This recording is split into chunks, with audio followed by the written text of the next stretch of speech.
welcome, dear friends. As the gentle whispers of spring nights embrace us, it's time to cozy up and let our stories transport you to magical and peaceful places. Feel the warmth of relaxation wash over you, inviting sweet and restful dreams. Remember, you can enjoy these enchanting tales ad-free on our Patreon. Spring is the season of renewal, and there's no better time to indulge in peaceful stories. Let the gentle narration guide you and drift into a world of tranquility. Story 1. The valley of Glimmerbrook was a place where magic hummed as softly as a bumblebee's wings and settled like dew on spiderwebs each morning. It nestled between whispering silverleaf trees and mountains that wore crowns of perpetual snow, catching the sunset in shades of honey and rose. In a cottage tucked beside a chuckling brook lived young Thistle, an apprentice to the kind and gentle Elder Rowan. Their home smelled perpetually of drying herbs, warm bread, and the faint, clean scent of river stones. Thistle loved her life. She learned the language of plants from Elder Rowan, how to coax shy mushrooms from the forest floor, and the delicate art of brewing starlight into soothing teas. But one crisp autumn morning, as mist clung to the valley like a soft gray shawl, Thistle noticed something odd. "Elder Rowan," she called, peering into the carved oak cupboard. "Where is the little bluebell-patterned teacup, the one with the chip on the handle?" Elder Rowan, stirring a pot of porridge that smelled wonderfully of cinnamon and toasted nuts, paused. "Is it not on the shelf, child? Perhaps it's still drying from last night's chamomile tea." Thistle checked the drying rack near the hearth. Only the sturdy brown mugs remained. "It's not there," she said, a tiny frown creasing her brow. "And the silver spoon, the one shaped like a willow leaf, it's gone too." Elder Rowan stroked his long, silvery beard, his eyes thoughtful. Curious, we had willowbark tea yesterday. Perhaps it slipped behind the spice jars." He helped Thistle search, but the little spoon and the bluebell cup were nowhere to be found. It felt like a small, quiet puzzle had dropped into their cozy world. The mystery deepened the next day. Thistle went to fetch her favorite knitting needles, smooth birchwood ones tipped with tiny acorn caps, only to find them vanished from their usual basket. Later, while sweeping the hearth, she noticed the polished river stone she used as a paperweight was missing from Elder Rowan's desk. Not broken, not misplaced during chores, simply gone. Like secrets carried away on the wind. "Elder Rowan," Thistle said, her voice hushed with concern as they sat by the crackling fire that evening. "Things are disappearing, small things but precious. It feels strange, like the house is sighing and forgetting little pieces of itself." Elder Rowan puffed thoughtfully on his pipe, the scent of sweetbriar smoke mingling with the wood smoke. He gazed into the flames, their light dancing in his wise, crinkled eyes. "Indeed, Thistle, a gentle mystery has settled upon Glimmerbrook cottage, not a frightening one, I think, but a whisper that needs listening to. Mysteries, like shy woodland creatures, often leave subtle signs. We must become quiet observers." Thistle nodded, her earlier worry softening into determination. She remembered Elder Rowan's teachings, looked closely, listened deeply. Magic often hides in plain sight, wrapped in the ordinary. The following morning, Thistle decided to become a detective. She moved quietly, her bare feet barely whispering on the cool flagstone floor. She examined the windowsills, the corners where the walls met the ceiling, the path from the back door to the garden. She noticed Finch, her bright-eyed robin friend, hopping anxiously on the windowsill, chirping a flurry of notes that sounded distinctly like alarm.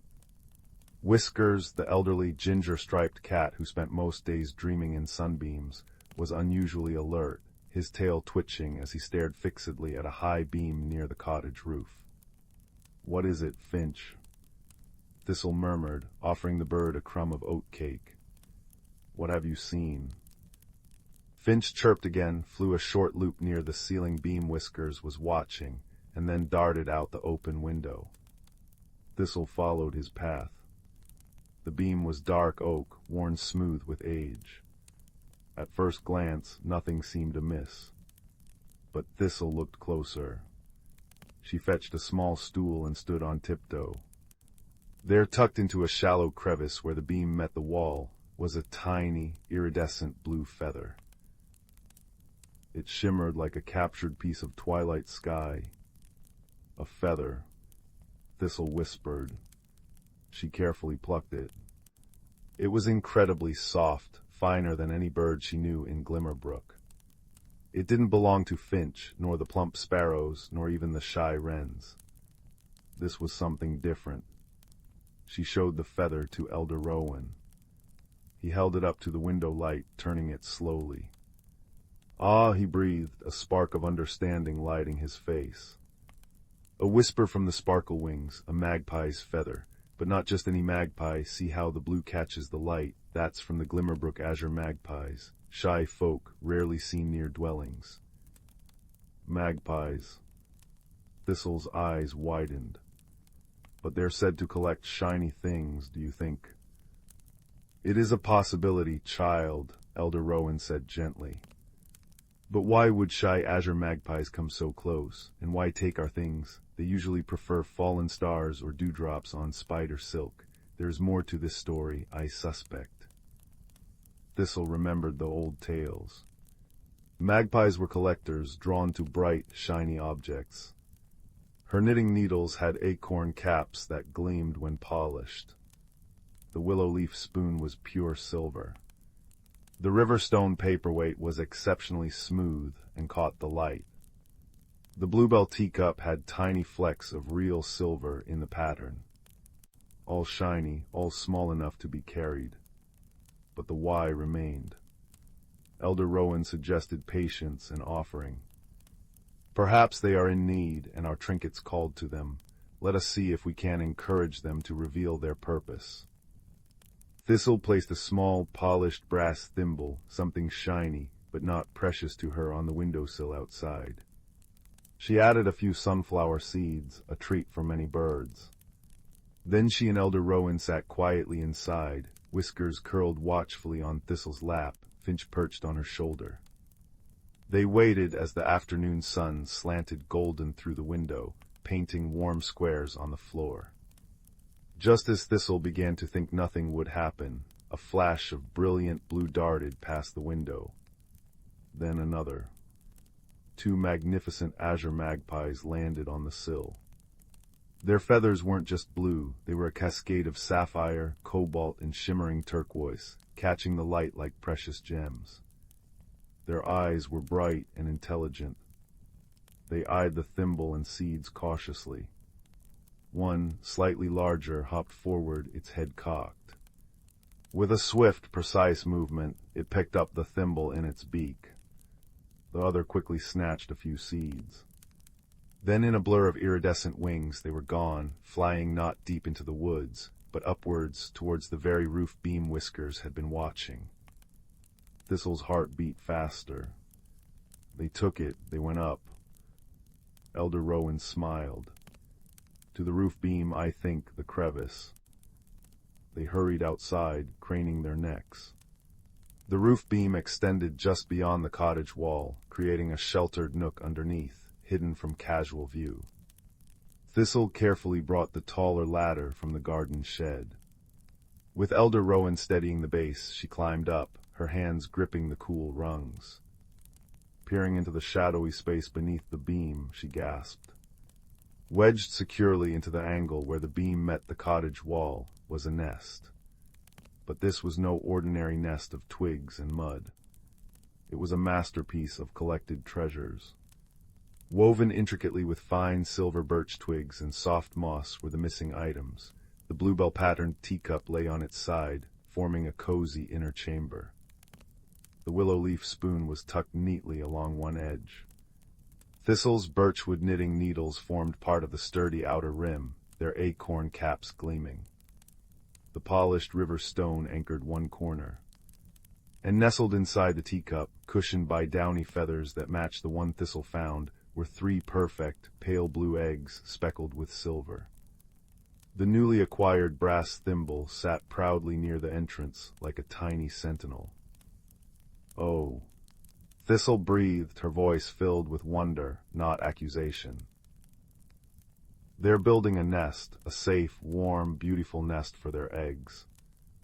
She climbed down slowly, her face alight with understanding. "It's not stealing, Elder Rowan. They were gathering treasures to make the safest, strongest home they could for their little ones. Our shiny things called to them, and they used them so carefully." Elder Rowan's eyes twinkled. "Just so, Thistle, they saw not our possessions, but potential. Strength in the spoon, shelter in the cup, structure in the needles, stability in the stone. They were solving their own mystery, the need to protect their future in a world that can be unpredictable, even in Glimmerbrook. They chose our home, sensing its warmth and safety." The mystery was solved not with blame, but with a surge of tender delight. Thistle felt a wave of protectiveness wash over her. "We must help them, keep them safe." Elder Rowan nodded. "We shall be quiet guardians, and perhaps we can offer more suitable building materials so they need not borrow from the cupboard." Over the next few days, Thistle became the azure magpie's secret helper. She placed a small basket on the windowsill filled with treasures she wanted them to have. Snippets of soft, brightly colored wool yarn, smooth pieces of sea glass washed up from the brook, delicate fallen feathers from other birds, and even a few discarded, shiny buttons from her sewing box. She kept the sunflower seeds coming. The magpies, whose names Thistle secretly thought of as Shimmer and Glint, soon understood.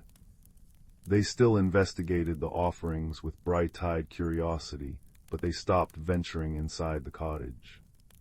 Instead, they swooped down to the basket, selecting the yarn, the sea glass, and the buttons with evident delight, incorporating them artfully into their already magnificent nest.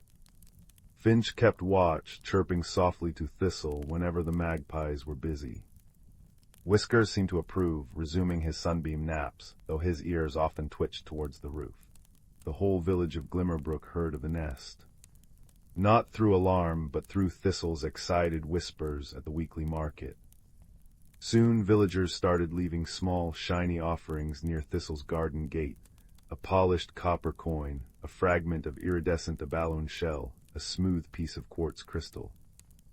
Thistle added them to the basket. The magpie nest became a hidden jewel of the village, a symbol of unexpected collaboration and the quiet magic of need met with kindness. One misty dawn, weeks later, Thistle was woken not by the sun, but by a chorus of tiny, high-pitched cheeps coming from the roof beam. She rushed to the window. Shimmer and Glint were busy flying back and forth, beaks full of plump caterpillars. Peeking over the edge of the bluebell teacup were 3 fuzzy heads, covered in down that already held a hint of brilliant azure, their beaks wide open and demanding. Thistle's heart swelled with pure joy. She ran to wake Elder Rowan, whispering the news. Together they stood by the window, watching the dedicated parents tend to their hungry chicks.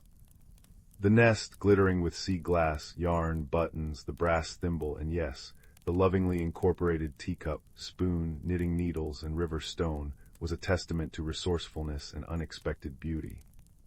It wasn't a collection of stolen goods, it was a cradle woven from trust and found treasures. That evening, as Thistle and Elder Rowan sat by the fire, the soft cheeps of the magpie chicks a gentle counterpoint to the crackling logs, a profound sense of peace filled the cottage. The mystery had been a gift, revealing not a thief, but a family seeking sanctuary. It had taught Thistle the power of patient observation, the importance of understanding before judging, and the beautiful ways different needs could weave together in harmony. Elder Rowan stirred his tea brewed in a simple brown mug now, and smiled at Thistle. Sometimes, little one, the most precious treasures are not the shiniest objects, but the connections we discover when we look beyond the missing spoon. Remember the magpies. Remember the nest. It reminds us that home can be built from kindness, and that every creature, feathered or otherwise, has a story worth listening to with a gentle heart. Thistle nodded, snuggling deeper into her chair, whiskers purring on her lap, Finch drowsing on the backrest. Outside, under the velvet cloak of the Glimmerbrook night, the magpie nest sparkled faintly with borrowed starlight and village treasures, a hidden constellation of warmth and new life, a perfect resolution to the gentlest of mysteries. The cottage felt whole again, not because the missing items were returned, but because their absence had woven a new thread of wonder and community into the very fabric of their home. And as the firelight danced and the brook whispered its lullaby, the soft sounds from the roof beam were no longer a puzzle, but the sweetest, most comforting goodnight song. Story 2. The little village of Hearthwood nestled in a valley so green it seemed stitched from emerald velvet. Every evening smoke curled from chimneys like sleepy tendrils, and the scent of baking bread wrapped around cottages like a warm shawl. But beyond the western fields, where the brook sang its final song before tumbling into shadow, stood the Mossgate Forest, a place no villager ever entered. Its trees grew so close their branches wove together into a living archway, draped with curtains of silver moss that shimmered even on moonless nights.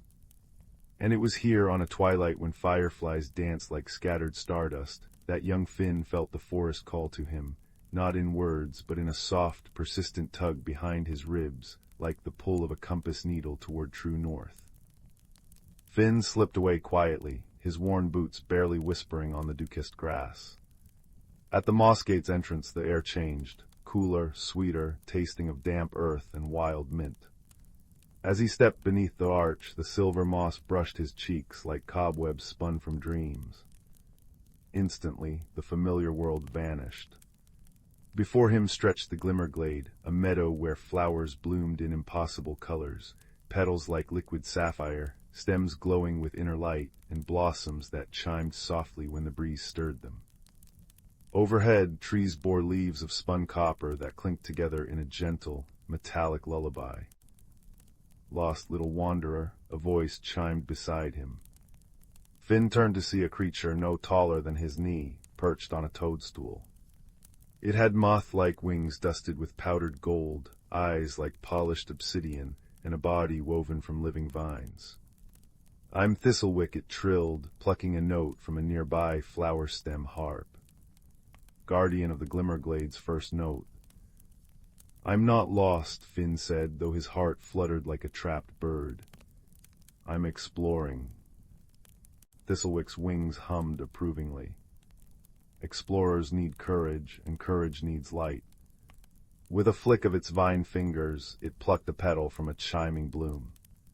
The petal transformed into a tiny lantern, floating beside Finn like a captured star. "Follow the copper leaves," Thistlewick sang. "They'll guide you toward the singing stones, but mind the whisper willows, they adore riddles."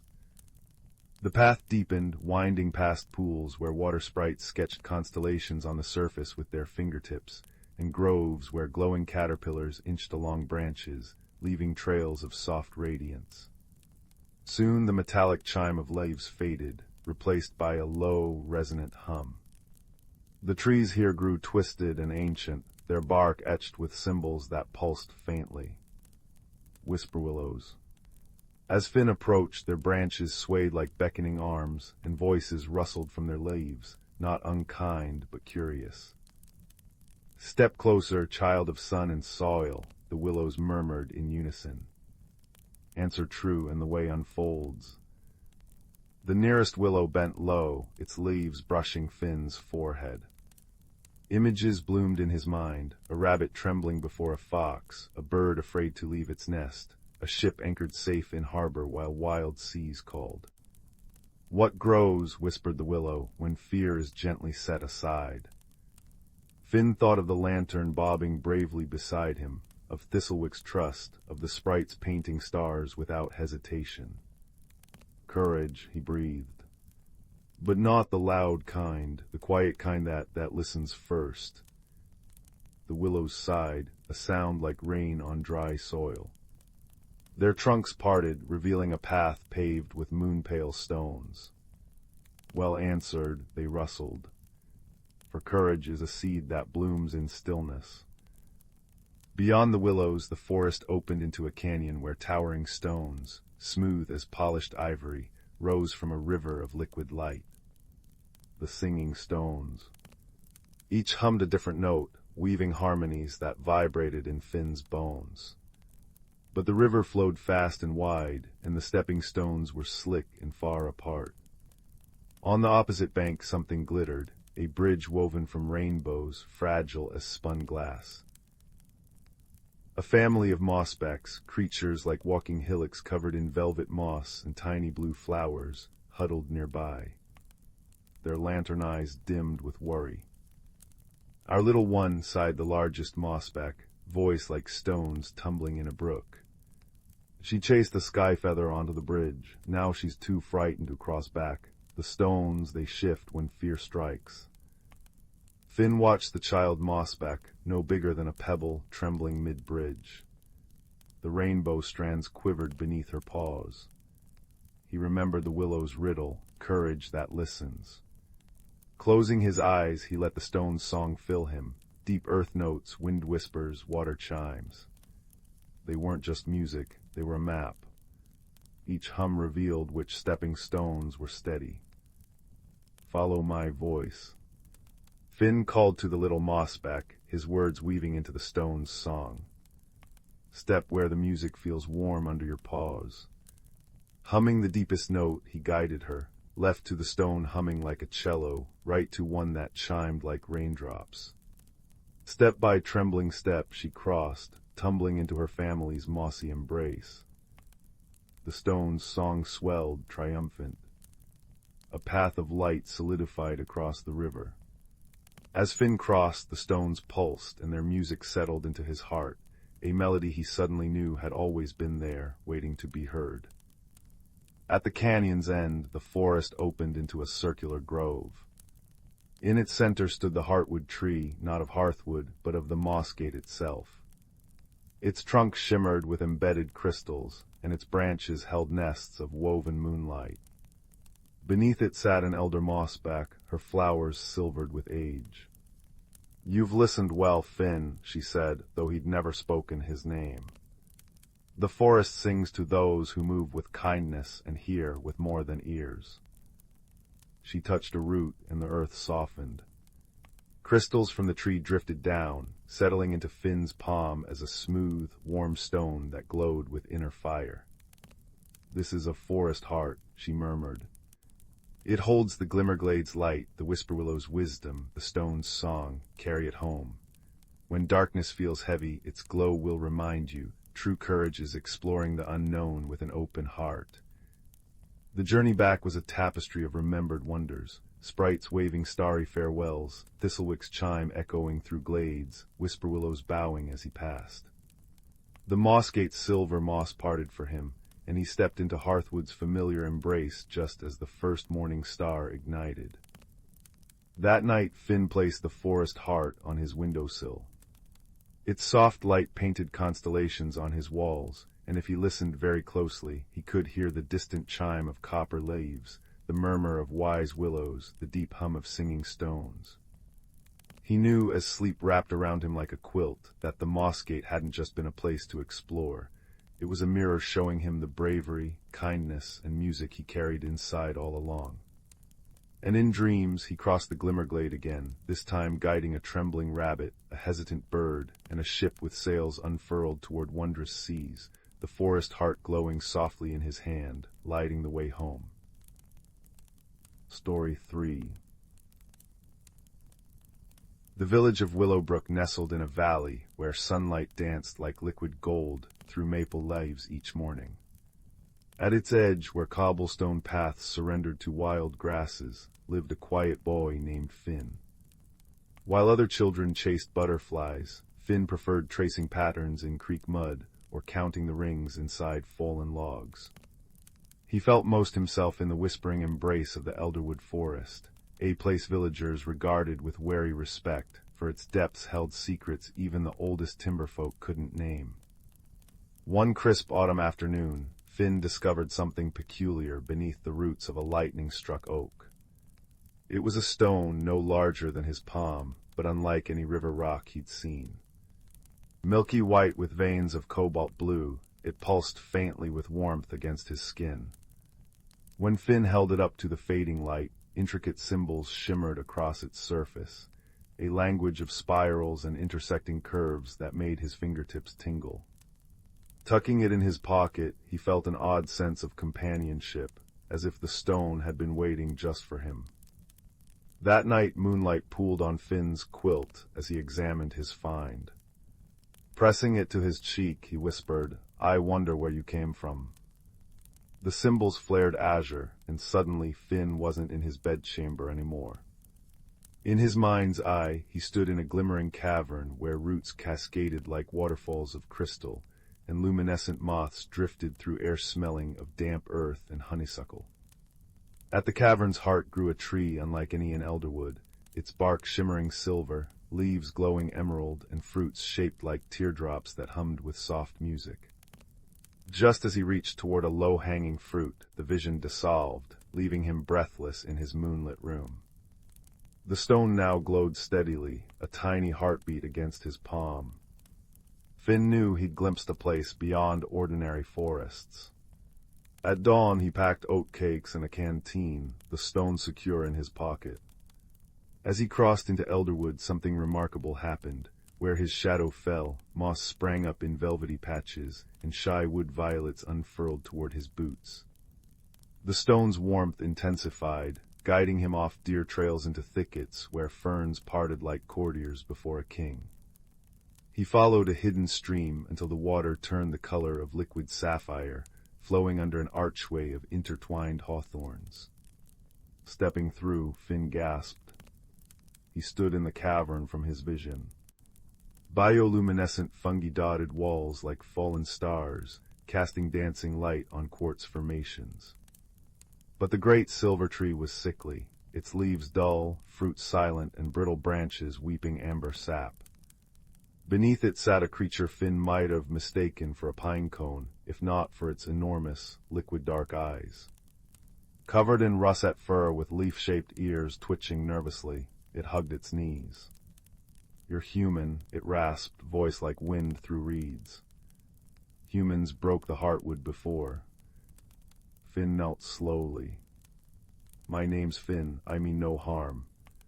He showed the glowing stone. "This showed me the way." The creature's eyes widened. "The keystone, but how?" It crept closer, sniffing. "You smell of rain and turned soil, not like the others." After a pause, it added, "I'm Thistle, last guardian of the Whisperwood." Thistle explained the cavern was a living library, a place where trees stored memories of the world. The silver heartwood tree was its core, nourished by stories carried by wind and root. But decades ago, loggers had felled ancient trees bordering the Whisperwood's hidden entrance. Their axes silent stories mid-song, Thistle whispered, touching a drooping leaf. "Without those tales, the heartwood weakens. Soon the Whisperwood will fade, and me with it." Amber tears tracked through Thistle's fur. "The keystone chooses guardians. It brought you because you listen." Finn's chest tightened. He'd always felt trees had stories, the way oaks creaked like old men reminiscing, or willows sighed with secrets. How do we save it? Stories must be returned, but the roots that carried them are gone. Thistle gestured to crumbling tunnels branching from the cavern. The memory vaults lie deep below. Each holds echoes of lost tales. But the way is dangerous now. Shadows fester where light fails. They descended through a root-choked passage, the keystone lighting their path. Finn's fingers brushed cold stone carved with reliefs of dancing badgers and singing mountains, images of tales now muted. But decay hung thick here. Black vines snaked across murals, oozing sticky resin that smelled of burnt sugar. In the first vault, ghostly shapes flickered, a fox's wedding procession, a mountain's lullaby to the moon, but their colors bled away like watercolors in rain. Suddenly, the vines lashed out. One wrapped Finn's ankle, thorns pricking through his trousers. Thistle shrieked as another vine coiled toward them. Finn instinctively pressed the keystone to the attacking vine. Light flared, and the vine recoiled with a hiss. Where thorns touched stone, they melted into shimmering dust. They fear the light, Finn realized. But why? Thistle trembled. The shadows weren't always cruel. They were keepers of rest, the quiet between stories. But loneliness twisted them when tales stopped coming. Guilt pricked Finn. Humans had caused this. Deeper they went, navigating vaults where shadows thickened into viscous pools. Finn learned to weave light from the keystone into shields, while Thistle's knowledge of forgotten paths proved invaluable. In a vault depicting migrating whales whose songs mapped ocean currents, Finn slipped on slick stone. The keystone flew from his grasp, clattering into darkness. Instantly, shadows surged like black water, pinning them against a wall.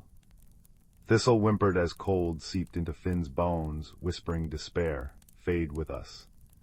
Why struggle? Finn closed his eyes, remembering Elderwood's steadfast presence, how it held his loneliness when he felt adrift. "Stories matter," he whispered fiercely. "They're not gone, they're waiting."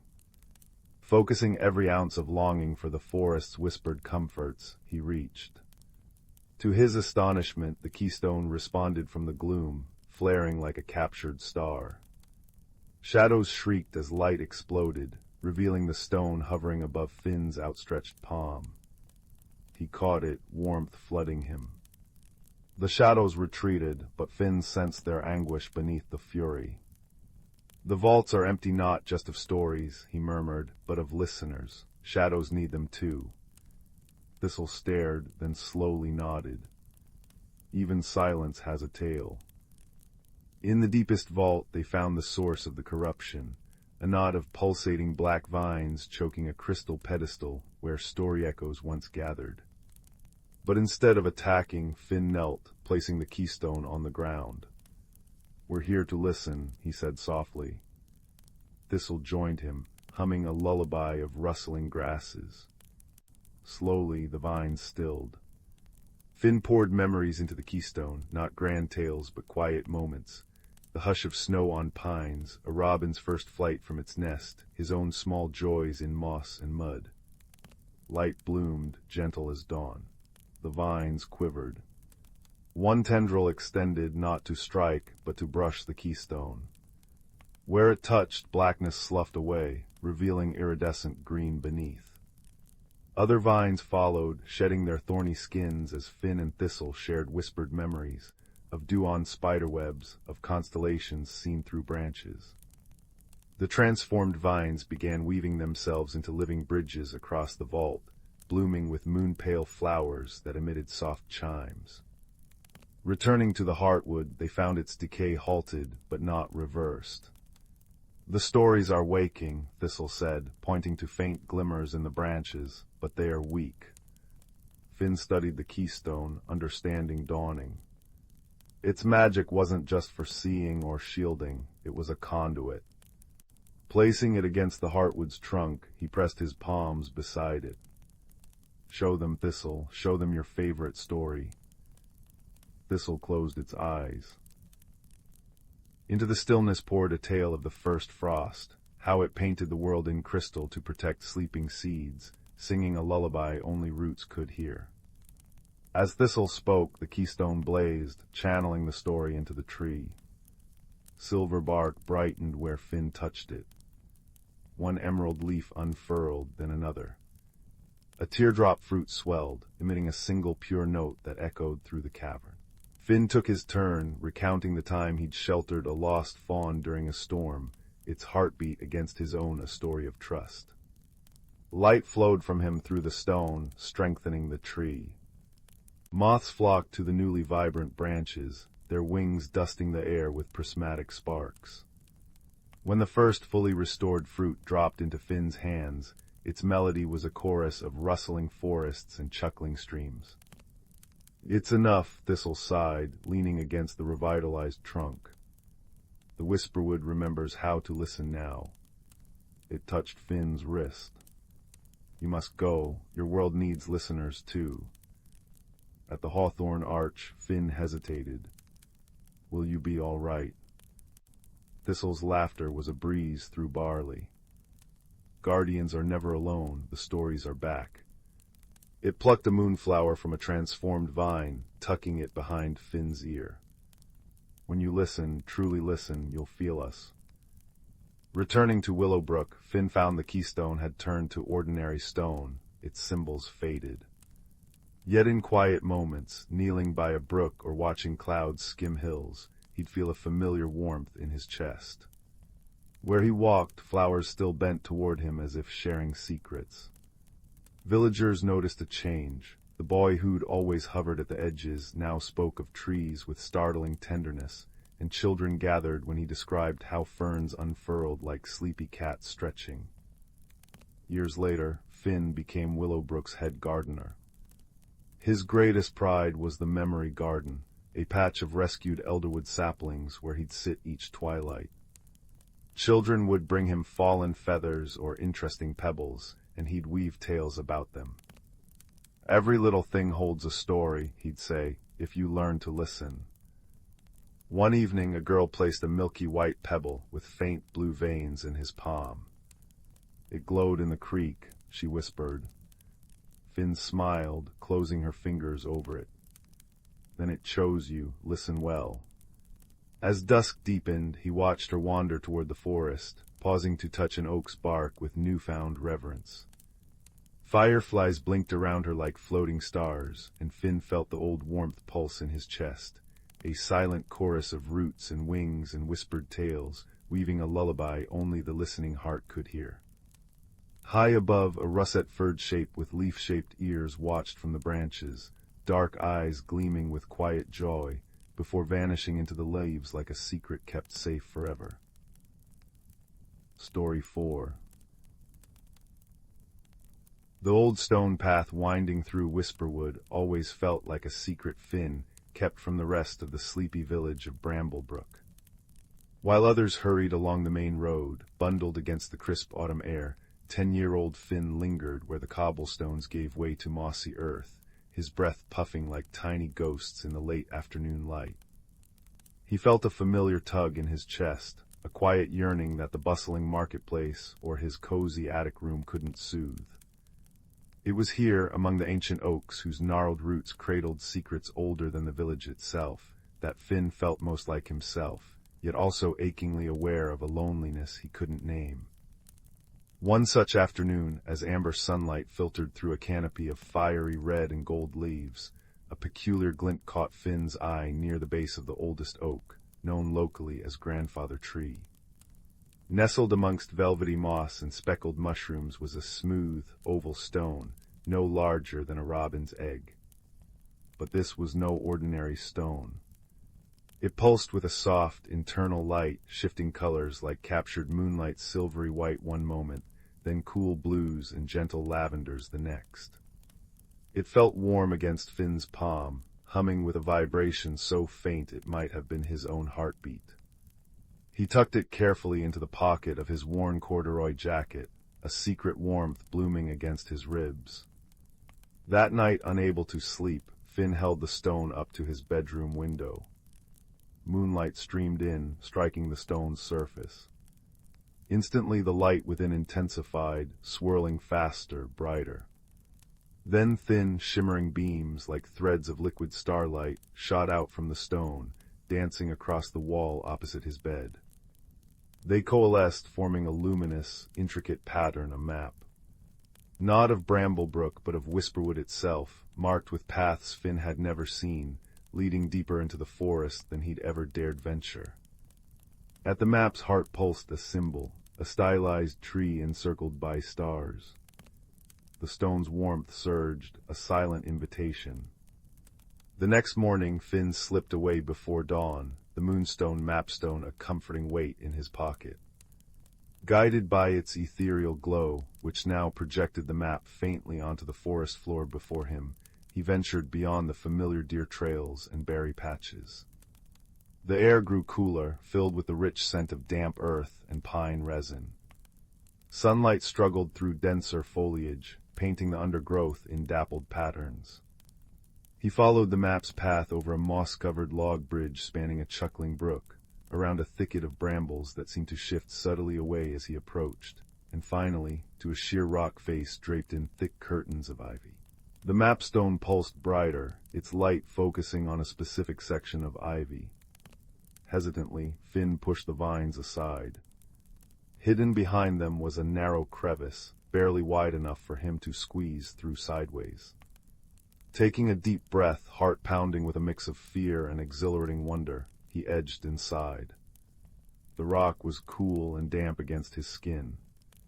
After a few tense moments of darkness, he emerged into a sight that stole his breath. Lumina. The hidden world unfolded before him like a living dream. Towering trees, unlike any in Whisperwood, reached towards a sky shimmering with hues of twilight, even though it was midday. Their bark glowed softly with internal light golds, soft greens, and deep amethysts. Giant luminous mushrooms dotted the forest floor like natural lanterns, casting gentle pools of light. Flowers bloomed with petals that seemed woven from stained glass, refracting the ambient glow into rainbows.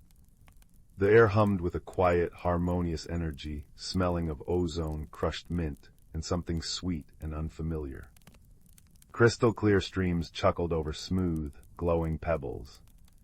It was breathtakingly beautiful, yet Finn sensed a subtle discord beneath the surface, a faint dimming of the radiant light, a whisper of unease rustling through the luminous leaves. He hadn't taken 3 steps when a small, frantic blur collided with his legs, nearly knocking him over. Finn stumbled back, looking down. The creature was unlike anything he'd ever imagined. Barely knee-high, it resembled a cross between a furry hedgehog and a dragonfly. Spines of shimmering silver covered its plump, moss-green body, and 2 pairs of delicate, iridescent wings buzzed nervously behind it. Large, luminous eyes the color of moonstone blinked up at him, wide with fear and something else, defiance. It clutched a small, glowing, blueberry-like fruit protectively. Thief lurker shadow sniffer, a sharp, high-pitched voice chirped from nearby. 3 larger creatures, similar in form but with darker, thornier spines and wings like polished obsidian, landed on a glowing toadstool nearby. Their leader, slightly larger, sneered. "Give back the lumeberry glimmer. It doesn't belong to outsiders or traitors." The scorn in its voice was palpable as it glanced at the small creature near Finn's feet. The small creature, Glimmer, puffed up its spines. "I found it fair and square. It's for Grandmother Moss. She's fading." Its voice trembled but held firm. "Grandmother Moss should fade," the leader hissed. "Her time is past. The old ways weaken us. Now hand it over or we'll take it, and you'll wish you'd never hatched." Finn, without thinking, stepped forward, placing himself between Glimmer and the larger creatures. "Leave him alone." His voice sounded loud and strange in the luminescent quiet. The leader's eyes narrowed. "An outsider, how did you breach the veil? No matter. This doesn't concern you, surface dweller. Move or face the sting." It raised a foreleg tipped with a sharp, dark point. The mapstone in Finn's pocket flared, its light suddenly bright and fierce, washing over the bullies. They recoiled with startled hisses, shielding their eyes. "The Heartstone's light," one gasped. "But it's broken." Taking advantage of their confusion, Finn scooped up Glimmer, who squeaked in surprise but didn't struggle, and darted away from the clearing, deeper into the glowing woods. He ran until his lungs burned, finally stopping beneath the enormous, gently weeping branches of a willow tree whose leaves shimmered like liquid silver. He set Glimmer down gently. Glimmer stared at him, then at the pocket where the mapstone's light was subsiding. You have a piece of the Heartstone," it breathed, all replacing the fear in its large eyes. "The what?" Finn asked, pulling out the stone. It glowed softly again, bathing them in its gentle radiance. "The Heartstone." Glimmer fluttered its wings excitedly. It powers all of Lumina. It gives us light, life, keeps the veil strong so your world doesn't see ours. But it cracked, ages ago. The light is fading. Things are growing dim and dark. It gestured sadly at the willow's silver leaves, which Finn now saw had faint streaks of gray. The Thornbacks, they think we should abandon the old Heartstone, find a new power. They blame the keepers, like Grandmother Moss. Glimmer's voice hitched. She's the oldest keeper, the wisest. She's sick now because the light is weak. I thought the Lumaberry might help. Finn looked from the worried creature to the mapstone in his hand, understanding dawning. This wasn't just a map, it was a key. A piece of the very heart of this fading world. The loneliness he'd felt, the yearning for something more, resonated with Glimmer's fear for his home. Can it be fixed, the Heartstone? Glimmer's antennae drooped. The stories say only a keeper can mend it, but the power is too weak now. Grandmother Moss tried before she got sick, and the Heartstone's chamber, it's deep in the crystal caves, dangerous, guarded by the shimmer spiders who weave light into shadow. It shuddered. No one goes there anymore. Finn felt a surge of determination, fueled by the mapstone's warmth and Glimmer's desperate hope. I have this piece, he said, holding it up, and I found my way here. Maybe I can help. Maybe we can help each other. Glimmer tilted its head, studying Finn's earnest face. An outsider offering help. It went against everything the Thornbacks preached. But the Heartstone fragment had responded to him, protected them. And Grandmother Moss always said true light recognized true hearts. Slowly, a spark ignited in Glimmer's large eyes. You really mean it? Finn nodded. I do, my name's Finn. A tiny smile touched Glimmer's face. I'm Glimmer, and thank you, Finn. An unlikely friendship, forged in defiance of fear and prejudice, was born under the silver willow. Their journey began. Glimmer, small but surprisingly agile and knowledgeable about Lumina's hidden paths, became Finn's guide. Finn, with his human strength and the mapstone's guidance, provided protection and a steady presence. They traveled through breathtaking, yet subtly decaying, landscapes, fields of glowing crystal grass that chimed softly in a breeze smelling of honey and rain, where the chimes sounded slightly flat. Forests of luminous amber trees that wept glowing sap, the sap flow sluggish and dim. They crossed a river on the back of a giant, placid newt, whose bioluminescent stripes flickered intermittently. Glimmer explained the intricate balance of Lumina, how every creature and plant drew sustenance from the Heartstone's light, and how the fading light was causing lethargy, confusion, and allowing darker, predatory creatures, usually kept at bay by the radiance, to encroach. The challenges were many. They navigated the misty marshes, where patches of ground disguised deep, sucking mud that glowed with an eerie, sickly green light. Glimmer's knowledge of safe paths was crucial, but Finn's longer legs and strength were needed to pull Glimmer free when the small creature misjudged a step. Later they were ambushed by shadow squirrels, sleek, dark-furred creatures with needle-sharp teeth that darted from the dimmer undergrowth, drawn by the mapstone's light. Finn used a fallen, glowing branch as a makeshift torch, its light driving the creatures back, while Glimmer buzzed around their heads, distracting them with sharp nips to their tails. One evening, resting in the hollow root of a giant, softly pulsing toadstool that smelled faintly of cinnamon and damp wool, Glimmer confided in Finn. The Thornbacks, they weren't always like that. Blink, the leader, we hatched in the same glade, but when the light started fading and things got harder, he got scared. Angry, he thinks clinging to the old ways is weakness. He thinks strength means taking what you need, not sharing the light. Glimmer sighed, a tiny sound like rustling leaves. I miss my friend. Finn thought of the boys in Bramblebrook who sometimes mocked his quietness, his love for the woods. People and creatures get scared, he said softly, the firelight from a nearby glowing lichen patch reflecting in his eyes. Sometimes fear makes them lash out or close themselves off, but it doesn't have to be that way. He touched the mapstone. It led me to you. Maybe it's leading us to help everyone. Glimmer nodded slowly. Grandmother Moss says fear dims the inner light faster than any broken stone. Courage and kindness make it shine brighter. After days of travel, marked by shared meals of luminous berries, which tasted like cool starlight and sweet earth, and water from crystal-clear streams, they reached the foothills of the Glimmerpeak Mountains. Nestled within them lay the crystal caves, the source of Lumina's light, and their greatest challenge. The entrance was a jagged maw in the mountainside, emanating a palpable cold that made Finn shiver despite the mapstone's warmth. Strange, discordant echoes drifted from within clicks, scrapes, and a faint, unsettling hum. Inside, the caves were a wonderland turned ominous.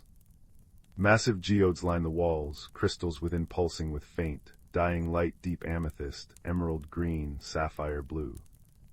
But the light was weak, flickering erratically. Stalactites and stalagmites, once radiant columns, now looked like broken, shadowed teeth. The air smelled of cold stone and ozone, undercut by a faint, acrid tang. And then they saw them. The shimmer spiders. Enormous, as large as sheepdogs, their bodies were not flesh, but clusters of dark, obsidian-like crystals. Their many legs clicked sharply on the stone. But most chilling were their webs. They didn't weave silk, they wove strands of captured, fading light. They spun intricate traps between the dying crystals, draining the last vestiges of luminescence into shadowy threads that pulsed with stolen energy. The stolen light cast long, distorted shadows that seemed to writhe with a life of their own. The hum Finn had heard was the vibration of countless spiders, weaving their light-siphoning webs. Glimmer trembled violently, pressing close to Finn's leg. They guard the Heartstone chamber, draining its power to feed their own shadows, he whispered, his voice thin with terror. The mapstone flared brightly in Finn's hand, casting a strong beam of pure, multi-hued light. The nearest spiders recoiled, hissing like steam escaping a kettle, their crystal bodies reflecting the beam painfully. The path ahead was a treacherous maze of glowing crystal formations and thickets of light webs. They had to move quickly, silently, using the mapstone's beam to clear paths through the webs and drive back the spiders, but its intense light also attracted more of them. It was a tense, terrifying dance. Finn wielded the mapstone like a torch, its beam cutting through the shadowy webs, which dissolved with faint hisses. Glimmer, overcoming his terror, used his small size and agility to scout ahead, whispering warnings about ambushes. He'd dart forward, buzzing his wings loudly to distract spiders from Finn, then zip back to safety. Finn learned to use the beam sparingly, conserving its power, relying on the natural glow of the larger crystals when possible, but those were growing fewer and dimmer. During one frantic scramble across a narrow ledge overlooking a deep chasm filled with faintly glowing mist that smelled of cold metal and damp stone, a large shimmer spider dropped from above, landing right in front of them. Its obsidian body clicked menacingly, multiple dark eyes fixed on the pulsing mapstone. It lunged. Finn stumbled back, the edge crumbling beneath his feet. He started to fall. Glimmer didn't hesitate. With a high-pitched buzz of pure courage, he shot forward, not away, but straight towards the spider's head. He delivered a sharp sting with the tip of one of his spines, right between its cluster of eyes. The spider reared back with a screech, momentarily blinded and disoriented. Finn grabbed the ledge, pulling himself back up. He swept the mapstone beam over the spider, driving it back into the shadows. He scooped up the trembling Glimmer. "You saved me," Finn breathed.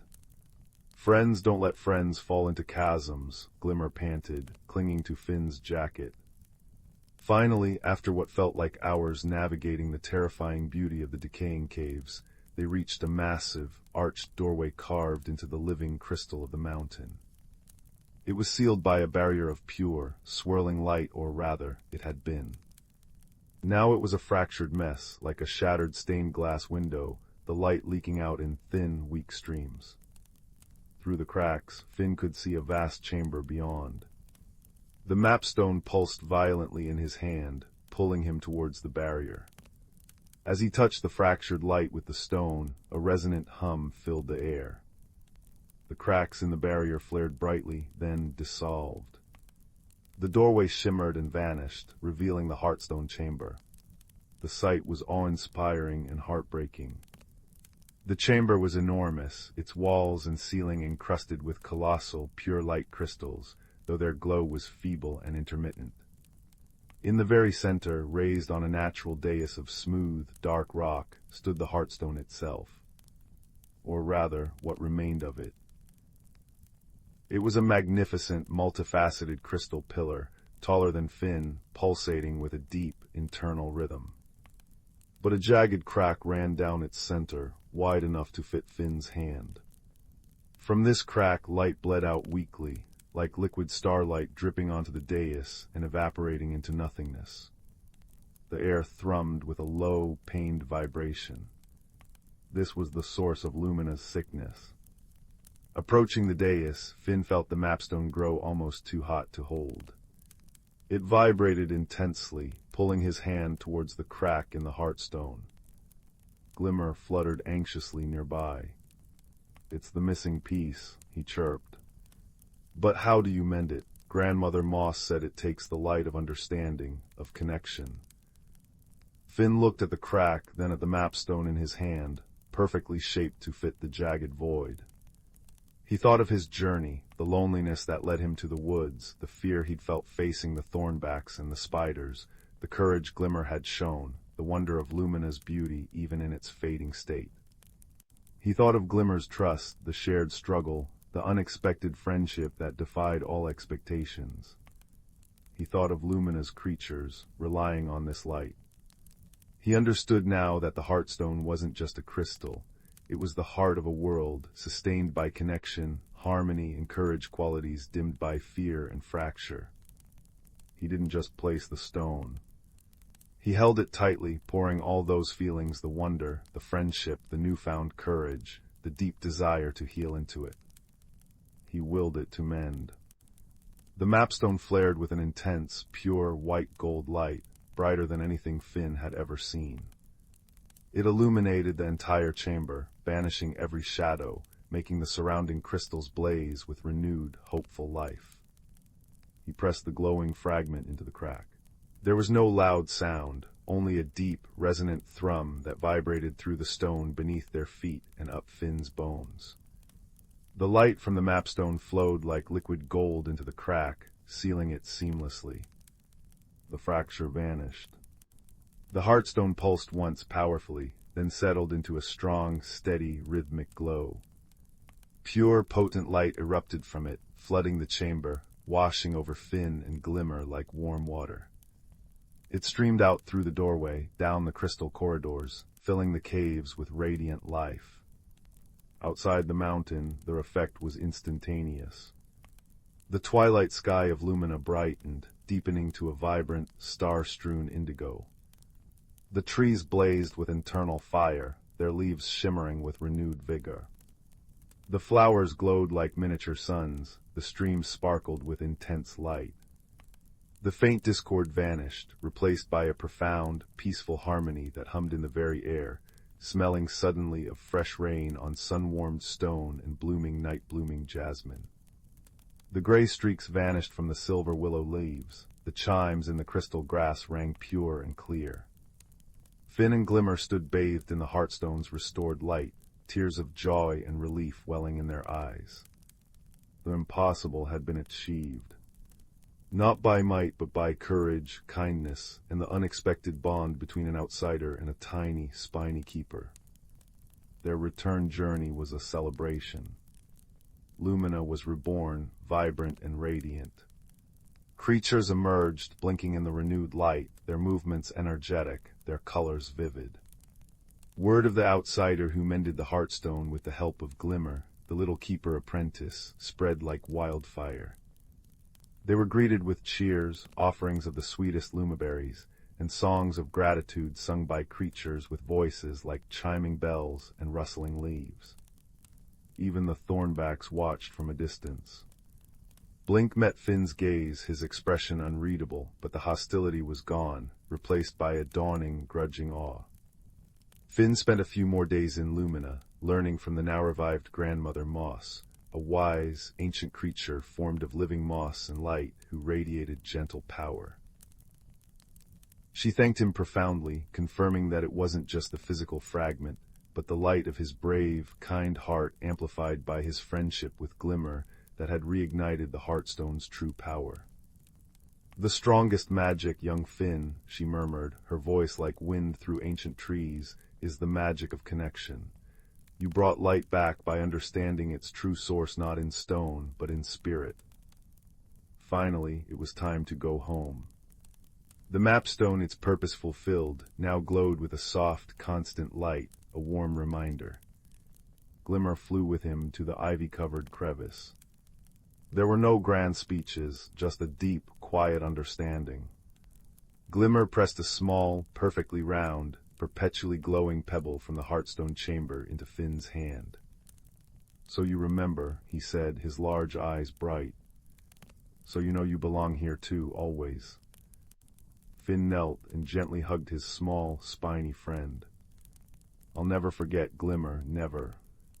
He squeezed through the crevice, the sounds and scents of Lumina fading behind him. Emerging into the familiar woods of Whisperwood felt different. The autumn colors seemed richer, the air crisper, the rustle of leaves more musical. Bramblebrook lay quiet under a blanket of stars. Finn slipped back into his attic room, the Lumina pebble glowing softly on his windowsill beside the now-dormant mapstone. He wasn't the same boy who had wandered into the woods.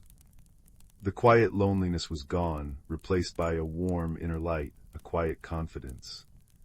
He knew now that wonder existed just beyond the veil of the ordinary, that courage could be found in the smallest of creatures and within oneself, and that the deepest friendships could bridge the widest gaps. He knew the importance of tending to the light, both in hidden worlds and within his own heart. And as he drifted off to sleep, the gentle glow of the Lumina pebble bathing his room, Finn smiled. He wasn't just Finn from Bramblebrook anymore. He was Finn, mender of hearts, friend to Glimmer, and keeper of a secret light that would warm him peacefully for all his days.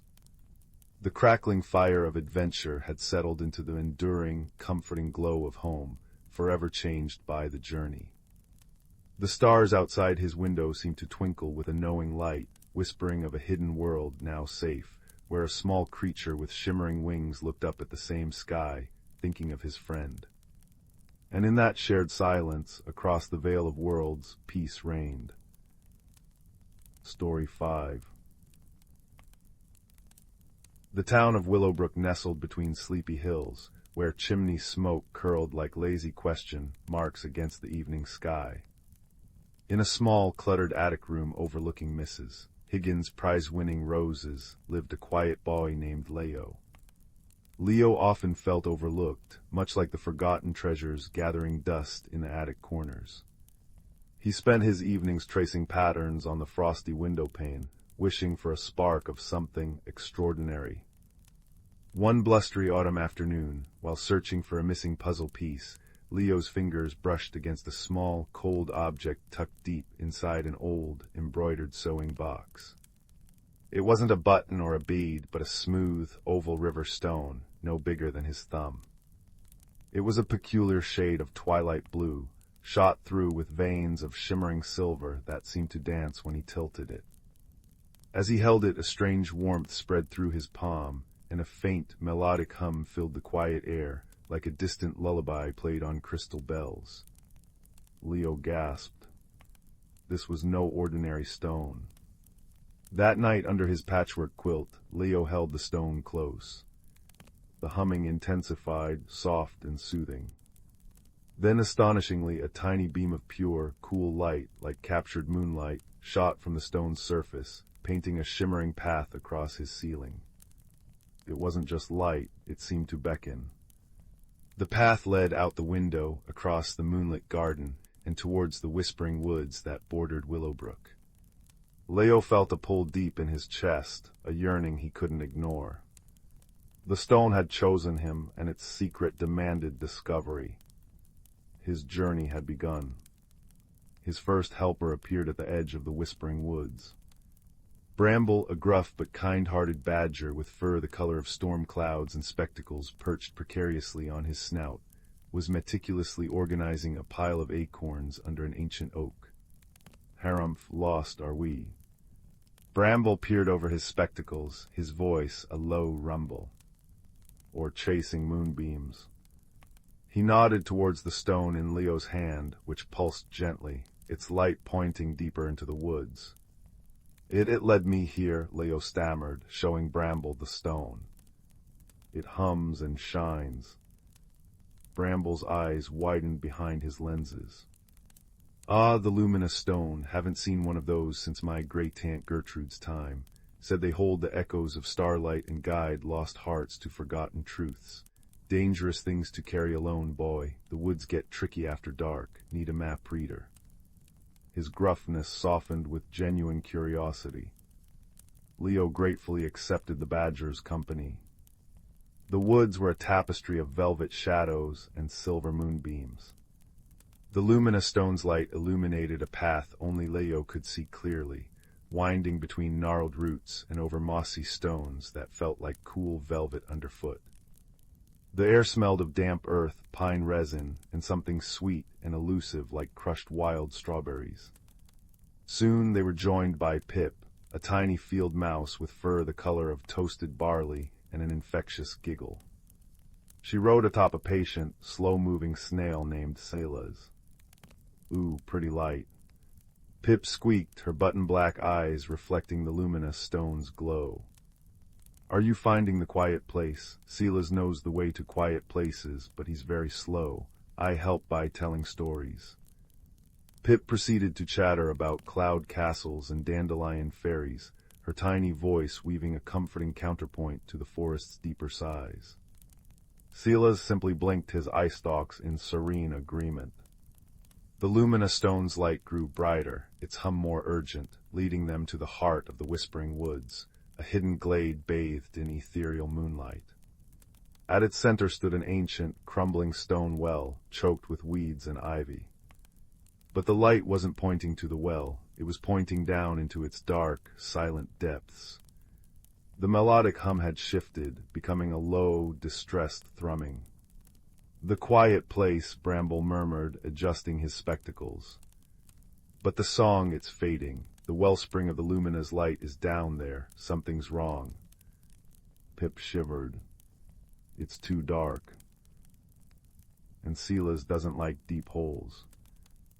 Leo peered down. The darkness felt heavy, cold, and strangely muffled. He understood. The challenge wasn't to climb down physically. The challenge was to reach the fading light within the darkness, to understand why the luminous stone's song was faltering.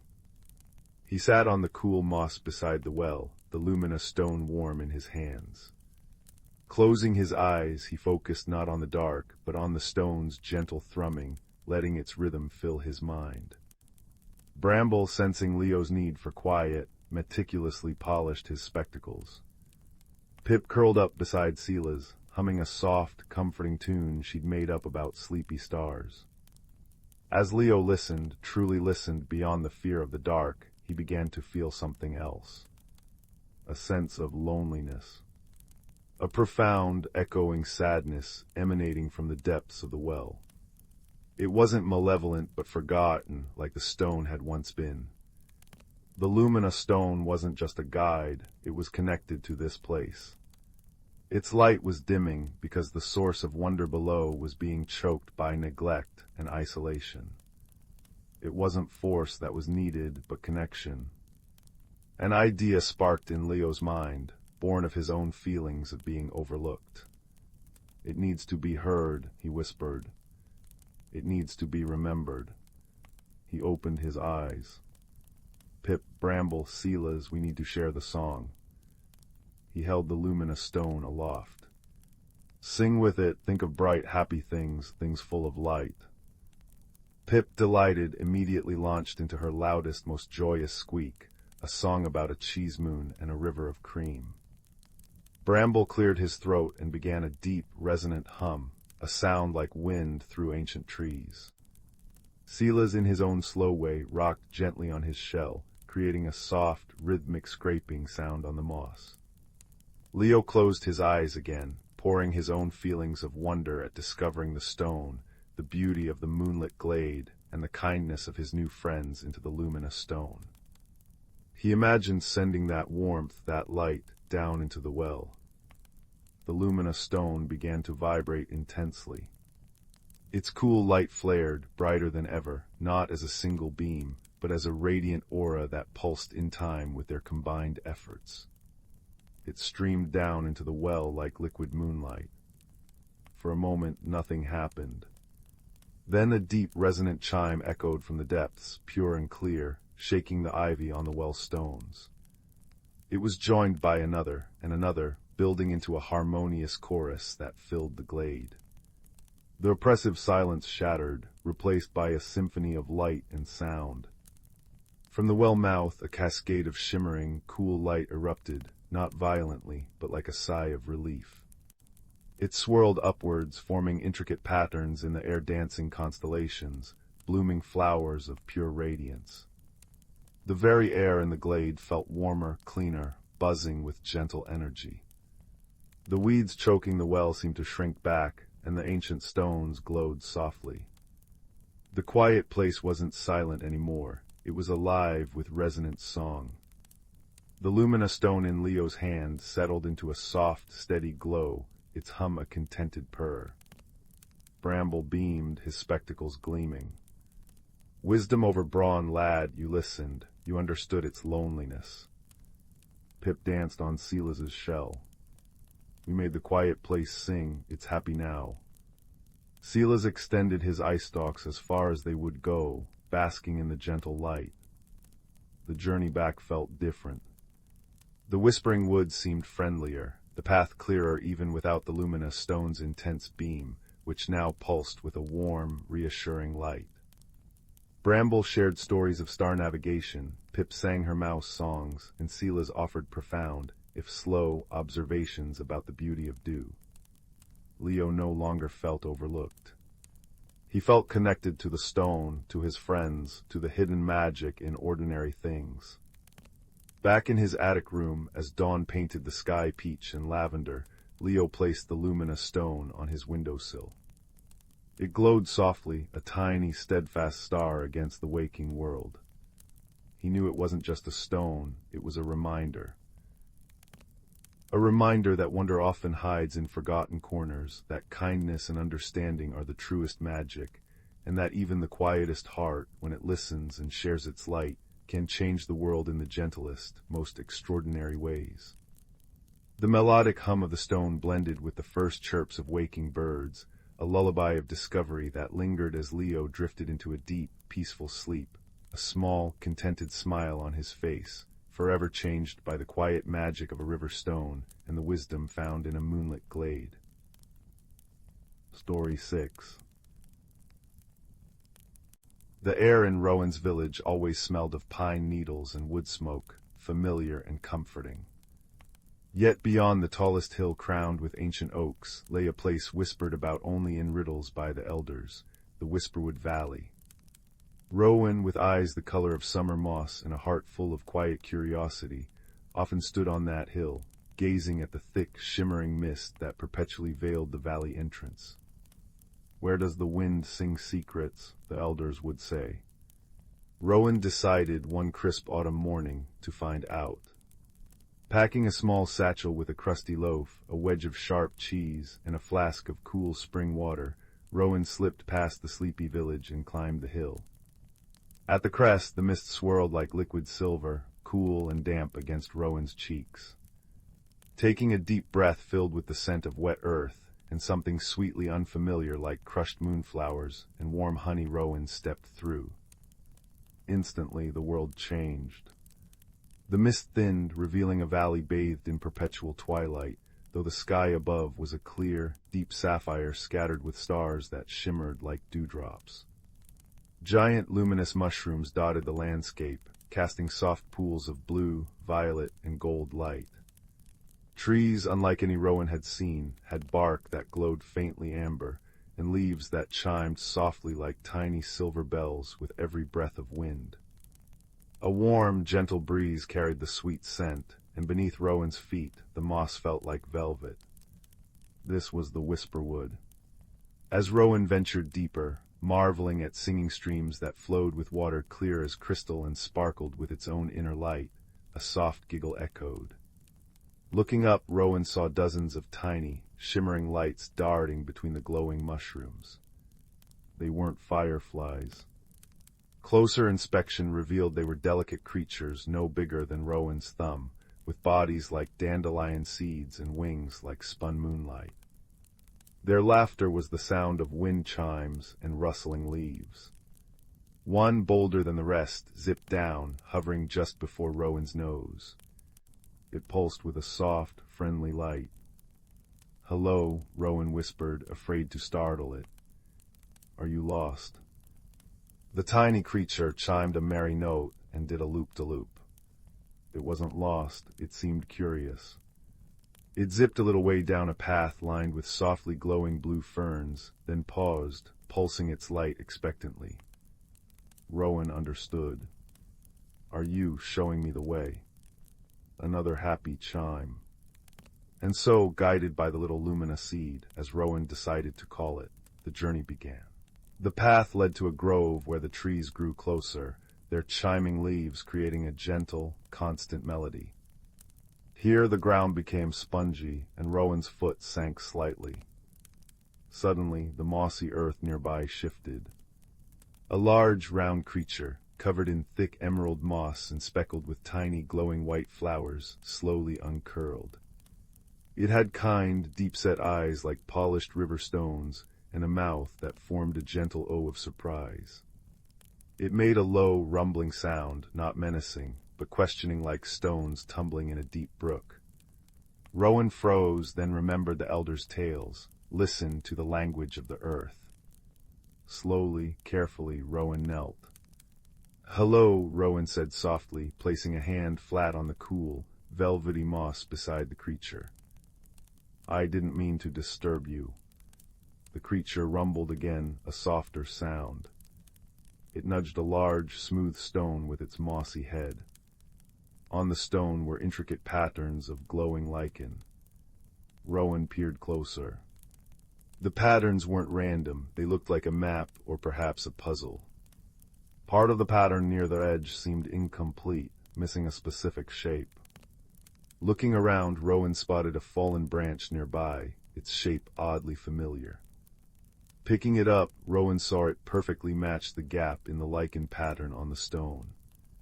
Carefully, Rowan placed the branch into the gap. Instantly, the lichen flared brighter, and the moss creature let out a deep, contented rumble that vibrated pleasantly through the ground. A section of the dense, tangled roots nearby silently parted, revealing a hidden path forward. The moss creature blinked its stone eyes slowly, a clear sign of thanks before curling back into its slumber. Rowan had solved the Moss Guardian's puzzle not with force, but with observation and care. The path wound upwards now, towards the heart of the valley where the starlight seemed brightest.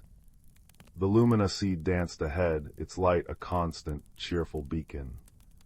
As they climbed, the air grew cooler, and Rowan felt a flutter of nervousness. The path ended at the base of a towering cliff face, smooth as glass and glowing faintly with captured starlight. In its center was a narrow crack, barely wide enough to squeeze through. Beyond it, Rowan could see an even more intense radiance. This was the source of the valley's magic, Rowan felt sure. But the crack looked dark and tight. The lumina seed zipped into the crack, its light vanishing. Rowan stood alone. Doubts whispered, what if it's too narrow? What if it's dangerous? The courage that had brought Rowan this far felt small. Remembering the Moss Guardian's trust and the seed's constant guidance, Rowan took a deep breath of the honeyed air. Courage, Rowan realized, wasn't the absence of fear, but the curiosity that decided to go forward anyway. Squeezing through the cool, smooth rock, Rowan emerged into a breathtaking cavern. It was like standing inside a geode. The walls and ceiling were encrusted with crystals that pulsed with soft, internal light blues, greens, violets, and golds shifting like captured auroras. In the center of the cavern lay a still pool, its surface like liquid obsidian reflecting the dazzling ceiling. But on a small flat rock by the pool sat something that drew Rowan's eye, a single smooth stone warm to the touch, glowing with a gentle, steady golden light.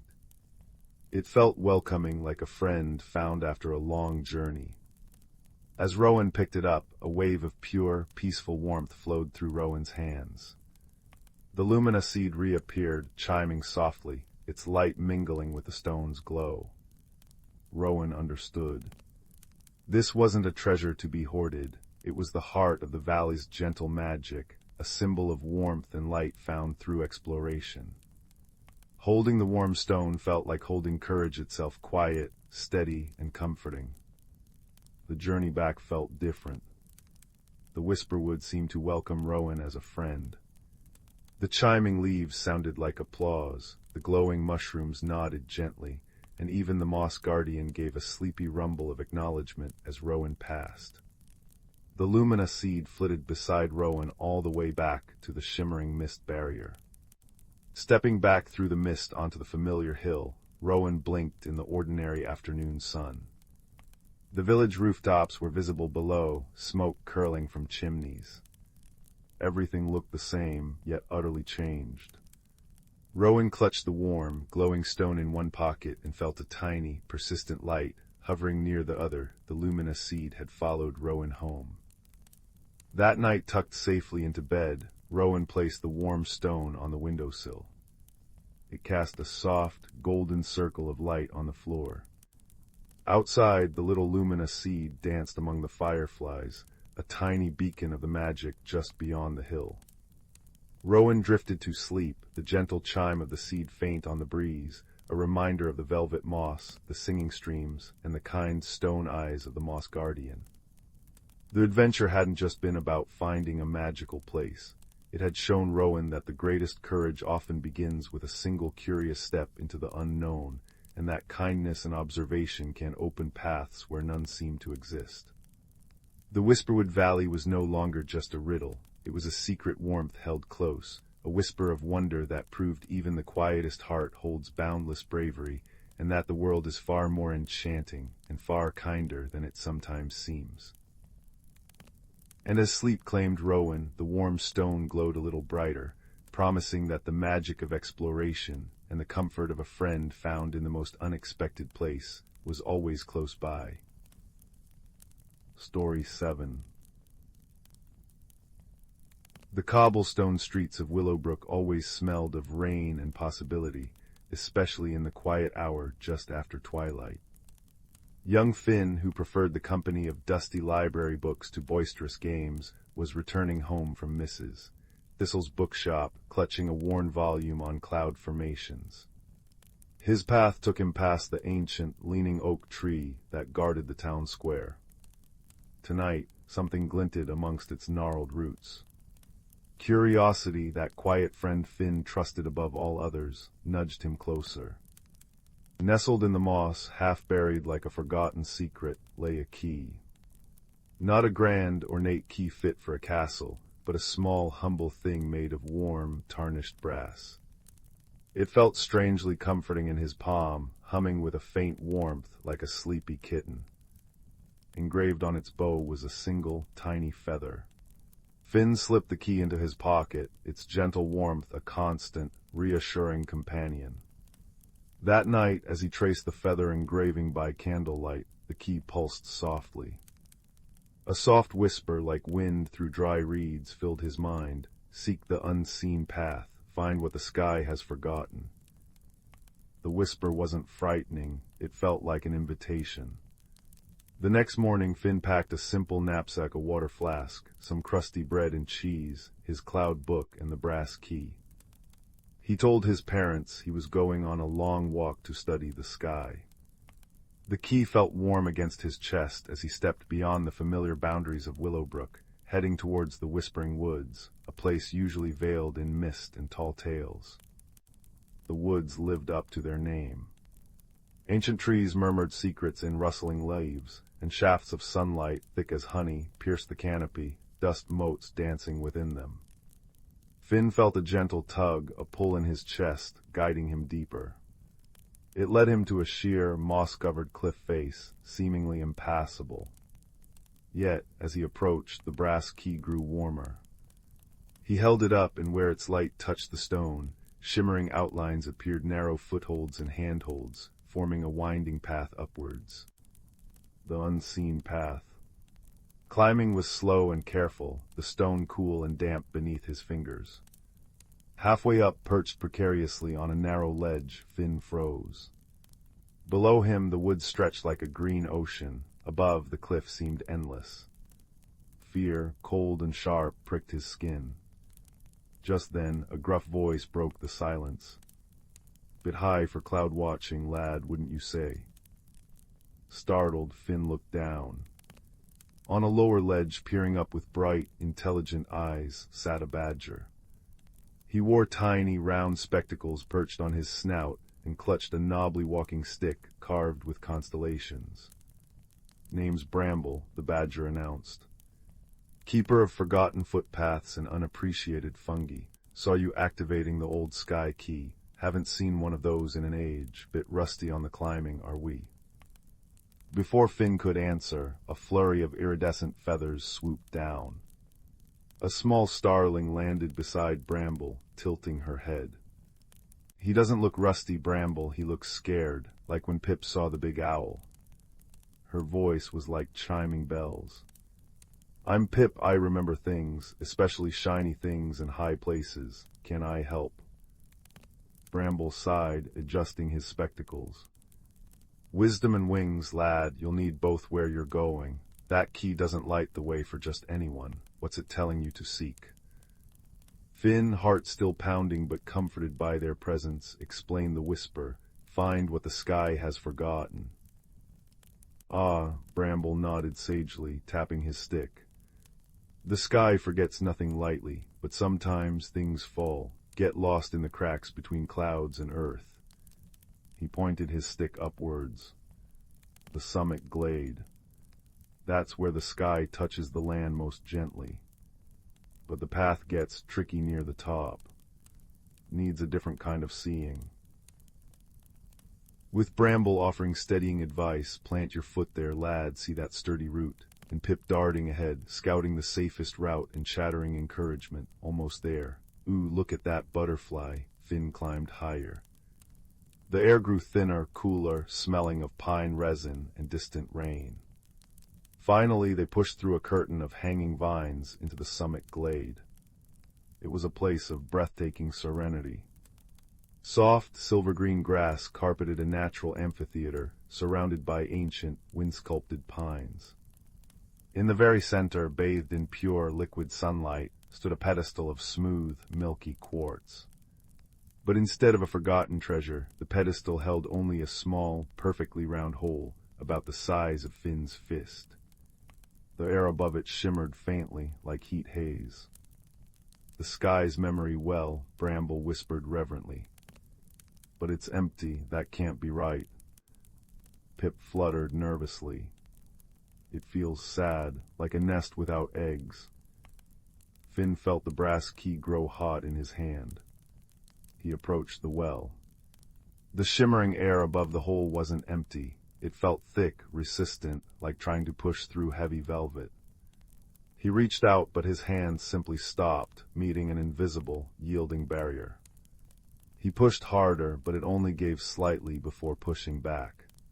"Force won't work here, lad," Bramble murmured, studying the barrier.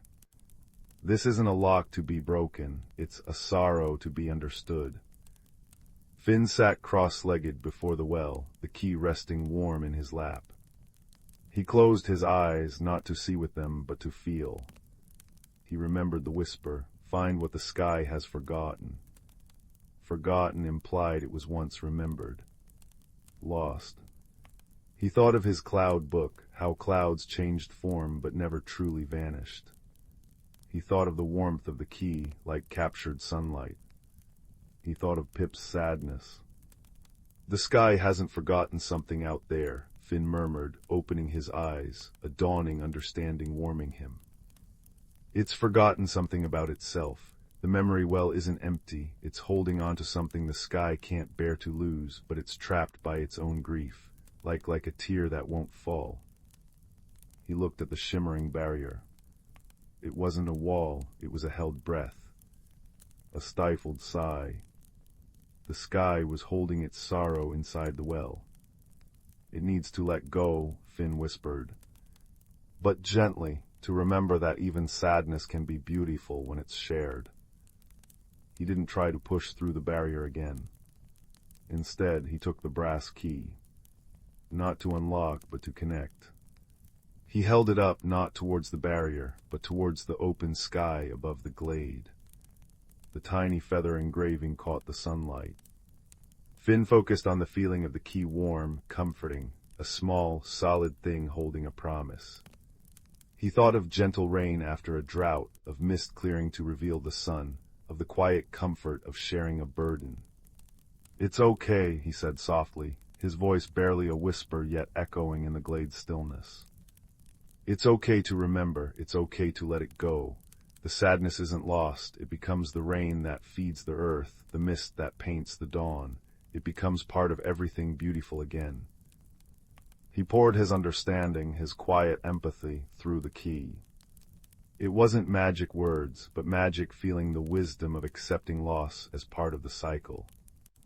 A single radiant tear, like liquid starlight, fell from the clear blue sky above.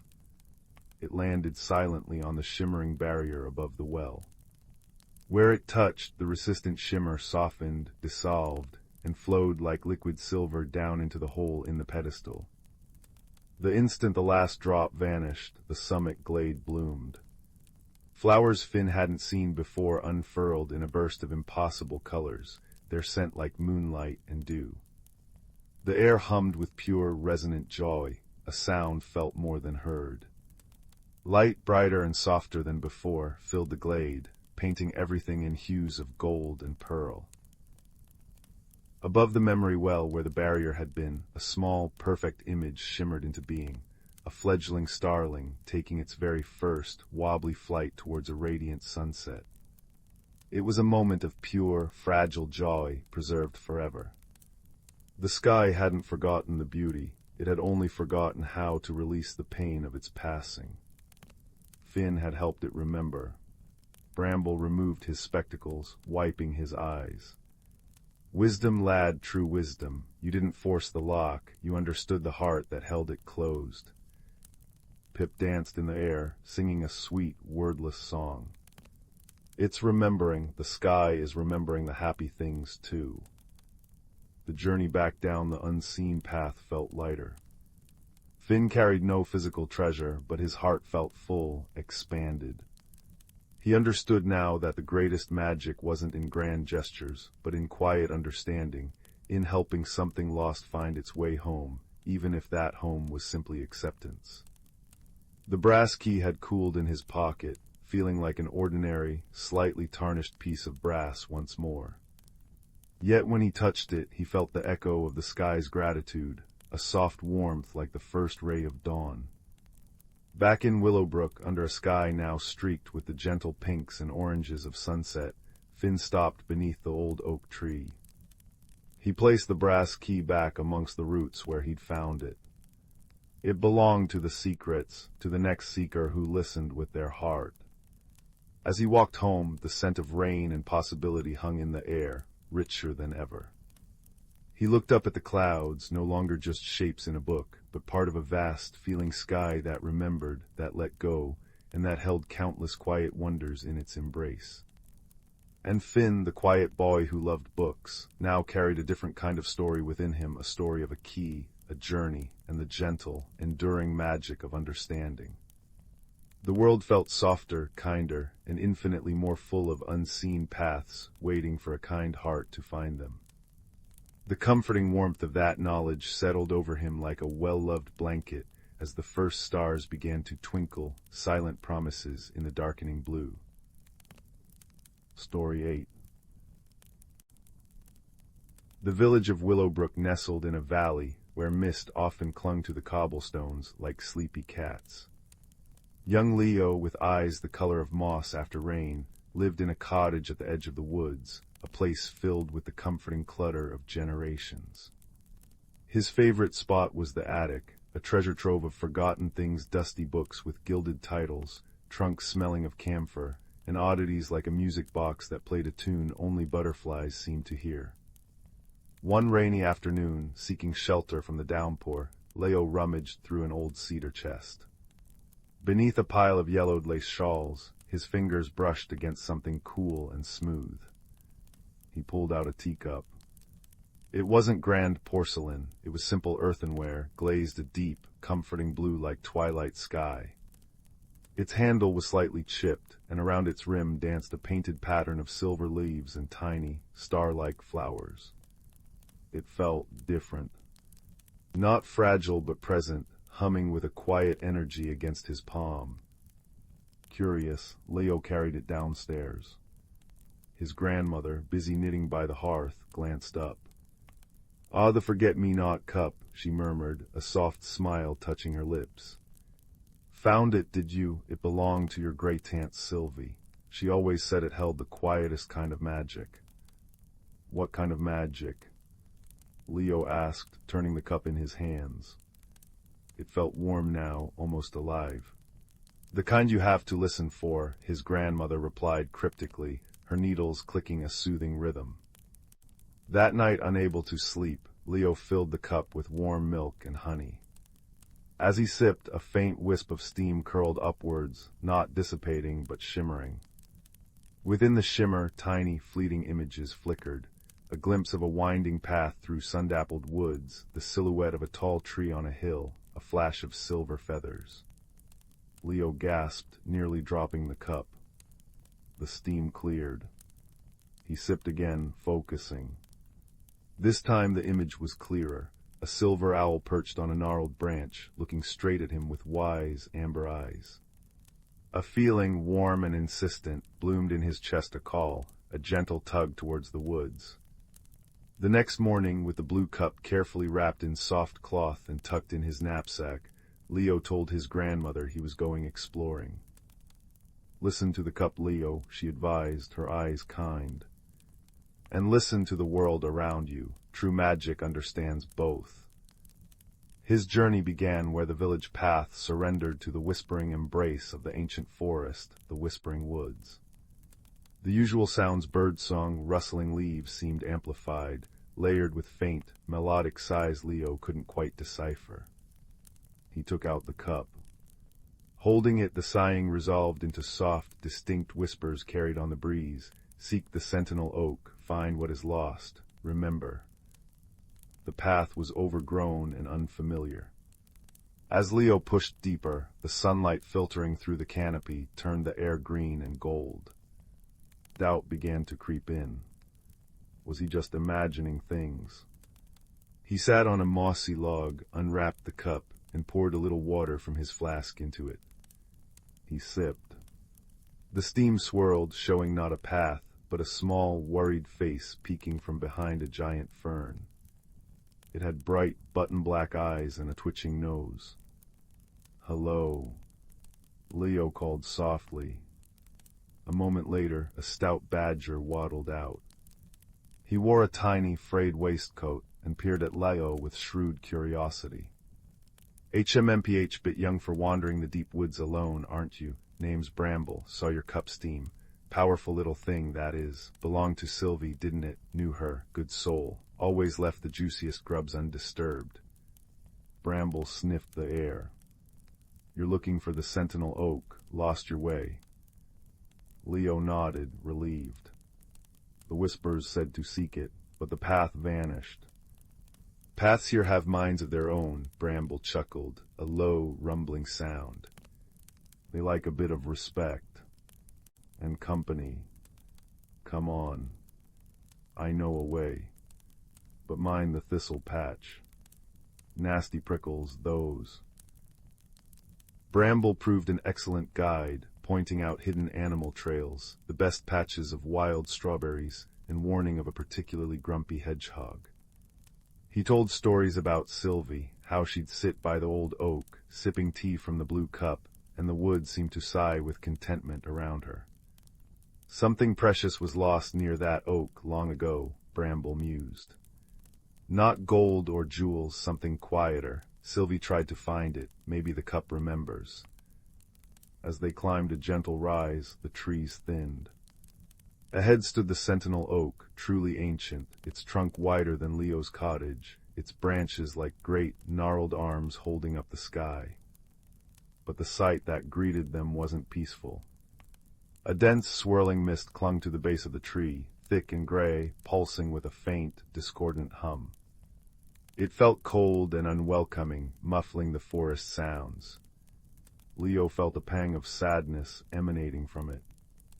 He took out the blue cup. As he held it, the steam rose, showing the oak bathed in sunlight, birds nesting in its branches, wildflowers blooming at its roots. The image flickered, then was swallowed again by the swirling gray mist in the steam itself. A feeling of deep sorrow washed over Leo. The gloom, Bramble muttered, shuffling uneasily. Haven't seen it this strong in years. It feeds on forgotten sadness. Old hurts, you can't fight it, lad. It just swallows anger or fear whole. Suddenly, a soft whoosh sounded above. The silver owl Leo had seen in the steam landed silently on a low branch. Her feathers gleamed like polished moonlight, and her amber eyes held ancient calm. "Greetings, seeker," she hooted, her voice like wind through dry leaves. "I am Silas," the cup called, and I felt the gloom stir. It thickens around the heart of the woods, choking the sentinel's roots. "But what is it?" Leo asked, looking at the oppressive mist. "And what was lost?"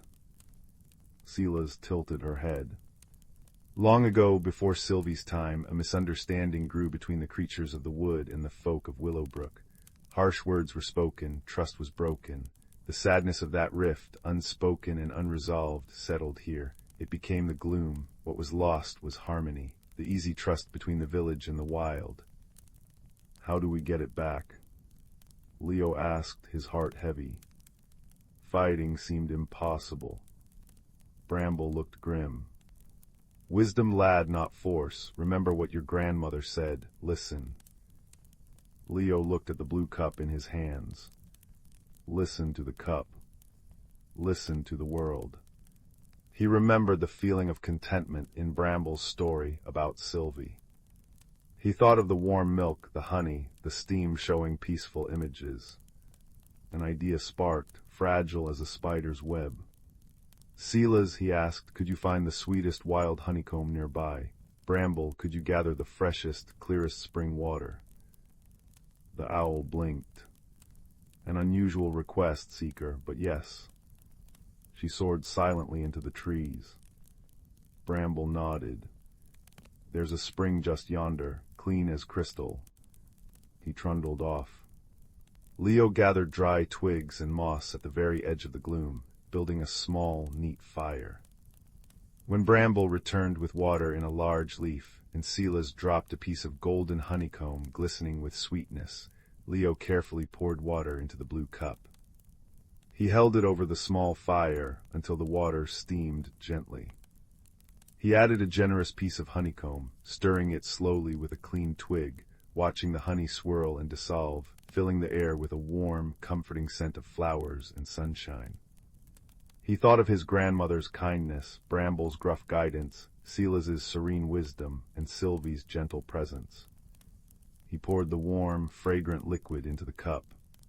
Holding the forget-me-not cup carefully, Leo stepped right to the edge of the swirling gloom.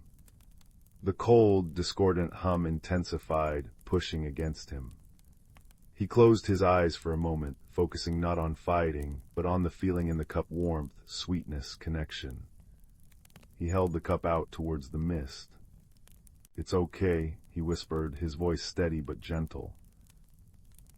"It's okay to remember the hurt, but remember the good things too. Remember the sunshine through the leaves. Remember the taste of wild strawberries. Remember the stories shared. Remember harmony."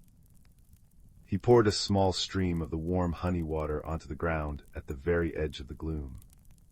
The liquid didn't vanish, it pooled for a moment, glowing faintly with a soft, golden light. The thick mist seemed to recoil slightly from the light and the scent. The discordant hum faltered, replaced by a softer, questioning sigh. "Your turn," Leo said softly to Bramble and Silas.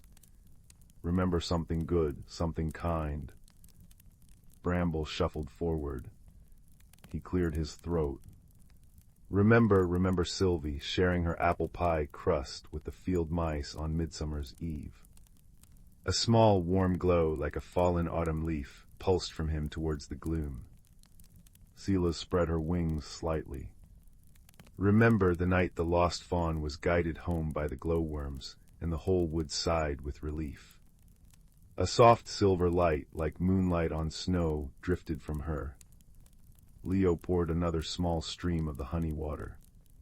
"Remember the sound of laughter from the village green carrying on the summer breeze," he added, pouring again. "Remember the badgers and the rabbits sharing the best digging grounds after the spring rains." Another pour. Each stream of warm liquid created a small pool of golden light. Each shared memory offered not to banish but to balance, added its own gentle light: Bramble's earthy warmth, Silas's cool silver. They didn't attack the gloom. They surrounded it. With warmth, with sweetness, with shared memories of connection and kindness. Leo kept pouring the contents of the cup slowly, steadily, speaking simple truths about the good things that still existed between the woods and the village, about the shared sun and rain, the mutual respect growing anew. The gloom didn't vanish instantly. It swirled, thinned, and as the golden light and the shared memories touched it, the gray mist began to change. It softened, lightened, turning from oppressive gray to pearly white, then to a gentle, luminous silver. The discordant hum faded completely, replaced by a soft, harmonious sigh, the sigh of the woods Leo had heard when he first held the cup. It was the sound of peace. Where the dense gloom had been, the base of the sentinel oak was now clear. Sunlight streamed down, dappling the mossy roots. Wildflowers, tiny blue forget-me-nots and white starflowers, just like the ones painted on the cup, began to unfurl from the earth, their fragrance mingling with the lingering scent of honey and wood smoke. The air felt warm, clean, and filled with the vibrant sounds of the forest returned to its rightful state. Silas let out a soft, melodious hoot. Harmony is remembered, the lost thing is found again, not as it was, but as it can be anew. Bramble nudged Leo gently. "You did it, lad, with a teacup and a kind heart." Leo looked at the blue cup. It felt warm, content, the painted leaves seeming to shimmer. The journey back to Willowbrook felt different. The woods seemed brighter, the whispers clearer and filled with friendly chatter. Bramble accompanied him to the edge of the village, Silas gliding silently above. As Leo walked into his cottage, his grandmother looked up from her knitting. She took in his peaceful expression, the faint scent of honey and wildflowers clinging to him, and the blue cup held securely in his hands. She didn't ask questions. She simply smiled, her eyes reflecting the warmth of the hearth. That evening, Leo and his grandmother sat by the fire. He filled the forget-me-not cup with chamomile tea. As they sipped, the steam curled upwards, not showing distant paths or owls, but a beautiful scene. The sentinel oak bathed in golden sunset light, forget-me-nots blooming brightly at its roots, a silver owl watching from a branch, and a stout badger snoozing contentedly in the soft moss below. It was a picture of perfect, peaceful harmony. Leo understood now. the magic wasn't just in the cup. The cup was a vessel, a focus. The true magic was in the act of paying attention to simple things, to quiet feelings, to the stories held in ordinary objects and in the hearts of others. It was in listening, in remembering the good, in offering warmth instead of force. He felt changed, not because he'd found a powerful object, but because he'd learned its quiet language. He'd learned that wonder wasn't always loud. Sometimes it was as soft as steam curling from a simple blue cup, reminding you that the most extraordinary magic is woven into the fabric of the everyday world, waiting only for a kind heart and a listening ear to bring it gently into the light. And as the fire crackled and the steam from the cup painted pictures of peace on the warm air, Leo knew that the greatest journeys often began not with a roar, but with the quiet, comforting chime of a teacup finding its way home. The wood sighed contentedly beyond the window, a lullaby of leaves and harmony, wrapping the cottage in a blanket of deep, enchanted peace. Story 9. The village of Willowbrook nestled in a valley where mist clung to the hills like cobwebs at dawn, and the river sang lullabies over smooth stones. In a cottage with ivy-laced windows lived a quiet boy named Theo, who found comfort in small, ordinary things. The way sunlight pooled on the kitchen floor, the hum of bees in the lavender patch, and especially the rhythm of his grandmother's wooden spoon as she stirred her famous berry jam. The spoon was unremarkable, carved from oak so old its grain had deepened into whorls like secret maps, its handle worn smooth by generations of loving hands. Theo never imagined it held magic until the autumn his grandmother's laughter grew thin as parchment, and her memories began to drift away like dandelion seeds. One chilly evening, as Theo wiped the spoon clean after supper, he noticed a faint, golden shimmer ripple across its surface. When he touched it, warmth spread up his arm, and suddenly, he wasn't in the kitchen anymore. He stood in a sun-drenched meadow, watching his grandmother as a young woman, dancing with wildflowers in her hair while the spoon stirred a pot over a campfire. The scent of crushed mint and honey filled the air, so vivid Theo could taste it. As quickly as it came, the vision vanished, leaving him breathless beside the cold hearth. That night, he whispered his discovery to the moonlit room. The spoon hummed softly in reply, and Theo knew it wasn't just wood.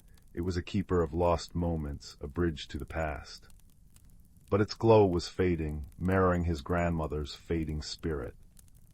If he didn't act, both might vanish forever.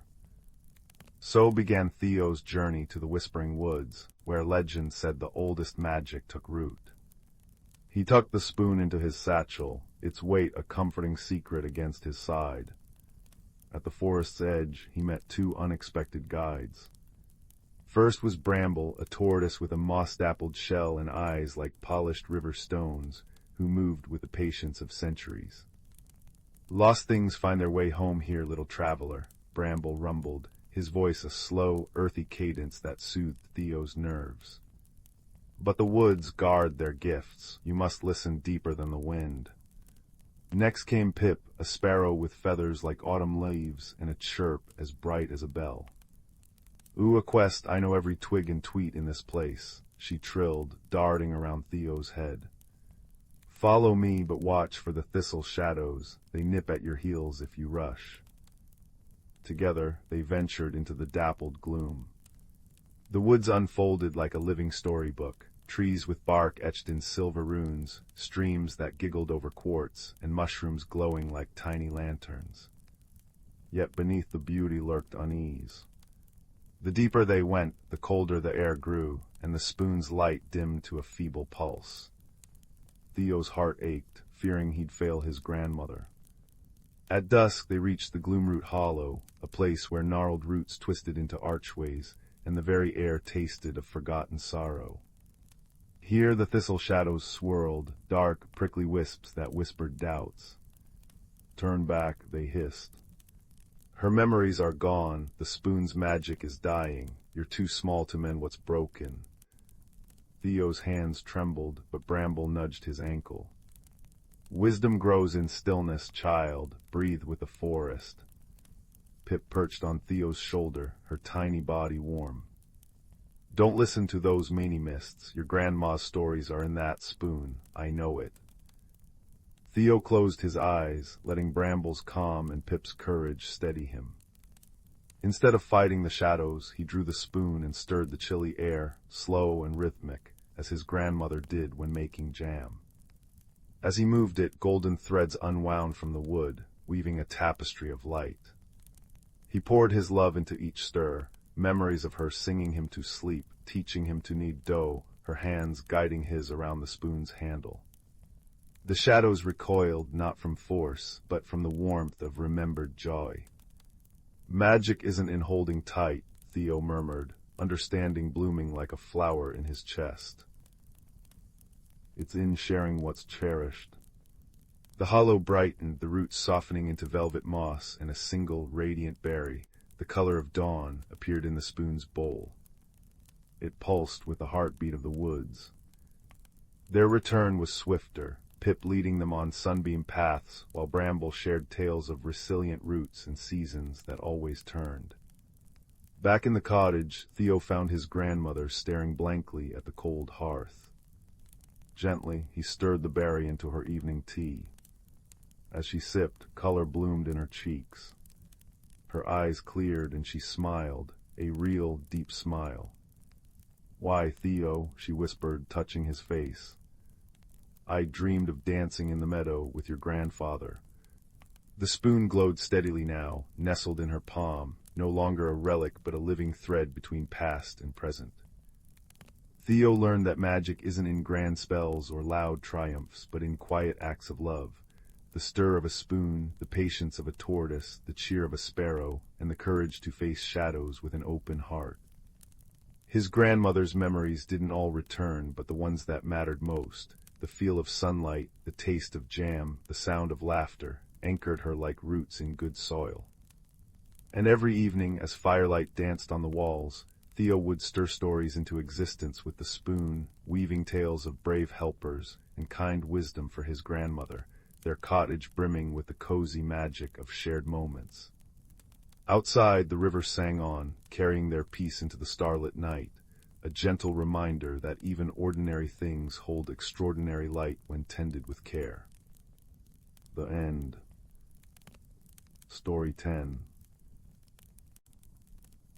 The old oak tree in Eris's backyard had always whispered secrets when the wind blew just right.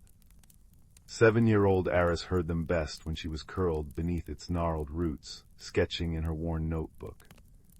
But one rain-washed Tuesday, she heard a different kind of whisper, a tiny, fretful sigh coming from the hollow where she sometimes hid her treasures. Inside, nestled amongst smooth pebbles and a lost blue button, was a wooden spoon. Not grand or carved, but plain, well-worn, smelling faintly of cinnamon and vanilla. Eris picked it up. It hummed gently in her palm like a drowsy bumblebee. "Hello," she whispered. The spoon gave a little jump. "Oh, you can't hear me." The voice was like dry leaves skittering across stone soft, a little raspy. "It's been ever so long. I'm Herbert." Herbert the spoon. He wasn't just any spoon, he explained. He was a stirring spoon, belonging to a long-lost line of kitchen enchanters. His magic wasn't for spells or battles, but for stirring things right. He could stir courage into timid hearts, stir understanding into confused minds, and most wonderfully, stir forgotten memories back to life. But he'd been lost, tucked away in this hollow, his magic growing dusty and unsure. "I want to help you remember," Eris declared, her heart swelling with the cozy warmth radiating from the spoon. "Where do you belong?" I can't quite recall," Herbert sighed, a tiny puff of cinnamon-scented steam escaping his bowl. "I remember a warm hearth, the scent of baking bread, and a feeling of deep, deep peace. Like a lullaby," he trembled. "But it's all foggy, and without a purpose, without someone to stir for, my magic fades." So began their journey. Not across mountains or seas, but through the quiet, familiar streets of Eris's neighborhood, seeking the source of Herbert's forgotten peace. their first helper appeared near the bakery on Willow Lane. Finnegan Fig was a very small, very round hedgehog who collected lost bottle caps and knew the neighborhood gossip better than anyone. Peace like a lullaby, eh? Finnegan mused, polishing a particularly shiny red cap. Old Mrs. Peony up on Ivy Crest, she hums constantly, like a tea kettle full of bees, but peaceful, hum. He tapped his tiny claws.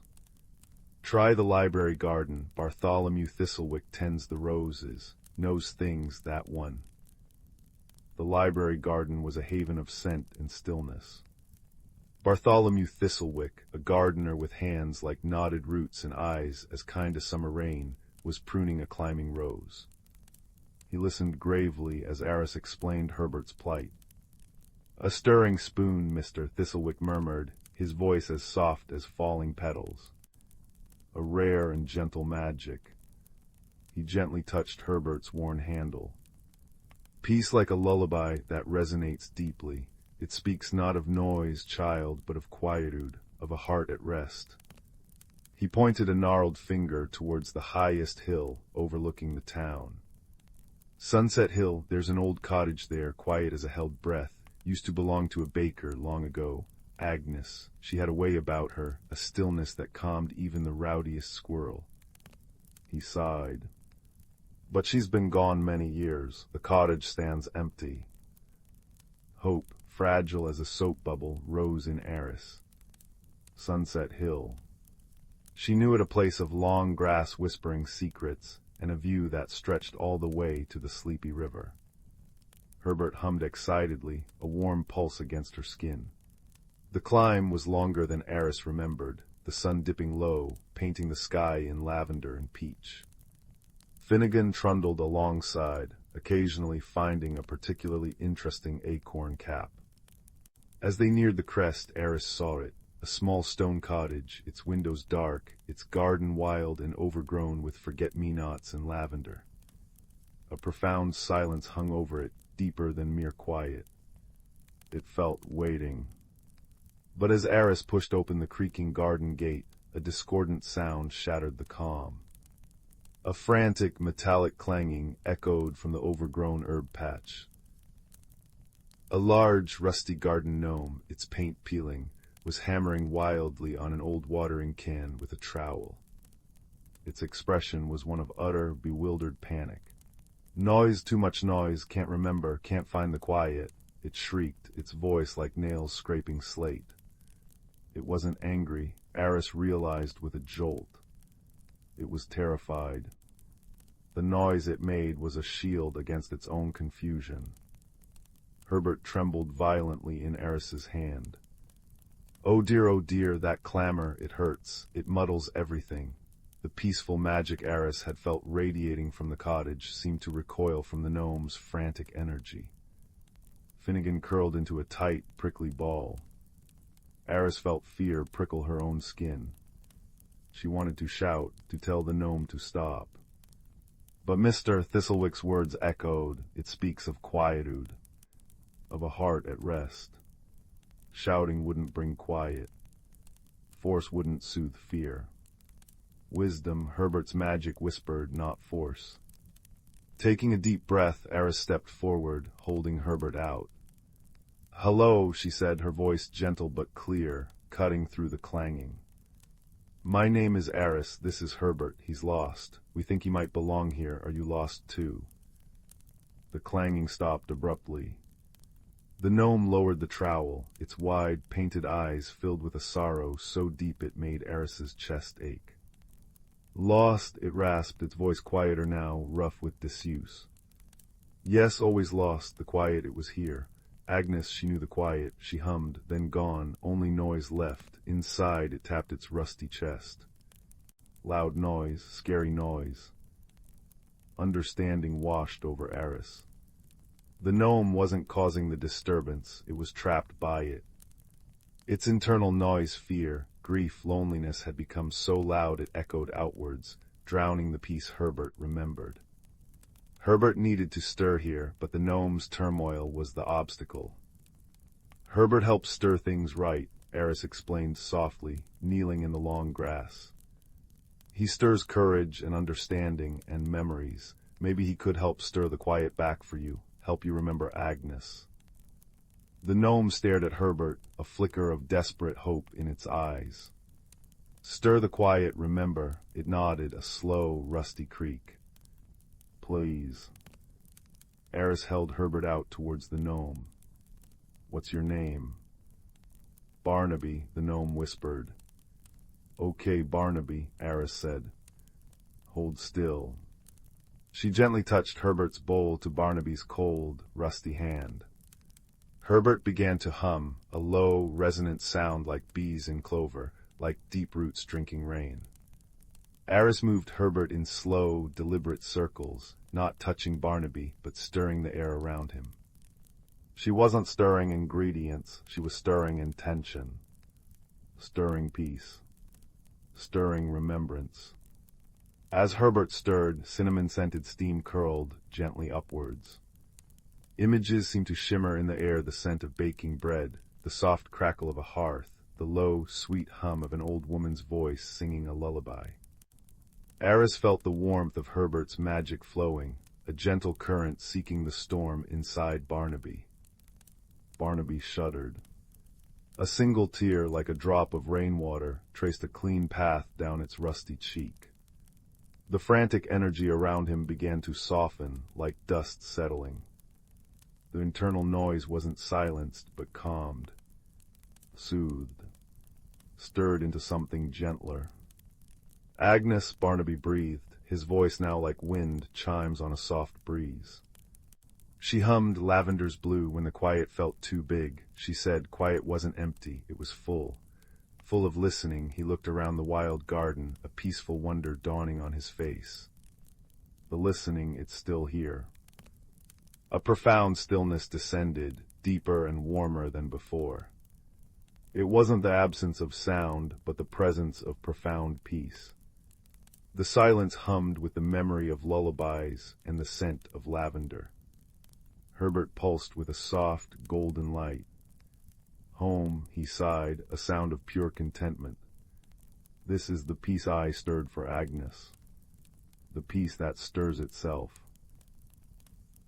Herbert gently floated from Eris's hand, not towards the cottage, but towards the overgrown lavender bush beside the garden gate. He nestled himself deep into the fragrant purple blooms, his plain wood blending with the earth. My place is here now, he whispered. Stirring the quiet, keeping the memory alive. Thank you, Eris. Barnaby sat peacefully amidst the forget-me-nots, no longer frantic, but simply present. Listening. Finnegan uncurled, blinking in the twilight peace. Eris knew Herbert had found his true purpose. He belonged to the garden now, to the quiet, to the memory of Agnes and the peace Barnaby had rediscovered. She hadn't returned him to a person, but to the essence of what he cherished. Walking back down Sunset Hill under a sky dusted with the first stars, Eris felt different. She carried the warmth of Herbert's magic, the scent of lavender and cinnamon, and the profound lesson deep in her heart, that the greatest magic often lies not in changing the world with a shout, but in stirring the quiet within it and within ourselves. She understood now that helping others find their peace could be the most important journey of all. Back home, beneath the whispering oak, Eris stirred her hot cocoa with an ordinary spoon. But as she sipped, she closed her eyes. She stirred the memory of Herbert's hum, Barnaby's peaceful sigh, and the listening quiet of the garden.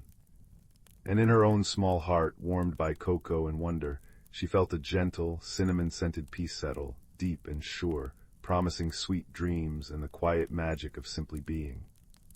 The oak leaves rustled softly, a lullaby just for her. Story 11.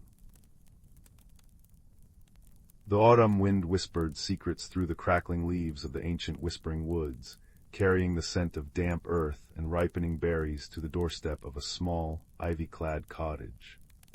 Inside, curled beneath a patchwork quilt stitched with constellations, lay Maya. Outside her window, the world seemed vast and full of unseen wonders, yet within the walls of her village, Maya often felt like the smallest pebble in the brook, quiet, unnoticed. She longed for something extraordinary, a feeling that hummed beneath her ribs like a captured firefly. Her solace lay in the stories her grandmother had woven before the winter took her tales of shimmering glades hidden behind waterfalls, of trees that sang, and of a world nestled within their own, unseen by ordinary eyes.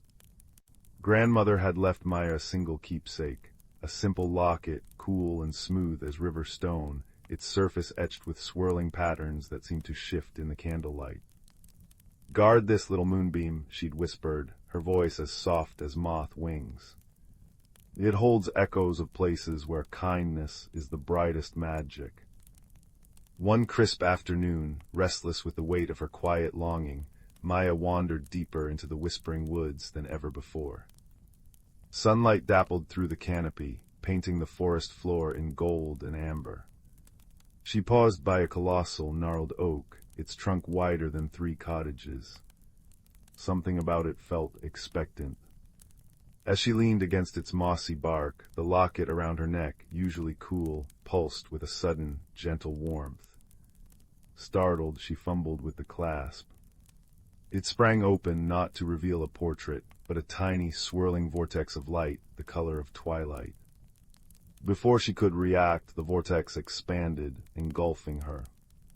There was no sound, only a sensation like sinking into warm honey and the scent of ozone and crushed mint. When her vision cleared, Maya gasped. She stood at the edge of a meadow bathed in perpetual twilight.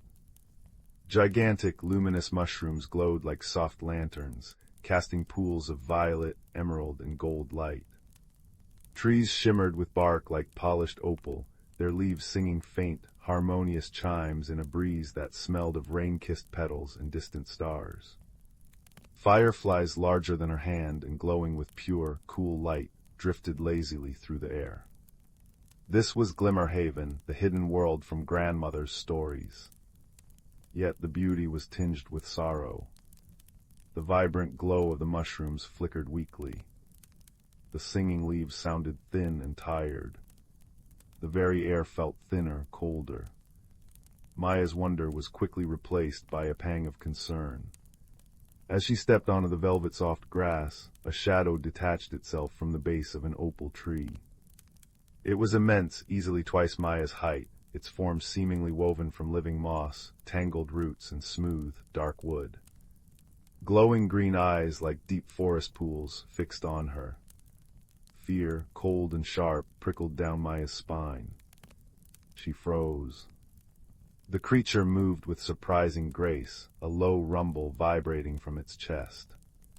It wasn't a growl of menace, Maya realized, but a sound like wind sighing through pines. It tilted its great head, those luminous eyes filled not with anger, but with profound sadness. "Little light," it spoke, its voice deep and resonant, echoing with the creak of ancient timber. "You should not be here. The haven fades." Maya's fear ebbed, replaced by a surge of compassion.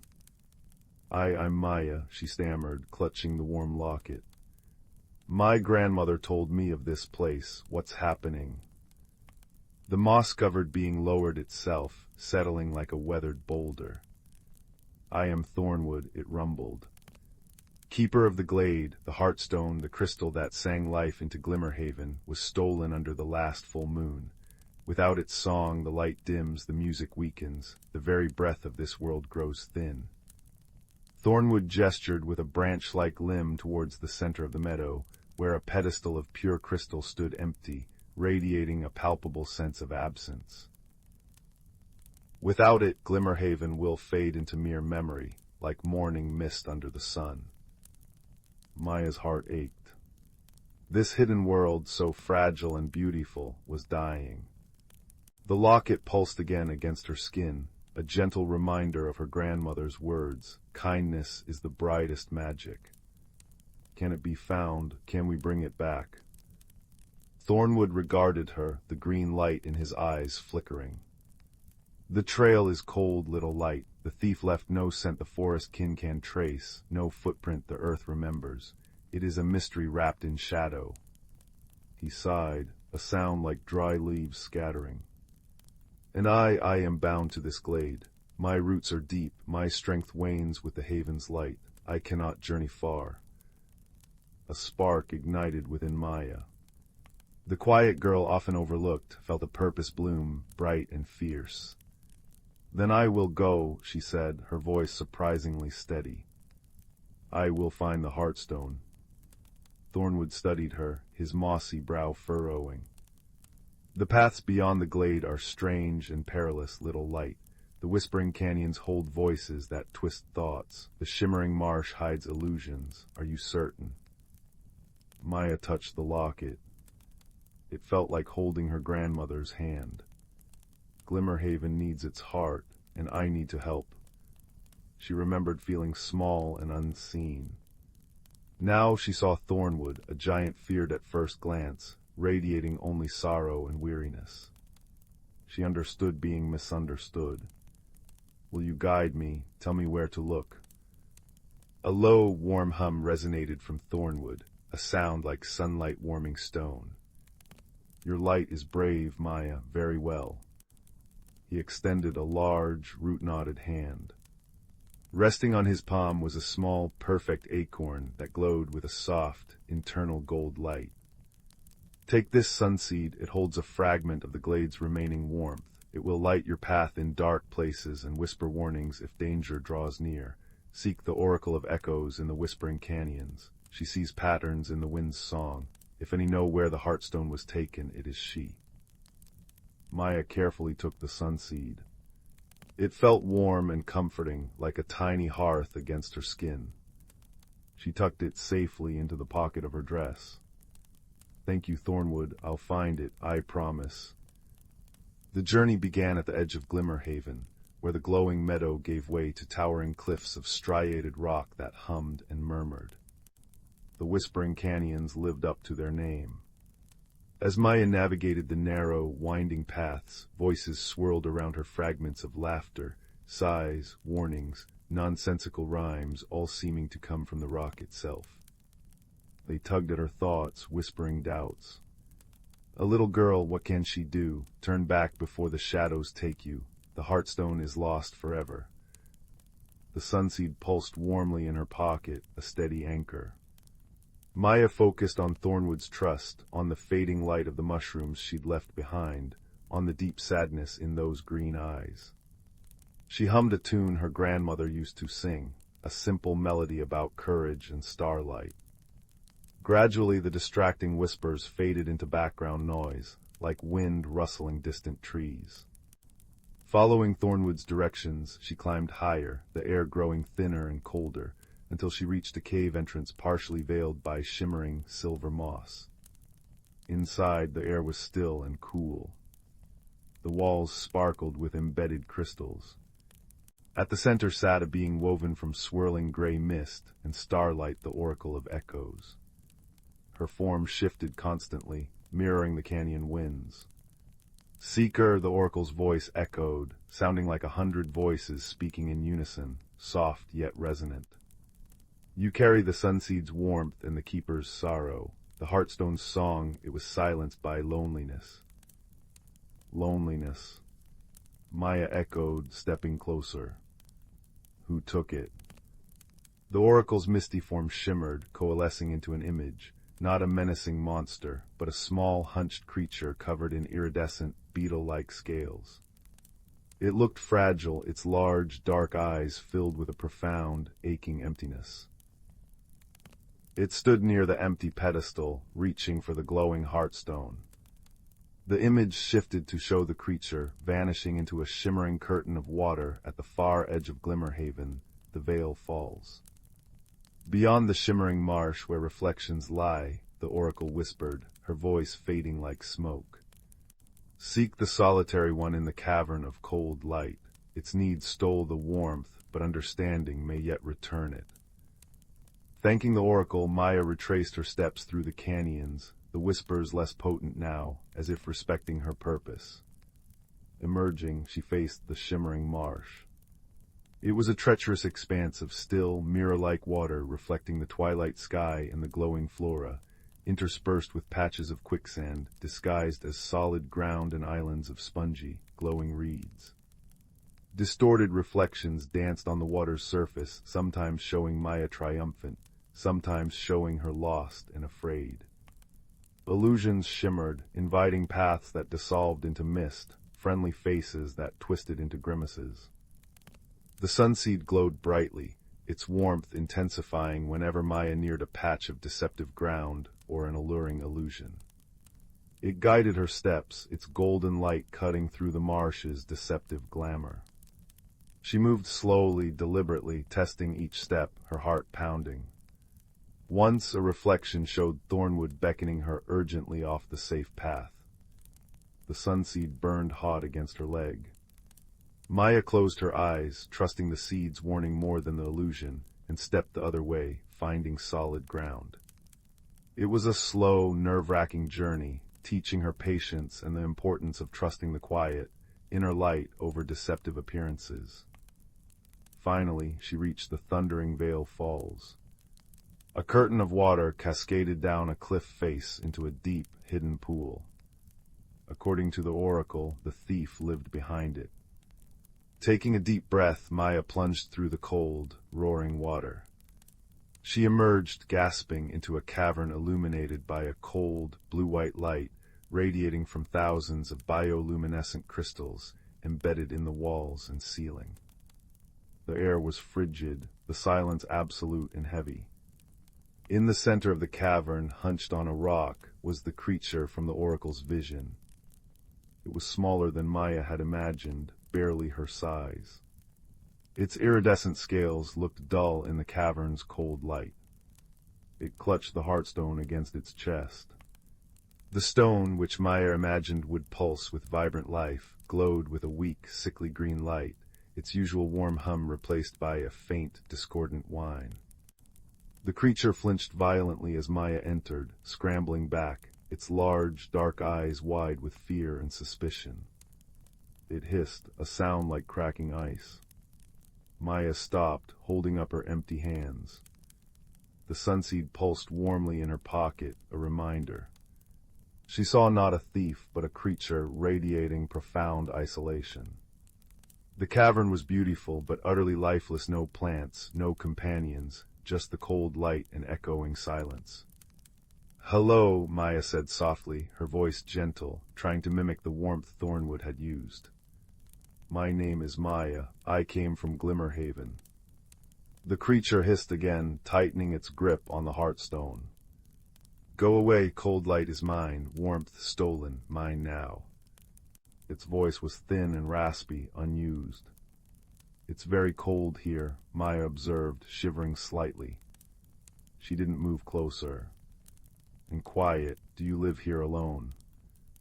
The creature blinked, its suspicion momentarily replaced by confusion. "Always alone," it rasped.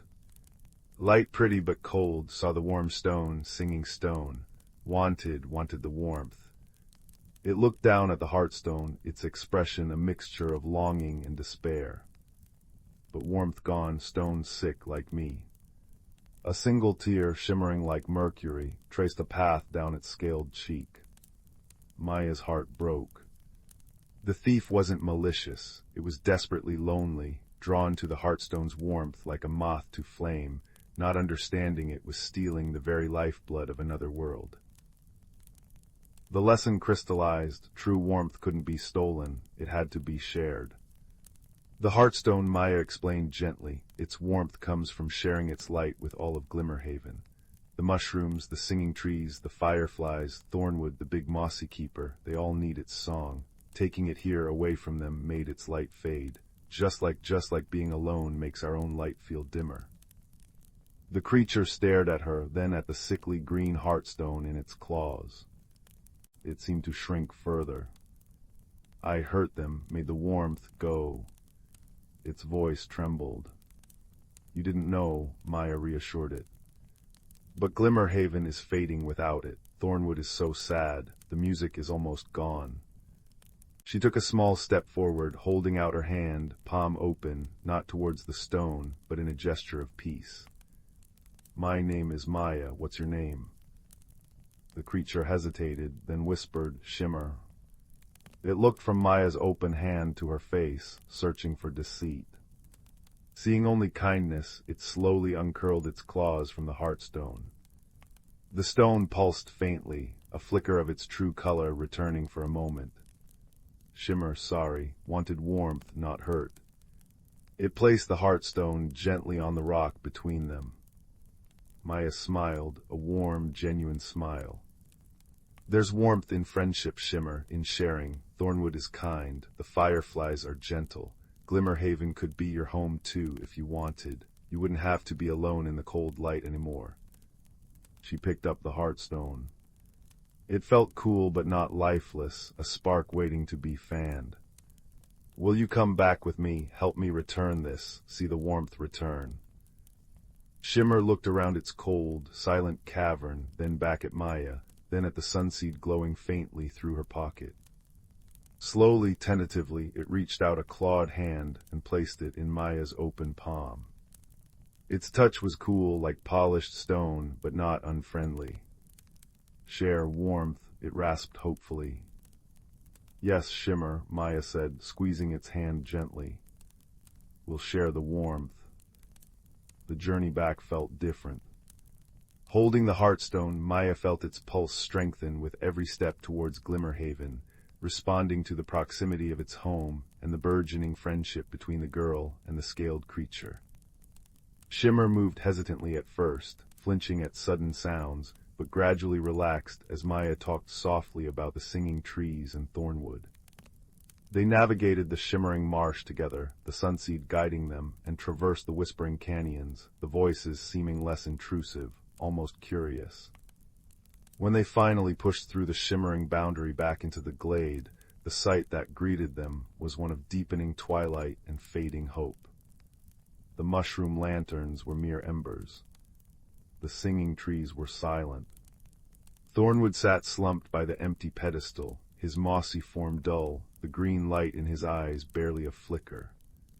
He looked up as they entered, his gaze initially widening in disbelief at the heartstone in Maya's hand, then narrowing with confusion and a flicker of protective anger at the sight of Shimmer cowering slightly behind her. Little light. Thornwood's voice was a faint rumble. You found it, but this creature... He shifted, a low growl vibrating the ground. Maya stepped forward, placing herself between Thornwood and Shimmer. Thornwood, this is Shimmer. Shimmer didn't mean to hurt Glimmerhaven. Shimmer was lonely, living in a cold, dark place, and saw the heartstone's warmth. Shimmer just wanted to feel warm. She held out the heartstone. And Shimmer is sorry. Please let Shimmer help put it back. Thornwood stared at Shimmer, his great chest heaving. He saw the fear in the small creature's eyes, the way it shrank behind Maya, the dull scales. He remembered his own initial suspicion of Maya, the little light. He looked at Maya, her face earnest, her eyes reflecting the fading glow of the mushrooms and the steady pulse of the heartstone she held. The anger in his gaze softened, replaced by a deep, weary understanding. The growl subsided. Loneliness, he rumbled, the word heavy with recognition. A cold thief indeed. He slowly extended his massive hand, palm open, towards the pedestal. Place the heartstone, Maya, and Shimmer, help her. Together, Maya and Shimmer carefully lifted the heartstone. As their hands touched the cool crystal simultaneously, a jolt of pure, warm energy surged through them. Maya felt it as courage and belonging, Shimmer as a shocking, wonderful sensation of connection. They placed the heartstone onto the crystal pedestal. For a heartbeat, nothing happened. Then a soft, resonant chime echoed through the glade, pure and sweet. The heartstone ignited. Not with a sickly green, but with a brilliant, pulsing light that was every color at once: the gold of sunlight, the green of new leaves, the blue of deep sky, the violet of twilight. The light exploded outwards in a silent wave. Where it touched the mushroom lanterns, they blazed back to life, glowing stronger than ever before. The singing trees rustled, their chimes swelling into a harmonious, joyful melody that filled the air. The fireflies burst into dazzling spirals of light, painting the twilight with streaks of gold and silver. The very air thickened, warm and fragrant again, buzzing with renewed life. Thornwood straightened, a deep sigh of relief shaking his mossy form. The green light in his eyes blazed bright and strong, reflecting the restored Heartstone's glow. Life flooded back into Glimmerhaven. Thornwood looked at Shimmer, no longer with suspicion, but with a profound gentleness. "Welcome, Shimmer," he rumbled, his voice warm as summer earth. "Your scales, they catch the Heartstone's light beautifully, like fallen stars." Shimmer looked around, overwhelmed. The warmth wasn't just in the air, it was inside, a feeling blooming in its chest where only cold emptiness had been. It looked at Maya, then at Thornwood, a hesitant, almost disbelieving smile touching its scaled face. "Warm," it whispered, its voice less raspy, filled with awe. "So warm." Maya stood between them, the quiet girl who had felt small and unseen. She felt the Heartstone's light warming her skin, heard the trees singing their restored song, saw the fear replaced by tentative hope in Shimmer's eyes, and felt Thornwood's immense, gentle presence. She hadn't just found the Heartstone, she had found her own courage, her voice, and the profound truth that kindness could bridge any gap, heal any hurt, and transform loneliness into belonging. The locket against her chest pulsed once, warmly, a silent echo of her grandmother's wisdom confirmed. As the eternal twilight of Glimmerhaven deepened, now vibrant and alive, Maya knew she could return to her cottage by the Whispering Woods. But she also knew she carried Glimmerhaven within her, the memory of its light, its music, and the warmth of an unexpected friendship forged in the quiet courage of a journey. She had ventured into the hidden world an unnoticed pebble, and emerged a stone that had helped anchor an entire world's light.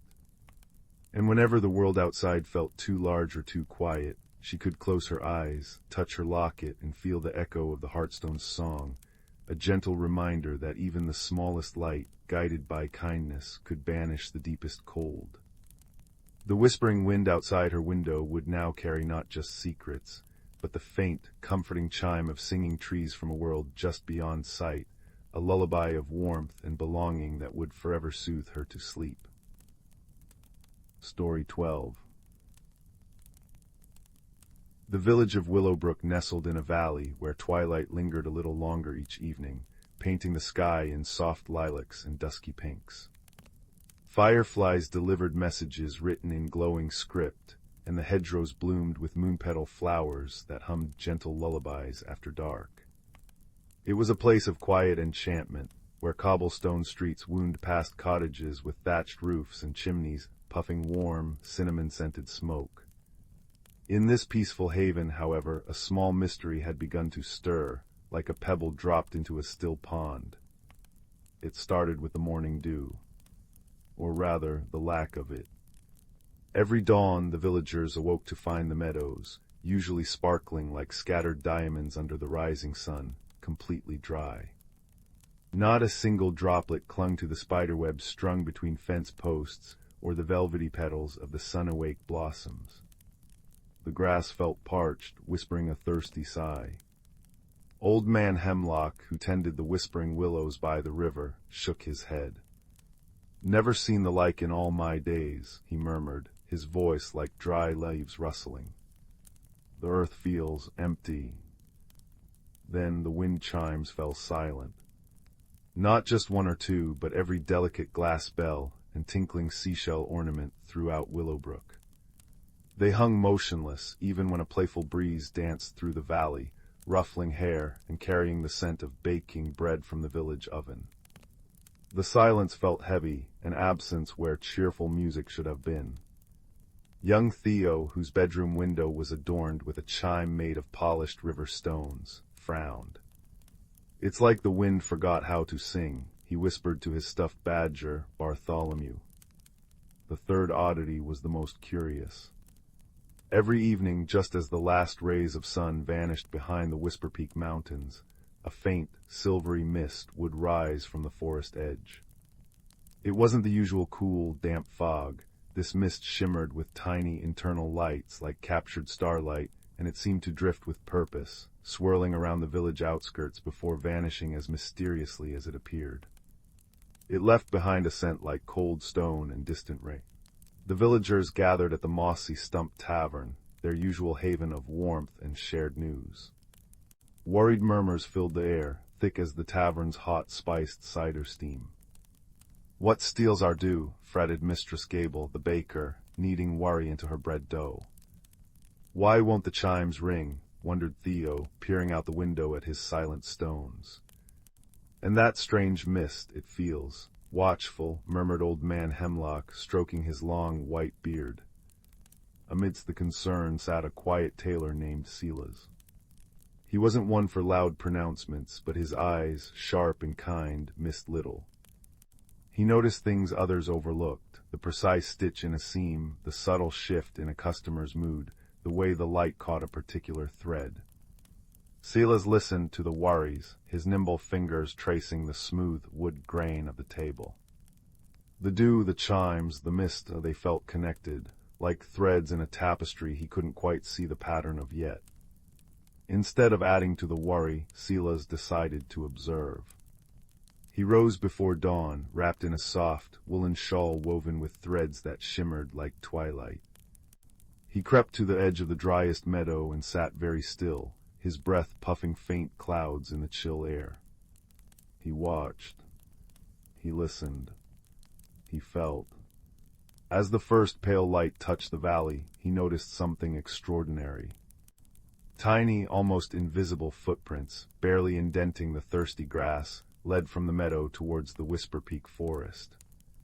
They were no bigger than a thimble and shaped like delicate cloven hooves. Intrigued, Silas followed the faint trail. It led him deep into the ancient woods, where sunlight filtered through the canopy in dappled patterns on the mossy floor.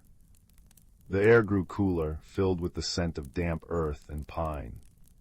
He walked until he reached a small, moss-covered clearing bathed in perpetual twilight. There, perched on a toadstool reading a tiny book bound in acorn caps, sat Thistlewick. Thistlewick was a hedgehog, but no ordinary one. He wore minute spectacles perched precariously on his snout, and his spines held scrolls tucked securely within their points.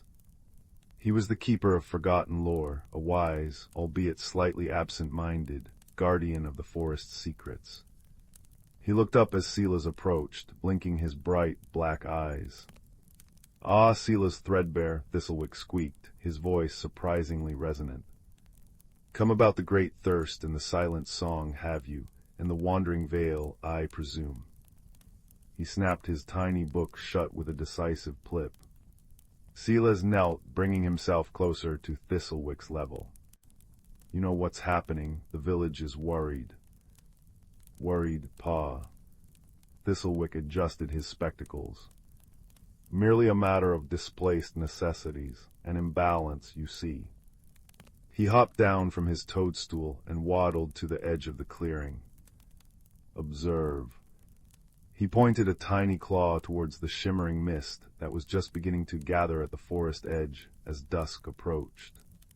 As Silas watched, concentrating hard, he saw shapes within the mist. Ethereal, cloud-like creatures with fleece as soft as dandelion down and eyes, like polished moonstones, drifted silently. They moved with a gentle, floating grace, their hooves barely touching the ground. Each creature carried, balanced delicately on its back, a sphere of pure, condensed light that pulsed faintly. "The Nimbus flock," Thistlewick whispered reverently. "Shepherds of the high air, they gather the essence of the dawn, the very dew, to weave the clouds that bring rain to the high meadows beyond the Whisper Peaks." Silas understood instantly. But why gather it all here? Why leave Willowbrook dry? Thistlewick sighed, a sound like wind through dry grass. Their ancient path took them over the mountains directly, but the great Stoneheart quarry opened on the southern slope last season. The noise, the dust, the harsh lights, it frightens them terribly. They cannot pass that way any more. So they descend lower, through our valley, gathering the dew as they go, for their journey is long and they must carry their water. He gestured towards the silent mist. The silent song, that's their doing too.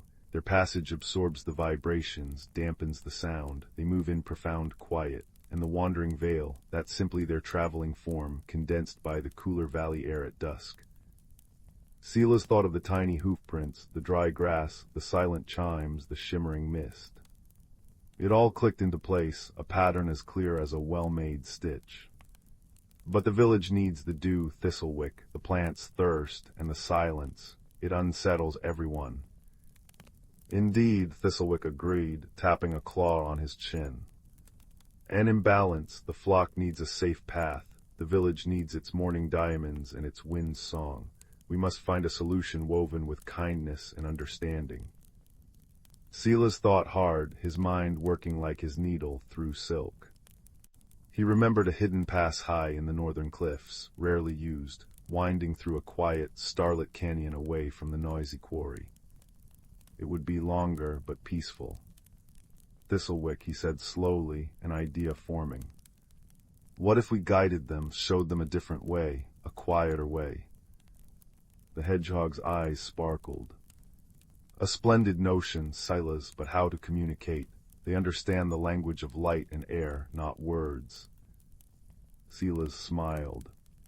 He had just the thing. He returned to his small tailor's shop and fetched his most precious spools. Threads spun from captured moonlight, shimmering silver, threads dyed with the deepest twilight blue, and threads as pure and bright as the morning star. Working through the night by the soft glow of a floating hearth spirit named Ember, who provided gentle warmth and light, Silas wove. He didn't sew a garment but a banner, a large, flowing tapestry of light. Using the moon thread, he wove the familiar constellations of the northern sky, the stag, the weaver, the silver river. With the twilight thread, he outlined the winding path of the hidden canyon pass. And with the starlight thread, he created shimmering arrows pointing the way, pulsing softly. As the first hint of dawn touched the sky, Silas and Thistlewick carried the banner to the highest hill overlooking the forest edge, where the nimbus flock gathered each evening. They draped the luminous tapestry between two ancient whispering oaks, facing the path towards the northern pass. The woven stars and path glowed with an ethereal light, clear and inviting. That evening, as the shimmering mist began to rise, the nimbus flock paused, their moonstone eyes fixed on the glowing banner. They drifted closer, a soft, collective sigh rustling the leaves. They studied the woven stars, the depicted path. A sense of gentle understanding seemed to flow through the flock. One, slightly larger with fleece like spun pearl, drifted forward and touched the woven silver river with its misty nose. Then, with a graceful turn, the entire flock shifted direction.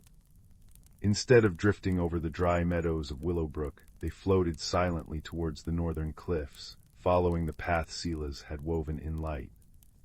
As they passed, the banner fluttered gently, its glow reflecting in their eyes. The villagers woke the next morning to a world transformed. The meadows sparkled anew, every blade of grass and petal adorned with perfect, glistening dewdrops that caught the rising sun like countless tiny rainbows. A soft breeze, cool and sweet, danced through the streets. And then the sound. A delicate, joyful chorus arose as every wind chime in Willowbrook began to sing, glass bells tinkling, seashells whispering, river stones humming a low, contented song. The music filled the valley, sweeter than ever before. Old Man Hemlock stood in his dew-jeweled willow grove, tears of relief in his eyes. Mistress Gable breathed in the fresh, damp air, her bread dough rising perfectly. Theo laughed, dancing under his chiming stones, as Bartholomew the badger bounced happily. Silas stood on the hill beside Thistlewick, watching the last of the shimmering mist vanish into the northern canyon pass. The luminous banner still glowed faintly. They understood, Silas whispered, a warm feeling spreading through his chest. Of course they did, Thistlewick chirped, polishing his spectacles. Light is the oldest language, kindness the clearest map.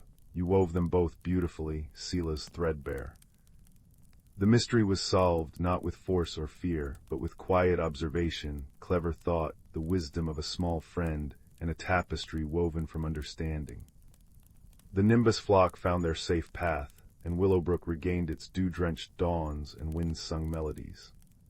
Sometimes, on very clear evenings, villagers would look up towards the northern cliffs and see a faint, shimmering veil high above, peacefully journeying on its way, a silent reminder of the gentle magic woven through their world and the kindness that could guide even the most ethereal traveler home.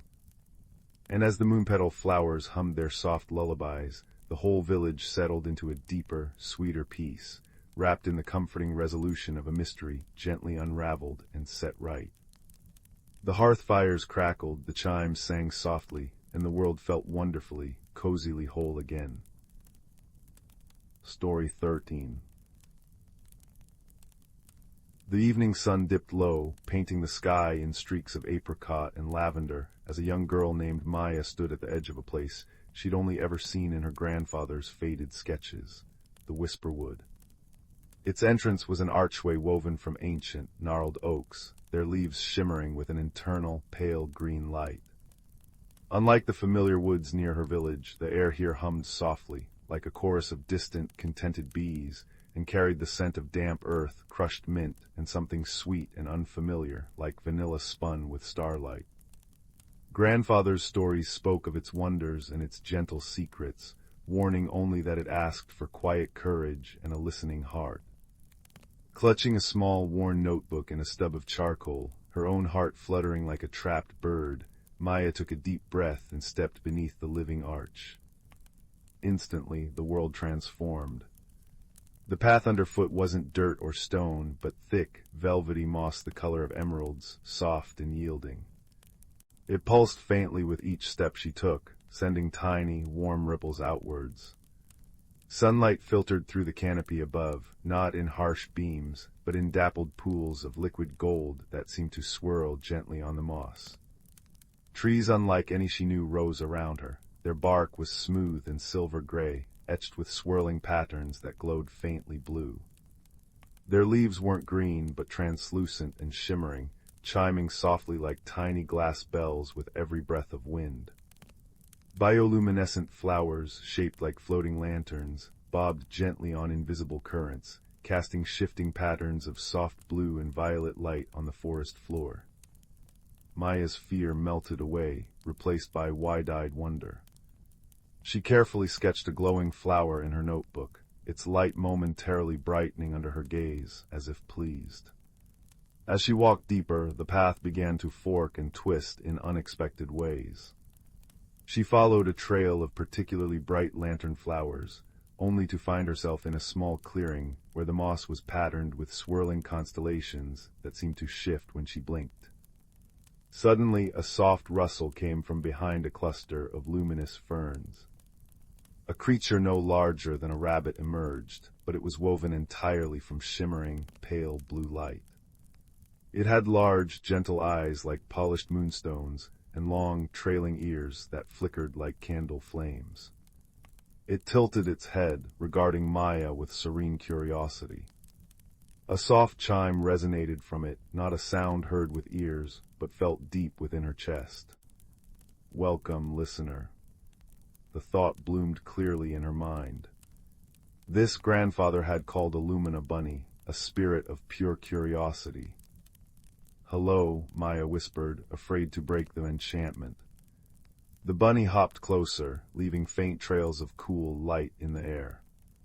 It nudged her knee, then turned and hopped towards a different path, one she hadn't noticed, winding between two trees whose branches intertwined like clasped hands.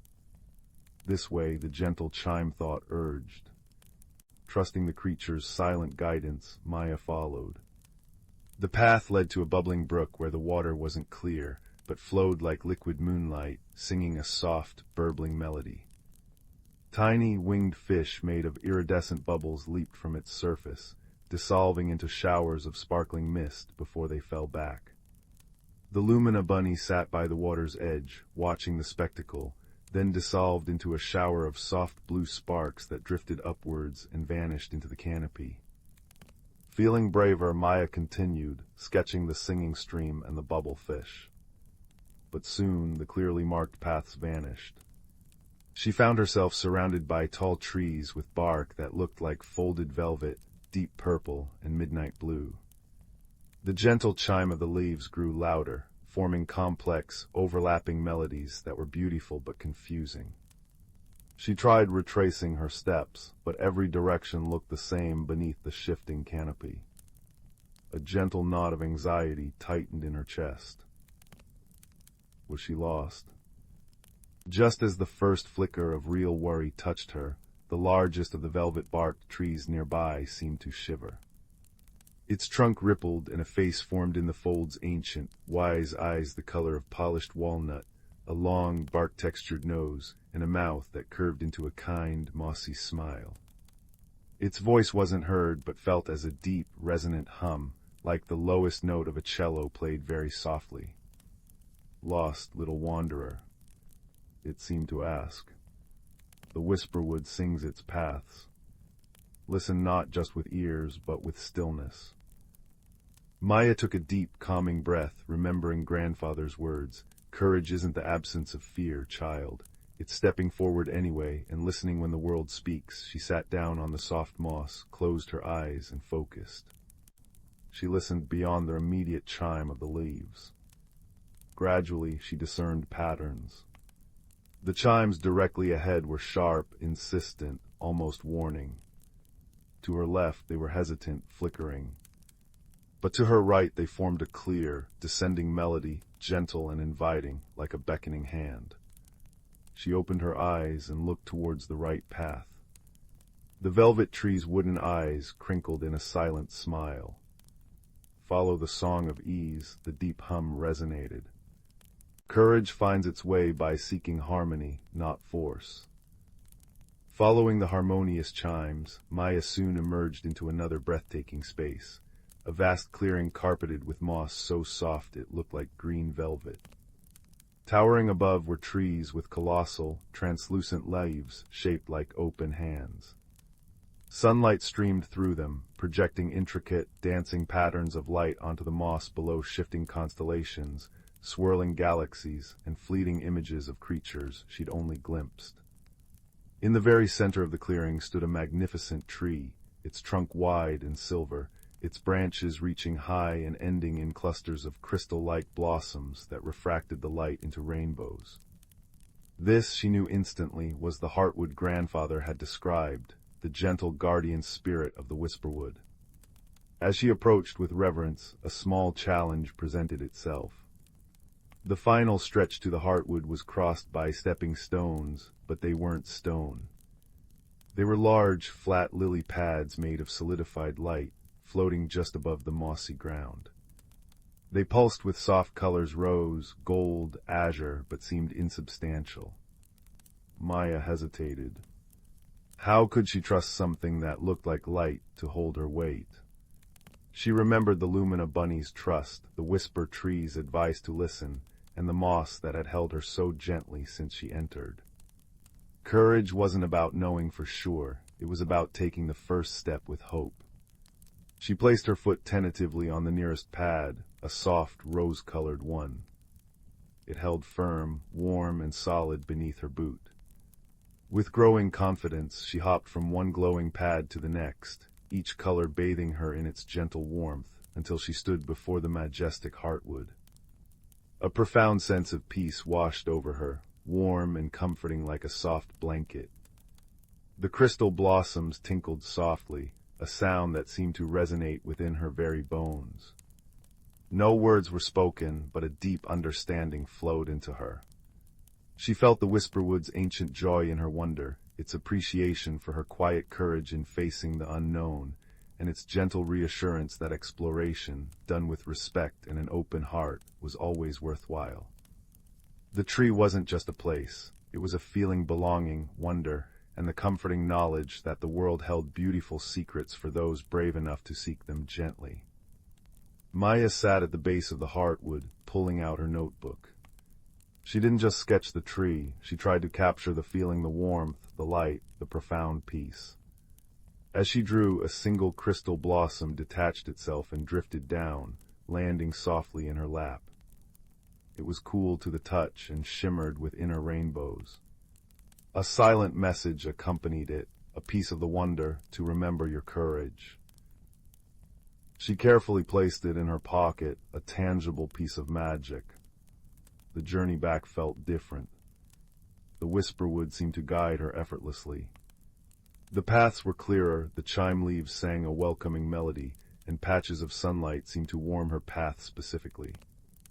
She passed the velvet tree again, its deep hum vibrated with approval. Well listened, little wanderer. Carry the forest song within. Near the entrance arch, she saw a flash of pale blue light, the Lumina bunny, flickering briefly in farewell before dissolving once more. Stepping back beneath the gnarled oak arch as twilight deepened into true night, Maya felt profoundly changed. The familiar scent of her village hearth smoke reached her, warm and comforting. She looked back at the whisperwood. The green glow from within was softer now, a gentle beacon in the dusk. It no longer felt unknown and intimidating. It felt like a friend, a secret garden of wonder she had bravely visited. At home, after recounting her incredible adventure to her wide-eyed younger brother by the crackling fireplace, leaving out the parts she felt were just for her heart, Maya placed the crystal blossom on her windowsill. Moonlight streamed through it, casting tiny, dancing rainbows on her bedroom wall. As she snuggled under her quilt, the soft chime of distant leaves seemed to drift through the open window, mingling with the cricket's song. She held the smooth, cool crystal in her hand, feeling its gentle pulse, a reminder of the heartwood's peace. The anxieties of the unknown had transformed into the sweet glow of discovery. She had ventured, she had listened, she had been brave in her quiet way, and the whisperwood had welcomed her, sharing its magic. With a deep sigh of contentment, the scent of vanilla and starlight faintly lingering in her memory, Maya drifted into a deep, peaceful sleep, her dreams filled with glowing paths, gentle chimes, and the warm, approving gaze of ancient, wise trees. The world was vast and wondrous, and courage, she now knew, was simply the quiet step taken with an open heart. Story 14.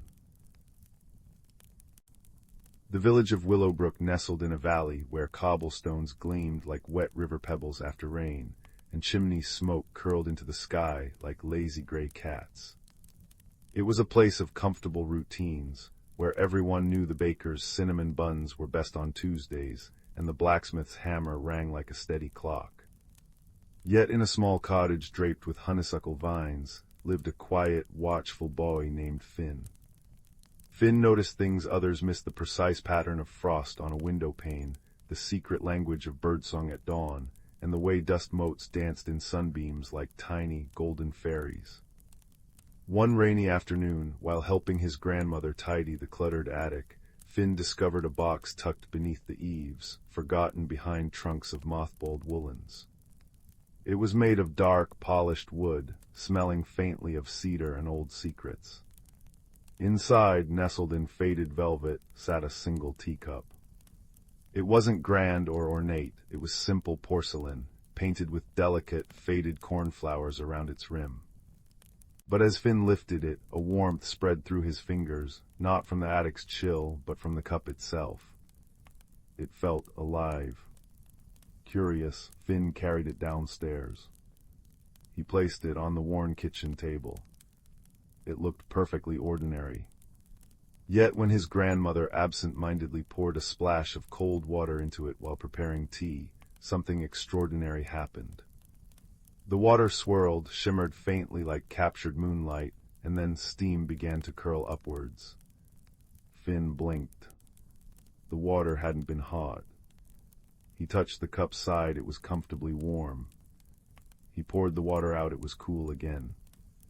But when he poured fresh water in, it instantly warmed, releasing the comforting aroma of chamomile and honey, even though no tea had been added. "Grandmother, look," Finn whispered, his voice hushed with wonder. His grandmother, her eyes crinkling with kindness, peered at the cup. "Well now, my dear Finn, that's the cornflower cup. My own grandmother spoke of it. She said it didn't just warm water, but hearts too. It finds its way to those who truly see. She patted his hand. It's yours now, Finn, but remember, such things often come with a journey. Finn treasured the cup. He'd sip warm water that tasted inexplicably of sunshine or lavender, feeling a gentle calm settle over him. But soon he noticed something else. The cup seemed restless. When placed near the window facing the whispering woods, the ancient, mysterious forest bordering Willowbrook, it would grow warmer, almost humming with a soft vibration. Finn began to see flickers of deep sadness in the forest's depths, trees drooping lower than usual, streams running quieter, a grayish pallor over the vibrant greens. The cup's warmth intensified, pulsing like a tiny heartbeat against his palm. It wasn't just a gift, it was a call. Finn knew with a certainty that settled in his bones he needed to take the cornflower cup into the whispering woods. Packing a small satchel with bread, cheese, and the precious cup wrapped in soft cloth, he slipped out at dawn, the dew-kissed grass cool beneath his boots. The familiar path into the woods quickly vanished. Ancient oaks, their bark etched with stories, leaned close, their branches forming a cathedral ceiling of green and gold light. Ferns unfurled like shy dancers. But the air felt heavy, laden with an unspoken sorrow. The usual cheerful chirping of birds was replaced by melancholic trills. The vibrant moss seemed duller. Finn walked deeper, the cornflower cup radiating warmth from his satchel, a small beacon in the growing gloom. He felt small and very alone. That's when he heard a soft, rhythmic click-click-click. Pushing aside a curtain of willow fronds, he found a clearing where a large, dignified badger sat upon a mossy log. She wore tiny, round spectacles perched on her snout and was knitting with swift, practiced paws using needles made of polished acorn wood. Her fur was silvery gray, and her eyes were deep pools of calm wisdom.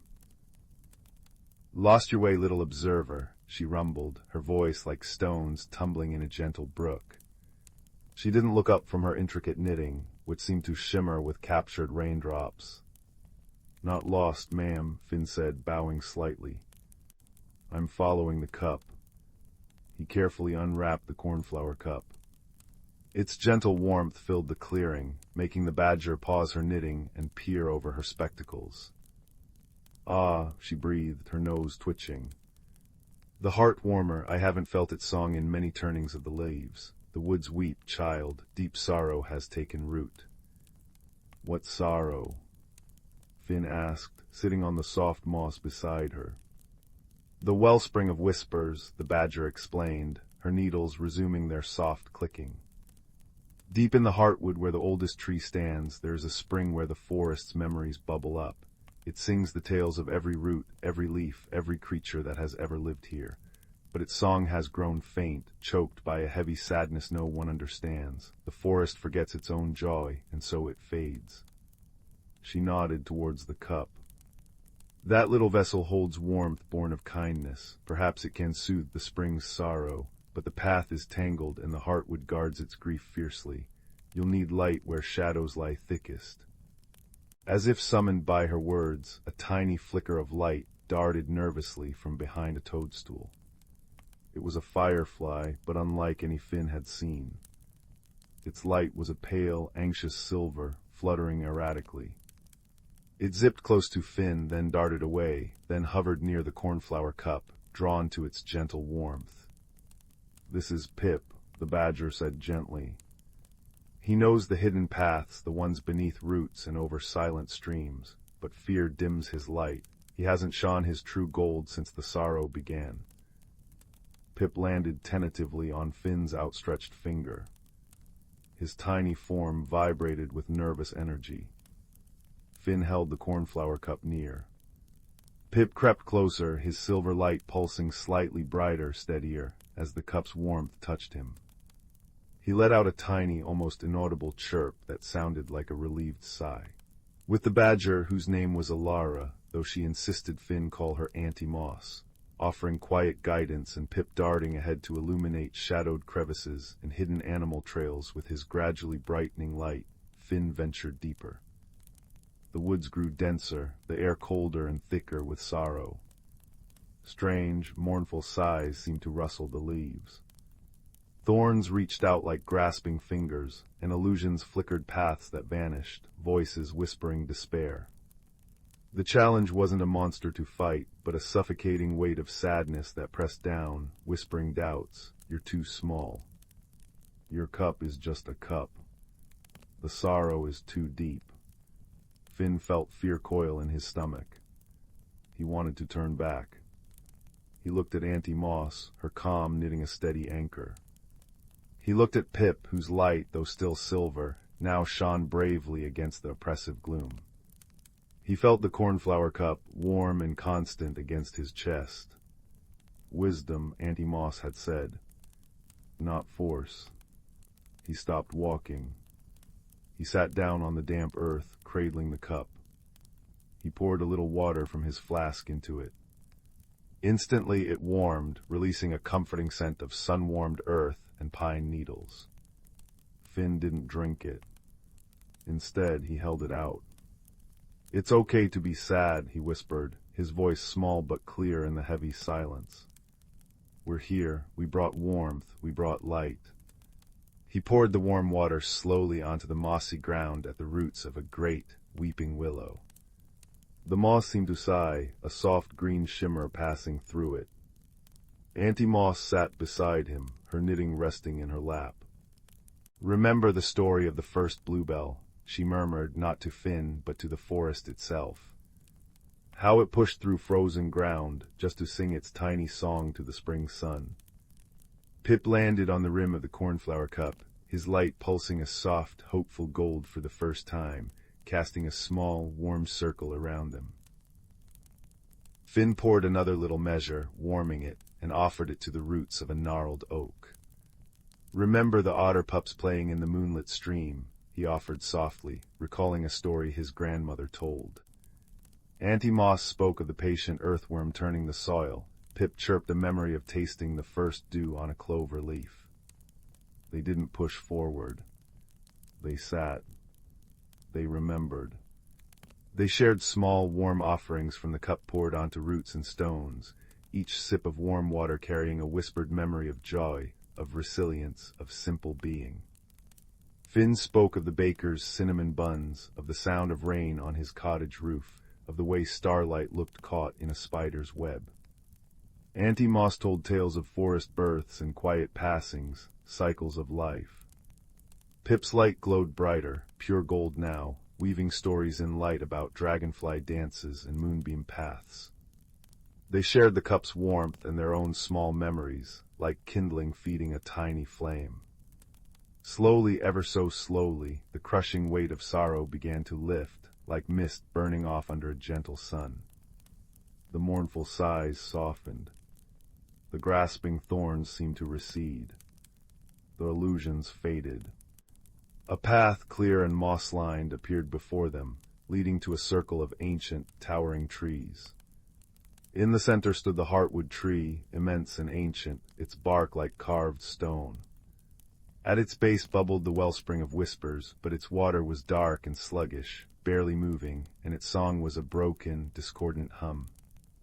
The source of the sorrow wasn't an enemy, but the wellspring itself, choked with forgotten joy and heavy with loneliness. Finn approached slowly, the cornflower cup held before him like a lantern. Pip's golden light illuminated the dark water. Auntie Moss stood silent, her presence a pillar of quiet strength. Finn knelt by the dark pool. He dipped the cornflower cup into the murky water. For a moment, nothing happened. Then a faint blue light, the color of the painted cornflowers, began to emanate from the cup itself.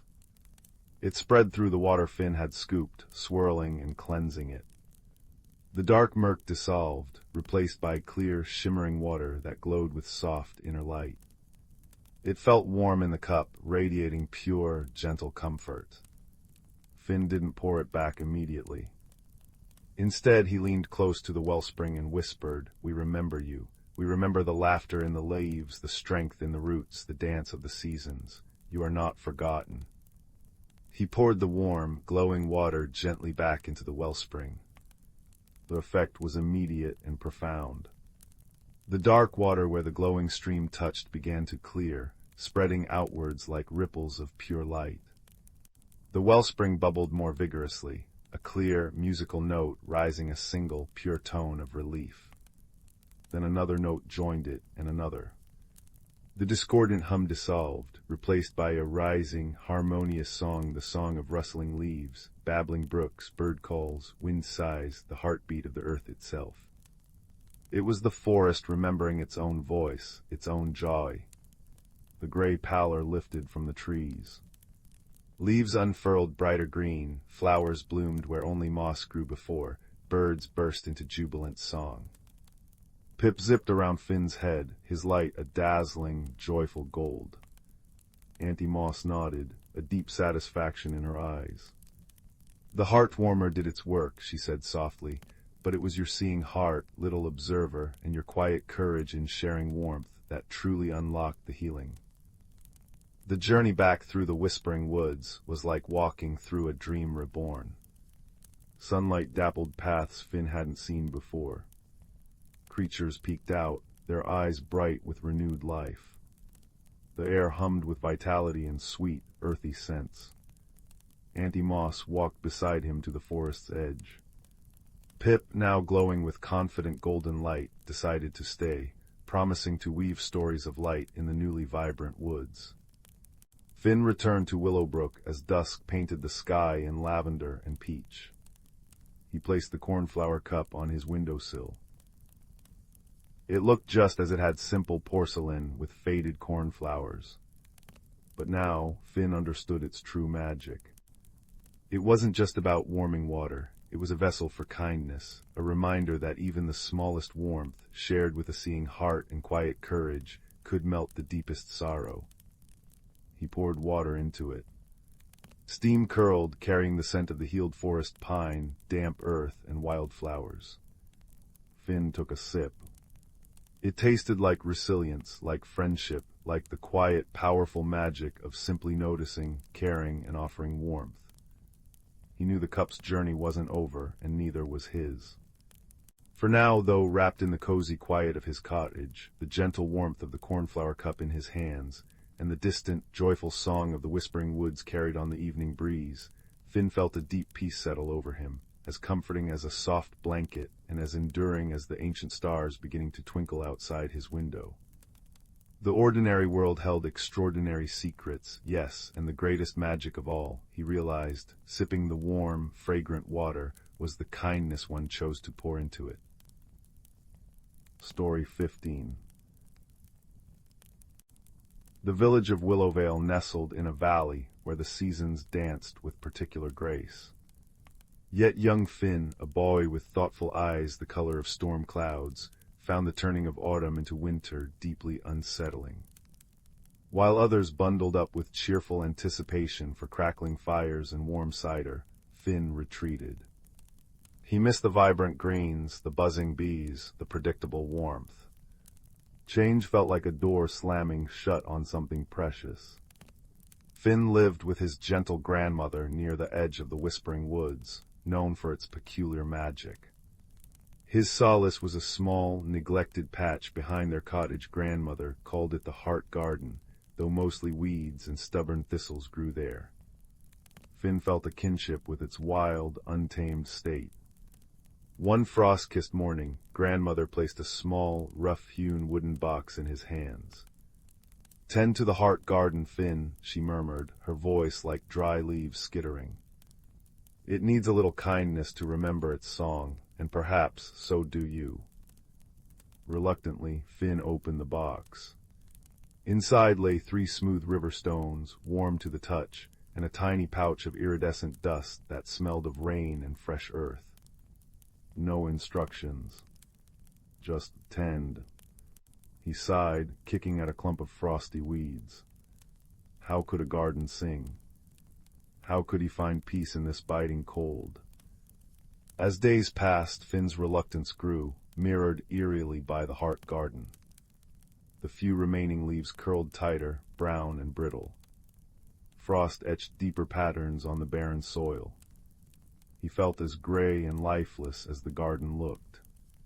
Then a visitor arrived, Thistle, a slow-moving ancient garden tortoise grandmother was fond of, his shell patterned like mossy bark. Thistle nudged Finn's boot with his head, then plodded determinedly towards a particularly tangled corner of the garden, blinking patiently. All right, Finn grumbled, following. He knelt, the cold earth seeping through his trousers. He pulled at the dead weeds, his breath puffing white in the air.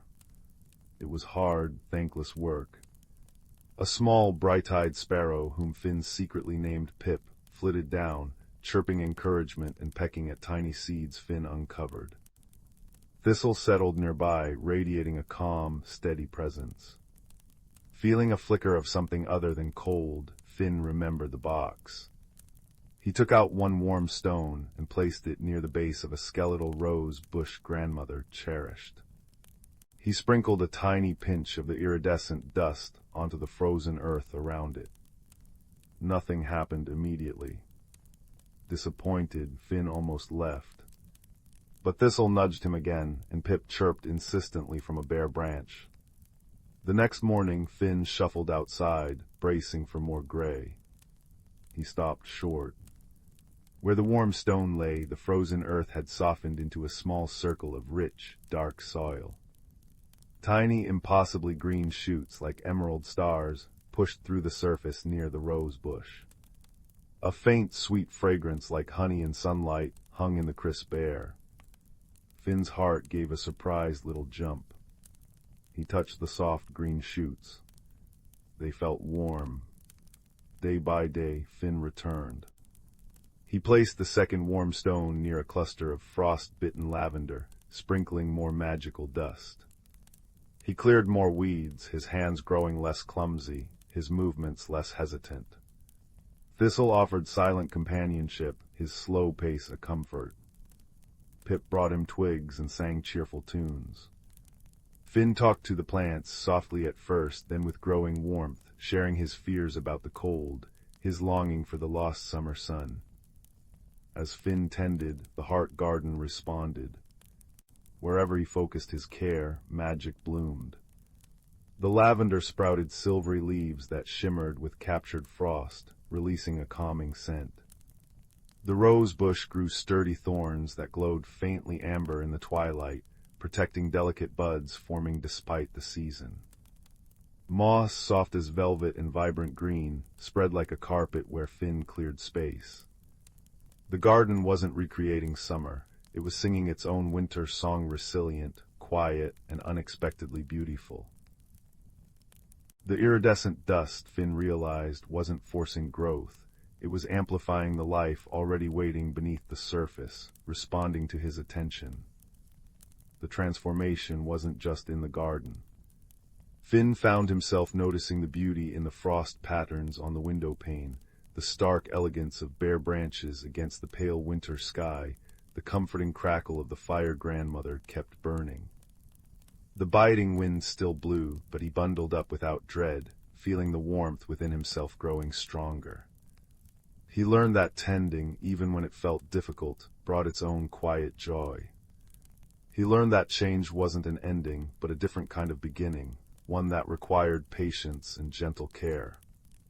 One starlit evening, Finn sat on a smooth stone bench he'd uncovered, Thistle resting at his feet, Pip tucked into a woven nest Finn had helped repair in the now healthy rose bush. The heart garden glowed softly. Frost flowers bloomed on the lavender, catching the starlight like diamonds. The moss radiated gentle warmth. The air hummed with a soft, harmonious sound, the garden's true song, a melody of resilience and quiet magic. Grandmother joined him, wrapping a thick shawl around his shoulders. "It found its voice," she said softly, gazing at the transformed space. Finn smiled, a genuine warmth spreading through him that had nothing to do with the fire indoors. "So did I, grandmother," he whispered, watching his breath mingle with the cold air, no longer an enemy, but part of the beautiful, changing world. He understood now. The magic hadn't changed the winter, it had changed how he saw it, how he lived within it. Growth wasn't about clinging to what was gone, but about discovering the unique beauty waiting to unfurl in the present moment, nurtured by kindness, patience, and the quiet support of friends. Under the watchful winter stars, surrounded by the gentle magic he'd helped awaken, Finn felt perfectly, peacefully at home in the turning of the world. And with that comforting thought, his eyelids grew heavy, lulled by the garden's soft, resilient song. Story 16. Deep within the whispering woods, where ancient oaks stretched moss-bearded branches toward the sky and sunlight dappled the forest floor like scattered gold coins, lived a community unseen by human eyes. Here the air hummed with the magic of shifting seasons. Spring's breath coaxed bluebells from the soil, summer's warmth painted berries plump and sweet, autumn's sigh set leaves ablaze in crimson and amber, and winter's hush draped the world in crystalline silence. At the forest's heart dwelled Thistle, a hedgehog whose quills shimmered like dew-kissed spider-webs. His grandmother, Elder Moss, often spoke of the great balance, the delicate dance where every root, wing, and ripple held the forest's harmony together. "Listen to the wind, little one," she'd murmur, her voice as soft as rustling ferns. "It carries the stories of those who came before.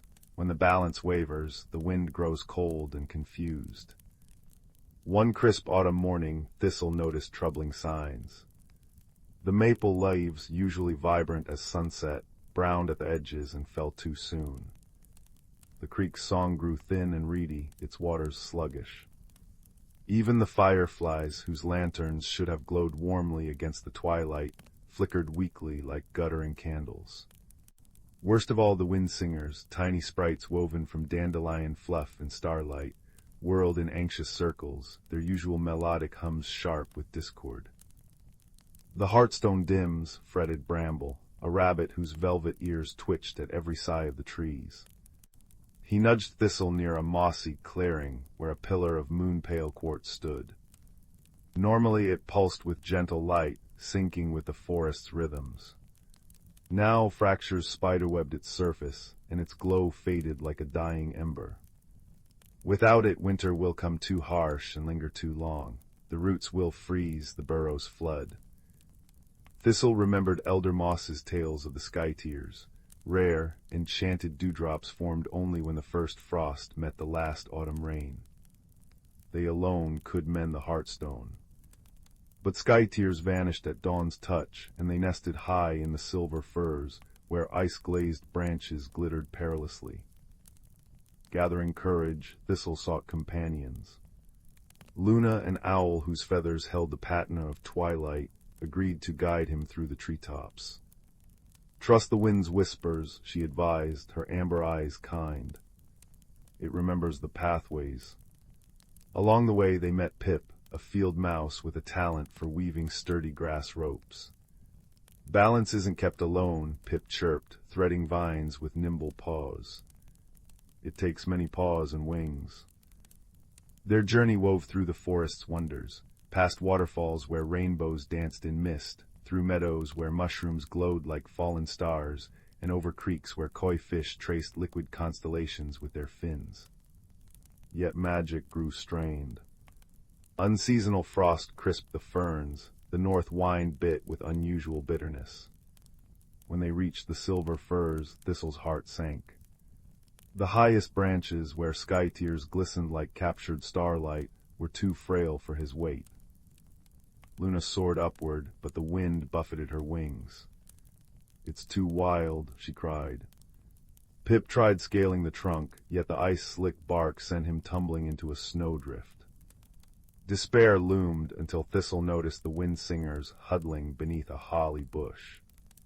Their discordant hums had drawn them there, a sound that deepened the cold. Remembering Elder Moss's words, Thistle approached them gently. "The wind is lost. Will you help it remember its song?" One by one, the sprites floated toward him. Thistle hummed the lullaby Elder Moss sang at every solstice. a tune woven from rustling reeds and distant thunder. Slowly, the sprites joined in. Their voices braided together, soft as thistle down, steady as a heartbeat. The howling wind gentled into a breeze, the frost retreated from the branches. Above, a single sky tear trembled on a fir needle, refracting dawn's first blush. Pip wove a grass cradle. Luna carried it aloft, and as the sun's rim touched the horizon, they caught the sky tear. Racing back, they placed it on the heartstone's largest crack. Light bloomed warm, gold, and radiant, sealing the fractures. The quartz pulsed, and magic rippled through the woods like a sigh of relief. Frozen streams chuckled back to life, leaves blushed proper crimson, fireflies winked bright and bold. That evening, as the forest settled into peaceful darkness, Thistle returned to Elder Moss. They shared blackberry tea by a glowworm lantern, the air sweet with the scent of damp soil and pine resin. "The balance isn't a thing to hold," Moss whispered, stroking Thistle's head. "It's a song to sing together. When one voice falters, others lift it. That is our oldest magic." Outside, the wind singers drifted on the restored breeze, humming the solstice lullaby.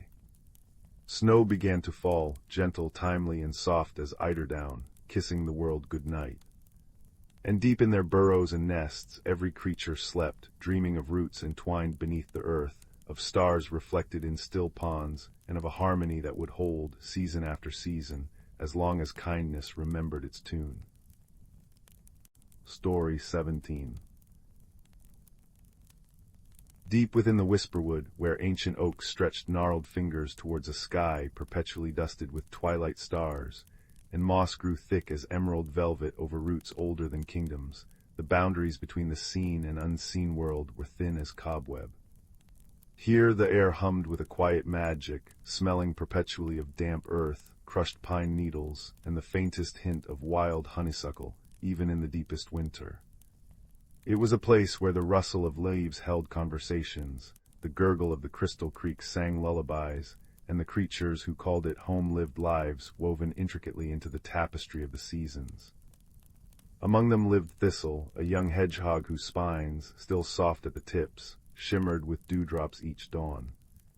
His home was a snug burrow tucked beneath the vast, sheltering roots of the great willow, a tree whose bark was etched with stories whispered by the wind over centuries. Thistle loved the whisperwood deeply, especially the dance of the seasons. He reveled in the spring's explosion of bluebells painting the forest floor, the summer's drowsy warmth filled with the drone of bees and the shimmer of heat haze, the autumn's glorious blaze of copper and gold raining down like confetti, and the winter's hushed, sparkling silence under a blanket of snow. But this year, as the fiery cloak of autumn began to fade, a strange stillness settled over the forest. The air, usually crisp and smelling of wood smoke and decaying leaves, hung heavy and unnaturally warm. The crystal creek, which should have been babbling merrily over smooth stones, ran sluggish and quiet. Most unsettling of all, the first frost, a magical phenomenon where delicate ice crystals bloomed overnight on every leaf and blade of grass, painting the world in glittering silver, simply didn't arrive. The creatures felt it a discordant note in the forest's harmonious song. One evening, as Thistle foraged for the last of the sweet chestnuts near the creek's edge, he noticed something peculiar. A patch of water near the bank, usually the first to show the delicate tracery of ice, was instead covered in a thick, glassy sheet.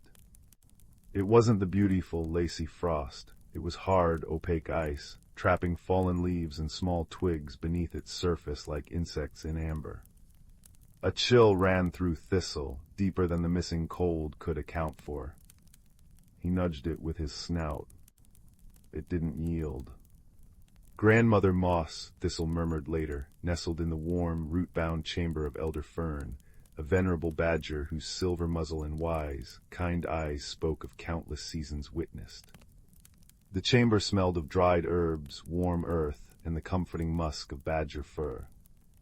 "The creek it's frozen wrong, and the frost hasn't come. The air feels stuck." Elder Fern stirred, her large paw gently stroking Thistle's prickly back. Ah, young one, your senses are sharp. The forest breathes in seasons, Thistle. Inhale the growth of spring and summer, exhale the rest of autumn and winter. This warmth, it feels like the forest holding its breath. Something is blocking the exhale. She gazed into the small fire flickering in a hearth of smooth stones, its light dancing on the root walls.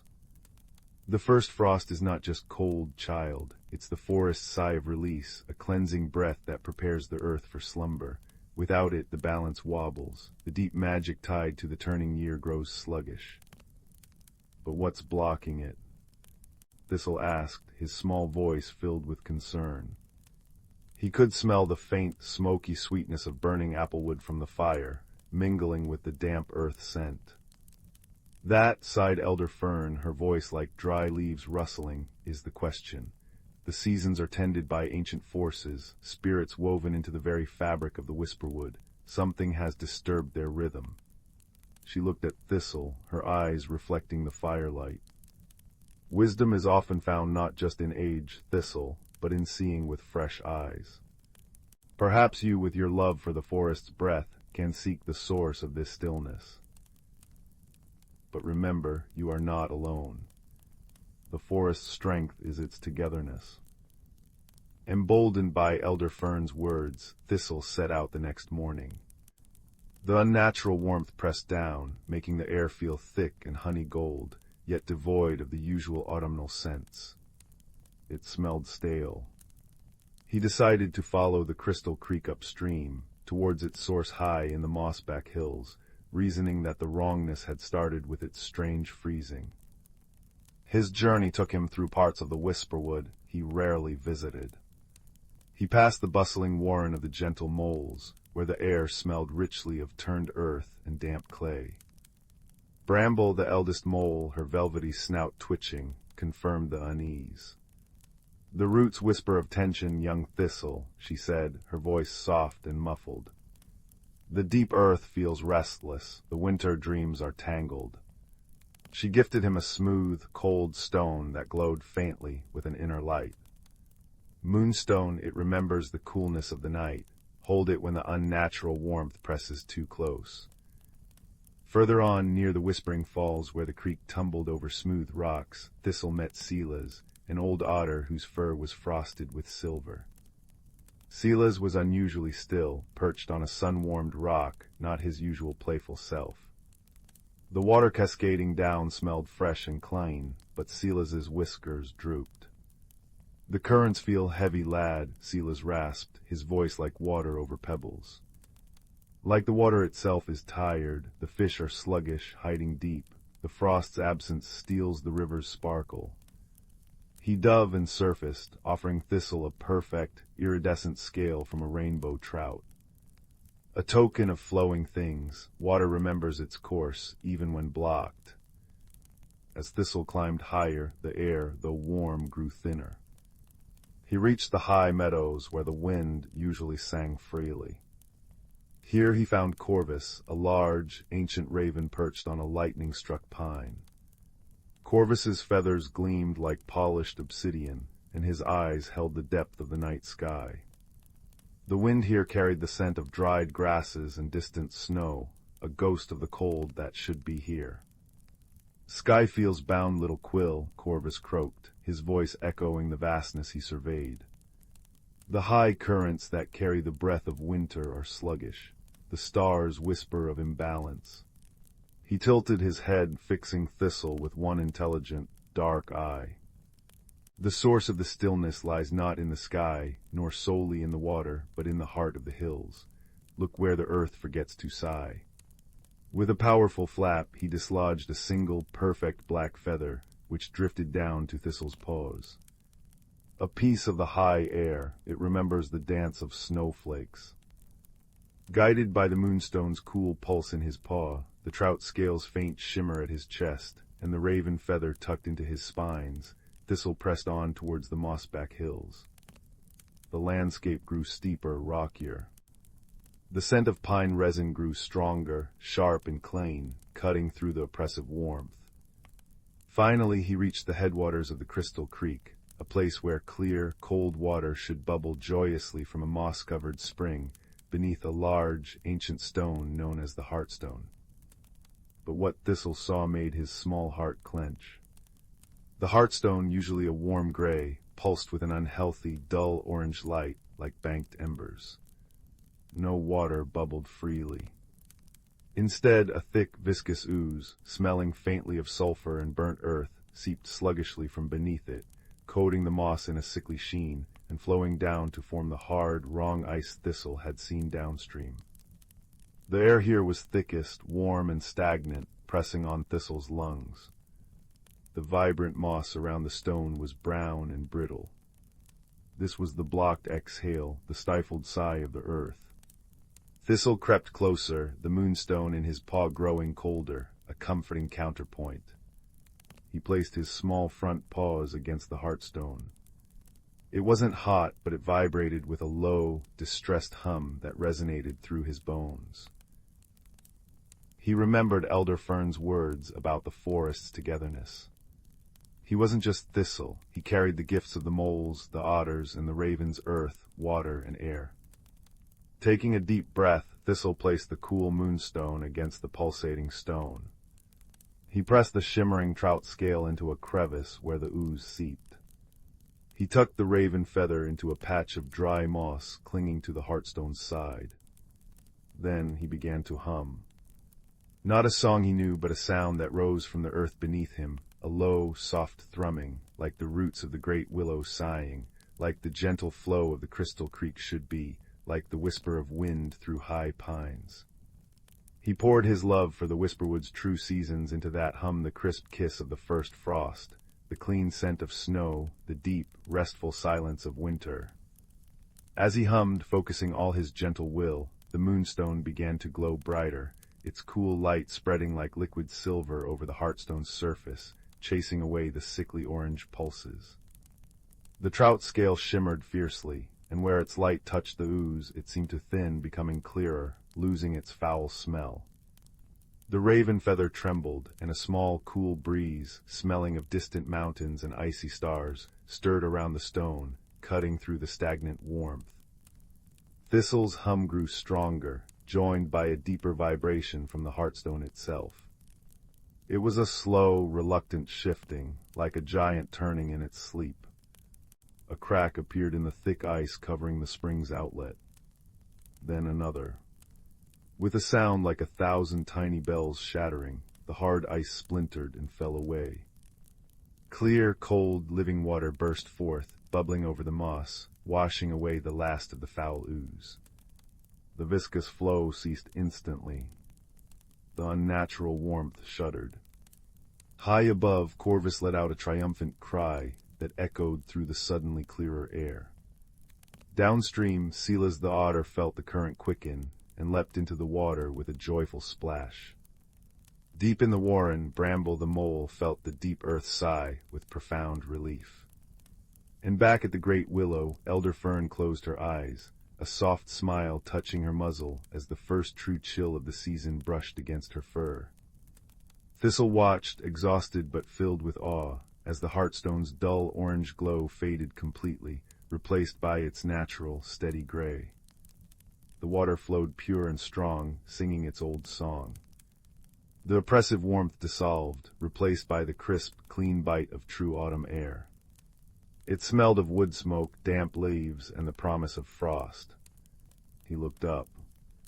The twilight sky seemed deeper, clearer. And then, as the first stars pricked through the velvet dark canopy, it happened.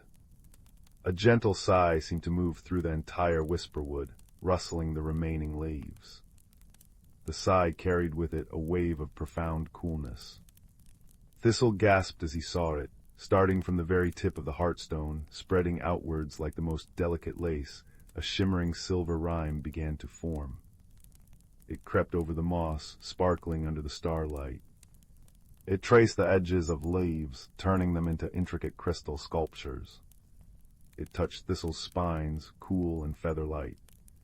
The first frost, held back but never truly defeated, was arriving. By the time Thistle made his way back down to the great willow, the Whisperwood was transformed.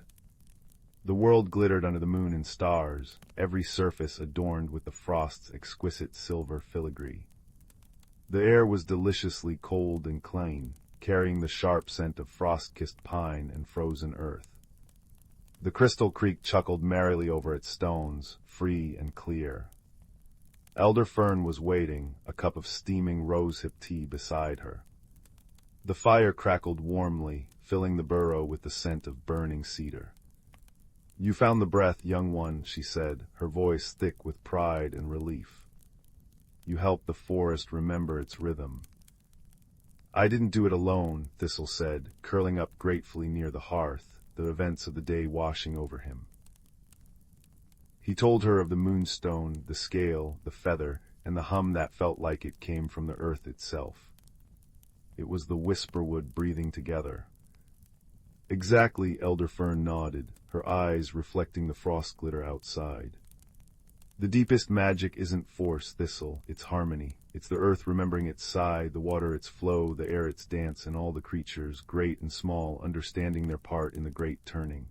The frost is the forest's rest, it's time to dream beneath the blanket of snow. Without that rest, the spring's vigor falters. Balance is everything." Outside, the whisperwood lay peaceful under its new silver mantle. The hard, wrong ice was gone, replaced by the frost's gentle artistry. Owls hooted softly in the crystalline stillness. A fox's tracks, delicate as embroidery, marked the fresh snow dusting the moss. The air hummed again, but now it was the clean, cold hum of perfect balance restored. High above, the stars shone with a renewed brilliance, watching over the ancient forest where magic and reality danced in seamless harmony. Thistle closed his eyes, the comforting smells of tea, cedar smoke, and frost-kissed earth wrapping around him like a blanket. The forest had sighed, and now, safe and warm, he could rest too, lulled by the peaceful rhythm of the season finally turning, right where it should be. The gentle crackle of the fire and the distant chime of ice-laden branches in the breeze were the only sounds in the deep, deep, contented silence of the whisperwood's winter dreams. Story 18. Leo had always loved exploring his grandmother's attic, especially on rainy afternoons when the drumming on the roof made the dusty space feel like a secret cave. That day, while shifting a box of moth-eaten sweaters, his fingers brushed against something cold and metallic. It was an old pocket watch, tarnished silver with vines etched along its casing, utterly ordinary except for the 12 tiny moons instead of numbers circling its face. When Leo clicked it open, instead of ticking hands, swirling starlight shimmered inside the glass. Curiosity prickling like static, Leo held it to his ear. A voice like wind chimes whispered, "Seek what the heart knows but the mind forgets." Suddenly the watch grew warm, and the attic walls dissolved into mist.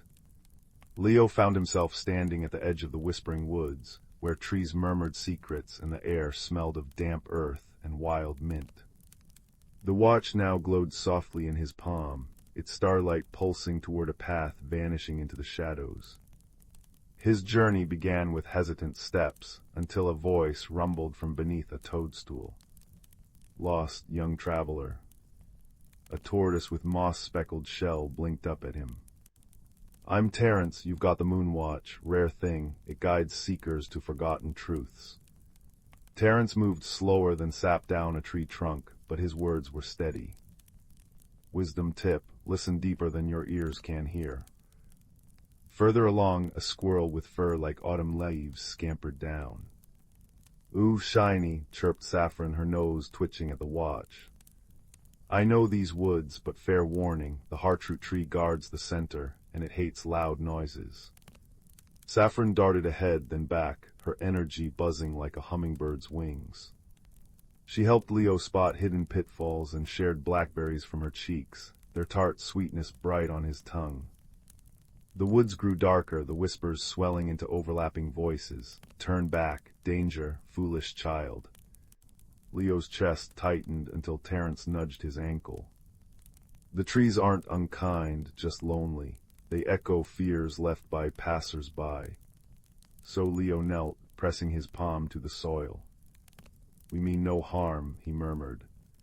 The voices softened into sighs, and roots curled away, revealing the path. At the forest's heart stood the heartroot tree, colossal and gnarled, its bark split by a glowing crevice. The watch's light streamed toward it, but thunderous groans shook the ground with each step Leo took. Saffron covered her ears. It wakens, quick before it. A roar cut her off, and the tree's fissure widened like a furious eye. Terence spoke into the silence that followed. "Force frightens it, lad. What does your heart remember?" Leo closed his eyes, recalling his grandmother's lullabies, how she'd sung to her wilting garden, and the flowers perked up as if kissed by dawn. Harmony, not dominance. Opening the moonwatch, he hummed the tune. The starlight inside swelled, weaving with his voice into strands of silver sound. The tree's groans softened to a rumble, then a purr. Its crevice gentled, cradling a single glowing seed the size of a teardrop. As Leo touched it, warmth flooded his veins. Visions flickered, his grandmother placing the watch in the attic long ago, whispering, "For the one who listens." The seed dissolved, and understanding bloomed within him. The watch didn't lead to places, but to buried courage. Its magic was a mirror for the heart's quiet strength. The woods brightened as Leo returned, Saffron chattering about acorn recipes and Terence offering ponderous, kind advice. Back in the attic, rain still pattered, but the watch now showed ordinary hands ticking softly. Yet when Leo pressed it to his chest, he felt the echo of the heartroot's warmth, and knew he'd carry its lesson always, that true power lies in gentle wisdom, and every ending is a seed for new beginnings. That night he slept deeply, the watch beneath his pillow, while starlight danced across his dreams like promises kept. Story 19. The twin moons of Xylos cast long silver shadows across the whispering dunes, painting the alien landscape in shades of mystery. In a sheltered alcove formed by iridescent blue rock, Ren, a being from the heavy gravity world of Grima, huddled near a flickering thermal stone. His form was sturdy, built like compacted earth and smooth river stones, with eyes that glowed a warm, deep amber. Tonight, the vastness of the cosmos felt heavier than Grima's pull. He was far from the deep canyons and rumbling geysers of home, a geological surveyor on a lonely assignment. Nearby, though unseen at first, Lyra rested. She was a child of silica, a world of crystalline forests and resonant harmonies. Her body was composed of interlocking facets of pale, shimmering quartz, refracting the moonlight into tiny rainbows on the sand. Instead of audible speech, she communicated through subtle vibrations and shifts in light patterns across her facets, a language as delicate as wind chimes. To Ren, accustomed to the deep thuds and rumbles of Grima, Lyra's presence was silent, almost imperceptible. To Lyra, Ren's every movement was a thunderous, unsettling disturbance. Their first encounter had been abrupt. Ren, mapping a mineral vein, had accidentally dislodged a cascade of pebbles near Lyra's meditation spot. The clattering rocks, deafening to her sensitive crystalline structure, sent a jolt of pain and fear through her facets, flashing a rapid, distressed sequence of crimson light. Ren, mistaking the sudden burst of color for aggression, had raised a heavy, protective arm, his amber eyes flaring. He grunted a deep, guttural sound meant as a wary question, but sounding like a challenge to Lyra. She recoiled, her facets dimming to a fearful gray. Neither understood the other. To Ren, the silent crystal creature seemed aloof and potentially hostile. To Lyra, the noisy rock being was clumsy and frighteningly loud. They maintained a wide, wary berth for days. Ren continued his mapping, his heavy steps sending tremors Lyra felt as painful vibrations. Lyra, trying to study the unique sonic resonance of the blue rocks, found her delicate work constantly disrupted by the rumbling presence. Resentment born from misunderstanding festered like a dull ache. Wren missed the comforting weight of Grima's air and the familiar rumble of his kin. Lyra longed for the pure, resonant silence of Silica's crystal groves. Both felt profoundly alone beneath the alien sky. Then the storm came. Not a storm of wind and rain, but a rare Xylos phenomenon, a gravitic pulse. It began subtly, a strange humming in the air that made Wren's stones feel oddly light. Then the ground itself seemed to ripple. Warning sirens blared from Wren's abandoned survey pod, a harsh, mechanical shriek that sent Lyra into a panicked spiral, her facets flashing chaotic bursts of light. Before either could react, the main pulse hit. The world lurched violently. Rocks tumbled, sand geysered upwards, and the very air crackled with displaced energy. Wren was thrown against the blue rock wall with a heavy thud. A shelf of rock above Lyra groaned and cracked, threatening to bury her fragile form under tons of debris. Instinct took over. Wren, seeing the imminent danger to the silent crystal being he barely knew, but had silently observed, lunged. He braced his broad back against the fracturing shelf, muscles straining against Grima's reduced gravity and the immense weight above. Gritting his teeth, he let out a deep, resonant groan of effort, a sound that vibrated through the ground. To Lyra, trapped beneath the shadow of falling rock, paralyzed by the chaotic noise and vibrations, Wren's groan was different. It wasn't the clumsy thud of footsteps or the jarring clatter of rocks. It was focused, powerful, and protective. It resonated through her facets not as pain, but as a deep, anchoring frequency. She saw his amber eyes, wide with effort, fixed not on her with hostility, but on the rock threatening her. In that terrifying moment, a flicker of understanding pierced the fog of fear. He wasn't attacking, he was shielding. Stability, shelter, help, her facets pulsed out instinctively, a complex pattern of soft blues and steady greens, projecting the concepts towards Wren. He couldn't understand the light, but he felt the intent. It wasn't aggression. It felt like a plea, like trust. The weight above him shifted dangerously. He couldn't hold it much longer. Lyra, trembling but driven by a newfound clarity, focused.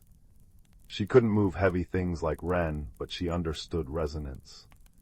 She pressed her crystalline form against the base of the trembling rock shelf Wren was holding. Concentrating all her energy, she began to emit a specific, high-frequency harmonic vibration, a song silicon miners used to fracture stubborn crystal seams. It was a sound beyond Wren's hearing range, but he felt the rock shudder and hum beneath his hands. With a sharp crack that echoed loudly even to him, the massive shelf fractured along a clean line. The part directly above Lyra crumbled into smaller, manageable chunks, while Wren, with a final heave, shoved the larger remaining section sideways. Dust filled the air, sparkling in the moonlight filtering through the settling chaos. Silence descended, thick and heavy. Wren slumped, breathing heavily.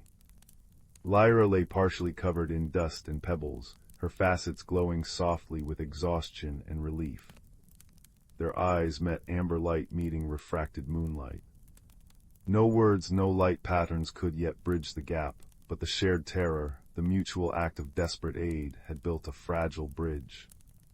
In the storm's aftermath, they were stranded. The survey pod was buried, its comms dead. The gravitic pulse had altered the landscape, making familiar paths treacherous. They needed each other. Slowly, hesitantly, they began to communicate. Wren learned to move with deliberate slowness, placing his feet softly, minimizing vibrations. He learned to watch Lyra's facets, starting to associate certain light patterns with basic concepts: a soft yellow glow for water, a gentle pulsing violet for safe. He tried to mimic the concepts with low, rumbling sounds, finding that softer, sustained tones didn't distress her. Lyra, in turn, learned that Wren's deeper sounds weren't inherently threatening. She learned to listen with her whole body, feeling the intention behind the vibrations. She discovered that his heavy hands could carefully clear debris, build sturdy windbreaks from fallen rock, and dig for the deep, hidden water springs he sensed with his Grimman affinity for stone. She began projecting light patterns more slowly, more deliberately, aiming them towards him. One bitterly cold night, when the twin moons were hidden behind thick clouds, Wren noticed Lyra's facets dimming, her crystalline structure seeming to contract. He understood cold on Grima deep, penetrating cold that seeped into stone. He carefully gathered smooth, sun-warmed stones he'd collected earlier and arranged them in a circle around her.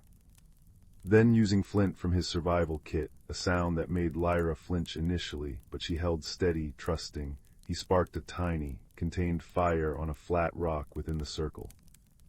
The heat radiated gently. Lyra, feeling the welcoming warmth seep into her core, pulsed a soft, radiant gold, a color she'd never used before. It felt like gratitude, like comfort. Wren, seeing the gold, rumbled a deep, contented sound that vibrated the ground like a purr. He understood. Their greatest challenge came when seeking a way to signal for rescue. They needed to reach a high plateau where Lyra's light patterns might be seen by passing orbital scans, but the only path was blocked by a recent rock slide. Wren could clear the path, but the shifting scree was dangerously unstable. One wrong step could trigger another avalanche. Lyra, however, could feel the subtle vibrations within the rock pile, sensing points of tension and stability that Wren's heavier senses couldn't discern. Working together, it became a delicate dance. Lyra would stand at the edge, projecting precise patterns onto the scree, a steady green where it was safe to step or move a rock, a flickering red where danger lurked. Wren, moving with agonizing slowness and precision, followed her silent guidance, his strength shifting tons of rock with Lyra acting as his eyes and ears for the mountain's hidden stresses. Sweat beaded on Wren's stone-like skin. Lyra's facets flickered with intense concentration. When a large boulder shifted unexpectedly, Lyra pulsed a frantic red pattern just in time. Wren froze, then carefully backed away as she indicated a safer route. Trust wasn't just given, it was earned stone by stone, vibration by vibration. Finally, they reached the plateau. As Lyra began her brightest, most complex light sequence, a beacon of hope against the twilight sky, Wren stood beside her, not making a sound, a solid, reassuring presence. He watched her facets dance with colors he couldn't name but whose meaning he now felt deep in his core. Determination, hope, friendship. Rescue came not long after, a sleek shuttle drawn by Lyra's luminous signal. As the hatch opened, the rescue team saw an unexpected sight. A sturdy rock being from Grima and a fragile crystal being from Silica standing side by side. Wren placed a heavy, gentle hand on the ground near Lyra, sending a soft, comforting vibration. Lyra responded by bathing him in a warm, golden light. They didn't need the rescuers to understand their languages. The bond between them was palpable, a quiet hum of mutual respect and deep affection forged in the crucible of shared adversity. Back on their respective transports, heading home, the vastness of space felt different. Wren looked out at the stars, no longer feeling the oppressive weight of solitude. He held a small, smooth stone Lyra had given him, one that seemed to hum faintly with a familiar warmth when held just so. Lyra, in her quiet cabin, cradled a tiny fragment of the iridescent blue rock from Xylos. When she focused on it, she could feel a faint, deep echo, like a distant, comforting heartbeat. They came from worlds that spoke different languages, experienced reality through utterly alien senses, and faced misunderstandings that seemed insurmountable. Yet beneath the twin moons of Xylos, amidst chaos and silence, they had discovered a universal truth. Friendship isn't about being the same. It's about listening with more than your ears, seeing with more than your eyes, and being willing to stand in the path of falling rock for someone whose song you are only just beginning to understand. It's the warmth of shared stones on a cold night, the guiding light in treacherous paths, and the quiet, resonant certainty that in the vast, echoing universe, you are no longer alone. And sometimes the most profound understanding begins not with words, but with a shared silence filled with trust, a soft rumble of protection, and the golden glow of gratitude shining in the dark. Story 20. The soft hum of the Stardust Weaver's engines was a familiar lullaby to its lone occupant, a small, fur-covered astronomer from the mist-shrouded planet of Petriture. Tonight, however, the sound was drowned out by the frantic beeping of proximity alerts. Peering through the curved viewport, her wide, dark eyes widened further. Drifting silently against the velvet backdrop of the Orion Nebula was a vessel unlike any she'd seen, a cluster of interconnected crystalline structures, pulsing with a soft, internal light like captured starlight. Curiosity, her constant companion, overrode caution. She extended a delicate, three-fingered manipulator arm and gently nudged the strange craft with a tractor beam, intending only a closer look.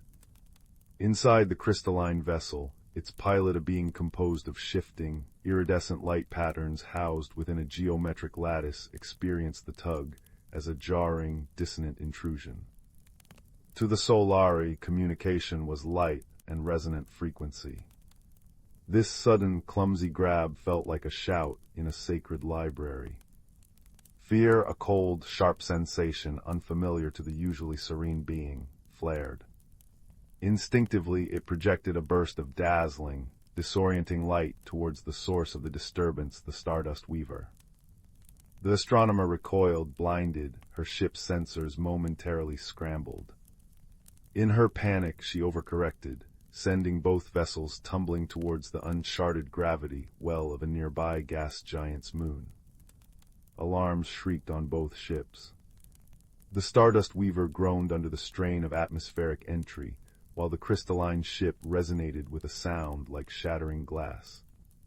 They crash-landed not gracefully in a dense, bioluminescent forest on the moon's surface, their ship sputtering into silence amidst giant, softly glowing mushrooms and vines that hummed with gentle energy. The astronomer, trembling but unhurt, cautiously opened her hatch. The air smelled of ozone and damp earth. Across a small clearing, the crystalline being shimmered erratically, its light patterns jagged and frantic. It saw her emerge and projected another sharp, warning flash. She flinched, holding up her paws defensively. "Please, I didn't mean harm, I was just curious." Her voice, translated through her suit speaker, sounded thin and metallic. To the Solari, the sounds were meaningless noise, grating and intrusive. It pulsed a sequence of complex, rapid colors, a demand for distance and silence. The astronomer saw only aggression. Fear settled like a cold stone in her chest. They were stranded, injured, and utterly unable to understand each other. The first challenge was immediate. A thick, clinging fog, smelling faintly metallic, began rolling in from the deeper forest, dimming the bioluminescence. It wasn't just visual, it interfered with their suit systems and the Solari's internal light patterns. The astronomer's environmental controls flickered. She needed shelter, warmth. The Solari felt its ability to perceive and communicate fading into the oppressive grayness. Panic threatened to overwhelm them both. The astronomer, remembering her survival training, spotted a large, hollowed-out root system beneath an enormous glowing fungus. It offered protection. She gestured towards it, then mimed, shivering. The Solari, sensing the fog's dampening effect intensify, understood the need for cover, if not the gesture. Hesitantly, it drifted closer. Inside the root hollow, the fog was thinner, the air slightly warmer. They huddled at opposite ends, the tension palpable, the astronomer wrapped in her soft fur, the Solari's light dimmed to a wary, steady glow. Hunger came next. The astronomer cautiously ventured out, returning with strange, bulbous fruits she'd scanned as safe. she offered one, holding it out on an open palm. The Solari recoiled, its light flaring defensively. It didn't consume solid matter, it absorbed specific light frequencies. The astronomer, misinterpreting the recoil as rejection, felt a pang of loneliness. She ate alone, the silence heavy. The breakthrough came with the cold. The moon's nights were frigid. The astronomer's suit heater was failing. She huddled, shivering violently, her teeth chattering. The Solari, observing her distress, felt an unfamiliar stirring.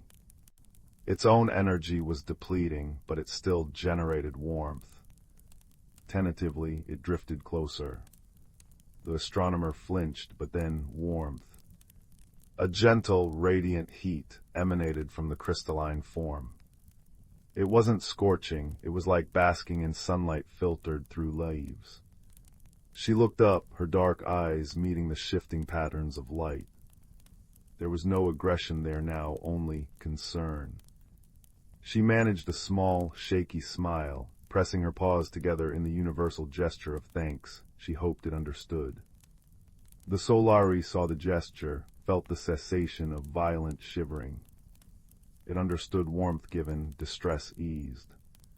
It pulsed a slow, soft amber light, a color it associated with the gentle dawns of its homeworld. The astronomer felt the warmth intensify slightly. It was a silent language they were starting to learn. Days passed. They worked together, slowly, clumsily. The astronomer, using salvaged parts, managed to rig a crude light emitter powered by the forest's humming vines. She pointed it at the Solari, mimicking the frequencies she'd observed it absorbing. The Solari, understanding the intent, positioned itself gratefully, its light strengthening. In return, the Solari used its precise light manipulation to guide her through repairing a critical circuit on her ship's distress beacon, highlighting connections with pinpoint beams she could follow. They shared the forest's bounty, the astronomer with her fruits, the Solari absorbing the energy from specific glowing plants the astronomer pointed out. They sat together at night, the astronomer wrapped in the Solari's gentle warmth, pointing out constellations through breaks in the canopy, telling stories of Petrature's mossy valleys and whispering rains with her voice, even if the words weren't understood. The Solari would respond with slow, beautiful light, shows swirling nebulas, pulsing stars, patterns that felt like the music of its crystalline home. They learned to read each other's moods, the flickering blues of the Solari when it was thoughtful, the soft puffing sound the astronomer made when content, the way her fur would bristle slightly when anxious. The biggest challenge came when scavenging for parts led them near a deep chasm. A tremor shook the ground. The edge crumbled beneath the astronomer. She scrabbled desperately, claws finding no purchase on the slick, glowing moss. A cry escaped her raw fear. Instantly, the Solari surged forward. It couldn't physically grasp her, but it focused its entire energy output into a beam of pure, solid light not to blind, but to push. It projected a shimmering, tangible force against her back, shoving her forward onto solid ground just as the ledge gave way completely. The effort drained it, its light dimmed almost to nothingness, its form flickering weakly. The astronomer scrambled to it, tears welling. "You saved me," she gasped, instinctively reaching out. She stopped, remembering its aversion to touch. Instead, she activated her salvaged light emitter, bathing the weakened Solari in the specific restorative frequencies it needed, pouring all the power she could muster into it. Slowly, painfully, the Solari's light strengthened. It pulsed a single, deep, resonant green, a color of profound relief and connection. The repaired distress beacon finally caught the attention of a passing freighter. Rescue arrived. Standing beside their respective ships as the repair crews worked, the moment they'd both secretly dreaded arrived. The fog of misunderstanding had long lifted, replaced by a deep, wordless bond forged in shared cold, hunger, fear, and unexpected warmth. The astronomer approached the Solari. She didn't speak. Instead, she reached into a pouch and pulled out a small, smooth stone from petrichor cool to the touch, veined with soft greens and blues. She held it out. The Solari understood. It focused its light not in patterns, but into a single concentrated point within its lattice structure, forming a tiny, perfect crystal, a fragment of its own essence, glowing with soft, internal fire. It gently levitated the crystal towards her. She took the warm crystal in her paws. It felt alive. She placed the cool stone from petrichor on a patch of moss at the Solari's base. They looked at each other, the small astronomer and the being of living light. No words were needed. The shared cold nights, the offered warmth, the push from the chasm, the restorative light, these were their language. They understood the true meaning of friendship, seeing the fear in the other, choosing warmth over suspicion, offering strength when your own is fading, and finding connection not despite differences, but through the courage to bridge them. As their ships lifted off, carrying them back to their separate corners of the galaxy, the astronomer held the warm crystal close. The Solari kept the cool stone from petrichor nestled within its light, a constant reminder of soft fur, gentle sounds, and the profound warmth found in the heart of an unlikely companion, far from home. The vastness of space felt a little less cold, a little less lonely, warmed by the enduring glow of a friendship written not in words, but in shared light and silent understanding. Story 21. Deep within the Whisperwood, where ancient oaks stood sentinel, and moss grew thick as emerald velvet, the boundaries between the seen and unseen world were as delicate as a spider's web, glistening with dawn dew. Here, beneath the dappled canopy, a hidden community thrived. Not just squirrels and birds, but creatures of gentle magic. Lumina the firefly, whose light held the warmth of a summer afternoon. Thistle, the hedgehog seamstress who wove cloaks from dried leaves and spider silk. And old Birchwood, a venerable squirrel whose fur was silvered with age and whose eyes held the deep, quiet knowing of centuries. Mapley Haven, their hidden village nestled within the hollow roots of a colossal silver maple, lived in perfect harmony with the forest. They understood the sacred rhythms, the spring thaw that woke the slumbering earth, the summer sun that nurtured the berries, the autumn winds that painted the leaves, and the deep winter sleep that brought rest. Each season was guided by ancient spirits, woven into the very fabric of the woods. The spring mist brought renewal, the summer rain nurtured growth, the autumn gale gathered seeds, and the winter frost preserved life beneath the blanket of snow. Balance was everything. One crisp autumn morning, as Thistle was gathering the last crimson maple leaves for her winter cloaks, a strange chill descended. It wasn't the usual bracing nip that promised crackling fires and cozy burrows. This was a deep, unnatural cold that seeped into the bones of the trees and silenced the cheerful chirping of sparrows. Frost, sharp and glittering like shattered glass, began to creep across the forest floor where it shouldn't have not in the heart of autumn.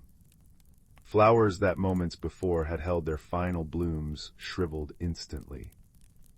Berries froze solid on their stems. The comforting scent of damp earth and decaying leaves was replaced by a metallic tang of ice. Lumina's light flickered weakly.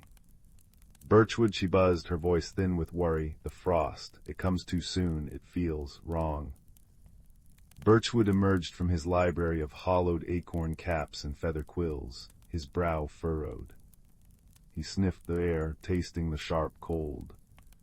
"Aye, little light, this frost bites with teeth it shouldn't have yet. The autumn gale hasn't finished her dance. The seeds haven't all found their beds. This imbalance, it pains the Whisperwood." The unnatural cold deepened. Streams developed a brittle skin of ice. Moss, usually soft and springy, crunched underfoot. The vibrant tapestry of autumn colors seemed muted, grayed by the invasive frost. Fear, cold and sharp itself, began to flutter in the hearts of the Maplehaven creatures. A young hedgehog named Pip, known for her boundless curiosity and surprisingly swift feet, for a hedgehog, shivered beneath a frozen fern. Birchwood, she piped up, her voice trembling slightly. Grandmother Mossback used to tell tales, tales of the wind spirits and the season stones. She said if the seasons fell out of step, the stones needed tending. Is that true?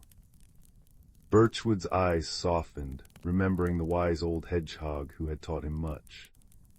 Indeed, young Pip, your grandmother spoke true wisdom. Deep within the Whisperwood's heart, near the Glimmerroot tree, lie the season stones.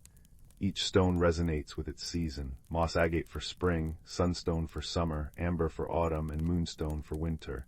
They must feel the true breath of the wind spirits to keep their rhythm. He sighed, a plume of vapor in the frigid air. This untimely frost, it whispers of the autumn stone growing cold and silent, perhaps buried or blocked, unable to hear the gale's call. But we can't help, Pip asked, puffing out her small chest. We can find the stones, we can remind the autumn stone.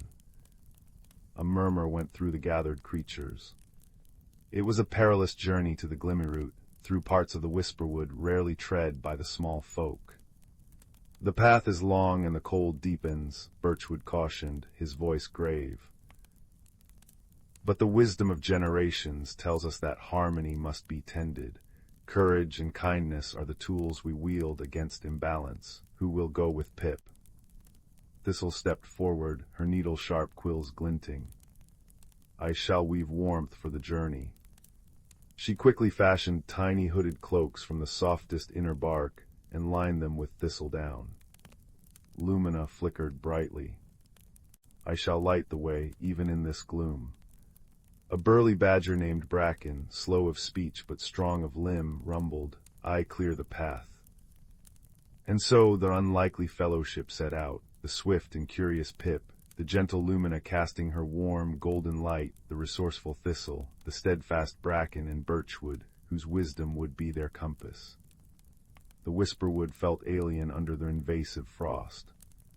Familiar paths were treacherous with ice. The air was unnaturally still, the only sound the crunch of their small feet and the brittle snapping of frozen twigs. The comforting scent of pine was overwhelmed by the sterile smell of deep cold. They passed shivering bees huddled in their hive, their buzzing silenced. They saw flowers encased in ice, their colors trapped like jewels in glass. Birchwood guided them, recalling landmarks from tales told by elders long gone. The singing stones that hummed when the wind was true, now silent. The whispering willow whose leaves told secrets, now stiff and mute. And finally, the path marked by luminous blue mushrooms that usually glowed softly, their light now dim and flickering. The Glimmerroot is near, Birchwood whispered, his breath frosting. The stones lie in its embrace, but feel. The air grows colder still. The imbalance is strongest here. They emerged into a small, sacred clearing. At its center stood the Glimmerroot tree, ancient beyond measure, its bark shimmering with faint, trapped starlight even in the unnatural gloom. Nestled among its massive, gnarled roots were 4 smooth stones, each about the size of a rabbit.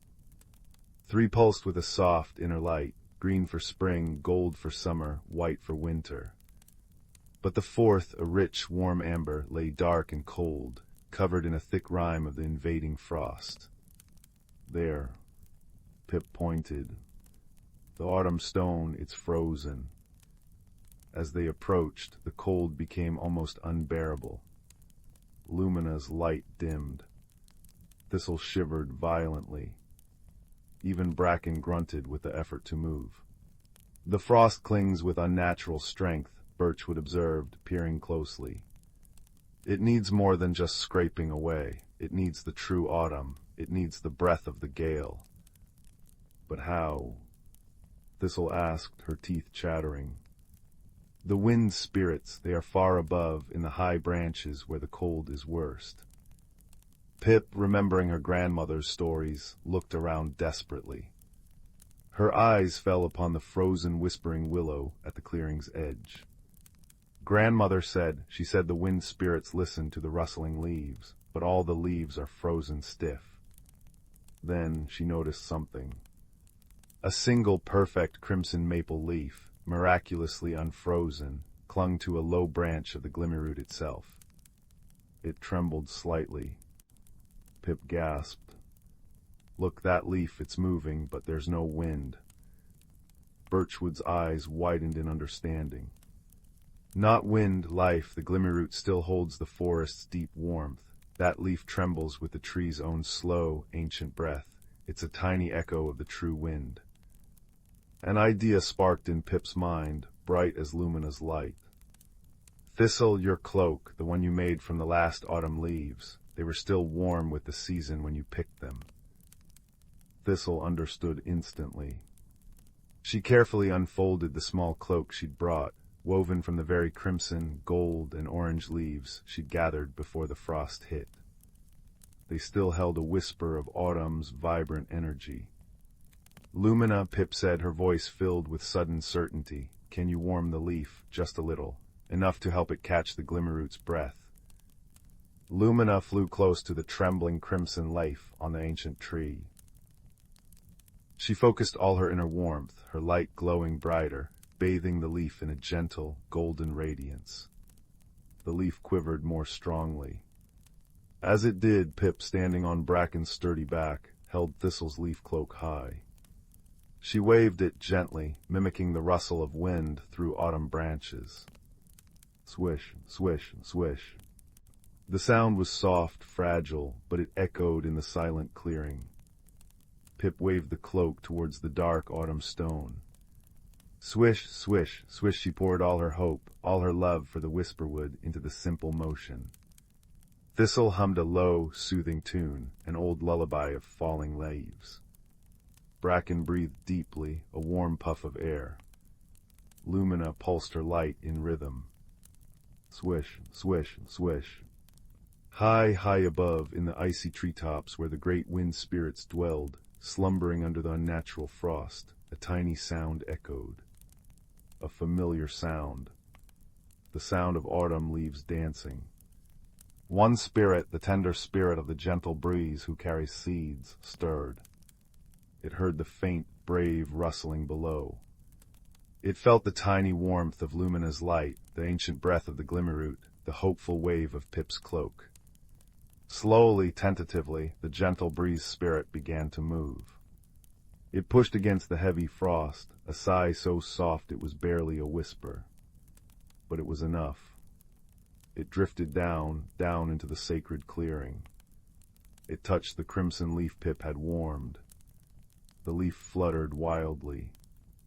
The breeze, carrying the scent of dry leaves and ripe apples, touched the frost-covered amber stone. There was a soft crack, then another, like ice melting on a warm pane. The thick rime covering the autumn stone began to splinter. Tiny rivulets of water, warm as tears, traced paths down its amber surface. As the frost melted, a warm, honeyed light began to glow within the stone, faint at first, then stronger, pulsing like a heartbeat. Thump, thump, thump. The light spread. It touched the frozen, whispering willow nearby. Its stiff leaves softened, rustling with a sigh of relief. The sound rippled outwards, carried by the strengthening, gentle breeze. The breeze grew, becoming the lively autumn gale, sweeping through the high branches, shaking loose the unnatural frost in shimmering cascades. Back in the clearing, the amber stone blazed with warm, golden light. The invasive cold retreated like a shadow before the dawn. The air lost its metallic bite, replaced by the crisp, clean scent of true autumn. Color flooded back into the forest, the reds deepened, the golds blazed, the oranges glowed. The frozen streams chuckled as their icy skins melted. Bees cautiously emerged, buzzing a relieved song. Flowers, though touched by frost, held their heads high, knowing their time was truly ending as nature intended. The journey back to Mapley Haven was a celebration. The path was no longer treacherous ice, but a carpet of newly fallen, brilliantly colored leaves. The air hummed with the busy sounds of the forest preparing for its rightful rest. The scent of wood smoke from tiny, well-tended hearths and ripe nuts filled the air. They were greeted with joyous cheers. News of the restored balance had already traveled on the wings of the autumn gale. That night, as true autumn stars sparkled cold and bright in the Inkai sky above the Whisperwood, the creatures of Maplehaven gathered in the great hollow beneath the silver maple. A crackling fire of sweet apple wood filled the air with warmth and a comforting, smoky perfume. Thistle passed out cups of hot elderberry tea, its steam curling like friendly ghosts in the firelight. Lumina and her kin danced intricate patterns overhead, casting warm, moving constellations on the mossy walls. Birchwood sat by the fire, Pip nestled beside him, wrapped in her own small leaf cloak. The old squirrel's voice was soft, blending with the crackle of the flames and the distant sigh of the now gentle autumn wind in the treetops. "You see, little ones," he murmured, his eyes reflecting the dancing firelight, "the Whisperwood breathes with a rhythm older than memory.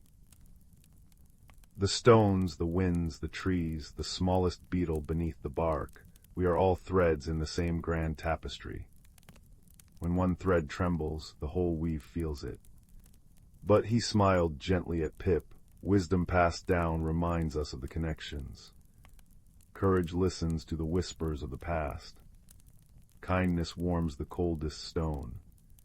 And even the smallest creature, waving a leaf with all their heart, can remind the great winds of their song. Harmony isn't stillness, it's the beautiful, balanced dance of all things, each playing its part, each respecting the season of the other. Remember this, and the forest's heart will always beat strong. Pip snuggled deeper into her cloak, the scent of dried maple leaves and wood smoke enveloping her. She watched Lumina's dance, listened to the crackling fire, and felt the deep, contented sigh of the ancient forest settling into its rightful autumn rest. The unnatural frost was a memory, washed away by wisdom, courage, and the simple, powerful rustle of a leaf held high. Above, the autumn gale swept through the high branches, a soothing lullaby of rustling leaves, carrying the seeds to their winter beds, ensuring the forest story would continue, season after gentle season, in perfect, peaceful balance. The warm glow of the fire, the soft murmur of contented creatures, and the rhythmic sigh of the wind wove a blanket of deep comfort, settling over Maplehaven like a promise kept, as the Whisperwood dreamed its ancient, harmonious dreams beneath the watchful stars. Story 22. The nebula known as the Whispering Veil shimmered with impossible colors, amethyst dust swirling through honey-gold gases, streaked with the deep sapphire of distant, unseen stars. Within this celestial cradle drifted the Stardust Weaver, a small, ramshackle freighter held together more by optimism than rivets. Its pilot, a gruff, practical being named Grix, hailed from the rocky world of Kalar Prime. Grix resembled a bipedal badger sculpted from obsidian and sandstone, his fur coarse and striped, his claws worn down from decades of tinkering with stubborn engines. He valued efficiency, silence, and the comforting predictability of a well-tuned hyperdrive coil. His solitude was interrupted when a distress signal, faint and frantic, pinged his sensors near a derelict orbital station. Against his better judgment, Grix maneuvered the Weaver closer, docking clamps groaning in protest. Inside the station's frozen, airless core, he found the source, a crystalline life form encased in a shimmering, self-generated energy bubble. It resembled a cluster of delicate, interconnected quartz shards, constantly shifting and refracting the dim emergency lights. Its name, it communicated through soft, chiming harmonics directly into Grix's mind, was Ori. Ori was a Lumina from the gas giant Veridia, a being of pure energy and profound emotional sensitivity. Where Grix saw silence as peace, Ori perceived it as a terrifying void. Where Grix communicated in grunts and clipped sentences, Ori broadcasted feelings in waves of color and sound. Grix hauled the fragile Lumina aboard the Weaver. Ori's energy bubble filled the cramped cockpit with a soft, pearlescent glow and a scent like ozone after rain and blooming night-blooming cereus. Grix grumbled about the drain on his power cells. Ori chimed a melody of profound gratitude tinged with anxiety, which Grix misinterpreted as irritating background noise. "Just try to keep the sparkles down, eh?" he muttered, focusing on the navigation console. Their first misunderstanding arose swiftly. Grix discovered a small, intricately carved Viridian data crystal missing from his toolkit, a memento from a long-ago trade. He immediately suspected Ori, whose natural form involved manipulating light and energy. "Did you take it?" he demanded, his voice rough. Ori pulsed a deep, wounded indigo, the chiming sounds sharp and discordant. "Not take. Protect," it sang, sad. Ori had sensed the crystal's faint residual energy signature, a melancholic hum from its previous owner, and had gently encased it within their own energy field, believing they were shielding it from the ship's harsh vibrations. Grix saw theft, Ori saw guardianship. It took hours of halting explanation, Grix pointing at tools, Ori projecting images of vibrational frequencies and emotional resonance before a sliver of understanding dawned. Grix retrieved the crystal, feeling its familiar, cool weight, and realized Ori had actually polished it, making its internal facets glow brighter. A grudging thanks, I suppose, was met with a relieved, sunbeam-yellow pulse from Ori. Their journey took them towards the fringe colony of New Haven, where Grix had a cargo delivery. Deep within the asteroid belt surrounding the colony, the Weaver was ambushed by ruthless scavengers, the Skrill, notorious for stripping ships bare. Laser fire scorched the hull. Alarms blared, a cacophony that physically pained Ori, causing their crystalline form to flicker erratically. Grix, snarling, wrestled with the controls, dodging through treacherous ice fields. "Hang on, Sparkles," he yelled, a nickname born of exasperation that suddenly felt protective. The Skrill crippled the Weaver's main engine, forcing a crash, landing onto a frozen moonlet. The impact was brutal. Grix was thrown against the console, his arm badly bruised. Ori's energy bubble dimmed dangerously low. They were stranded in a desolate landscape of jagged blue ice mountains under a sky choked with swirling gray dust.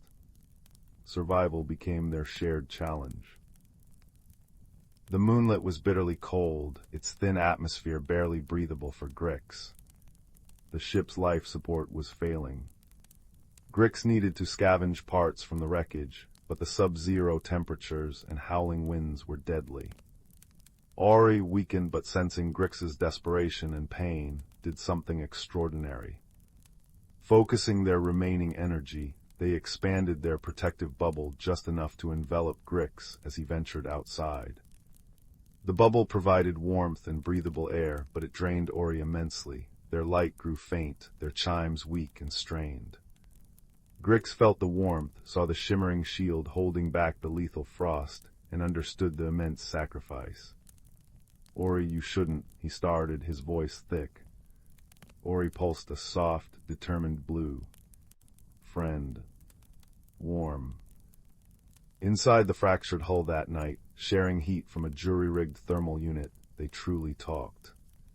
Grix, hunched over his bruised arm, spoke haltingly of Kaler Prime's endless quarries, the loneliness of deep space, the fear of losing his only home, the Weaver. Ori, their light flickering like a candle, projected images, the vast, singing cloud cities of Viridia, the crushing silence of the derelict station, the terror of being truly alone in the uncaring void. Ori chimed a melody of profound empathy for Grix's solitude. Grix, in turn, felt a pang of understanding for Ori's fear of silence. It wasn't noise Ori craved, but connection, the hum of life. He found himself humming an old Kaler mining tune, rough and off-key, just to fill the space for Ori. Ori responded with a soft, harmonious counter-melody, weaving light around the sound. The ice moon outside groaned, but inside the broken ship, a fragile warmth bloomed. Working together, their differences became strengths. Grix's practical ingenuity guided their repairs, his claws deftly manipulating frozen components. Ori's sensitivity became invaluable. They could detect minute energy leaks in the damaged systems that Grix's instruments missed, their light highlighting hairline fractures in conduits. Ori learned to modulate their energy bursts to help weld microfractures.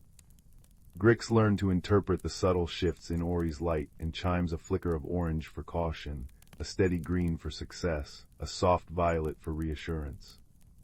When Grix despaired over a seemingly irreparable hyperdrive motivator, Ori projected an image of the intricate crystal lattice within, showing Grix a different alignment he hadn't considered. When Ori became overwhelmed by the residual psychic echoes of the crash, fear, anger, pain, Grix would place a rough, warm hand near their energy field, not touching, but a solid, grounding presence. Steady sparkles, he'd murmur, and the chaotic echoes would slowly calm. After days of relentless effort, fueled by shared rations and a bond forged in ice, the weaver sputtered back to life. The engine thrummed, a sound that now felt like a shared heartbeat to them both. As they lifted off the frozen moonlit, leaving the scavengers far behind, Ori pulsed a brilliant, joyful gold, filling the cockpit with warm light and the scent of sun-warmed stone and sweet nectar. Grix, a rare, genuine smile cracking his weathered face, patted the console. "Good girl, knew you had it in you." He glanced at Ori. "Both of you." They reached New Haven. Grix delivered his cargo, a mundane task now imbued with quiet triumph. As they prepared to leave orbit, Ori chimed a question, projected as an image of the weaver flying alone into the star-strewn black. "Stay."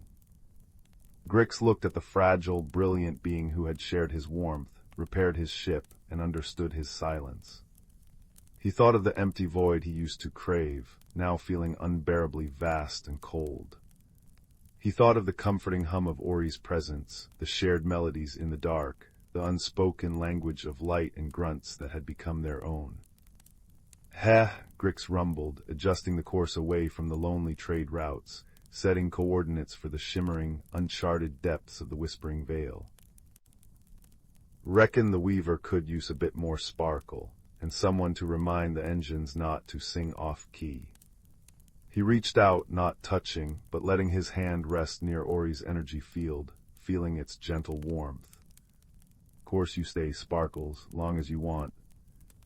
Ori pulsed a deep, contented sapphire, the sound a harmonious chime that resonated through the ship, warm as a crackling fire, steady as a friend's promise.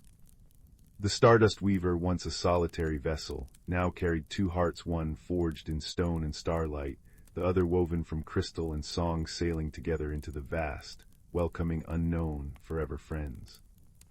The nebula outside embraced them, its colors no longer just beautiful gases, but a reflection of the unlikely, enduring warmth kindled within. And as the stars wheeled past the viewport, Grix's low hum blended perfectly with Ori's gentle chime, a lullaby of companionship against the eternal quiet of space. Story 23. Deep in the heart of the Whispering Woods, where ancient oaks wore cloaks of emerald moss and sunlight filtered down like liquid gold, the boundaries between the seen and unseen grew thin as spider silk. Here, beneath gnarled roots and within hollow logs, lived the folk of the greenwood, not grand wizards or towering giants, but the small, quiet guardians, hedgehogs with silver-tipped quills, rabbits whose ears twitched with the secrets of the wind, fireflies carrying captured starlight in their bellies, and patient toads who remembered the rhythm of the ring. Among them lived a young hedgehog named Thistle. His world was one of intricate wonders, the velvet softness of a newly unfurled fern, the sharp, clean scent of pine after a shower, the symphony of crickets tuning their legs at dusk, and the comforting murmur of the Everbrook as it wound its silver path through the trees. Thistle's grandmother, Old Mother Mossback, often spoke of the great balance, the invisible threads woven by the four keepers that held the seasons in their gentle sway and ensured harmony within the greenwood. The keepers, Mossback would rasp, her voice like dry leaves skittering over stone, are as old as the first root. Lady Frostwhisper breathes winter's crisp hush. Master Sunflare paints summer's golden warmth. Mistress Rainpetal weeps autumn's gentle tears. And Lord Zephyr, well, he dances with spring's awakening breeze. They dwell not in palaces, child, but in the heart of things, in the deepest frost crystal, the hottest sunbeam, the purest raindrop, the swiftest gust. The greenwood thrived under this ancient pact. Spring brought carpets of bluebells so thick they seemed like fallen sky. Summer hummed with drowsy bees and the sweet perfume of honeysuckle. Autumn painted the canopy in fiery hues, and nuts fell like blessings. Winter draped the woods in a pristine, silent quilt, a time for deep dreaming beneath the roots. One unusually chilly midsummer night, Thistle felt it first. He was curled near a cluster of moon-kissed toadstools, savoring the warm earth radiating the day's sun, when a sharp, unnatural cold pricked his nose. A frosty rime, delicate as spun glass, began creeping across the moss, silencing the cricket's mid-chirp. The firefly's lights dimmed, flickering weakly. A scent like frozen metal hung in the air, chilling the cozy warmth. Alarmed, Thistle scurried to the council glade, a mossy amphitheater beneath the oldest tree, the wise mother elm. He found the greenwood folk huddled together, shivering. Bramble the rabbit was hopping anxiously, his breath puffing white clouds. The frost, it shouldn't be. Lady Frostwhisper sleeps deep in the ice caves now. What stirs her out of season? A small, frantic firefly named Ember darted close. The heat fades, Master Sunflare's glow feels thin, like watered-down honey. The flowers are closing their faces. From the banks of the Everbrook, Brook the frog croaked, his voice unusually strained. The current feels sluggish, heavy. Mistress Rainpetal's tears are sour, like unripe berries. The brook whispers of imbalance deep within the roots. High above, a swift shadow darted Gale, the swallow, usually a blur of joyful energy. Now he perched, feathers ruffled.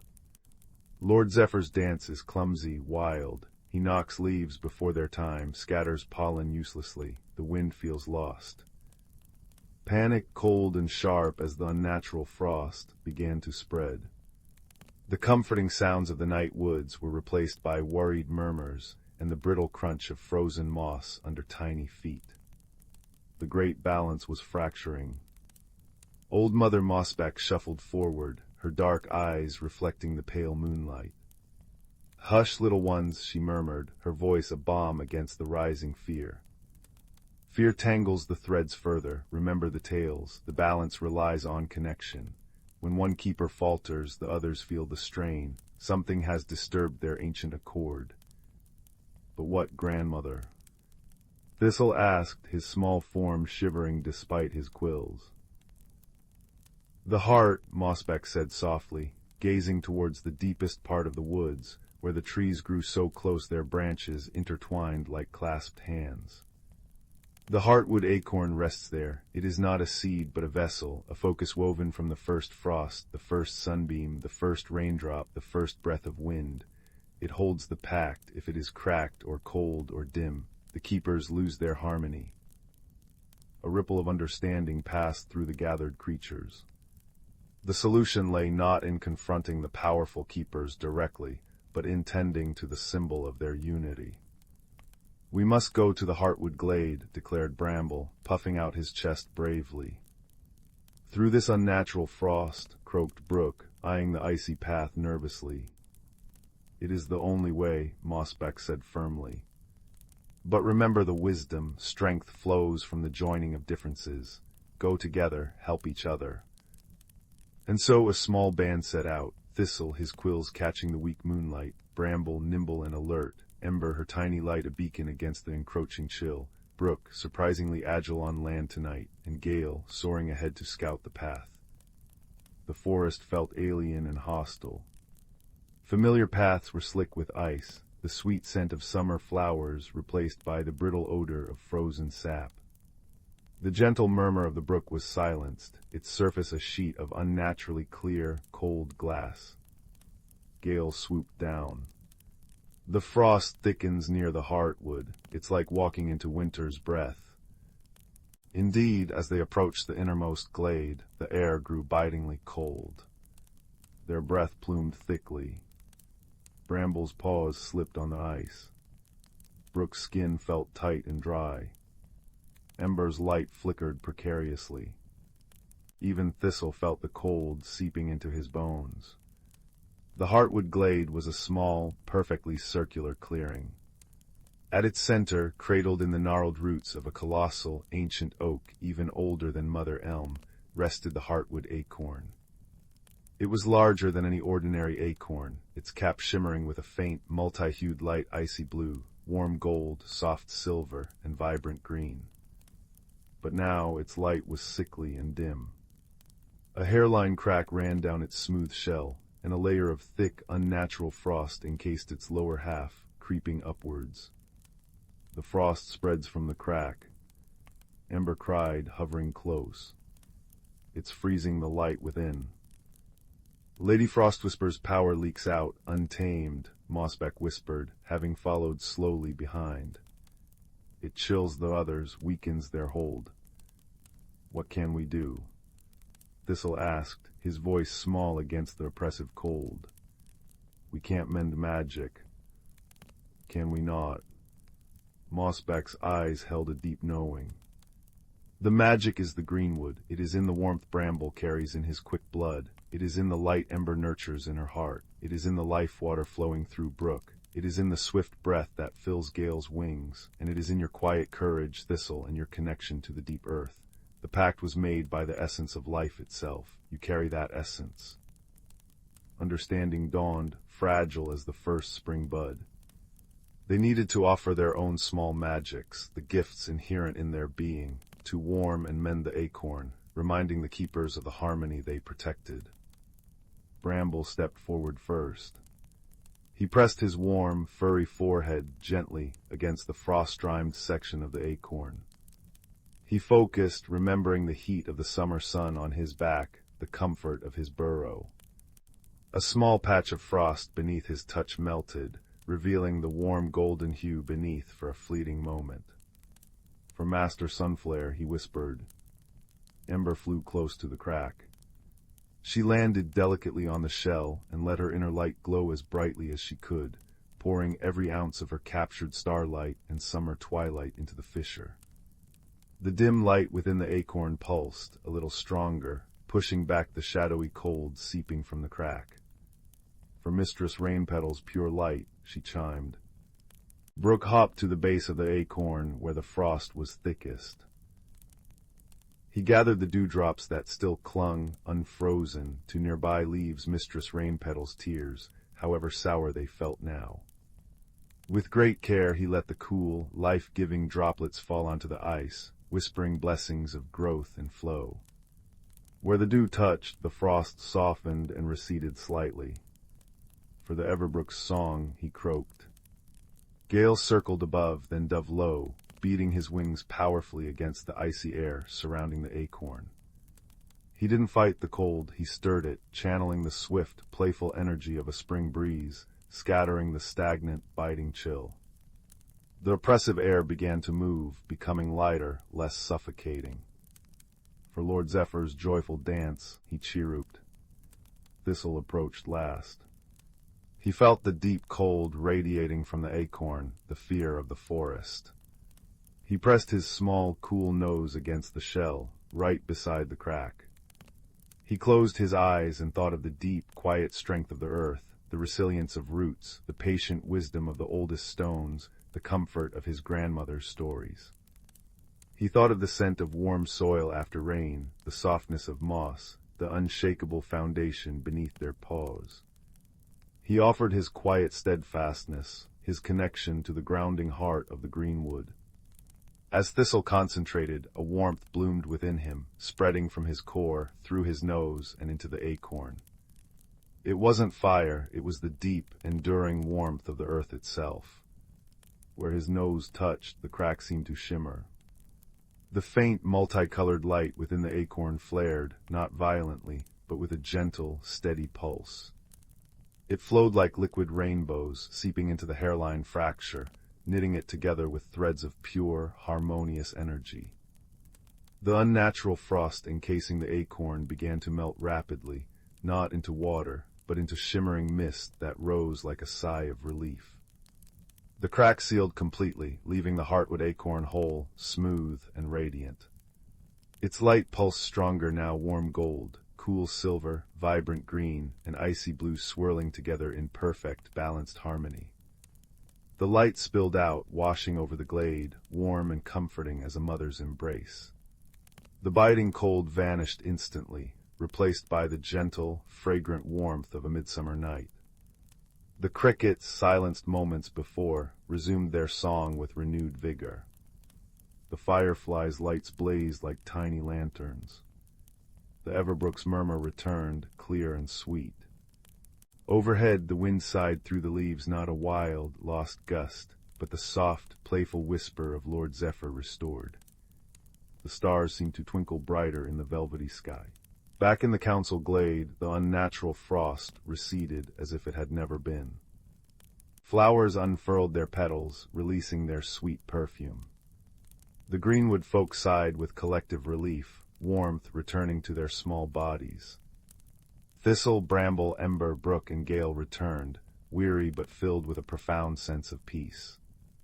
They gathered around old Mother Mossbeck beneath the wise boughs of Mother Elm.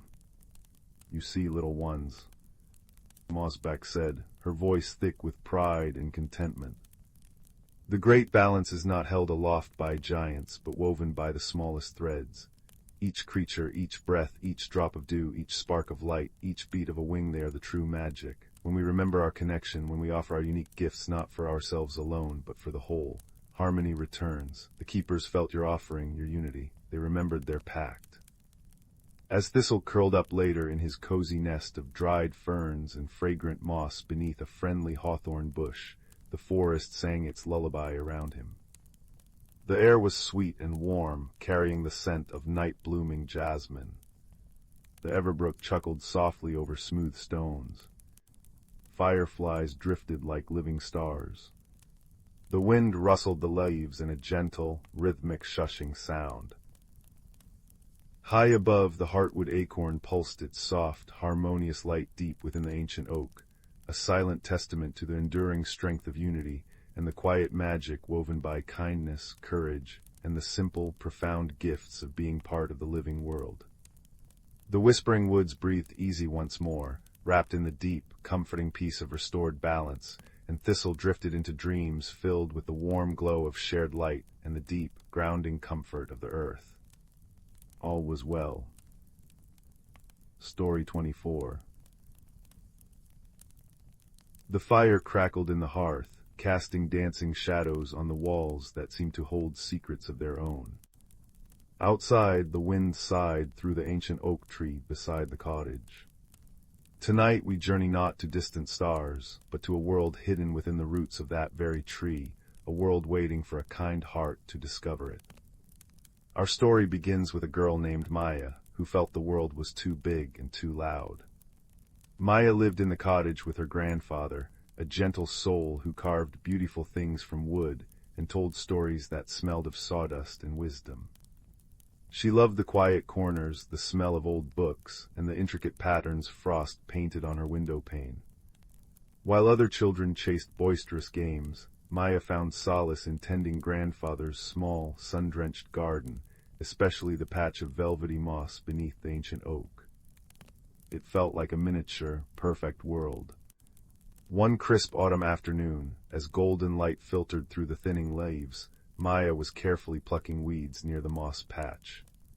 Her fingers brushed against something cool and smooth, hidden beneath a particularly large, heart-shaped leaf. It wasn't a stone. Curious, she gently pushed the leaf aside. Nestled in the rich, dark earth was a small lantern. It wasn't made of brass or iron, but seemed carved from a single piece of deep, warm amber, swirling with captured sunlight. Its surface was etched with impossibly fine patterns, swirling vines, tiny stars, and shapes that looked like unfurling ferns. It felt surprisingly light in her palm, humming faintly, like a drowsy bee. There was no wick, no place for oil. Maya turned it over, captivated by the way the fading sunlight seemed to gather inside the amber, glowing with a soft, honeyed warmth. As she held it, a strange sense of calm washed over her, quieting the usual flutter of anxiety in her chest. She tucked it carefully into the pocket of her worn apron. That night, unable to sleep, Maya sat by her window, the amber lantern resting on the sill. The moon was full, bathing the oak tree in silver light. As she traced the etched patterns on the lantern, it began to glow more brightly from within, not with harsh light, but with a soft, golden radiance that pulsed gently. It illuminated the deep grooves in the oak's bark, shadows dancing in a way that seemed intentional. One deep crevice, low on the trunk where thick roots knuckled out of the earth, seemed to shimmer where the lantern light touched it. Drawn by an irresistible pull, Maya slipped on her soft-soled shoes, took the lantern, and crept outside. The night air was cool and crisp, smelling of damp earth and fallen leaves. The lantern's glow intensified as she approached the shimmering crevice. It wasn't just a crack, it was an opening, perfectly concealed, leading downwards into the earth beneath the massive roots. Heart pounding with a mix of fear and wonder, Maya took a deep breath, stepped through the shimmer, and began to descend. The passage was narrow at first, lined with smooth, cool roots that pulsed with a faint, earthy energy. The amber light from her lantern spilled ahead, revealing that the tunnel widened, opening into an astonishing cavern. Maya gasped. She stood at the edge of a vast, hidden world bathed in perpetual twilight. Bioluminescent fungi clung to the walls and ceiling like living constellations, casting shifting hues of soft blue, green, and violet. Gigantic, luminous mushrooms, their caps like stained glass domes, dotted a landscape of velvet mosses and crystalline streams that chuckled over smooth, polished stones. The air hummed with a low, peaceful sound, a blend of trickling water, distant chimes, and the deep, slow breath of the earth itself. It smelled sweet and damp, like rain on fertile soil and crushed herbs. This was Glimmerbrook. Maya took a tentative step onto the moss, which felt incredibly soft beneath her feet, springy and welcoming. She held the lantern aloft, its warm amber glow a comforting beacon in the cool, colored light.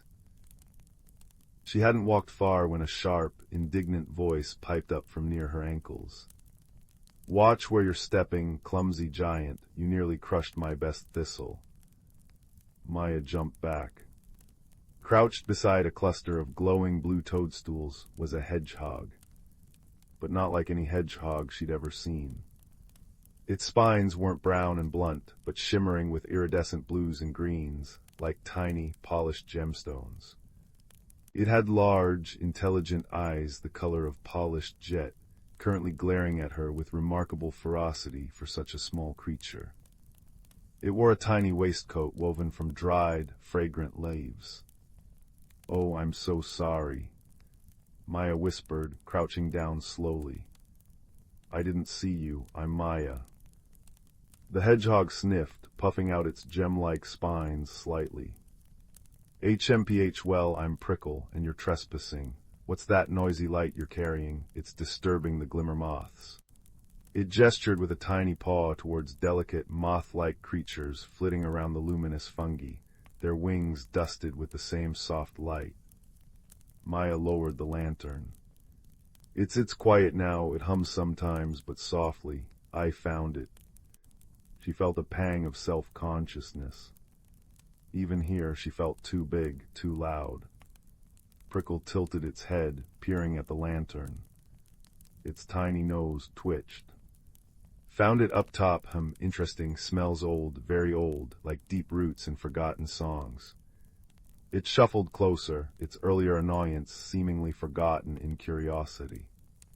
Never seen a human with a glimmerstone before, especially one that actually works. Most just look like pretty rocks up top. "A glimmerstone?" Maya asked, fascinated. "Is that what this is?" "That's what we call the heart lights," Prickle explained, gesturing vaguely around the cavern. "They guide, they show the true path, but only for those who listen. Yours seems awake." It peered up at Maya, its dark eyes thoughtful. "Why are you here?" Maya from up top. Maya hugged her knees. I don't know, the light showed me the way. Everything feels big and loud up top. Here feels peaceful, smaller. Prickle snorted, a surprisingly loud sound for such a small creature. Smaller, Glimmerroot is vast, but it added, its tone softening slightly. It is peaceful, mostly. If you avoid the Sulkwater Bog and the Grumble Gnomes, and the whispering weeds near the Echo Falls can be downright rude. It paused. Your light is pulsing, see, brighter than softer, like a heartbeat. It wants to go somewhere. Maya looked at the lantern. Prickle was right. The warm amber light was gently pulsing, and it seemed to pull slightly towards a path winding deeper into the cavern, past towering, luminous fungi, and over a small, arched bridge made of woven roots spanning a crystal-clear stream. It wants us to follow. Us. Prickle puffed up again, though less aggressively. I have important thistle gathering to do, and polishing my spines, very busy.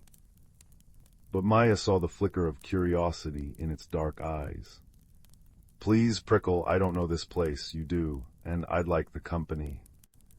She offered a small, hesitant smile. Prickle shuffled its tiny feet on the moss.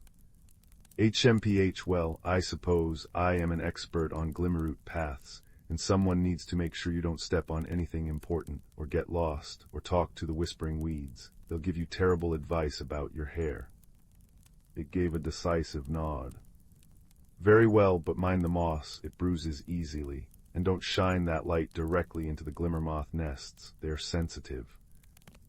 And so began an unlikely friendship. Maya, quiet and observant, holding the softly pulsing lantern. Prickle, prickly and pragmatic, scuttling beside her, pointing out landmarks with its tiny snout. The singing stones that chimed when the breeze sighed through them just right, the Teacup meadows where luminous droplets gathered like liquid stars, the snoring slumber toad nestled under a giant mushroom cap, whose deep breaths made the ground vibrate gently. Maya learned to tread softly, to listen to the subtle sounds of Glimmerroot, the skitter of jewel-bright beetles, the sigh of luminous leaves in a non-existent breeze, the distant, haunting melody of the Echo Falls. The lantern's pulse guided them deeper.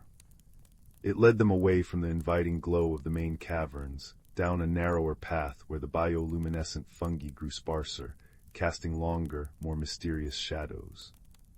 The air grew cooler, damper. The comforting hum of Glimmerroot faded, replaced by a deeper silence that felt watchful. Prickle's spines clicked nervously. I don't like this, Prickle muttered, sticking close to Maya's ankle. This is near the Sulkwater Bog. Nothing good comes from the bog. The water's gloomy and the reeds whisper sad stories that stick in your mind. The path ended at the edge of a vast, still expanse of dark water. Unlike the crystalline streams elsewhere, the Sulkwater was murky, reflecting the dim light with an oily sheen. Thick black reeds choked the edges, and a faint, melancholic mist hung low over the surface. The air smelled stagnant, of decay and forgotten things.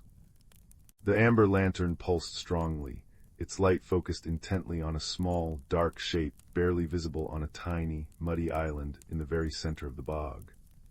It looked like a knotted, ancient root, but the lantern seemed to insist it was important. We have to go out there. Maya whispered, her earlier calm replaced by a familiar dread. The water looked deep and unknowable. Absolutely not, Prickle declared, puffing to twice its size.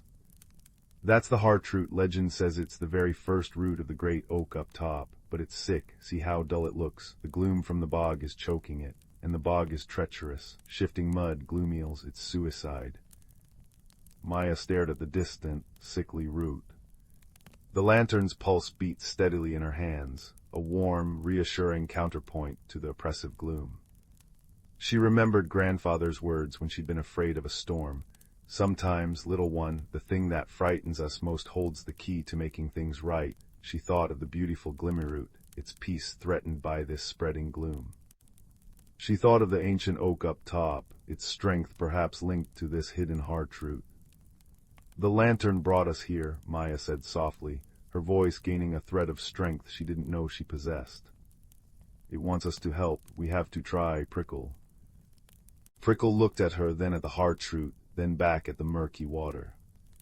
It let out a long, low sigh that ruffled the fur on its tiny chest. "Oh, botheration, fine, but how? We can't swim through that. Gloomeals love shiny spines, and you're far too heavy for the bog moss."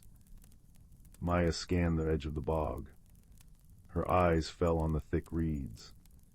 They were tall and sturdy-looking, though blackened by the bog water. An idea sparked. "Prickle, what if we made a raft, a small one, just big enough for me to kneel on? We could use these reeds." Prickle's eyes widened. "A raft made of saltwater reeds. They're notoriously grumpy. They won't just let you cut them." "Maybe we don't need to cut them," Maya said, thinking aloud. She approached the nearest cluster of reeds. They rustled ominously. She held the amber lantern close. "Please," she whispered, directing the lantern's warm light towards the base of the reeds. "We need your help. The heartroot is sick. Glimmerbrook needs it." She poured her sincerity, her newfound courage, and her deep wish to help into her words, letting them flow towards the light. Something remarkable happened. The lantern's glow intensified, bathing the reeds in warm amber light. The reeds seemed to shiver, then still. Their usual dark sheen softened. One tall reed slowly, almost gracefully, bent down towards Maya, its tip brushing her hand.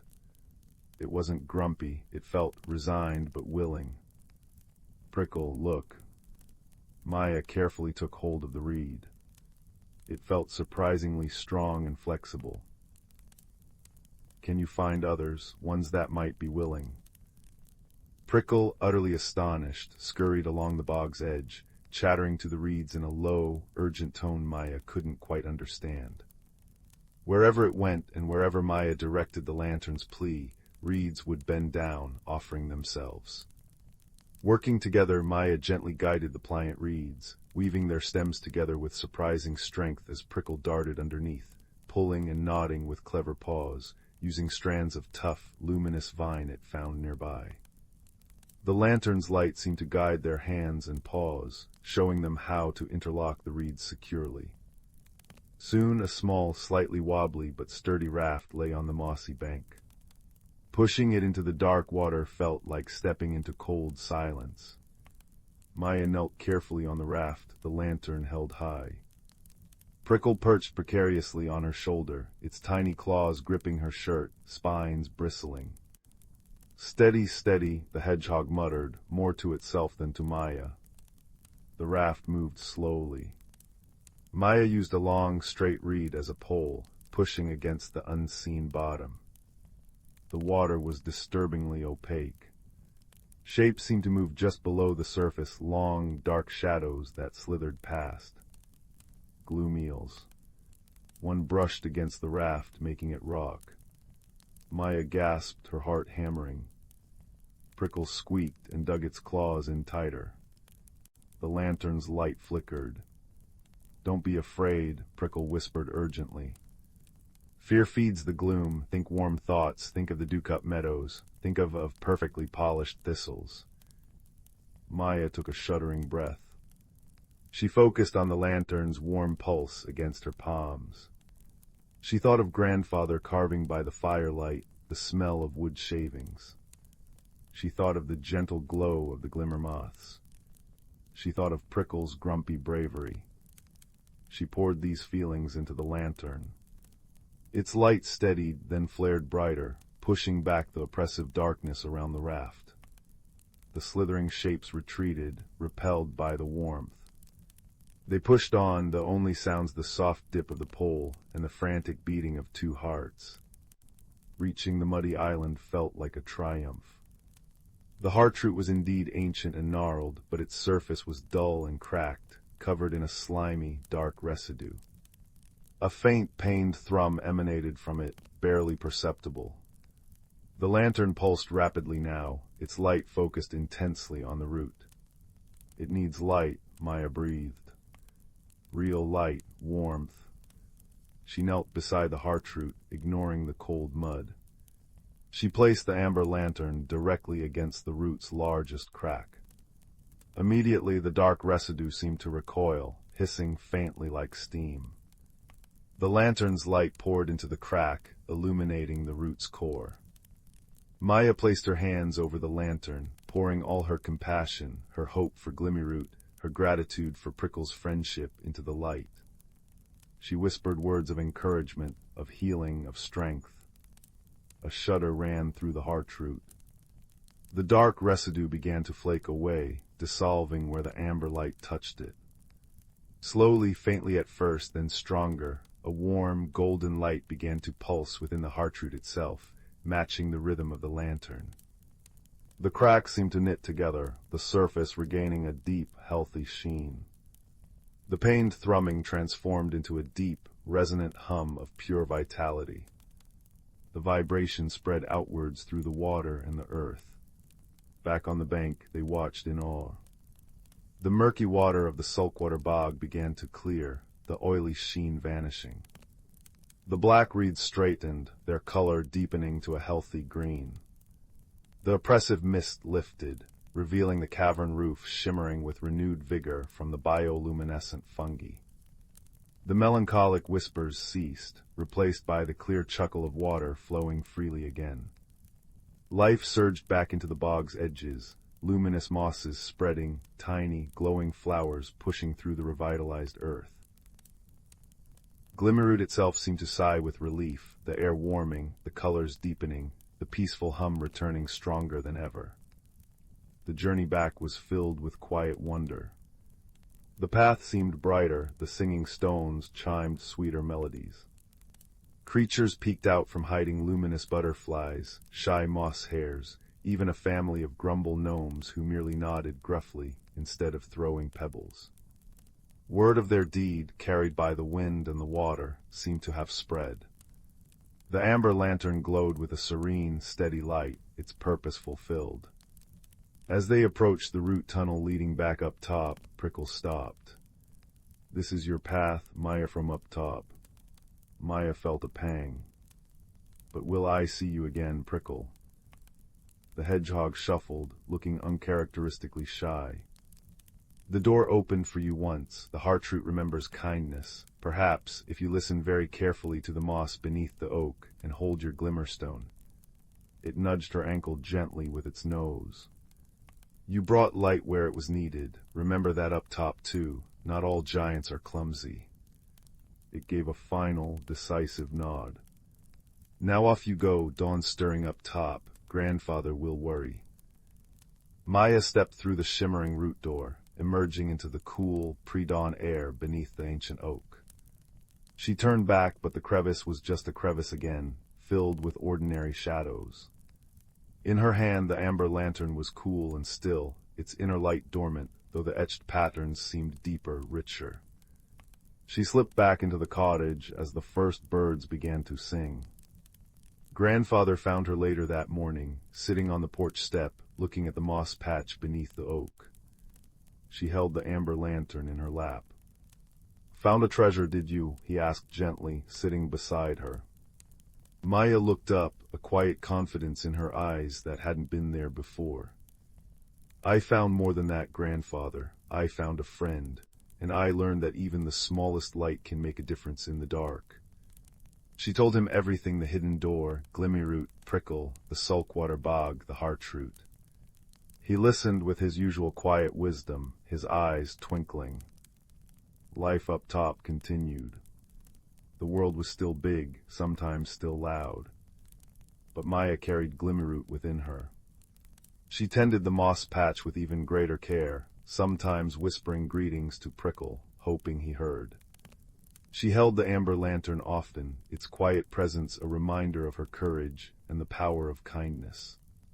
When shadows seemed too long or noises too overwhelming, she would close her eyes, remember the deep, peaceful hum of Glimmeroot, the feel of the soft moss, and Prickle's grumpy loyalty. She found she could face the bigness now, not by shrinking, but by carrying her own inner light. One evening, weeks later, as she sat beneath the oak watching fireflies dance, she felt a familiar faint vibration in the earth. She placed her hand on the moss. A moment later, a small, shimmering blue-green spine poked up, followed by a familiar, grumpy face. "Took you long enough to sit still," Prickle huffed, scrambling fully out. "Brought you a glimmerberry, they're excellent for polishing courage." And, it added, dropping a perfect, glowing blue berry onto the moss, "they taste surprisingly good with thistles." Maya laughed, a warm, bright sound that echoed the lantern's remembered glow.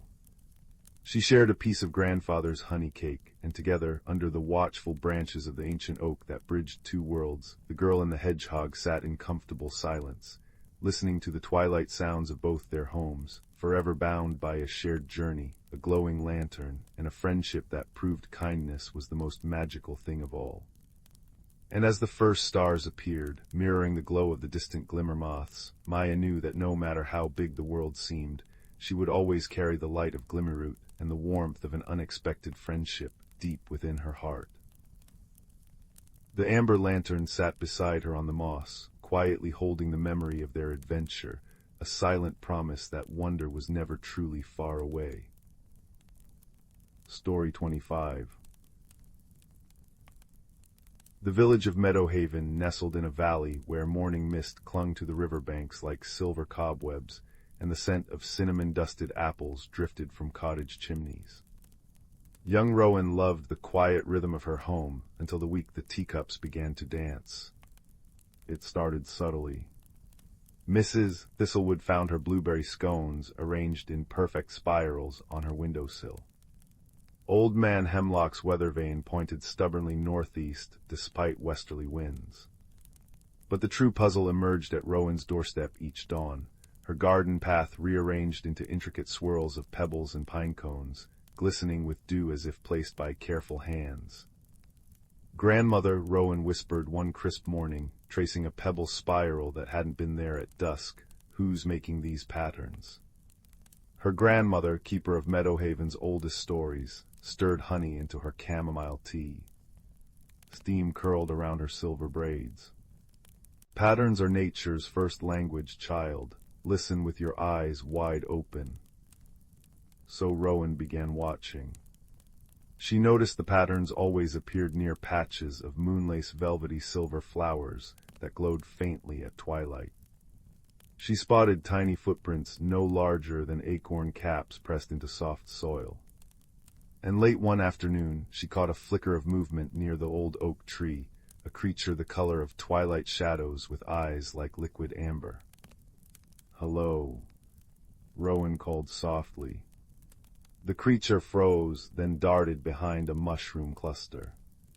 But it left something behind, a single moonlace petal threaded with spider silk. That's when Rowan remembered the stories of Fernk and Shy, plant-tending spirits who communicated through living patterns. The next mystery arrived with the rain. During a downpour, every rain barrel in Meadowhaven overflowed with crystal-clear water, though the barrels had been near empty. Rowan examined her own barrel and found its wooden rim decorated with tiny vines that hadn't grown there yesterday, vines spelling "thank you" in curling tendrils. "Clever Fernkin," grandmother mused when Rowan showed her. "They're reminding us to notice nature's gifts." She handed Rowan a small pouch of sun-warmed lavender seeds. "Offer these by the moonlace patch. Kindness opens more doors than questions." That moonlit night, Rowan placed the lavender seeds beside the glowing flowers. She waited, wrapped in a woolen blanket, listening to the symphony of crickets. Near midnight, 3 Fernkin emerged no taller than her hand, with skin like birch bark and hair of woven moss. They gathered the seeds with delicate fingers, then began rearranging pebbles into a new pattern, a spiral leading toward the whispering woods. Rowan followed the trail next morning. It wound through ferns heavy with dew, past brooks singing over smooth stones, until it stopped at a moss-covered stone archway Rowan had never seen. Beneath it sat a Fernkin elder, her leafy cloak shimmering with dewdrops. She gestured to a cluster of moonlace flowers drooping unnaturally, their stems blackened as if touched by frost. Ah, breathed a voice like rustling leaves. Rowan turned to find Bodkin, the elderly hedgehog who napped in grandmother's herb garden. His spectacles perched precariously on his snout. Shadow blight rare, but treatable. He waddled forward, sniffing the afflicted plants. Needs sunlight blended with dawn-chilled spring water, and kindness, of course. For 3 days, Rowan and Bodkin worked with the fernkin. They gathered sunlight in polished quartz bowls at noon, collected dewdrops from spiderwebs at dawn, and sang gentle songs to the sickly moonlace. The fernkin taught Rowan to weave starlight into the water using dandelion stems, their tiny hands guiding hers. Slowly the blackened stems greened, the silver petals regaining their glow. On the 4th morning, the stone archway shimmered. Beyond it lay not the whispering woods, but a hidden grove where moonlace flowers bloomed in dazzling constellations, their light reflecting in a perfectly still pond. The fernkin elder touched Rowan's hand, and understanding flowed like warm honey. The patterns in Meadowhaven had been invitations. The overflowing rain barrels. Gratitude for villagers who tended their gardens without harmful magic. The dancing teacups. Celebration when Old Man Hemlock rescued a trapped fernkin from his attic. The shadow blight Bodkin explained as they walked home came from buried sorrow when the old millstone cracked. Fernkin feel such things deep in the soil. That afternoon, villagers gathered to polish the ancient millstone with wildflower pollen and laughter, healing both stone and land. Now Meadowhaven's mysteries bloom into wonders. Teacups pirouette only during birthday celebrations. Rain barrels overflow solely before droughts. And Rowan's garden path. Each dawn reveals new patterns, today a fern unfurling, tomorrow a constellation map left by friends who no longer hide. Tonight, as Rowan watches fireflies dance in time with the wind chimes, she understands the deepest magic. Some mysteries aren't puzzles to solve, but friendships waiting to unfold. She drifts to sleep breathing lavender-scented air, while beneath her window, pebbles shift into the shape of a contented hedgehog wearing spectacles, glowing softly in the moonlight. Story 26. Leo had always felt a bit like a dandelion seed caught in a crosswind, never quite landing where he belonged. His village nestled between rolling lavender fields and the whisperwood, an ancient forest where tree trunks twisted like old men sharing secrets. While other children raced through sun-dappled clearings, Leo lingered at mossy stumps, tracing patterns only he could see. Too dreamy, the baker would sigh when Leo forgot bread orders.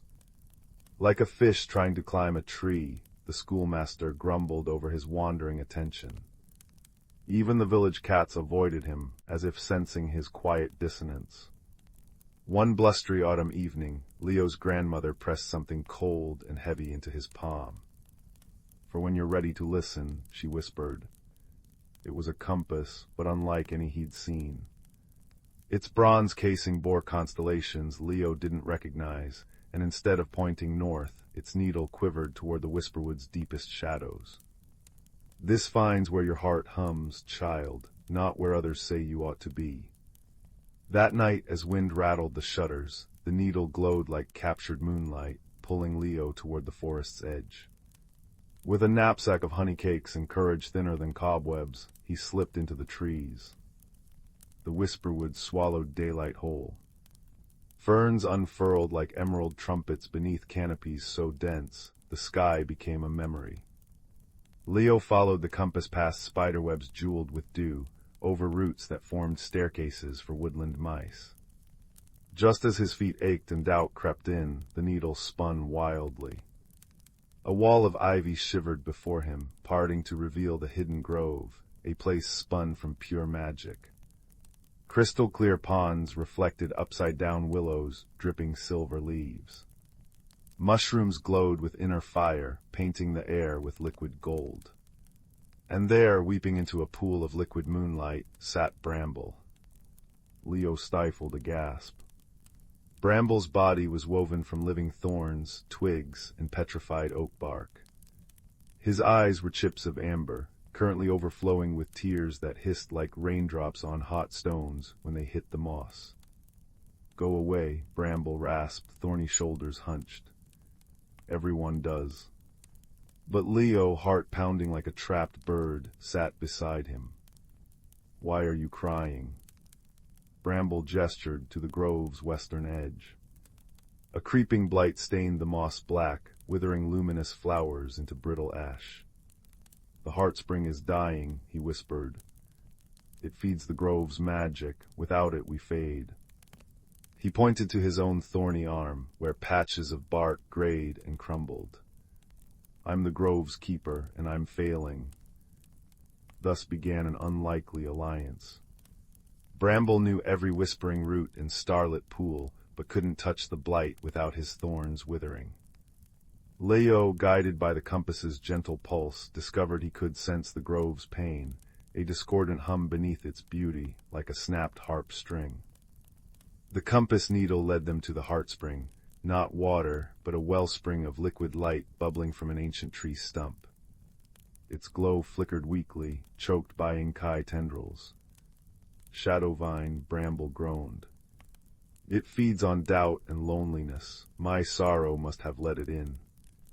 As they spoke, a tendril lashed out. Leo yanked Bramble back, but not before a thorn snapped off, disintegrating to dust.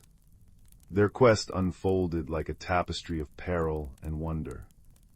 They traversed fields of singing daffodils whose melodies revealed hidden paths, crossed rivers on bridges woven from solidified spider silk, and evaded the gloom fog, a sentient mist that whispered cruel truths. Leo's compass guided them to 3 guardians who held fragments of the cure: Silas, a badger whose fur shimmered with trapped constellations; Lyra, an owl whose feathers held the colors of forgotten sunsets; and Fern, a tree spirit with hair of cascading moss.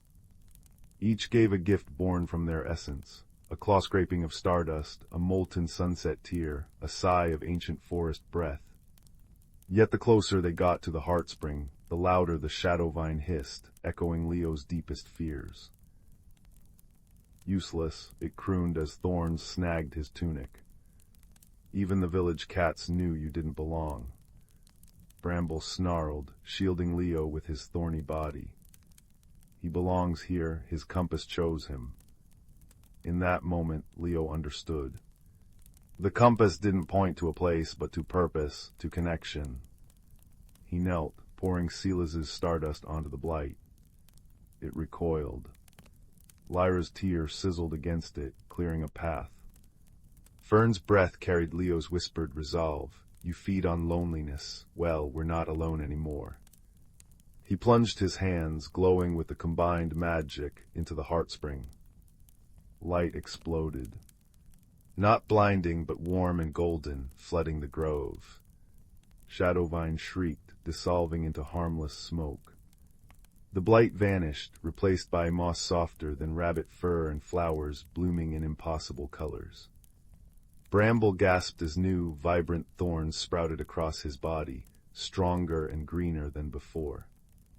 The grove sang, a chorus of rustling leaves, bubbling springs, and wind chimes made of frost.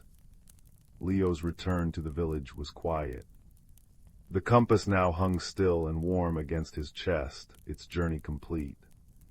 He still traced patterns in wood grain, but now he carved them into spoons the baker prized. He still wandered, but returned with herbs that healed the schoolmaster's cough. And when curious children asked about his long absence, he'd smile. "I found a friend who taught me that even thorns can hold moonlight." On clear nights, he'd leave honey cakes at the forest's edge. Bramble would emerge, leaves woven into his thorny crown, and they'd sit beneath the stars, 2 kindred spirits who'd learned that belonging isn't about fitting in. It's about finding the place where your heart hums in harmony with the world, and having a friend whose song matches yours. And the hidden grove. It thrived, a secret sanctuary where loneliness withered and friendship bloomed eternal, guarded by a boy who finally understood the compass's truest direction. Home is where you choose to plant your courage and let kindness take root. Story 27. Story 28. Story 29. Story 30. Story 31. Story 32. Story 33. Story 34. Story 35. Story 36. The fire crackled softly in the hearth, casting dancing shadows on the worn rug. Outside, the wind whispered through the old oak tree beside the cottage, where young Ben lived. Ben wasn't particularly loud or adventurous, but he noticed things. He noticed the way sunlight caught dust motes, making them look like tiny stars. He noticed the different songs the wind sang through the chimney. And one chilly autumn afternoon, while helping his grandfather clear out the dusty attic, Ben noticed something else entirely. Tucked away in a forgotten corner, behind a box of moth-eaten scarves and a broken rocking horse, sat a small, unassuming wooden crate. Inside, nestled in yellowed tissue paper, was a teacup. It wasn't grand or gilded. It was simple porcelain, painted with delicate, faded blue forget-me-nots. But as Ben carefully lifted it, a strange warmth spread through his fingers, not the warmth of the sun, but a gentle, comforting glow that seemed to hum softly against his skin. "Granddad," Ben called softly, his voice echoing slightly in the dusty space. "Look at this teacup, it feels different." His grandfather, wiping grime from his spectacles, peered at it. "Ah, the forget-me-not cup, belonged to your great-aunt Millicent. Always said it was special, but never said why. Bit of an odd duck, Millicent, bless her. Probably just like the pattern." He chuckled, returning to his sorting. Ben wasn't so sure. He carried the cup downstairs, washed it gently, and set it on his windowsill. As dusk painted the sky in shades of lavender and peach, Ben decided to try it. He filled it with warm milk and a drizzle of honey, just as he imagined great-aunt Millicent might have done. As he lifted the cup to his lips, he didn't just smell the sweet honey and warm milk. He smelled something else entirely: damp earth, wood smoke, and the faint, sweet scent of unfamiliar flowers. And when he took a sip, the world didn't dissolve, but it shimmered. Suddenly, the steam rising from the cup wasn't just steam. It swirled and coalesced, forming a miniature, glowing landscape right above the rim. Tiny, luminous mountains rose, veiled in mist. A path no wider than a thread of silk wound through a forest of impossibly small, glittering trees. And standing on that path, looking impossibly real yet impossibly tiny, was a creature. It resembled a badger, but its fur shimmered like moonlight on snow, and it wore a tiny, worried frown. "Hello," Ben whispered, utterly astonished. The tiny badger jumped, clutching a minuscule satchel. "Oh, you can see, most can't, you know, not unless the cup truly chooses. I'm Thistle." His voice was like the rustle of dry leaves, yet clear as a bell. "And you, big one, you hold the cup of echoes." "The cup of echoes," Ben breathed. "Indeed," Thistle nodded gravely. "It doesn't hold tea, not really. It holds echoes of places lost or forgotten, echoes of journeys not taken. Right now it holds the echo of the Whispering Glen, my home. But—" his small shoulders slumped. "The glen is fading, the great echo is weakening. Without it, the glen will vanish entirely, and all its echoes, memories, stories, little bits of quiet magic will be lost forever." Ben felt a pang of deep sadness, as if he'd heard a beloved story end too soon. "The great echo, what is it? How can it fade?" "It's the heart song of the glen," Thistle explained, pacing the tiny path in the steam. "A deep, resonant sound that holds everything together, but it's grown faint, muffled. Something is silencing it. We need to find the source and restore the song. But the path is perilous for one so small, and the silencer, well, it's big and loud and terribly unlistening." Ben understood the unspoken plea.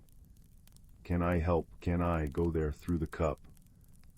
Thistle's eyes, like polished obsidian, widened. "Through the cup.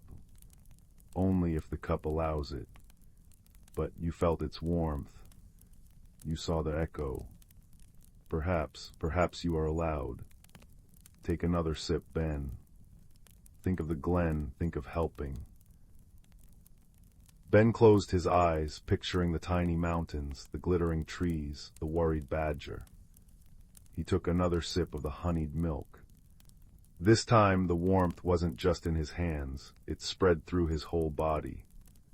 The room seemed to stretch and blur. When he opened his eyes, he was standing on the thread-like path, surrounded by towering, luminous ferns that hadn't been there a moment before. He was Ben-sized, but the world around him was Thistle-sized. The trees soared like skyscrapers, the pebbles were boulders.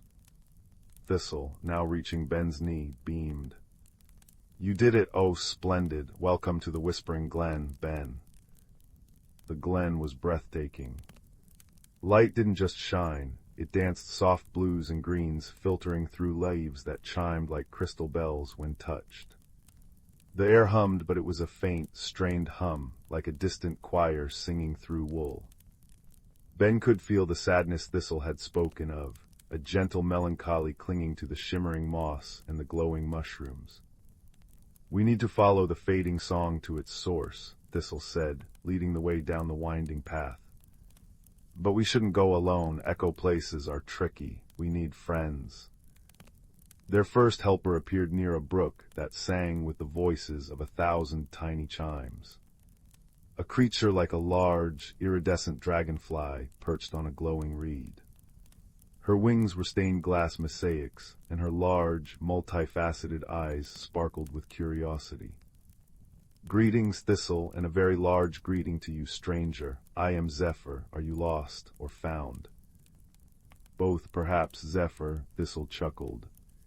"This is Ben. He's come to help restore the great echo. We need to find what's silencing it." Zephyr buzzed excitedly. "Silence, how dreadful. I know all the currents of the glen, the paths the winds take. The silence feels thickest near the old stone bridge where the deep roots gather, but it's guarded by Grumble, the stone toad. He hasn't listened to anyone in ages, too busy being grumpy." She fluttered onto Ben's shoulder, her touch light as dandelion fluff. "I can guide you." Further along, beneath a canopy of luminous weeping willow fronds, they met their second helper. Moss, a creature resembling a very old, very wise tortoise, moved with deliberate slowness. His shell was covered in glowing lichen that pulsed softly. He blinked slowly at Ben. "A groundwalker in the glen, how curious and troubled. I feel the echo's pain." His voice was the deep rumble of shifting earth. "We seek the source of the silence, Moss," Thistle explained. Moss pondered, the lichen on his shell dimming and brightening. "The deep roots beneath the old stone bridge hold ancient memories. They might know, but Grumble guards the bridge fiercely. He fears noise, you see, thinks it cracks the stones." Moss sighed, a sound like pebbles tumbling. "He forgets that silence can crack the soul. I know the old ways, the language of stone and root. I will come." The journey through the Whispering Glen was wondrous and strange. Zephyr darted ahead, her wings humming, scouting paths and whispering warnings about patches of shimmer quicksand or gloom vines that tried to dampen sound. Moss plodded steadily behind, his deep voice occasionally murmuring to the earth, causing glowing stepping stones to rise from glowing streams or stubborn roots to gently lower themselves. Thistle kept up a constant, reassuring chatter, pointing out echo fireflies that carried snippets of forgotten lullabies and whispering blossoms that sighed stories into the air. Yet the underlying hum remained distressingly faint. Finally, they reached the old stone bridge. It arched over a chasm filled not with water, but with swirling, silent mist. And sitting squarely in the center of the bridge, blotting out the soft light, was Grumble. He was immense, a toad carved from rough, dark granite, his eyes like dull, heavy pebbles. A low, continuous grumble vibrated from him, a sound that seemed to actively push away the glen's gentle music. "Go away." Grumble boomed, the sound waves making the bridge tremble. "Too much noise, cracks the stones, silence is safe." He shifted his massive bulk, blocking their path completely.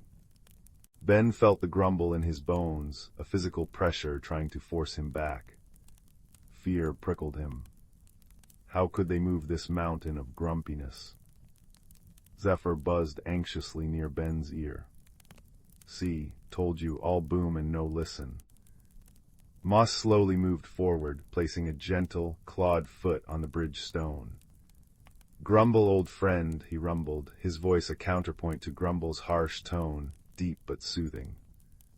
The stones are strong, they remember the song. Song is vibration, vibration is cracks. Grumble bellowed, refusing to look at Moss. Silence is solid, safe. Ben watched, his heart pounding. Force wouldn't work. Shouting back would only make Grumble louder, more stubborn. Thistle had said the challenge required wisdom. Ben remembered the cup's warmth, the feeling of listening to an echo. He thought of Grey Tant Millicent, who everyone thought was odd but who had known this cup was special. He thought about how sometimes the quietest things held the deepest truths. Grumble wasn't just guarding the bridge, he was guarding his fear. Ben took a deep breath. Instead of speaking, he knelt down on the bridge, ignoring the vibration through his knees. He placed his hand flat on the cool stone, just like Moss had done. He closed his eyes, trying to push aside his own fear, trying to truly listen, not just to the grumble, but to the stone beneath it. He felt the deep, slow pulse of the earth Moss had spoken of, a rhythm far older and steadier than Grumble's fear. He felt tiny vibrations, not cracks, but the gentle thrum of the deep roots Moss had mentioned, far below, like a slow, sad heartbeat. And beneath Grumble's oppressive grumble, Ben sensed something else, a deep, aching loneliness. He didn't shout. He didn't argue. He simply spoke, his voice as soft as the glen's fading hum, directed not at Grumble's ears, but at the stone beneath his hand, hoping the roots would hear. The stones are strong, he murmured, echoing Moss. They remember the song that held them together. The silence isn't making you safe, Grumble, it's making you alone, and the glen is fading without its song. He poured all his understanding, all his quiet empathy into those words, picturing the warmth of the teacup, the kindness he felt for Thistle and his fading home. For a moment, nothing happened. Grumble just grumbled louder. Then Moss rumbled again, his voice weaving with Ben's quiet plea, speaking directly to the stone and the roots below. Hear the truth, old friend, the song is strength, not weakness, the silence, it hurts. Zephyr, understanding, flew not at Grumble, but down towards the swirling mist of the chasm. She darted and danced, her wings creating a soft, intricate hum, a counter-melody to Grumble's drone. She hummed the song of the wind currents, the chime of the brook, the sigh of the whispering blossoms, tiny fragments of the glen's true voice. Thistle added his own voice, not loud but clear and steady, telling a simple story of sunlight on moss and the comfort of shared burrows. Sound connects us, Grumble, silence isolates. Slowly, almost imperceptibly at first, the deep, continuous grumble faltered. Grumble shifted. One heavy pebble-like eye cracked open slightly, looking not at Ben shouting, but at Ben kneeling, hand on the stone, his face earnest and kind. He looked at Moss, steadfast and ancient. He listened to Zephyr's delicate hum, Thistle's gentle story. He felt the deep roots below stir, sending a faint, questioning pulse up through the bridge stones, a pulse of remembered music. A deep, shuddering sigh escaped Grumble, like boulders shifting. The oppressive pressure lessened. Alone, he rumbled, but the sound was less harsh, more questioning. The song hurt. No, Ben said softly, still kneeling. The wrong sounds can hurt. Loud, angry sounds. But the glen's song, it's gentle. It's the sound of belonging. It holds the stones together like the warmth holds the tea in the cup. He thought of the cup's comforting glow. It doesn't crack, it comforts. Grumble was silent for a long moment. Then with a sound like distant thunder softening, he slowly, ponderously, shifted his massive bulk to one side of the bridge, clearing the path. Gentle, he rumbled, the word unfamiliar on his tongue. Comfort. Moss nudged Ben gently. The deep roots beneath the bridge center, they hold the echo of the first heart song, touch them, remember for them. Ben walked carefully to the center of the bridge. Kneeling again, he saw a cluster of thick, glowing roots emerging from the stone, pulsing with a very faint, slow light. He placed both hands upon them. They were warm, vibrating with a deep, almost inaudible frequency. Closing his eyes, he poured his feelings into the roots, the wonder of the glen, the kindness of Thistle, Zephyr, and Moss, the newfound understanding for Grumble, and the comforting warmth of the forget-me-not cup. He thought of connection, of gentle sounds, of belonging. He didn't force a song, he offered a memory of what song felt like. The roots beneath his hands began to glow brighter. The faint pulse grew stronger, steadier. From deep within the earth, a sound began to rise. It wasn't loud, it was profound. A deep, resonant hum, pure and clear, like the lowest note of a cello played under starlight. It resonated through the stones of the bridge, through the air, through Ben's very being. The effect was instantaneous. The swirling mist in the chasm below began to sparkle with trapped light. The leaves on the luminous trees chimed more brightly.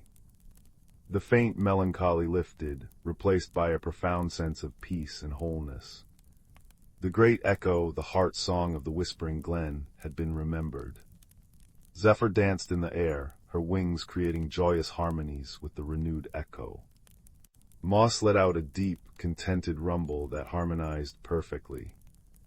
Thistle jumped up and down with pure delight. And Grumble, the stone toad, simply sat.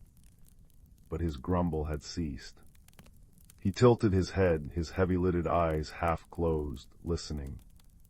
A low, soft sound, almost like a purr, vibrated from his stony chest. It wasn't silence. It was the sound of deep contentment, a bass note joining the glen's symphony. Ben felt the teacup's warmth surge within him, not pulling him back, but acknowledging the completion. He looked at his new friends. "It's time for me to go," he said softly, the heart song filling him with serene joy. Thistle nuzzled his hand. "Thank you, Ben, the glen remembers, we all remember." Zephyr landed gently on his head, humming a farewell tune. Moss blinked slowly, a silent blessing. Grumble merely rumbled softly, a sound that now felt like a bedrock deep, "Thank you."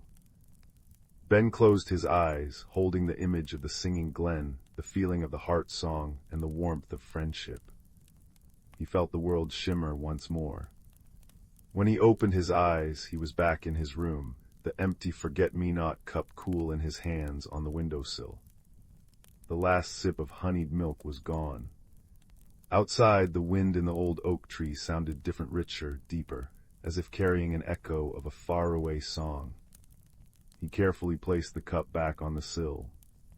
It no longer glowed, but it held a deep, quiet warmth, like a cherished memory. Ben knew the Whispering Glen was safe, its stories and magic preserved. He knew that sometimes the greatest strength wasn't in being loud, but in listening deeply, not in force, but in kindness and understanding. And he knew that the most extraordinary magic could be found in the quietest, most ordinary of things, like a teacup painted with forget-me-nots, holding echoes of wonder. As he climbed into bed, the wind sang its lullaby through the eaves, a gentle, resonant sound that soothed him to his core. He smiled, picturing Thistle in his burrow, Zephyr dancing on moonbeams, Moss dreaming deep earth dreams, and Grumble, contentedly rumbling on his bridge, part of the song once more.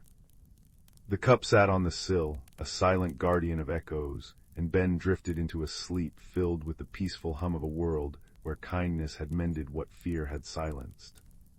The fire crackled its own warm agreement, and the night held only gentle dreams. 37. Story 38. Story 39. Story 40. Story 41. Story 42. In a cozy cottage tucked away in a woodland glade, there lived a young rabbit named Hazel. She had always been content hopping amongst the ferns and wildflowers, her soft brown fur blending seamlessly with the earthy surroundings. Yet, deep within her heart, a flicker of curiosity burned, a yearning for something more. One dewy morning, as Hazel nibbled on a crisp dandelion leaf, a glimmering light caught her eye. She followed the ethereal glow to a clearing where a magnificent butterfly floated before her. Its wings were a kaleidoscope of vibrant hues, shimmering with an otherworldly radiance. "Greetings, young Hazel," the butterfly spoke in a melodious voice. "I am Zephyr, a guardian of transformation." Hazel's eyes widened in wonder. "A talking butterfly? This must be a dream." Zephyr fluttered closer, trailing stardust in her wake. "Dreams are the seeds of change, my dear. You have a great journey ahead, one that will test your courage and reshape your very being." Uncertainty flickered across Hazel's features.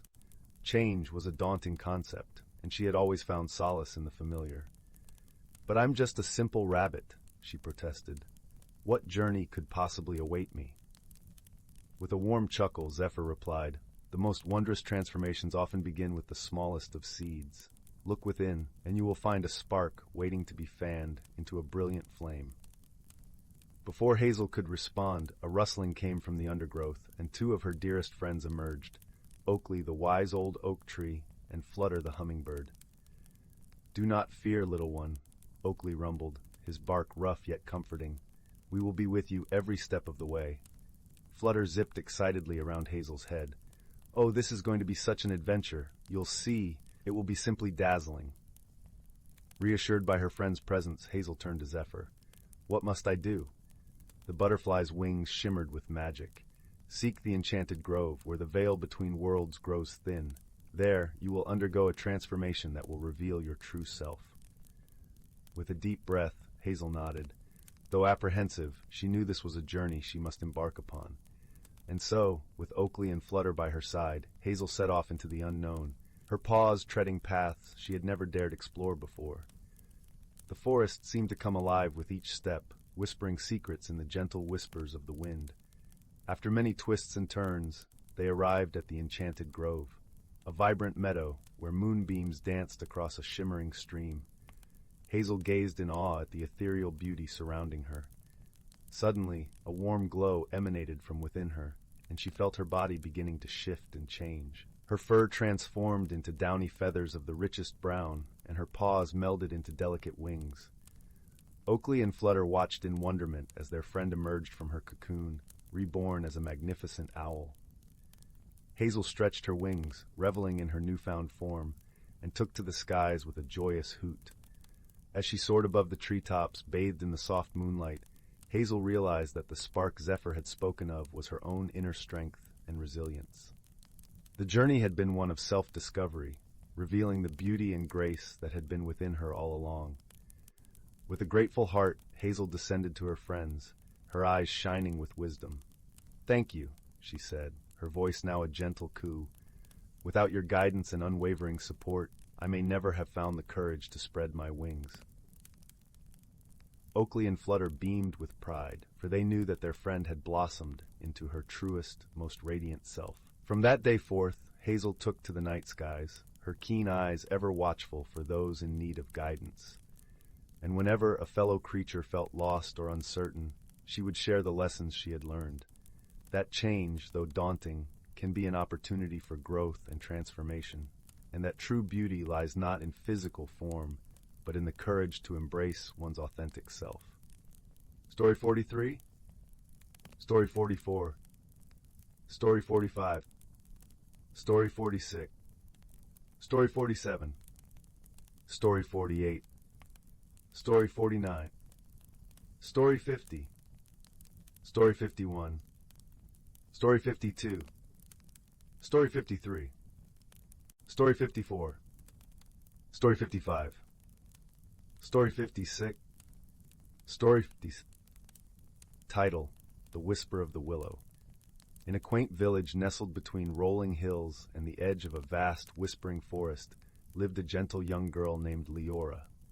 Her days were filled with the hum of bees in the meadow, the scent of wildflowers on the breeze, and the comforting embrace of her grandmother's stories by nightfall. Leora's world was one of serene beauty, yet she harbored a yearning for something more, a spark of magic to ignite her heart's deepest dreams. The village was surrounded by legends of the enchanted forest, a place where the old trees told tales to those who would listen, and the streams sang lullabies to the moon. But the heart of these stories was the ancient Willow of Whispers, a tree said to hold the power to reveal one's true path in life.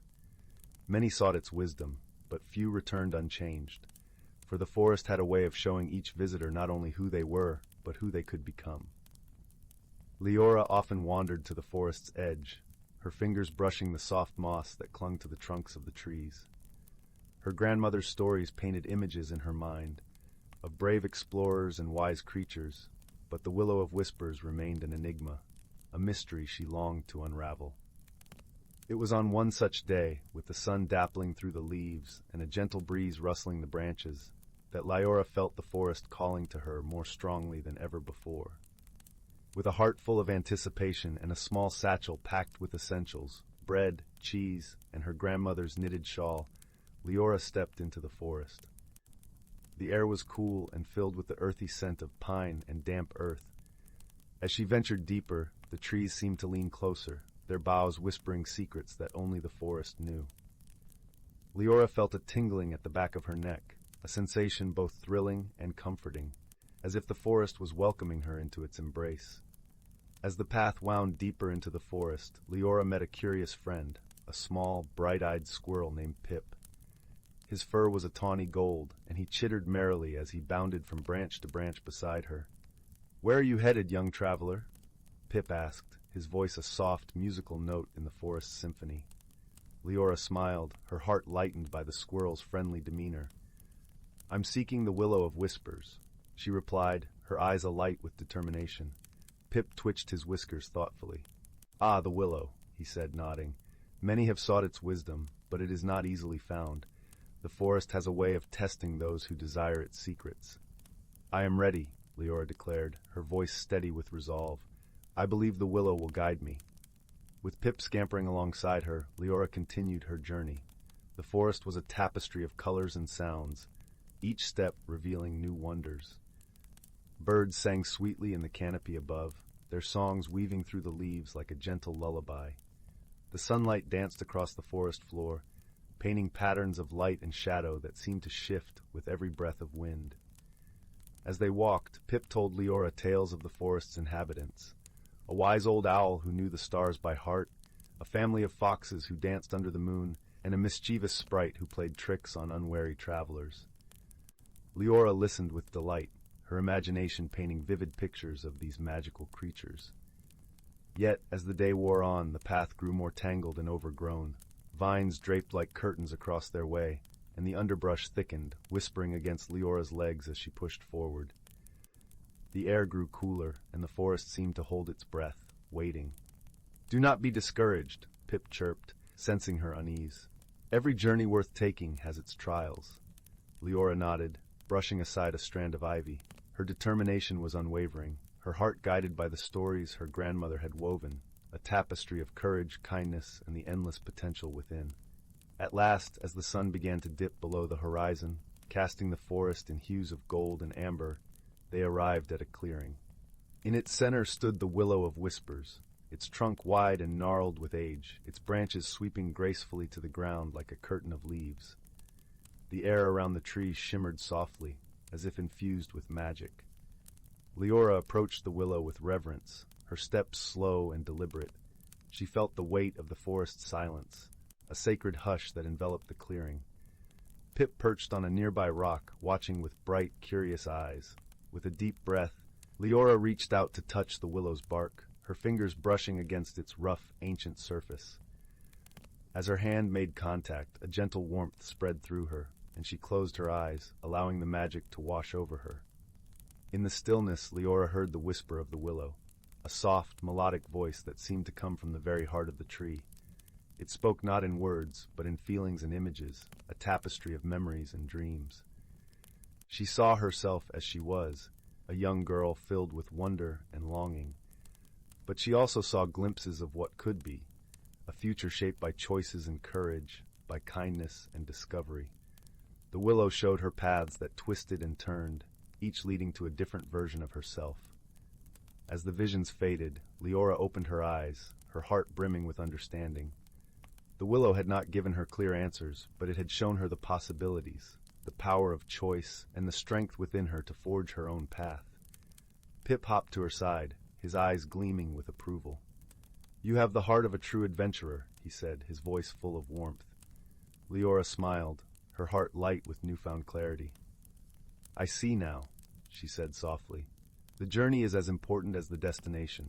It's not just about finding answers, but about discovering who you are along the way." With the willow's wisdom nestled in her heart, Leora and Pip began their journey back through the forest. The path seemed brighter now, the forest's secrets a little less mysterious. As they walked, Leora felt a deep sense of peace, knowing that she was not alone, that the forest, with its whispers and wonders, would always be there to guide her. As they emerged from the trees, the village lay before them, bathed in the soft glow of dusk. The familiar sense of home wrapped around Leora like a comforting embrace, and she knew that she was forever changed by her journey. Her grandmother greeted her with a knowing smile, her eyes twinkling with the wisdom of 1,000 stories. Leora embraced her, feeling the warmth of love and belonging. That night, as she lay beneath the stars, Leora closed her eyes and listened to the forest's lullaby, her heart full of gratitude and dreams yet to be realized. The Willow of Whispers had shown her the way, but it was her journey to walk, her story to write. And so, with the gentle rustle of leaves and the soft murmur of the night, Leora drifted into a peaceful sleep, her dreams filled with the magic of the forest and the endless possibilities of tomorrow. Story 58. Story 59. Story 60. 61. Story 62. Story 63. Story 64. Story 65. Story 66. Story 67. Story 68. Story 69. Story 70. Story 71. Story 72. Story 73. Story 74. Story 75. Story 76. Story 77. Story 78. Story 79. Story 80. Story 81. Story 82. Story 83. Story 84. Story 85. Story 86. Story 87. Story 88. Story 89. Story 90. Story 91. Story 92. Story 93. Once upon a time, in the quaint village of Whimsy Hollow, where the lanes were cobbled with candy stones and the rooftops shimmered like rainbow scales, there lived a peculiar family of hedgehogs known as the Twiddlepuffs. The Twiddlepuffs were no ordinary hedgehogs. Each member of the family had a unique magical trait. Fizz, the youngest, could make flowers bloom with a sneeze, while his sister, Tilly, had a giggle so infectious that it could make even the grumpiest of frogs join in a chorus of laughter. Their home was a delightful burrow nestled beneath a towering lollipop tree, where the air always smelled of mint and honey. Inside, the walls were lined with shelves of shimmering trinkets, each one a memento of adventures past. The fireplace crackled softly, its flames dancing a merry jig, while the scent of freshly baked acorn pie wafted through the air, inviting and warm. One sunny morning, as the dew still clung to the grass like tiny jewels, a peculiar event unfolded in Whimsy Hollow. The village's magical fountain, known for its sparkling waters that granted the most joyful dreams, had suddenly stopped flowing. The fountain, crafted from glistening crystal and adorned with carvings of playful otters, stood silent, its usual melody of tinkling waters replaced by an ominous hush. The villagers gathered around, their faces a mix of concern and curiosity. Among them was the wise and whimsical Mayor Pippin, a rabbit with spectacles perched precariously on his twitching nose, and a waistcoat filled with pockets of peculiar odds and ends. "We must solve this riddle," declared Mayor Pippin, peering at the fountain with a thoughtful frown. "For without our dream water, the nights will grow restless and the dreams mundane." Fizz and Tilly, always up for an adventure, volunteered to help. With a spark of determination in their eyes, they set off on a quest to uncover the mystery. Their first stop was the cozy cottage of Granny Wobble, an elderly turtle with a pant for storytelling and a fondness for treacle. "Ah, yes," Granny Wobble mused, adjusting her spectacles with a slow, deliberate motion. "The fountain's heart is a crystal teardrop, known to be enchanted. It is said to be the source of its magic." "But where has the crystal gone?" Tilly asked, her eyes wide with wonder. "To find the crystal," Granny Wobble continued, "you must follow the path of the moonbeams, for they will lead you to the enchanted grove where whispers of old magic dwell." With Granny Wobble's cryptic advice in mind, Fizz and Tilly set off towards the edge of Whimsy Hollow, where the trees intertwined like old friends whispering secrets. As night fell, the moon cast a silvery glow across their path, illuminating a trail of moonbeams that danced like ribbons in the night. The journey was filled with delightful surprises. Along the way, they encountered Whisk the squirrel, who was renowned for his incredible juggling skills. Whisk joined them on their quest, juggling acorns and pine cones with such flair that it lifted their spirits and added a touch of whimsy to their travels. Eventually, the trio arrived at the Enchanted Grove, a place where the air shimmered with possibilities, and the trees whispered in a language only the heart could understand.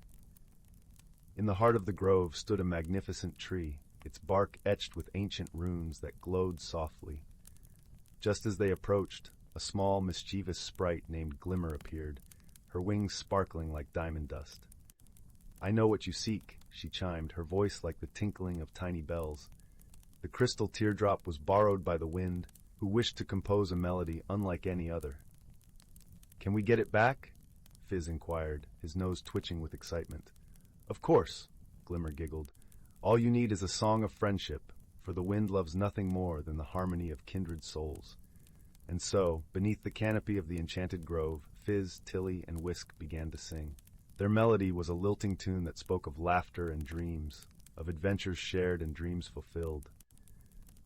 The wind, who had been listening from afar, was so moved by their song that it returned the crystal teardrop, placing it gently in Fizz's tiny paws.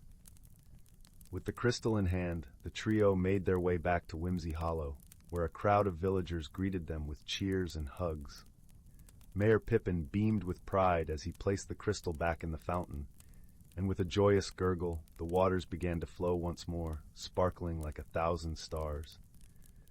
That night, as the village drifted into slumber, the dreams that visited each villager were more vibrant and joyful than ever before. And as for Fizz and Tilly, they snuggled into their cozy burrow beneath the lollipop tree, the warmth of friendship and adventure weaving through their dreams like a gentle lullaby. And so, in the heart of Whimsy Hollow, where magic and laughter danced hand in hand, the Twiddlepuffs slept soundly, knowing that the world was just a little bit brighter because of their journey. And as the moon cast its silvery glow over the village, the fountain sang its familiar song, a melody of dreams and delight that carried through the night, whispering promises of more whimsical adventures to come. Story 94. Story 95. In a corner of the galaxy where stardust painted the skies with hues of lavender and gold, there existed a quaint little planet named Luminara. This planet was home to the lumens, gentle beings who glowed softly in the dark, their light a beacon of warmth and kindness. They thrived in harmony, living amidst forests of shimmering crystal trees and lakes that reflected the swirling galaxies above. One evening, as the lumens prepared for their nightly glow gathering, a time when they would sing and share stories, a peculiar event disrupted the gentle rhythm of their lives. A streak of fiery light tore through the velvet sky, crashing into the heart of their tranquil forest. The lumens, curious and concerned, gathered around the smoking crater that had formed amidst the crystal trees. From the crater emerged a creature unlike any they had ever seen. It was a mechanical being, a construct of metal and wires, with eyes that flickered like tiny screens. It was a Arzan, a species known across the cosmos for their technological prowess and analytical minds. Its name was Quarren, and it had crash-landed on Luminara due to a navigation error in its spaceship. The Lumens, despite their initial apprehension, approached Quarren with gentle curiosity. Their leader, a wise elder named Solara, extended a glowing hand in greeting. "Welcome, traveler," she said, her voice as soothing as a lullaby. "You are among friends here." Quarren, though grateful for the hospitality, felt out of place. The Arzan were a solitary species, and the concept of friendship was as foreign to it as the lush, vibrant world it now found itself in. It communicated through a series of beeps and mechanical whirs, which the Lumens found both fascinating and perplexing. Despite their differences, Solara invited Quarren to stay and recover. The Lumens, in their gentle way, offered their help in repairing its ship. Quarren, though hesitant, accepted, knowing it had little choice but to rely on these strange, glowing beings. Days turned into weeks, and as the Lumens worked to help Quarren rebuild its spaceship, they also shared their world with it. They showed Quarren the beauty of Luminara, the way the crystal leaves sang in the wind, the way the moonlight danced upon the lakes. In return, Quarren shared its knowledge of the stars and the stories of its travels through the cosmos. Yet misunderstandings were inevitable. The Lumens, who thrived on emotion and intuition, often found Quarren's logical nature perplexing. One day, as they gathered by the lakeside, a young Lumen named Lyra expressed her sadness over a wilting crystal tree. Quarren, in its analytical way, suggested cutting it down to make room for new growth. Lyra was taken aback, interpreting Quarren's suggestion as cold and unfeeling. Solara, sensing the tension, gently intervened. "Quarren did not mean to hurt you, Lyra," she soothed. "To the Arzan, logic is their language, just as light is ours. Let us listen with understanding, and we might learn something new." Quarren, realizing its mistake, attempted to explain. "In my world, we seek efficiency and order. I did not understand the emotional bond you share with the trees. I am sorry if I caused you distress." Lyra, with Solara's guidance, began to see beyond Quarren's mechanical exterior. "Perhaps," she said softly, "we can learn from each other. You teach us about the stars, and we will teach you about the heart." As time passed, Quarren began to understand the Lumens in ways it never expected. It learned to appreciate the beauty of emotion, the strength and vulnerability. In turn, the Lumens adopted some of Quarren's logical insights, finding ways to strengthen their homes and improve their community. Their bond deepened when a sudden storm threatened Luminara. Dark clouds loomed, and fierce winds howled through the crystal trees. The Lumens, unaccustomed to such violent weather, were frightened. Quarren, with its knowledge of technology, suggested constructing a temporary shelter using materials from its spaceship. Together, Lumens and Arzan worked side by side, their efforts a testament to their growing friendship. Quarren's careful calculations ensured the shelter was strong, while the Lumens infused it with their light, creating a space of warmth and safety. As the storm raged outside, they huddled together, sharing stories and laughter, their fears dissipating in the glow of their companionship. Quarren, feeling a strange warmth in its circuits, realized it had found something it never knew it was missing, a sense of belonging. When the storm finally passed, leaving the air crisp and clean, Quarren's ship was finally ready. The Lumens gathered to bid farewell, their hearts heavy yet full of gratitude for the lessons learned and the bonds forged. Before departing, Quarren addressed the Lumens, its voice filled with newfound emotion. "I came to your planet as a stranger, and I leave as a friend. You have taught me the beauty of connection, the power of understanding. For that, I am eternally grateful." Solara smiled, her light brighter than ever. "And you have shown us the stars, Quarren. May your journey be safe, and may you carry our light with you wherever you go." With that, Quarren's ship ascended into the azure skies, its path marked by the shimmering luminescence of its newfound friends. The Lumens watched until the ship was but a speck against the vast tapestry of the universe, their hearts aglow with the knowledge that true friendship transcends all boundaries, be they of stars, species, or worlds.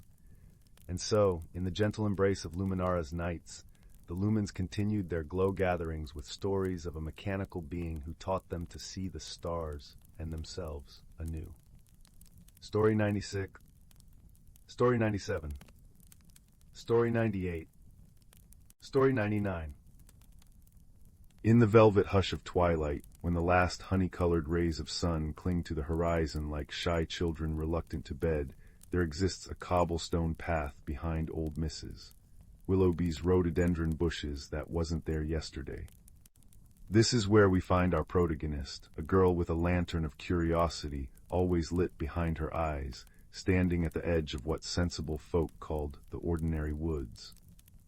But the stones beneath her boots shimmered like dragonfly wings, and the air carried the faintest whisper of a melody no earthly instrument could play. The girl, let's call her Mira, stepped onto the path. At once, the world softened around the edges. Trees stretched taller, their bark patterned with silvery spirals that pulsed gently, as if breathing.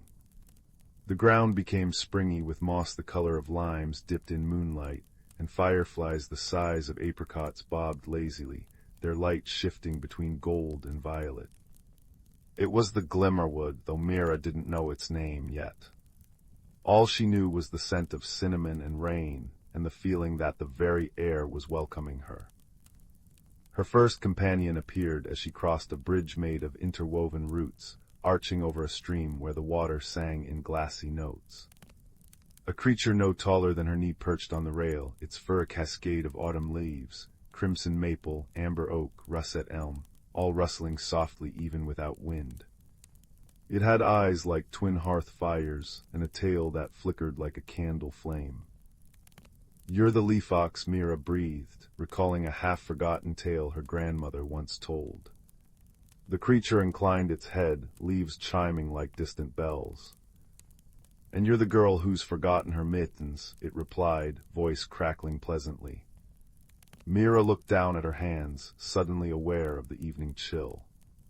Before she could speak, the leaf ox shook itself, sending a single golden leaf spinning into her palms.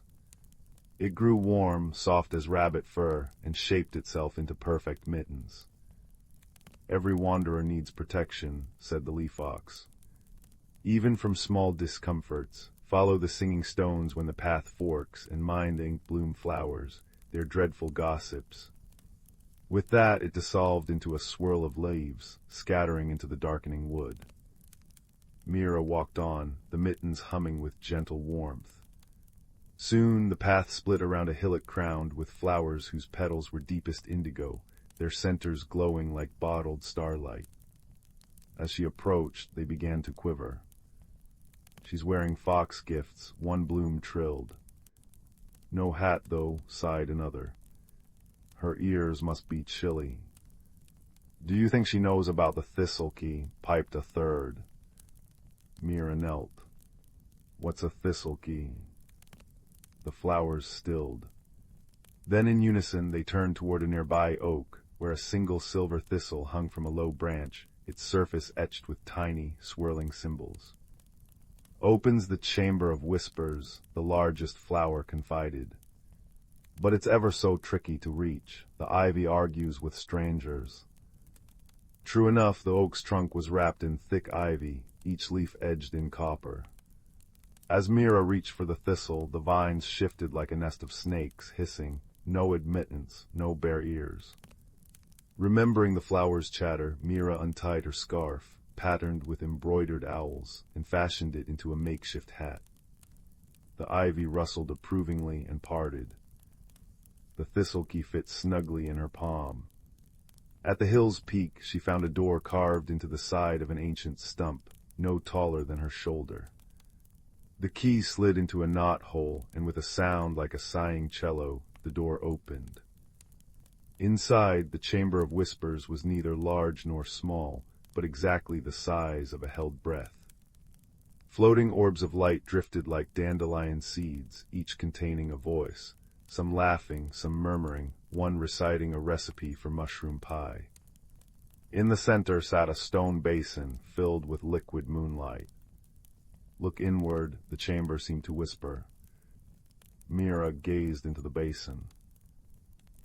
The moonlight rippled, showing not her reflection, but a winding path through a valley of crystalline trees, their branches chiming in an unfelt breeze. At the valley's heart stood a tower woven from living vines where something glimmered, a figurine of a fox, a thistle, and a flower, all forged in gleaming silver. The vision faded, leaving the taste of peppermint on her tongue. A map, she realized. The basin's moonlight had imprinted the route onto her mind, crisp as ink on parchment. The journey through the Crystal Valley tested her in gentle ways. Narrow bridges of frozen mist required careful steps. A river of liquid amber demanded she trade a story. She told of the time she'd helped a baby crow learn to fly for passage on a lily pad boat. She met a hedgehog knitting socks from spider silk, who gifted her a pair for the stones ahead. They're fond of ticklish toes, and a family of moths who mended a tear in her coat with threads pulled from dawn's first light. At the vine tower, Mira found the figurine, but also a surprise. The leaf ox waited beside it, along with the ink bloom flowers, now tucked into tiny flower pots carried by chipmunks and the moth family. Every guardian of the Glimmerwood comes to greet those who pass the valley, the leaf ox explained. The silver totem is yours, but it asks a question first. Will you keep our secrets? Mira hesitated. I'll share the wonder, but not the paths. Some magic needs quiet to grow. The totem glowed, warm in her hands. As it did, the Glimmerwood itself seemed to hum in approval. The leaf ox nudged her elbow. Come, dawn's approaching, time for wanderers to return. They walked back together, the creatures sharing tales of the wood, how the stars dip down to drink from the singing stream, how the northern lights are actually the ghosts of forgotten songs. At the cobblestone path's end, the leaf ox pressed a paw to Mira's chest. Carry the glimmer here, and when the world feels too heavy. It plucked a maple seed from its tail, now a perfect, tiny whirligig. Plant this where shadows gather. It'll remember the light. Mira stepped back into her world as the first birds began their morning chorus. In her pocket, the silver totem nestled close, and in her heart, the certainty that wonder never truly leaves us. It waits in the corners of our gaze, patient as moonlight. That night, she planted the seed by her window box. It grew into a sapling with leaves that glowed softly when she hummed, and though no one else ever found the cobblestone path again, Mira knew it was there. And sometimes, on the edge of sleep, she'd hear a familiar crackle of autumn leaves, and know her friends in the Glimmerwood were wishing her sweet dreams. Once upon a time, in a land where the sun painted the skies with hues of pink and gold, there lay the enchanting village of Whimsy Hollow. The village was nestled between rolling hills of lavender and fields of fluttering daisies, where the air was always filled with the gentle hum of laughter and the sweet scent of honeysuckle. In Whimsy Hollow, every creature was unique, and each had a special charm of their own. There was Pipkin, the pint-sized fox with a tail that sparkled like 1,000 fireflies, and Mary, the mouse who wore a tiny top hat and played delightful tunes on his miniature violin. Then there was Lark, a wise old tortoise with a shell that changed colors with the seasons, and who always had a kind word or two to share. Life in Whimsy Hollow was always filled with wonder and joy, but one sunny morning, a peculiar event occurred that sent ripples of excitement through the village. The great bubble tree, a magical tree that stood at the heart of the village square, began to produce bubbles that were far too large and bouncy. Normally, the tree's bubbles were just the right size to float gently around, spreading giggles to anyone they touched. But now, they were so immense that they bounced off rooftops and sent chickens clucking in surprise. The villagers gathered around the great bubble tree, scratching their heads in bewilderment. "I do declare," said Pipkin, his eyes wide with amazement, "these bubbles are as big as pumpkins and as bouncy as a bed of marshmallows." Mary twirled his hat and played a cheerful note. "Perhaps there's a bit of magic gone awry," he mused. "Or maybe the tree is simply in a jolly mood." Lark nodded thoughtfully, his shell glistening in the sunlight.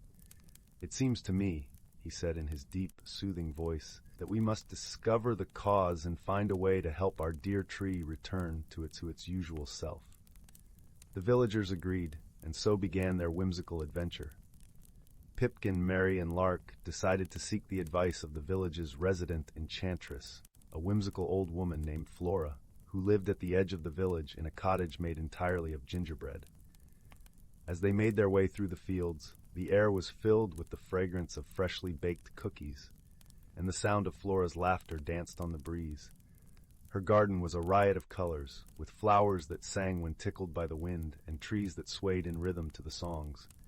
Flora greeted them with a warm smile and a twinkle in her eye. "Ah, my dear friends," she chuckled. "I hear the great bubble tree has been getting a bit carried away with its bubbles." Pipkin nodded, his tail twinkling with excitement. "Yes, indeed. We were hoping you might have a potion or a spell to help." Flora clapped her hands with delight. "Oh, I do love a good magical mystery. Let us see what we can brew together." In Flora's cozy kitchen, the scent of cinnamon and vanilla filled the air as they mixed ingredients from her collection of jars and bottles. There were giggleberries, which always brought a smile, and whispering petals, known to share secrets with those who listened closely. They added a sprinkle of moonbeam dust, just for a touch of sparkle. As they stirred the concoction, Mary played a joyful tune, and Lark shared an old tale of a turtle who once danced with the stars. The potion bubbled and glowed, casting a warm light around the room. With the potion ready, the friends hurried back to the great bubble tree. The villagers watched with anticipation as Flora sprinkled the potion over the roots of the tree. For a moment, nothing happened, and then the tree shivered with delight, and the bubbles began to shrink to their usual delightful size. The villagers cheered, and the air was filled with laughter and hugs. The great bubble tree twinkled in the sunlight, grateful to be back to its bubbly self. Pipkin, Mary, and Lark beamed with pride, knowing they had helped their village with creativity and friendship. Flora smiled, her heart warmed by the joy she saw around her. "Remember, my dear friends," she said, "that the magic of Whimsy Hollow lies not just in spells and potions, but in the kindness and laughter we share." And so life in Whimsy Hollow returned to its happy rhythm, with bubbles that danced gently on the breeze and hearts that sang with joy. The village continued to be a place of wonder and whimsy, where every day was a new adventure, and where friendship was the most magical gift of all. As the sun set, painting the sky with colors as vibrant as the village itself, the villagers gathered around the great bubble tree once more. This time, they weren't there to solve a mystery, but to celebrate the joy of their community. Pipkin, Mary, and Lark stood proudly, knowing that their teamwork had brought the village back to its delightful self. Flora joined them, bringing a basket filled with her homemade gingersnap cookies, each one shaped like a star. As they nibbled on the sweet treats, the bubbles floated gently overhead, casting rainbows in the fading light. The air was filled with the soft sounds of Mary's violin, his tunes weaving a melody of peace and happiness. "Do you suppose the tree will ever get carried away again?" Pipkin asked, a playful glint in his eyes. "Perhaps," Flora replied with a wink. "But that's the beauty of magic, isn't it? It's full of surprises and wonder, much like life itself." Lark nodded in agreement, his wise old eyes sparkling with wisdom. "And when it does, we'll be ready with our wits and laughter," he said, his shell reflecting the gentle glow of the bubbles. The villagers continued to celebrate, sharing stories and dreams as the stars began to twinkle in the night sky. They knew that whatever challenges they might face, they would always have each other, and that was the greatest magic of all. As the night deepened, the villagers slowly made their way to their cozy homes, their hearts warm with the comfort of friendship and community. The great bubble tree stood tall and proud, a symbol of the joy and unity that defined Whimsy Hollow.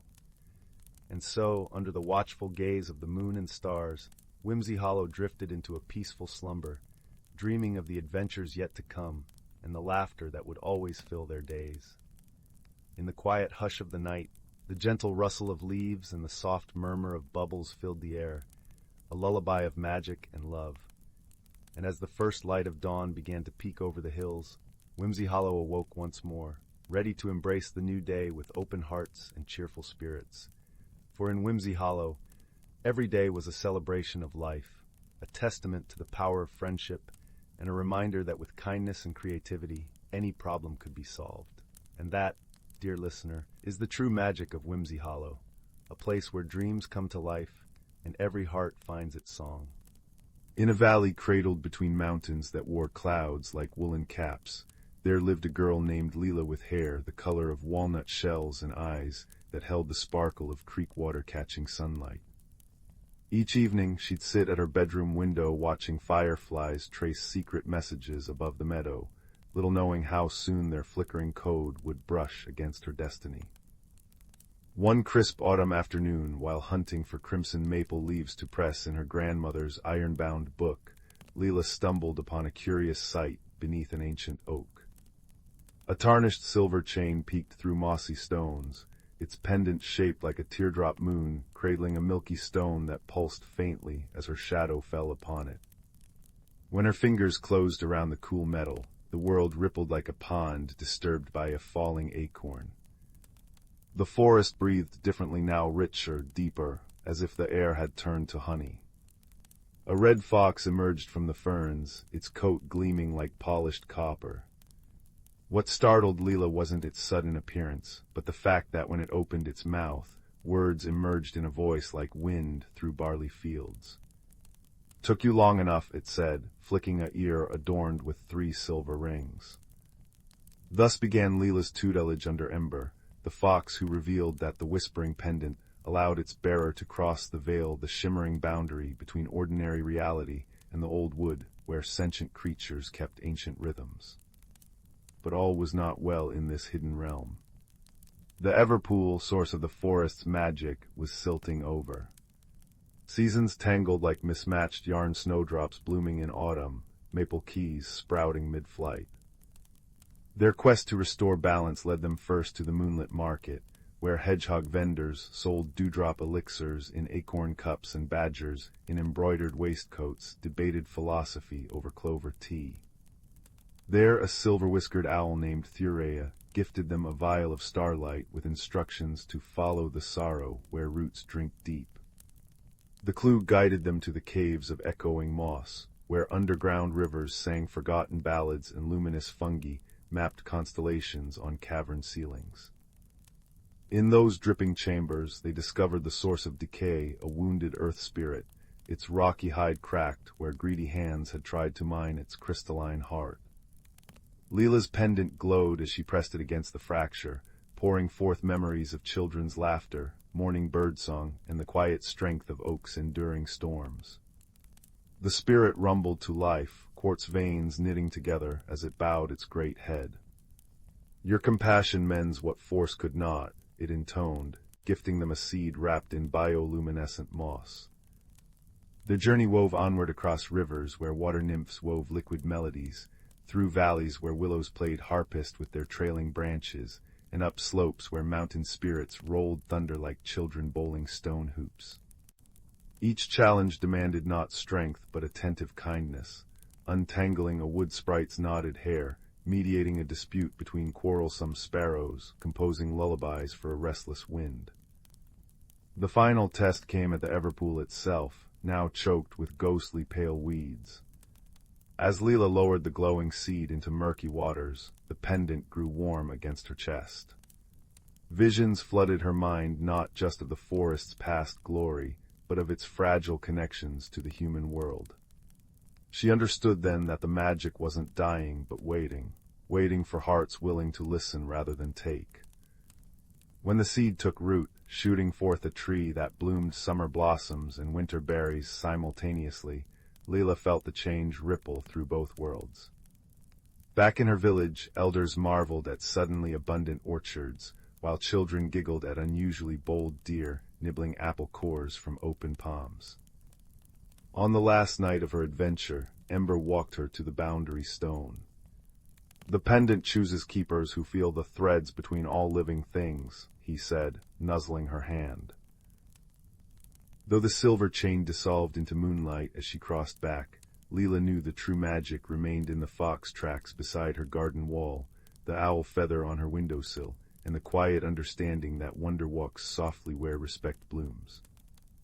Years later, when a wide-eyed child showed Leela a peculiar stone found by the brook, she simply smiled and said, "Let me tell you about a fox who speaks in riddles." The fire crackled its accompaniment as snow fell gently beyond the frosted window panes, wrapping the world in hushed anticipation of stories yet to unfold. The Whispering Woods and the Lantern of Luminara. In the small village of Amberley, nestled at the edge of the Whispering Woods, tales of enchantment and mystery were as old as the trees themselves. The woods were a place of wonder, where the air was thick with secrets and magic lingered in the rustling leaves. Yet it was also a place avoided by many, for deep within its heart lay a hidden world, known only to those with the courage to seek it. The village was a cozy cluster of thatched roof cottages, surrounded by fields of lavender that swayed gently in the breeze, filling the air with a soothing fragrance. The villagers were kind and simple folk, their days marked by the rhythm of the seasons and the quiet pleasures of rural life. In one such cottage lived a young girl named Leora. She had hair the color of autumn leaves and eyes that sparkled with curiosity. Leora was known for her gentle nature and the way she seemed to understand the whispers of the wind and the songs of the birds. She often spent her afternoons wandering the edges of the Whispering Woods, listening to the stories the forest had to tell. One cool autumn evening, as the setting sun painted the sky in hues of orange and pink, Leora sat at her window, gazing out at the woods. Her heart longed for adventure, and she felt a pull towards the trees, as though they were calling her name. "Leora," her mother called from the kitchen, "come help me with supper." Leora reluctantly tore her gaze from the window and joined her mother. As they prepared the meal, her mother spoke of the coming winter and the preparations they must make. But Leora's mind drifted back to the woods, to the stories of hidden worlds and magical beings that her grandmother used to tell.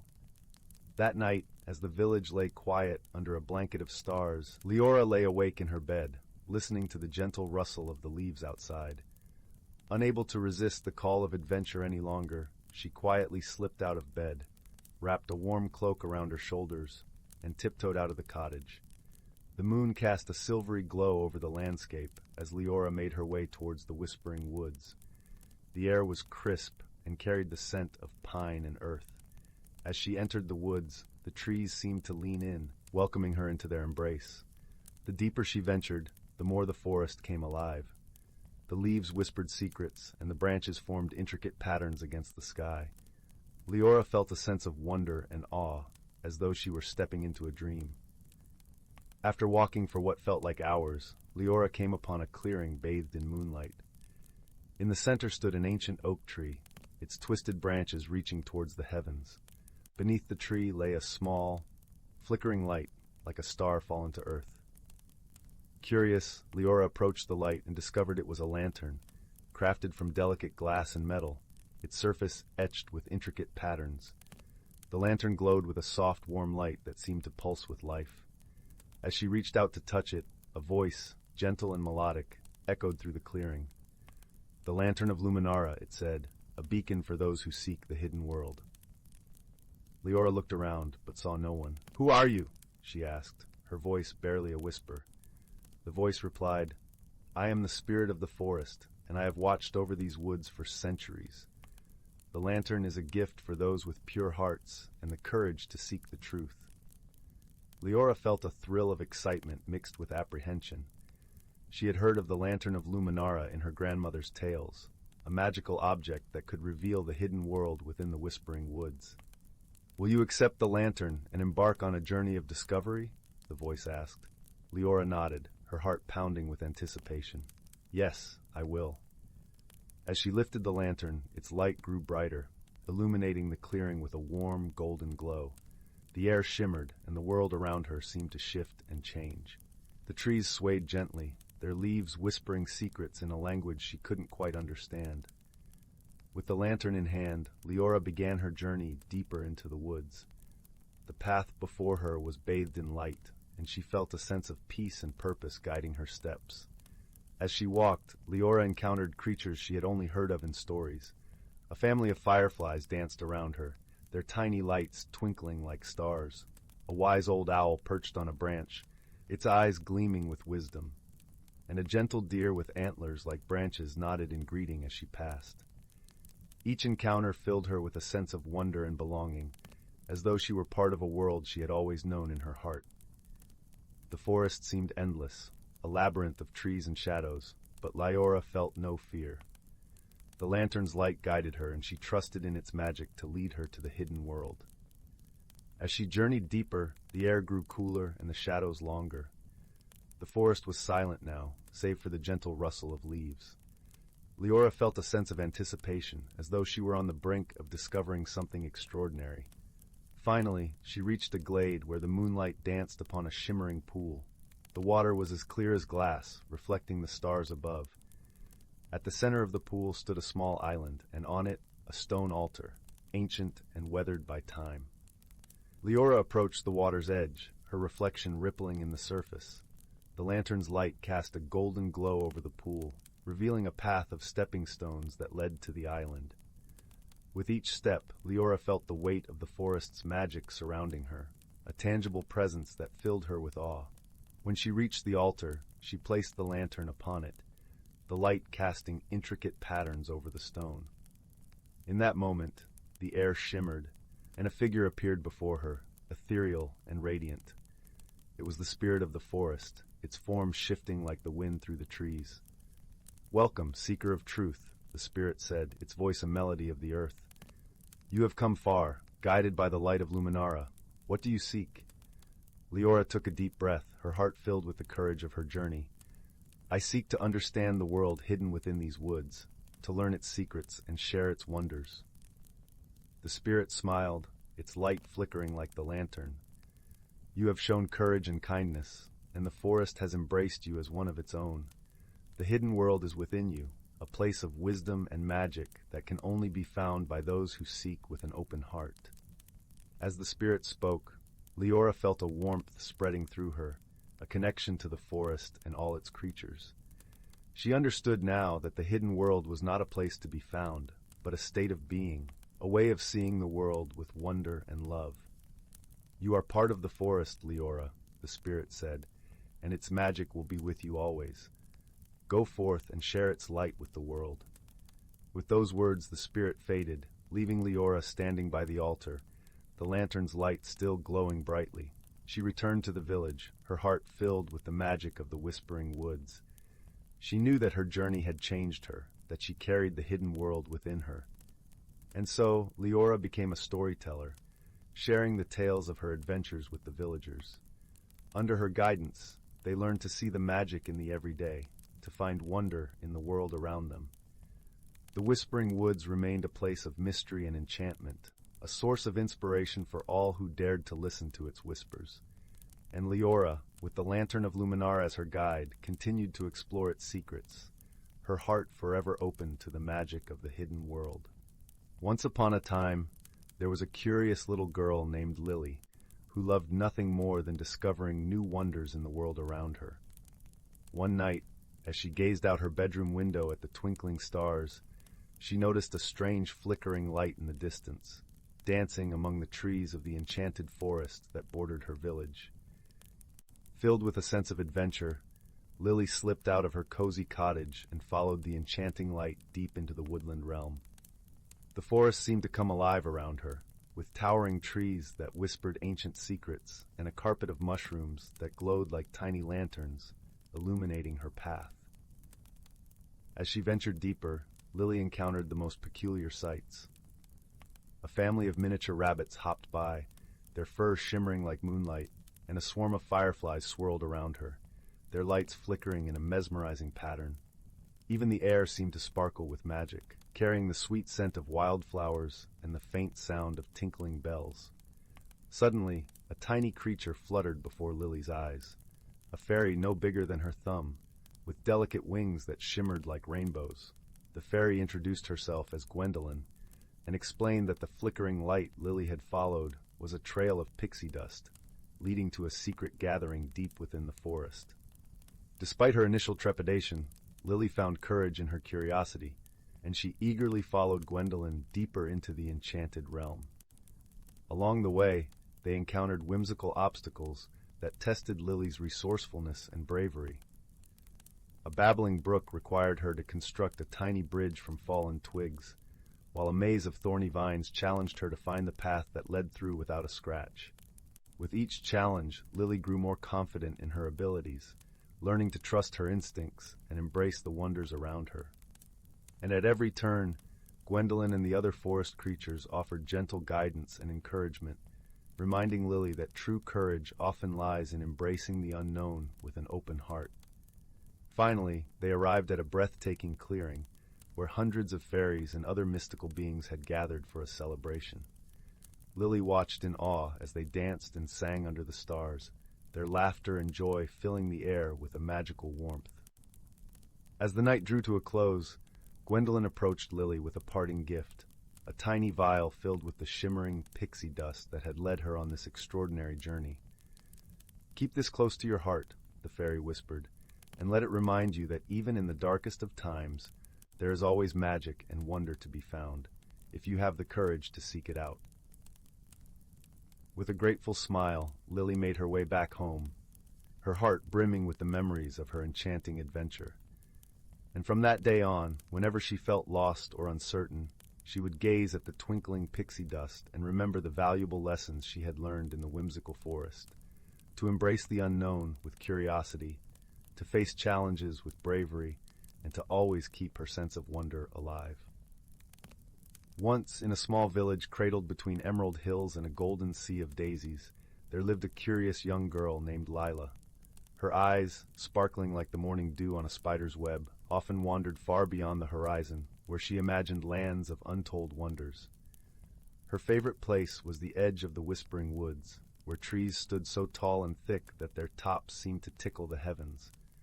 One crisp autumn morning, when the air was filled with the scent of ripe apples and the sky was painted in hues of orange and pink, Lila felt a gentle tug at her heart.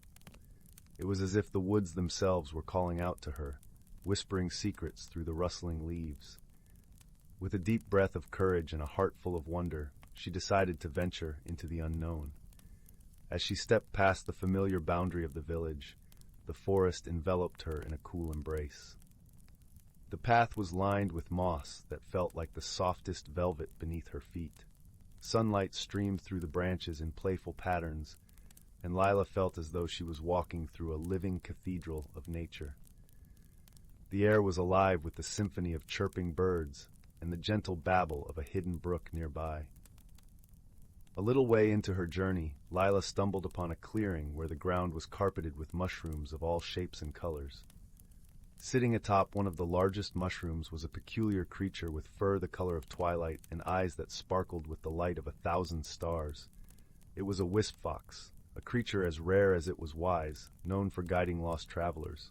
"Welcome, dear Lila," the wisp fox greeted, its voice as soft as a lullaby. "I see you have a heart full of questions. Would you like some answers?"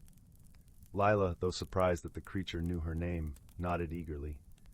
"Yes, please. I wish to learn about the wonders of these woods." The wisp fox flicked its bushy tail and smiled. "Then follow me, for this forest holds more magic than you can imagine." As they ventured deeper, the forest unfolded like a storybook. They passed trees with bark that shimmered like silver and leaves that sang gentle tunes when the wind caressed them. They walked alongside streams that flowed with water as clear as crystal, reflecting the sky's ever-changing moods. At one point, they came across a glen where luminous butterflies danced in the air, their wings casting rainbows with every flutter. Lila reached out, and one alighted on her finger, its tiny heart beating in rhythm with her own. It was in that moment she realized the importance of gentle curiosity and respect for the wonders of the world around her. Suddenly, the path divided into three. Lila hesitated, unsure which way to go. The wisp fox looked at her kindly. "Sometimes, the right path is the one that calls to your heart, not your mind."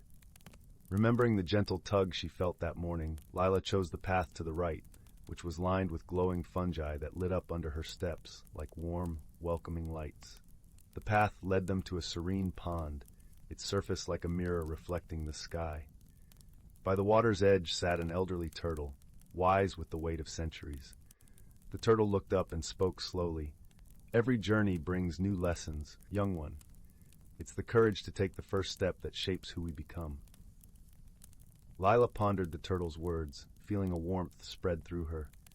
She realized that it was her curiosity and bravery that had brought her here, and that sometimes simply daring to explore could be the most rewarding adventure of all. As the sun began to dip behind the trees, painting the sky with strokes of lavender and gold, Leela knew it was time to return home. The wisp fox led her back to the edge of the forest, where the village lay in the gentle embrace of twilight. "Thank you for guiding me," Lila said, her heart full of gratitude and newfound wisdom. The wisp fox nodded, its eyes twinkling. "Remember, Lila, the world is full of wonders waiting to be discovered. Keep your heart open and your spirit curious." With one last look at the enchanting forest, Lila stepped back into the familiar world of her village. The evening air was cool and comforting, and the first stars began to appear in the sky. She felt a peaceful contentment, knowing that the magic of the whispering woods would always be with her, in her heart and in her dreams. And so, with a smile and a heart full of dreams, Lila returned home, ready to share tales of her wondrous journey, to inspire others to listen to the whispers of the world and explore the magic waiting just beyond the horizon. Once upon a time, in the quaint village of Larkspur Hollow, nestled between emerald hills and the whispering woods, there lived a young girl named Alina. Alina was known for her curious spirit and a heart as warm as the summer sun. She had a special knack for finding beauty in the most unexpected places, and her days were often spent exploring the meadows and streams that surrounded her home. One golden afternoon, as the sun began its descent behind the hills, Alina sat by the edge of the creek, her toes dipped in the cool, bubbling water. The birds sang a gentle lullaby, and the breeze carried a hint of lavender from the nearby fields. Her eyes caught a glimmer of something unusual, a path she had never noticed before, veiled in a shimmering, misty light, leading into the depths of the forest. Her heart fluttered with a mixture of excitement and a touch of nervousness. But her curiosity, like a soft tug on her sleeve, urged her forward. What wonders might this path hold? She wondered aloud, her voice blending with the rustling leaves. With a deep breath, Alina stepped onto the path. The forest greeted her with a symphony of sounds, the gentle crunch of leaves beneath her feet, the distant hoot of an owl, and the whisper of the wind through the branches. The air was rich with the scent of pine and earth, comforting and familiar, yet the path itself felt like stepping into a dream. As Alina ventured deeper, the forest transformed around her. The trees, tall and majestic, were draped in vines of glowing flowers, their petals softly illuminating the path. She marveled at their colors, soft pinks, blues, and purples that seemed to shimmer like the stars. It wasn't long before Alina encountered her first whimsical creature. A delicate, luminescent butterfly fluttered before her, its wings painted with colors more vibrant than any Alina had ever seen. It danced in the air, leading her forward with playful twirls and loops. Alina giggled, feeling as though she was part of some magical ballet. Further along, she came across a small clearing bathed in moonlight, where a group of tiny, twinkling beings were gathered. They were spritlings, their bodies glowing like fireflies, their laughter a melodic chorus. They waved to Alina, inviting her to join their circle as they twirled and spun, their joy infectious. With laughter bubbling in her chest, Alina danced with the spritlings, her worries melting away like morning mist. She discovered that courage wasn't just about facing fear. It was about embracing the unknown with an open heart. As the dance concluded, a gentle voice spoke from the shadows. It was Old Willow, a wise, ancient tree with a face carved by time and the elements. "Dear Alina," it said, its voice like the rustle of leaves, "you have shown great courage by stepping into the unknown. Remember, the world is full of wonders waiting to be discovered by those who dare to seek them." The path continued to wind through the forest, leading Alina to a serene pond. The surface was as smooth as glass, reflecting the shimmering canopy above. As she knelt by the water's edge, a gentle ripple spread across the pond, and a graceful, silvery fish emerged, its scales glinting in the moonlight. The fish spoke in a voice as soft as the water's caress. "Brave traveler, your journey reminds us that with each step into the unknown, we uncover parts of ourselves we never knew existed." Feeling a sense of peace and understanding, Alina thanked the fish and continued on her way. The path eventually looped back to the village's edge, where the first glimmers of dawn painted the sky in hues of pink and gold. With a heart full of wonder and a mind alive with possibilities, Alina returned home, her spirit aglow with the magic of her adventure. She knew that, while the path had ended, her journey of exploration and courage was just beginning. And so, as the village of Larkspur Hollow awoke to a new day, Alina fell asleep with a smile, dreaming of the mysteries still waiting for her in the enchanting world beyond her doorstep. The gentle rustling of the leaves and the soft hum of the forest were her lullaby, promising more magical discoveries in the days to come. In a quiet village nestled between whispering pines and a brook that sang lullabies over smooth stones, there lived a round-cheeked girl named Tilly who collected curious things. Her pockets always bulged with bottle caps that shimmered like dragon scales, feathers that changed color in sunlight, and pebbles warm as freshly baked bread. But her most prized possession was a tarnished silver key found buried in the roots of an ancient oak, its teeth shaped like tiny crescent moons. One drizzly afternoon, while organizing her treasures in the attic, Tilly discovered a peculiar keyhole beneath a moth-eaten tapestry. It glowed faintly, as if someone had trapped moonlight in the wood. When her lunar key slid in with a satisfied click, the wall dissolved into mist, revealing a cobblestone path lined with lanterns shaped like dandelion clocks, their seeds glowing like captive fireflies. The path led to a dimly lit workshop where 7 clocks hung suspended from the ceiling, each frozen at a different hour.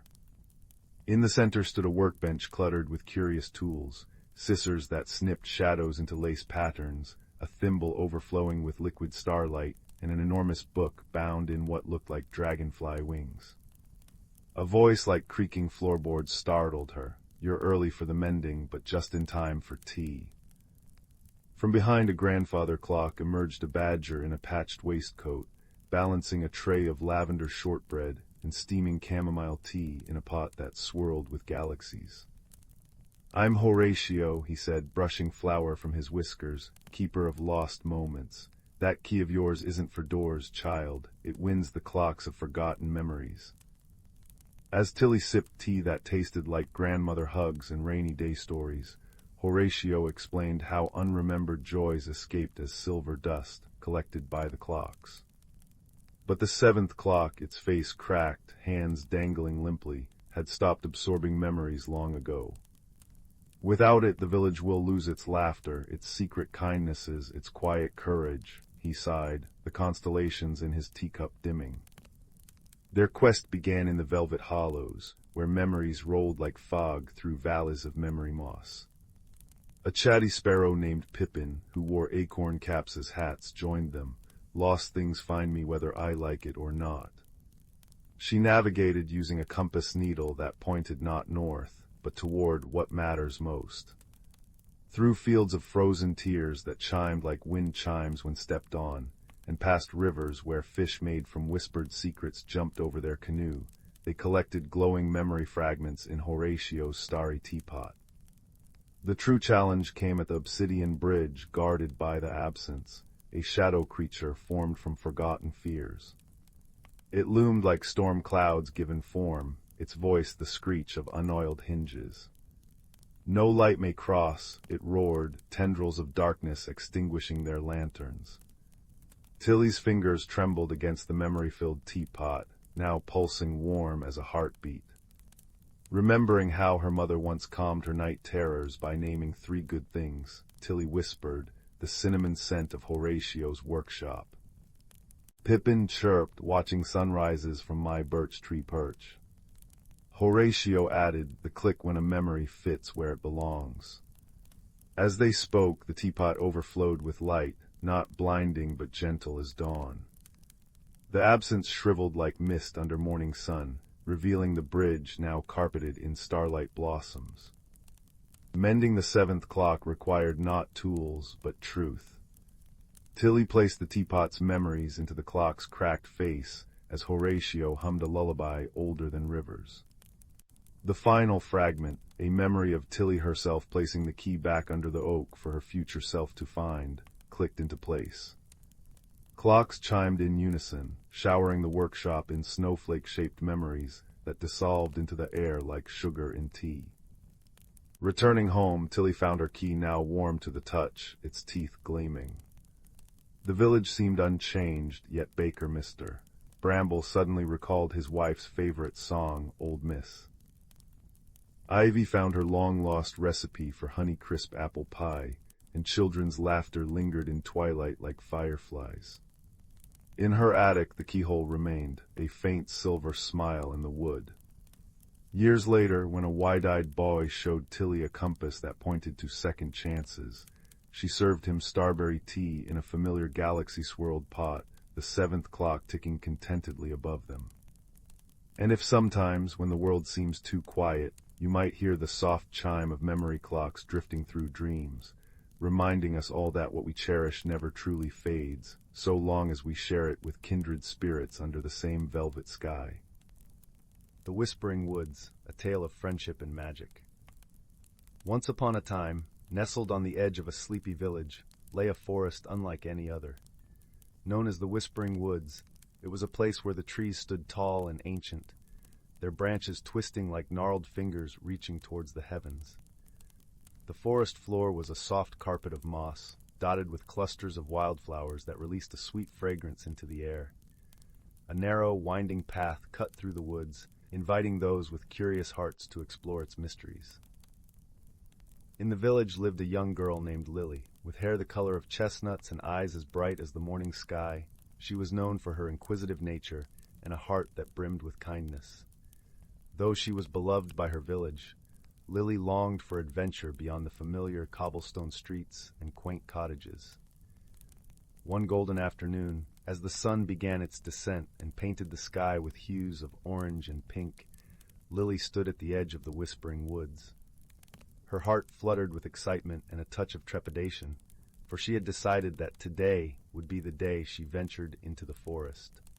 Her friends often spoke of the woods with a mix of fear and awe, claiming it was enchanted, with secrets beyond human understanding. Clutching her small satchel filled with a loaf of bread, a flask of water, and a well-loved book of fairy tales, Lily took a deep breath and stepped onto the path. As she walked, the rustling leaves seemed to whisper secrets in her ears, their words just out of reach, yet strangely comforting. The forest was alive with the sounds of chirping birds and the gentle babble of a hidden brook, creating a symphony that accompanied her every step. The deeper she ventured, the more the woods enveloped her in their embrace. The sunlight filtered through the canopy, casting dappled shadows on the ground that danced with the breeze. Lily felt a sense of wonder and peace as the path wound its way deeper into the heart of the forest.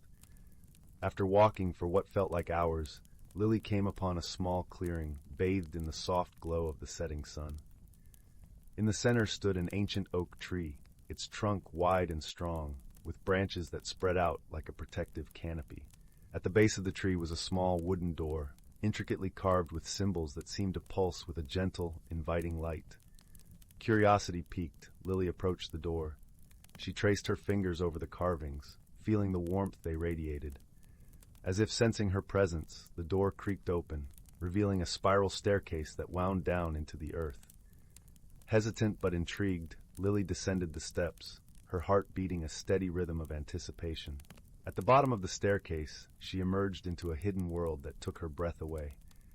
The underground chamber was vast, its walls lined with shelves filled with books, trinkets, and curiosities from lands unknown. In the center of the room stood a round table, upon which lay a shimmering crystal orb that glowed softly in the dim light.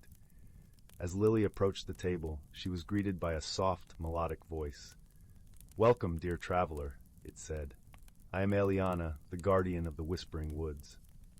Startled, Lily looked around, searching for the source of the voice. To her astonishment, a small, ethereal creature appeared before her, its form shifting like a wisp of smoke. Eliana had eyes that sparkled like stars and wings that shimmered with all the colors of the rainbow. "Do not be afraid," Eliana continued, her voice as soothing as a lullaby. "I have watched over these woods for centuries, and I have awaited someone with a pure heart to unravel the secrets hidden here." Lily, though initially taken aback, felt a sense of calm wash over her. "I am honored to meet you, Eliana," she replied, her voice steady. "What secrets do you speak of?" Eliana fluttered closer, her wings leaving trails of light in the air. Within this orb lies the memory of the forest, a tapestry woven from the stories of those who have walked these paths before you. It is said that those who possess the courage and kindness to listen to these tales will gain wisdom beyond their years. Enchanted by the prospect, Lily reached for the orb. As her fingers brushed its surface, it pulsed with warmth, and a gentle hum filled the air.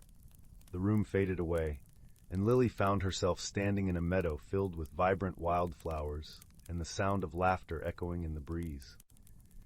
In this vision, she saw two children, a boy and a girl, playing a game of hide-and-seek among the flowers. Their joy was infectious, and Lily couldn't help but smile as she watched them. As the vision unfolded, she realized that the children were none other than the founders of her village, their friendship the seed from which the community had grown. The scene shifted, revealing a young woman standing at the edge of a cliff, her face turned towards a stormy sea. Despite the tumultuous waves, her expression was one of determination and hope. Lily understood that this woman had once faced a great challenge, her courage and resilience serving as an inspiration for generations to come. As the visions continued, Lily felt her heart swell with understanding and compassion. Each story revealed to her the interconnectedness of life, the importance of friendship and courage, and the beauty of embracing the unknown. When the last vision faded, Lily found herself back in the chamber, the orb resting quietly on the table. Eliana hovered nearby, her eyes filled with warmth and approval. "You have seen the wisdom of the forest," Eliana said softly. "Hold these lessons close to your heart, for they will guide you on your journey." Lily nodded, feeling a newfound sense of purpose. "Thank you, Eliana. I will cherish these stories and share them with others, so their wisdom may continue to grow." With a knowing smile, Eliana gestured towards the staircase. "Go now, dear Lily, and let the light of your heart guide you." As Lily ascended the steps, she felt the gentle embrace of the woods around her. The path home seemed brighter, the whispers of the forest more harmonious than ever before. By the time she reached the edge of the woods, the stars were beginning to twinkle in the evening sky, casting a gentle glow over the village. Lily's heart was full as she stepped onto the cobblestone streets, her mind alive with the tales she had witnessed. She knew that her journey had only just begun, and that the Whispering Woods would always be a part of her, guiding her with its timeless wisdom. In the days and weeks that followed, Lily shared the stories of the forest with her friends and neighbors. She spoke of the strength found in friendship, the courage to face the unknown, and the beauty of life's interconnected tapestry. Her words inspired those around her, planting seeds of kindness and understanding that blossomed into a stronger, more compassionate community.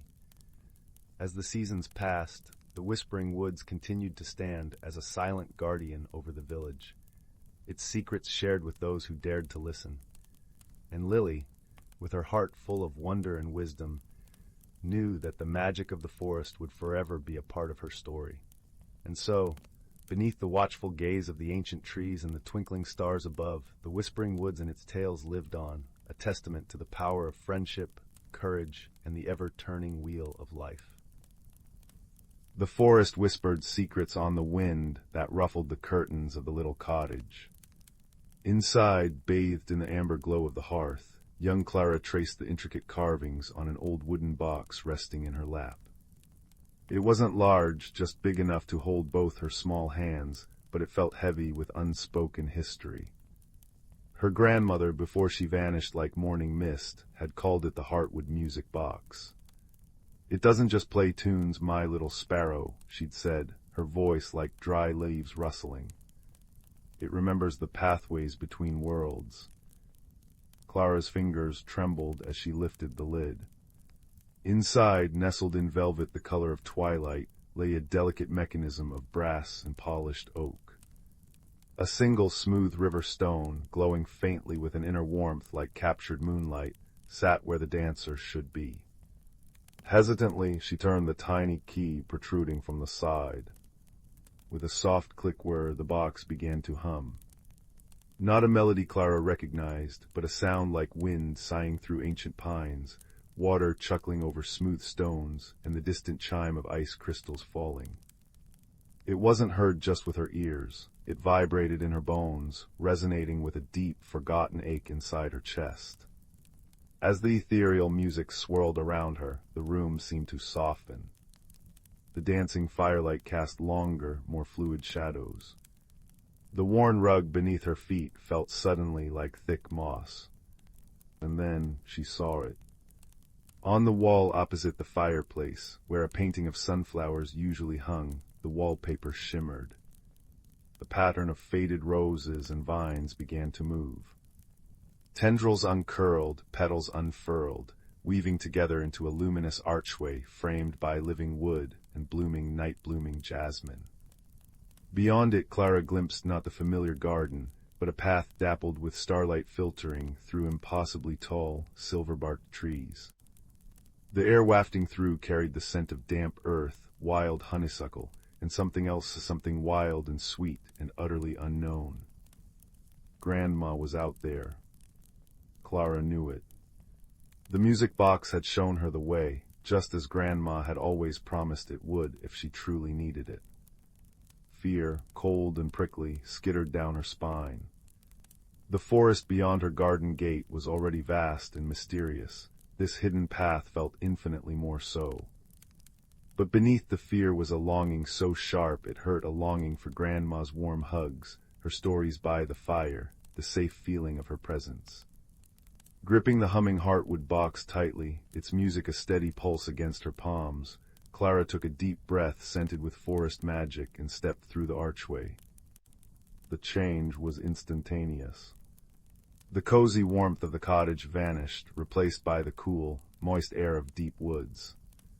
The path underfoot was soft with centuries of fallen leaves and luminous moss that glowed faintly blue where her feet touched it.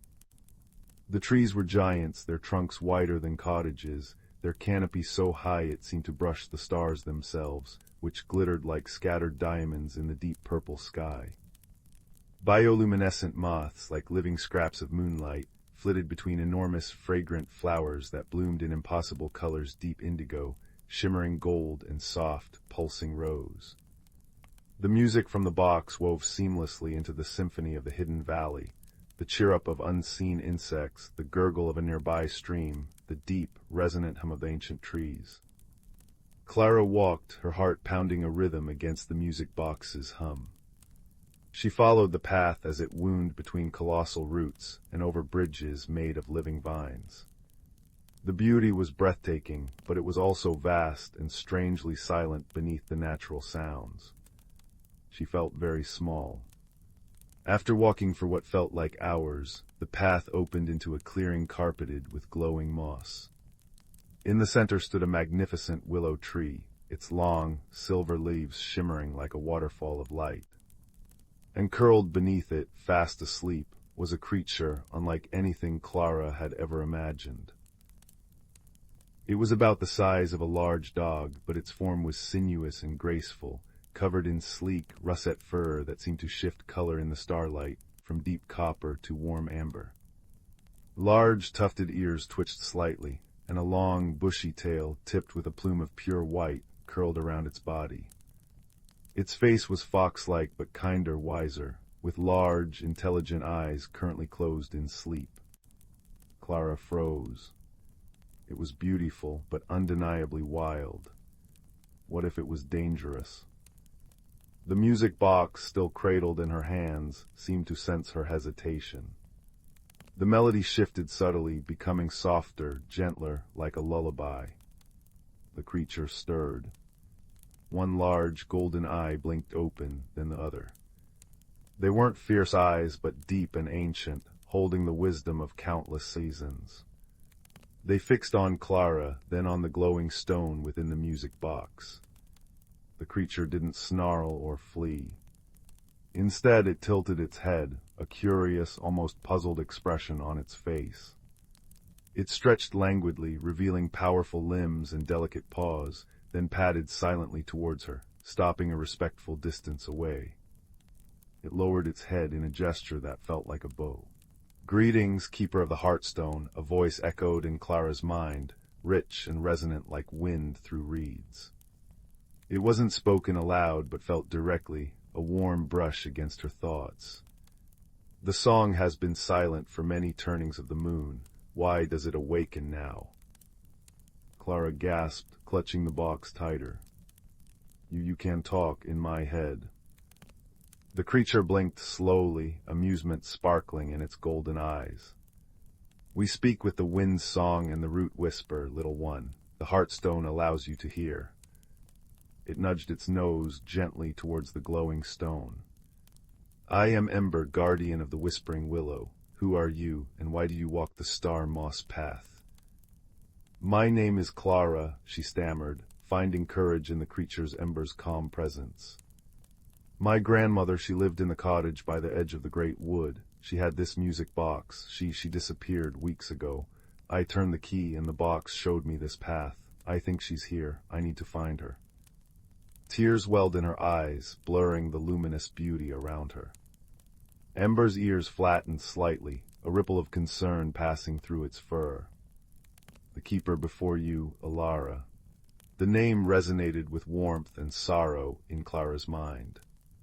She walked these paths often. She tended the songlines, kept the balance between our world and yours. But then the song faltered. The pathways grew dim. She came seeking the source of the silence, deeper into the valley than any keeper before. She did not return. Ember lowered its head further.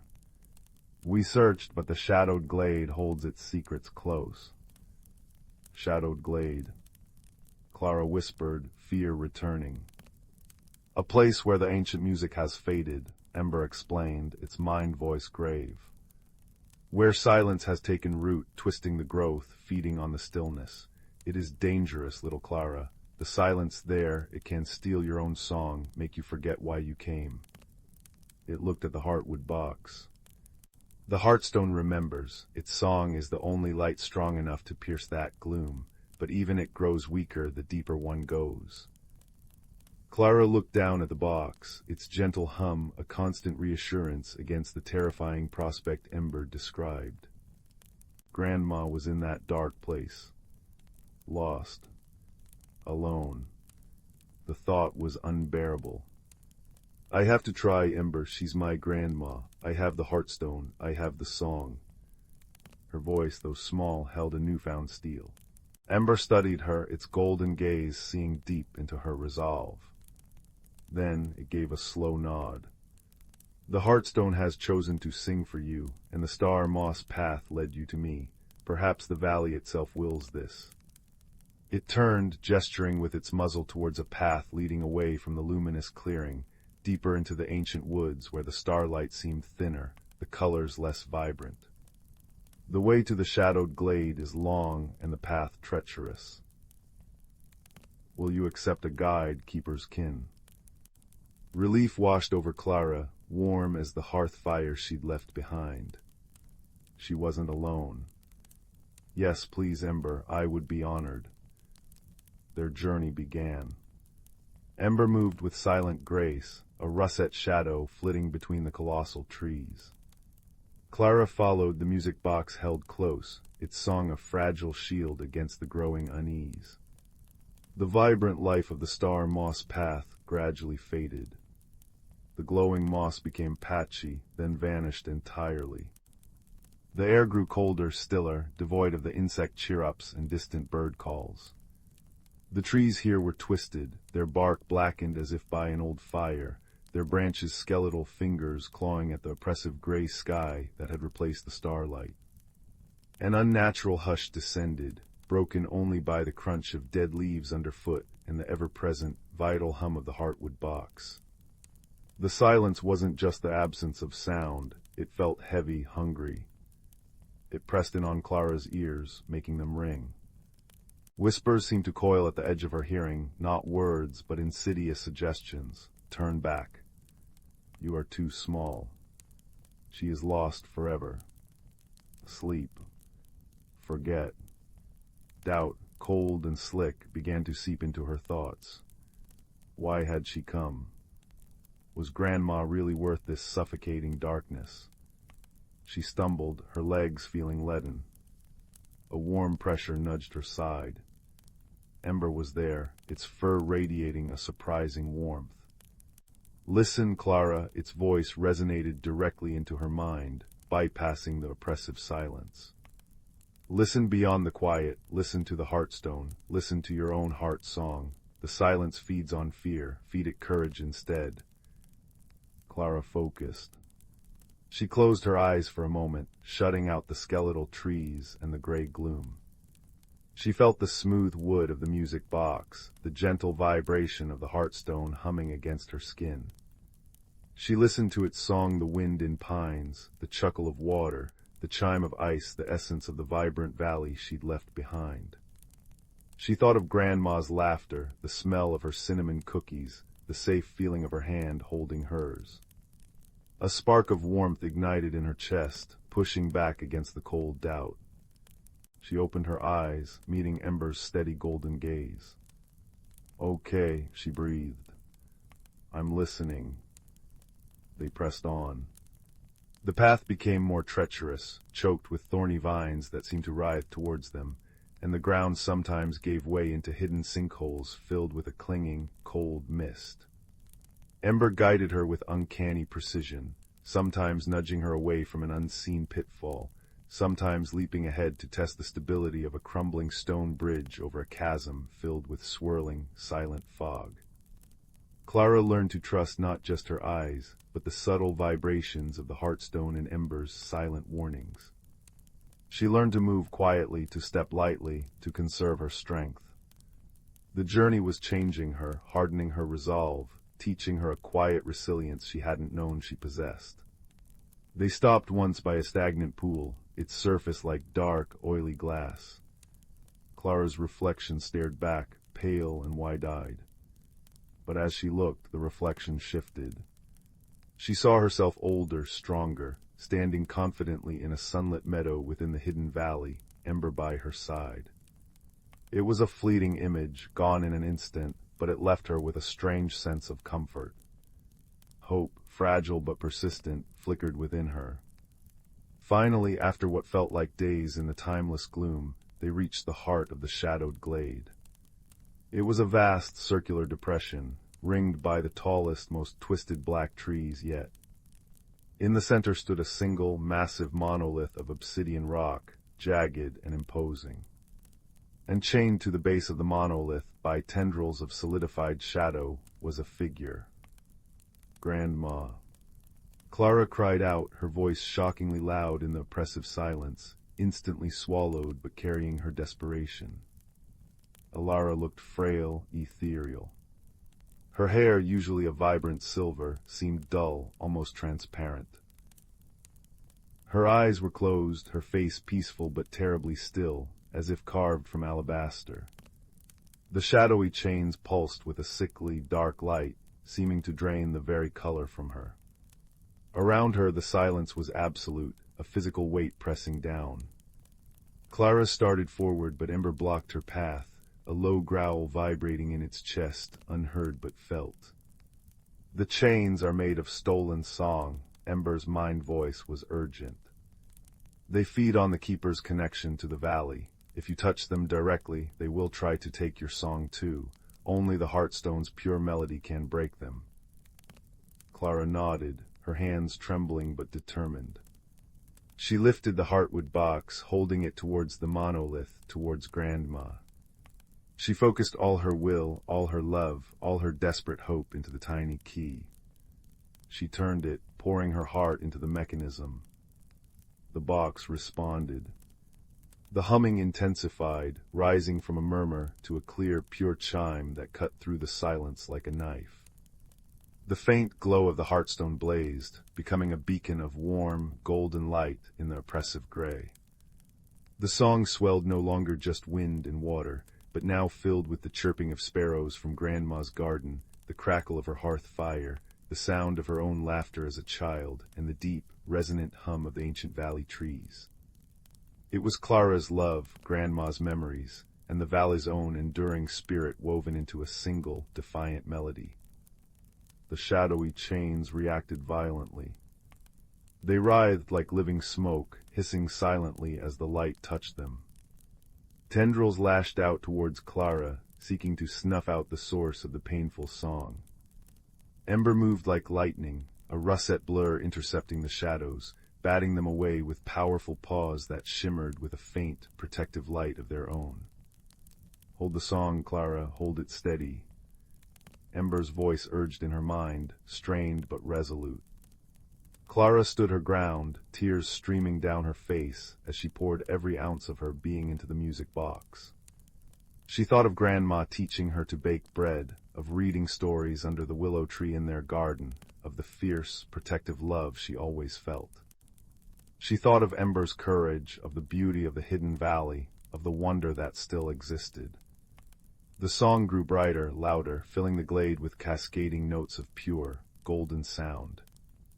The chains began to fray. The solidified shadow cracked like old ice under a warm sun. Wisps of darkness evaporated where the light touched them. With a final dissonant shriek that echoed only in Clara's bones, the chains shattered into nothingness.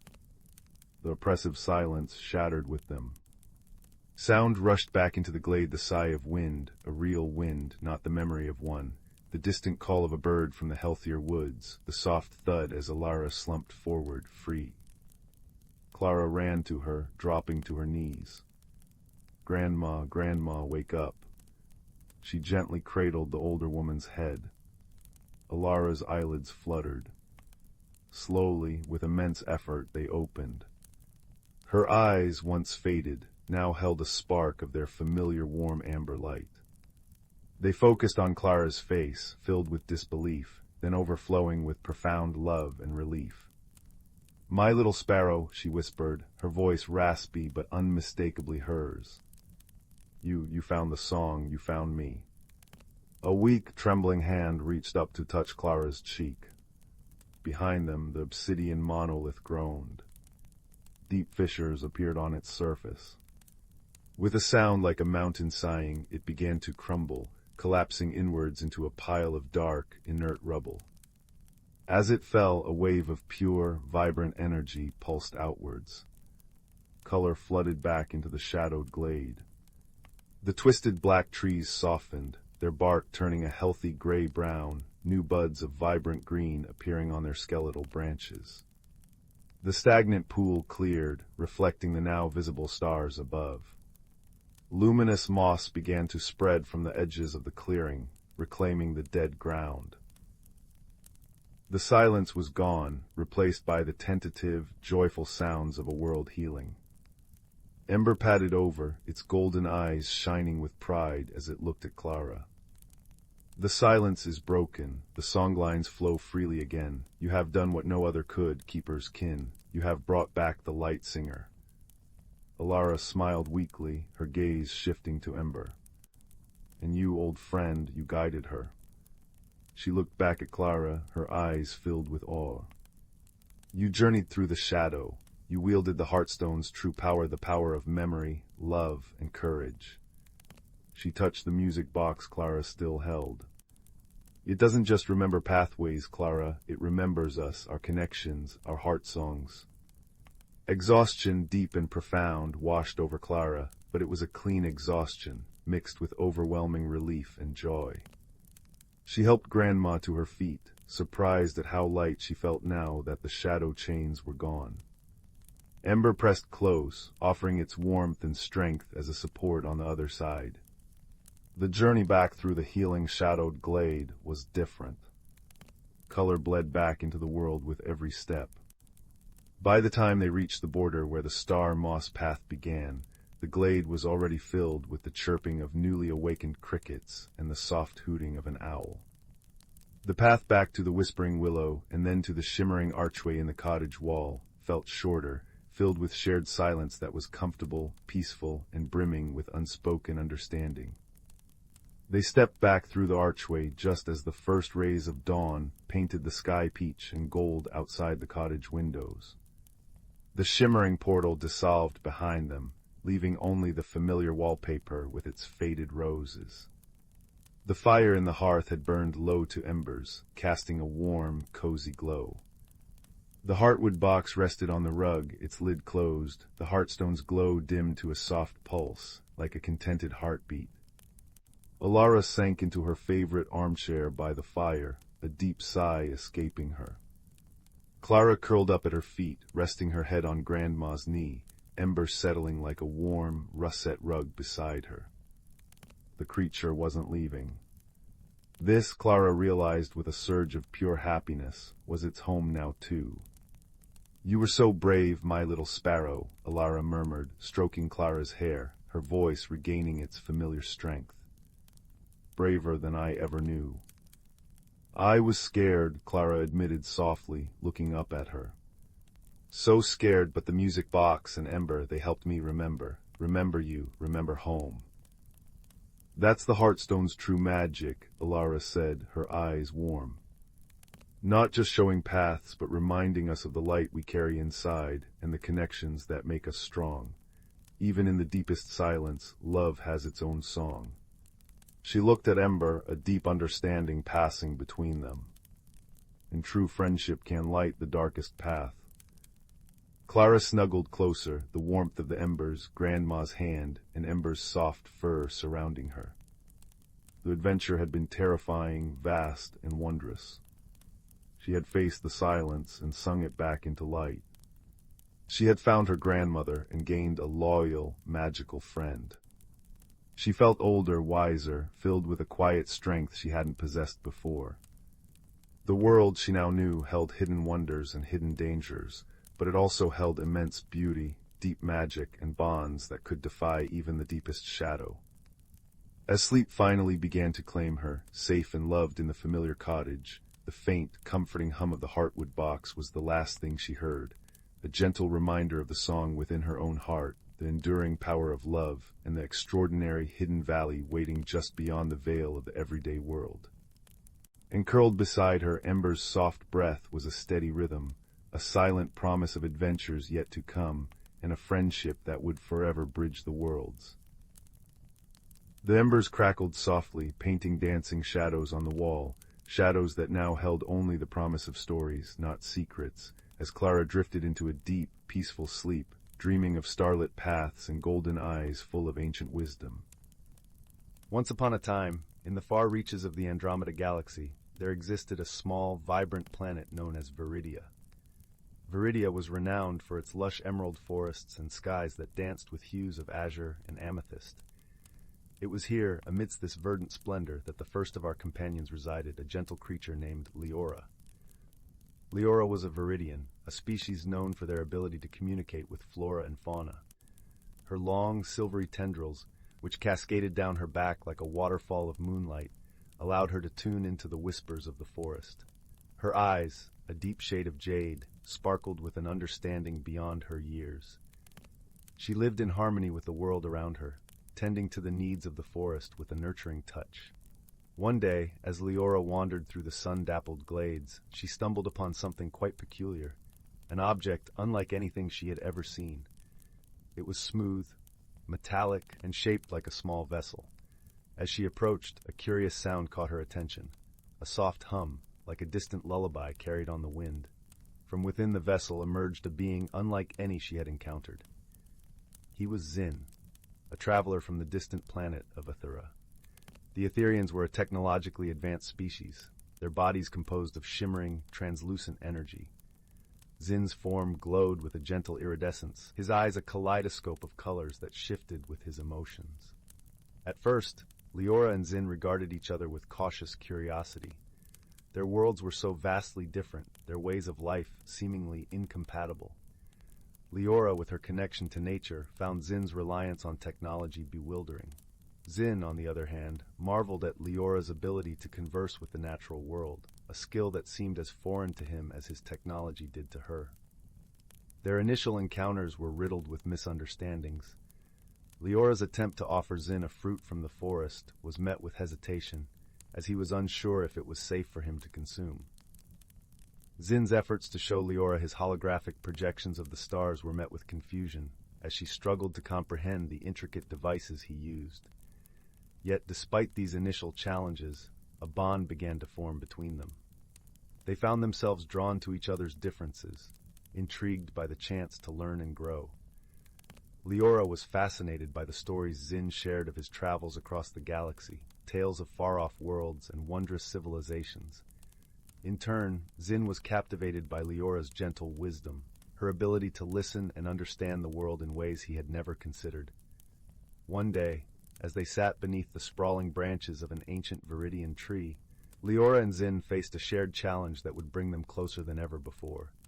A sudden storm, fierce and unyielding, swept across the landscape, its winds howling through the trees like a wild symphony. The forest, which had always been a place of peace, was now a tumult of swaying branches and swirling leaves. As the storm raged around them, Leora and Zin found themselves working together, their differences becoming strengths. Leora used her connection with the forest to calm the trees, whispering soothing words to still their frantic dance. Zin, with his technological prowess, projected a barrier of energy to shield them from the worst of the storm's fury. In that moment, as they stood side by side, they realized the true power of their friendship. Their differences had become their greatest asset, allowing them to overcome the storm's wrath through a blend of nature and technology, wisdom and innovation. When the storm finally subsided, the forest bathed in the soft glow of twilight. Leora and Zin sat together, their hearts filled with a newfound understanding.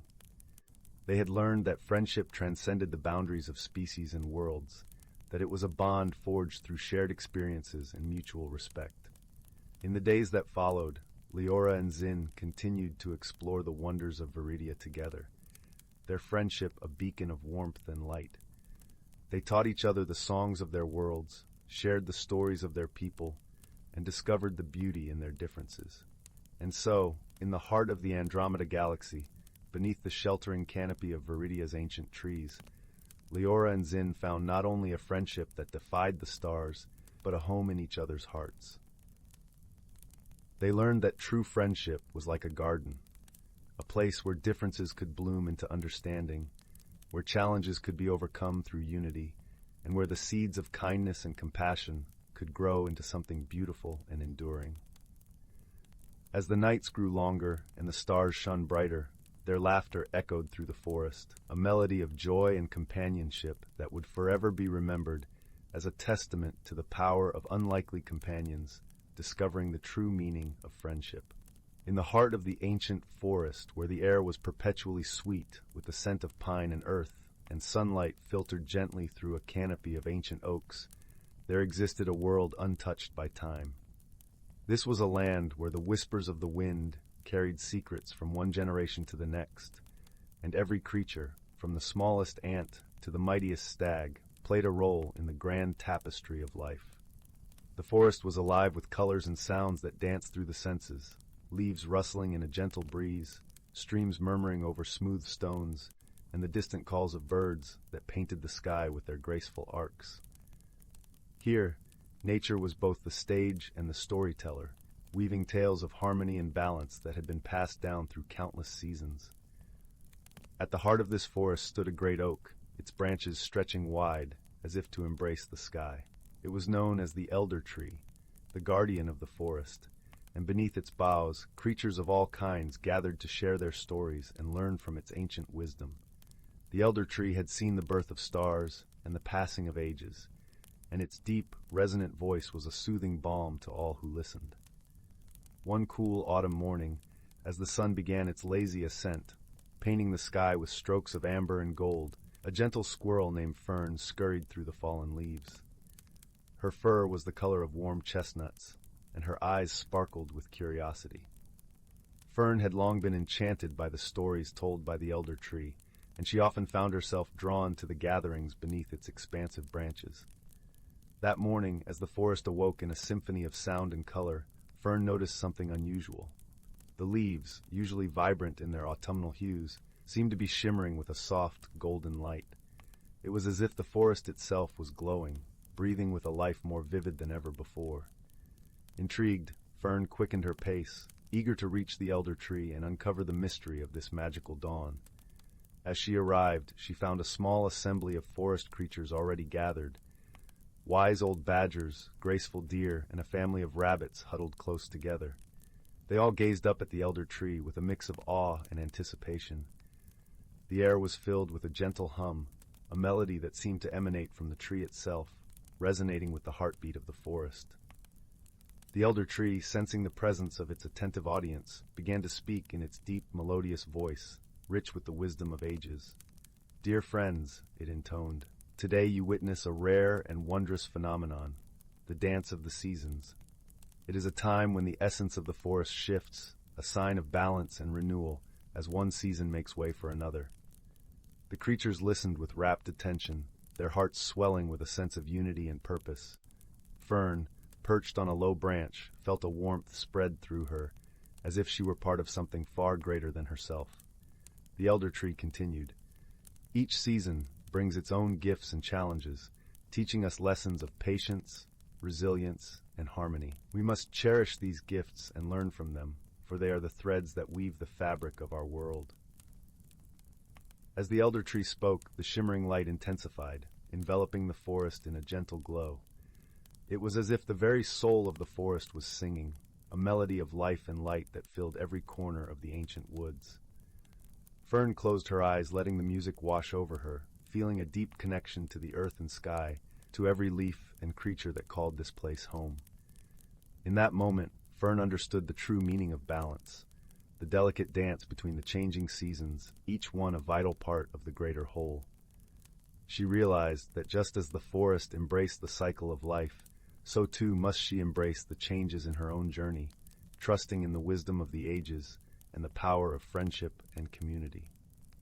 As the light began to fade, returning the forest to its familiar hues, the creatures slowly dispersed, their hearts full of wonder and gratitude.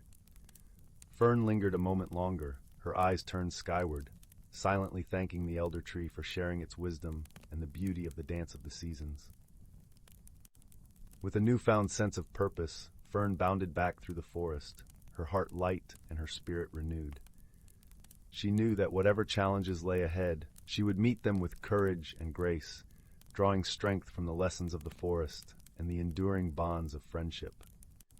As the day turned to dusk and the moon rose high above the treetops, casting a silver glow over the sleeping forest, the ancient woods remained a sanctuary of peace and harmony.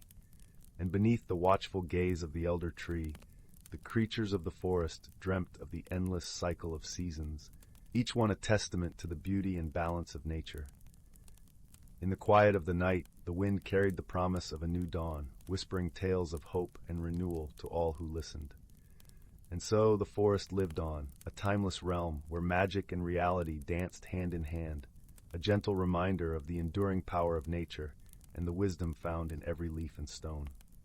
In the heart of an ancient forest, where the whispers of time brushed through the leaves and the sunlight danced in dappled patterns on the forest floor, there lived a community of creatures whose lives were woven together like the roots of the towering trees. This forest, known only to those who listened to the secrets of the earth, was a sanctuary where magic and reality intertwined as naturally as the rivers flow. The creatures of this forest were gentle beings, each unique yet connected by the threads of their environment. There was Silva, the wise old owl, whose feathers shimmered like silver under the moonlight, and whose eyes held the knowledge of countless seasons. Her perch was an ancient oak, its gnarled branches stretching high above the canopy, offering a vantage point from which she could observe the world below. Beneath her, nestled in the soft moss that blanketed the forest floor, was a family of rabbits. The youngest among them, a curious little one named Thistle, was known for his playful spirit and boundless curiosity. His fur was the color of autumn leaves, and he moved with a nimbleness that spoke of his youth and his wonder for the world. Every year, as spring whispered its promise of renewal, the forest came alive with a symphony of sights and sounds. The babbling brook that wound through the trees became a ribbon of laughter, its banks adorned with clusters of wildflowers that swayed in the gentle breeze. The air was sweet with the fragrance of blooming honeysuckle, and the sunlight, warm and golden, filtered through the canopy in soft beams that kissed the earth. This particular spring, however, brought with it a peculiar phenomenon. As the first rains of the season fell, their droplets seemed to glisten with an ethereal glow, casting a rainbow of colors across the forest. It was said among the creatures that these were not ordinary rains, but the tears of joy from the spirit of the forest, celebrating the harmony and balance that had been preserved through the ages. Silva, with her keen wisdom, gathered the creatures for a meeting beneath her oak. The air was filled with anticipation as they assembled, each eager to hear the owl's insights. Her voice, when she spoke, was soft yet resonant, like the rustle of leaves in a gentle wind. "Dear friends," she began, "these magical rains are a gift, a reminder of our bond with this forest, but they are also a call to action. We must ensure that our home remains in balance, that we nurture and protect the delicate harmony that sustains us all." The creatures nodded in understanding, their hearts swelling with a shared sense of purpose. Thistle, ever curious, tilted his head and asked, "But how do we do that, Silva?" With a kind smile, Silva replied, "By listening to the wisdom of our ancestors and the whispers of the forest. We must remember that every action has an echo. The way we care for our home today will shape the world for the generations to come." As the days passed, the creatures set about their tasks, each contributing in their own way to the health of their shared home. The squirrels, with their swift movements and keen eyes, gathered seeds and nuts, ensuring that new life would sprout in the coming seasons. The deer, graceful and watchful, pruned the underbrush, allowing sunlight to reach the seedlings, struggling towards the sky. Even the brook, with its ceaseless flow, played its part, carrying nutrients across the land and quenching the thirst of all who dwelled nearby. The forest thrived under the care of its inhabitants, the magic of the rain seeping into every root and branch, every feather and paw. One evening, as the sun dipped below the horizon and the sky blushed with the colors of twilight, Thistle sat beneath Silva's oak, his eyes wide with wonder at the day's events. The forest was a symphony of chirping crickets and croaking frogs, their melodies a lullaby that wrapped around him like a warm blanket. "Silva," he said, his voice soft yet filled with awe, "I've learned so much. The forest is full of stories, isn't it?" "Indeed it is, little one," Silva replied, her eyes twinkling like stars, "and you are a part of this story. Remember, wisdom is not just knowing the past, but nurturing the future." Thistle nodded, his heart filled with a sense of belonging. As he nestled against the soft moss, his eyes grew heavy with sleep. The forest, with its ancient magic and timeless wisdom, cradled him in its embrace, whispering promises of dreams yet to come.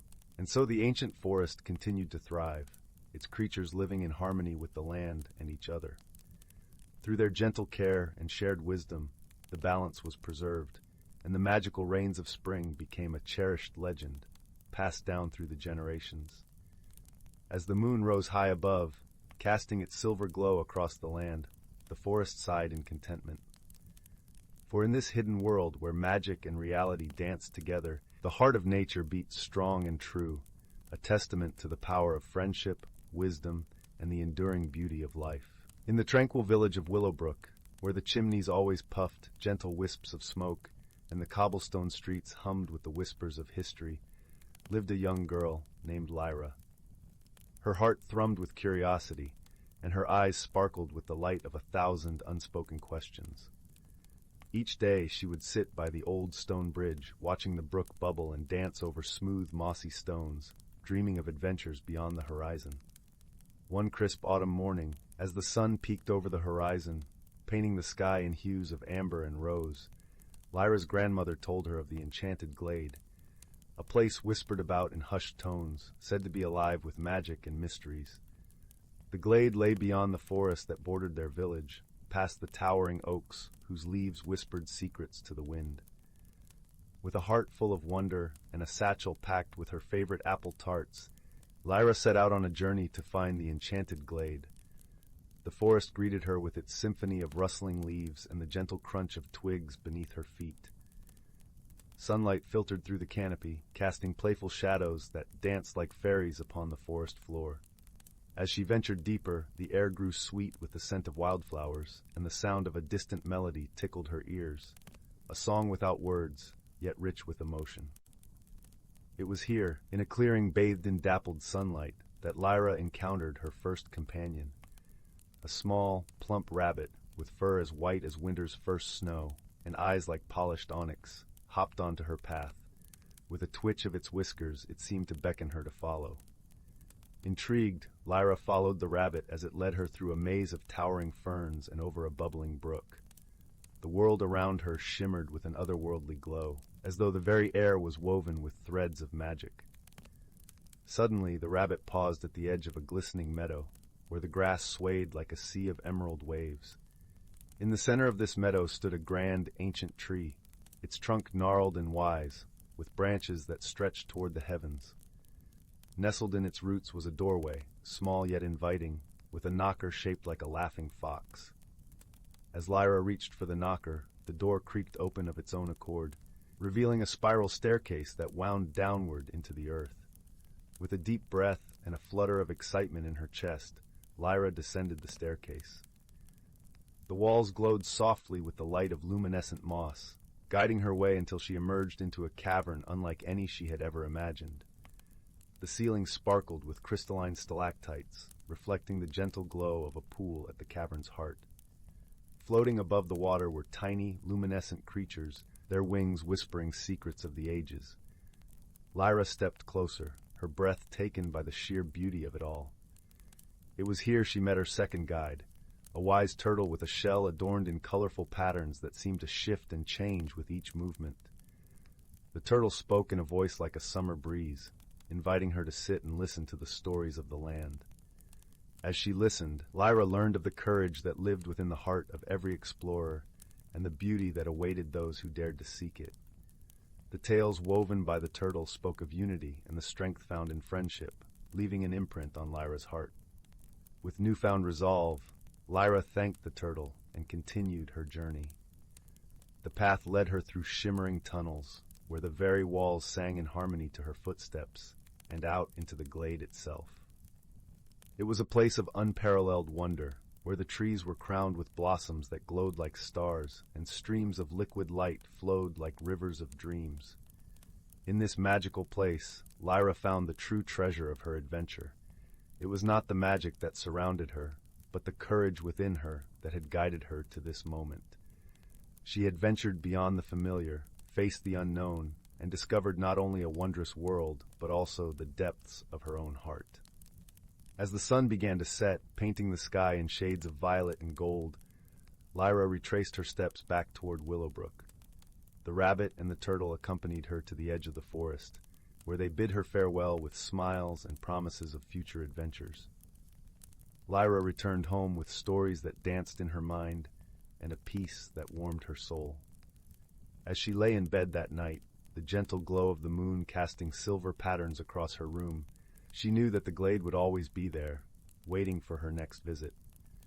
But more importantly, she understood that the courage to explore and the joy of discovery were treasures she could carry with her always. And so, with a heart full of dreams and the soft lullaby of the forest in her ears, Lyra drifted into a deep, contented sleep, cradled by the knowledge that the world was vast, beautiful, and full of possibilities for those who dared to wander. Deep within the whispering woods, where ancient oaks stretched gnarled fingers toward a sky perpetually dappled with starlight lived creatures whose lives hummed in perfect harmony with the land. Here moss-covered stones pulsed with warmth like sleeping hearts, and brooks sang lullabies in liquid silver tones.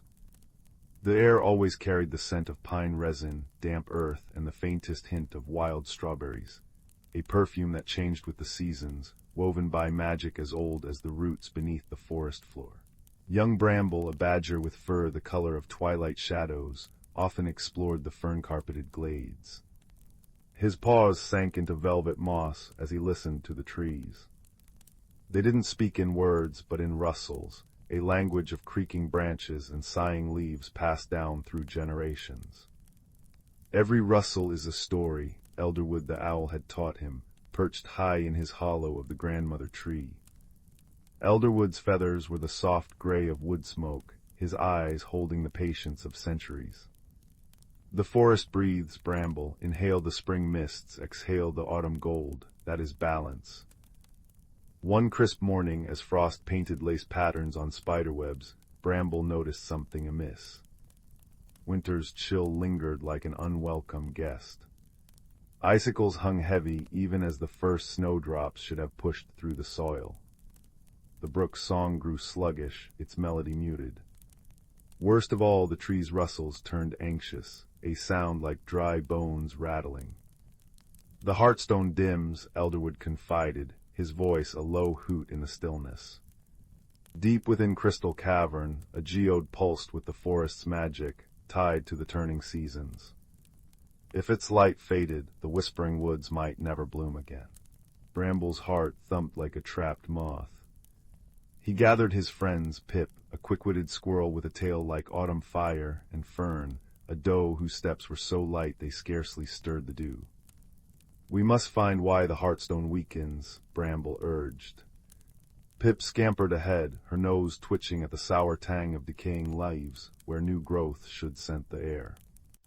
Fern led them along paths only deer knew, where moonlight pooled in silver puddles. As they journeyed, Elderwood's wisdom echoed, "Seek the whispers where water meets stone." Near Mistfall Falls, where water cascaded like liquid diamonds into a pool ringed with glowing lichen, they found the source of the imbalance. A landslide had buried the cavern's entrance under boulders and tangled roots. The hearthstone's light, once a beacon, now flickered weakly behind the rubble, like a star veiled by storm clouds. "Without the stone's warmth, winter cannot end," Fern murmured, her breath misting in the unnatural cold. Pip chittered nervously, pawing at the rocks.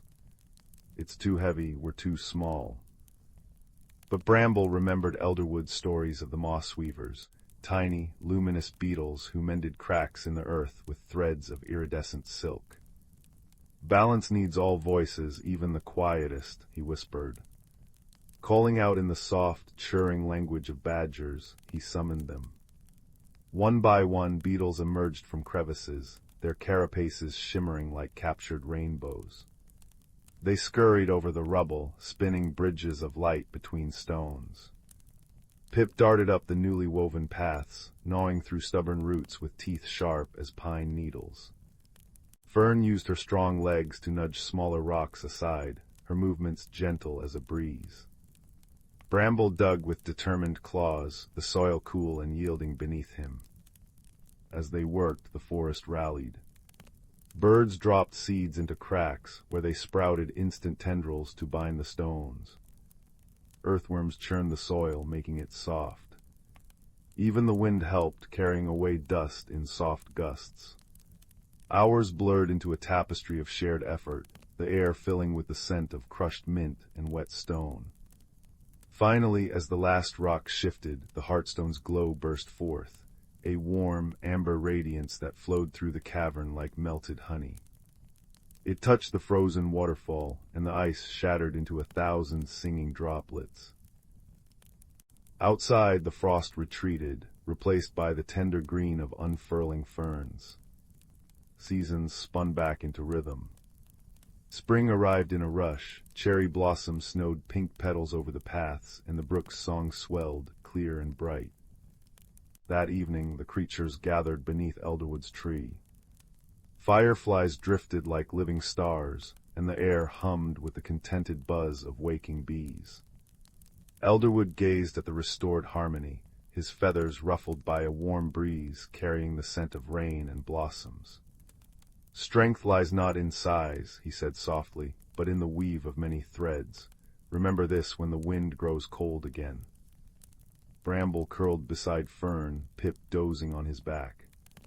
As moonlight filtered through the leaves, casting lace shadows on the forest floor, he felt the deep, steady pulse of the hearthstone, a gentle thrum in the earth beneath him. The trees rustled again, their whispers now a lullaby of gratitude and peace. And in that sacred grove, cradled by ancient magic and newfound wisdom, the creatures of the whispering woods slept, knowing their harmony was a story that would echo through generations, as enduring as the stars above. Once upon a time, in a verdant forest where the trees stretched their branches towards the heavens, there lived a community of creatures whose lives were intricately woven into the fabric of nature itself. In this enchanted realm, the whispers of the wind carried ancient melodies, and the babbling brooks sang softly of the secrets they had witnessed over the centuries. At the heart of this mystical forest dwelled a wise old oak tree, its gnarled bark etched with the memories of 1,000 summers.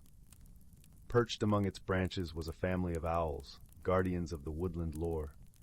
The eldest owl, whose eyes shone like 2 moons, had seen the forest through countless cycles of rebirth and renewal. One crisp autumn evening, as the leaves danced in a gentle breeze, the young owlets gathered around their elder, eager to learn the ways of the forest. The wise old owl cleared his throat and began to speak, his voice rich and melodious. "My dear ones, this forest is a sacred place, where every living being plays a vital role in maintaining the delicate balance of nature. From the smallest insect to the mightiest oak, each creature has a purpose, a thread woven into the tapestry of life." The owlets listened intently, their feathers ruffling in the cool night air. "Look around you, my children," the elder continued. "See how the squirrels meticulously gather their winter stores, ensuring the survival of their kind. Observe the bees as they flit from flower to flower, pollinating the plants that sustain us all. Even the mushrooms that sprout from the fallen logs play their part, recycling the nutrients of the earth."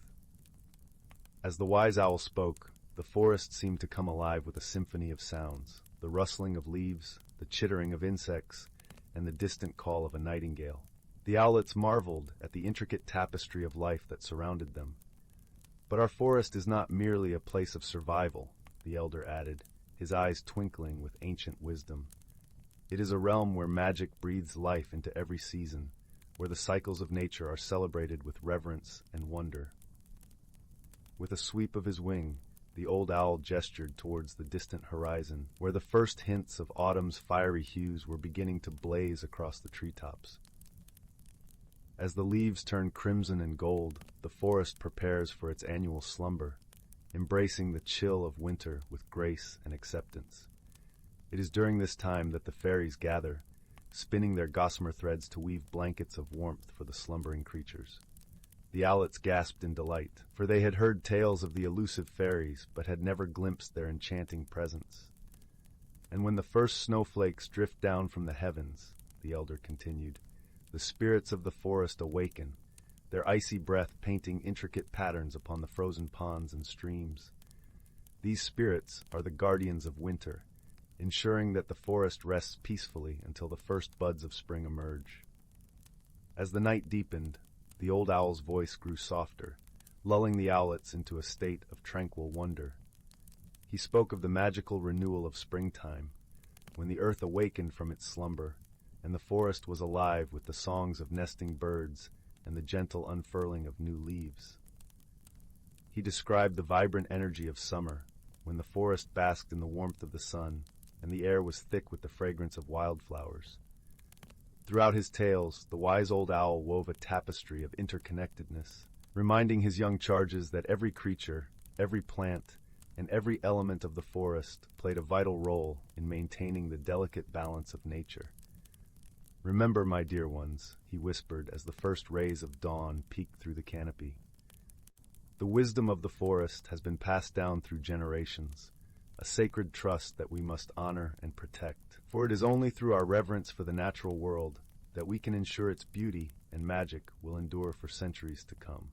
As the sun rose over the ancient forest, the owlets blinked sleepily, their hearts filled with a newfound appreciation for the wonders that surrounded them. They knew that the lessons of the wise old oak would guide them through their lives, reminding them of the sacred harmony that bound all creatures together in nature's eternal dance.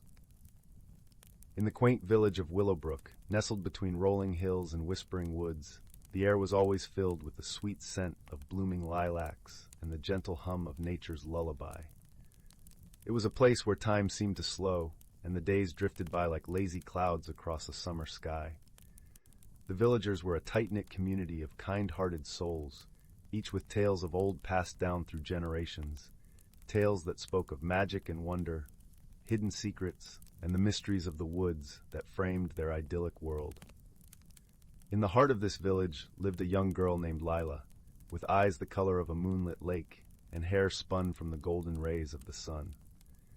Lila had a curious mind and a heart that beat in time with the rhythm of the world around her. She spent her days exploring the edges of the forest, where the trees whispered ancient secrets and the wind carried the scent of adventure. Her closest companion on these sojourns was a small, fluffy squirrel named Pip, whose mischievous eyes sparkled with the promise of mischief and joy. One warm spring morning, as the first hints of dawn painted the sky in hues of pink and gold, Lila and Pip set off on one of their usual adventures. The forest was alive with the sounds of birds chirping, leaves rustling, and the distant babble of a hidden brook. As they delved deeper into the woods, Lila noticed a path she hadn't seen before, a narrow trail veiled by an archway of intertwining branches adorned with delicate white flowers. "Where do you suppose this path leads, Pip?" Lila mused aloud, her voice a gentle whisper in the quiet of the morning. Pip twitched his nose and flicked his tail, as if urging her to follow the mysterious trail. Together, they ventured through the floral archway, leaving the familiar forest behind. The path wound through clusters of ancient trees, their trunks gnarled and roots twisted like the fingers of time. The canopy above was dense, allowing only slivers of sunlight to dance upon the forest floor. After what felt like hours, they emerged into a hidden grove, a place that seemed untouched by time. The air was thick with the scent of pine and earth, and the soft glow of morning light filtered through the leaves, casting dappled shadows that swayed with the gentle breeze.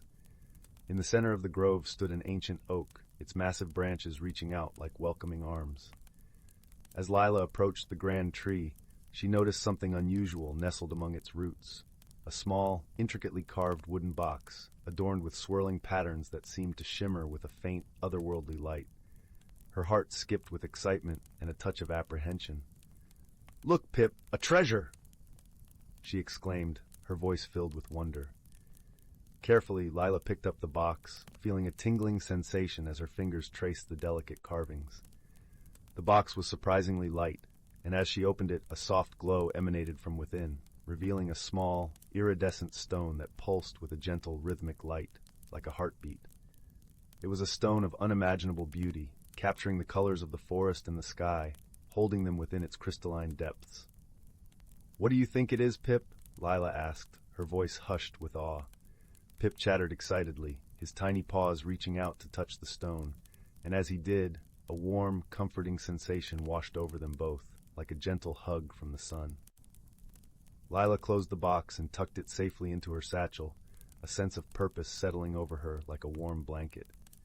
With the stone cradled against her side, Lila and Pip made their way back to the village, the grove's magic lingering in the air around them. The journey back seemed quicker, as if the forest itself was guiding them home. Along the way, Layla's mind buzzed with thoughts of the stone and its origins, the possibilities it held, and the mystery it presented.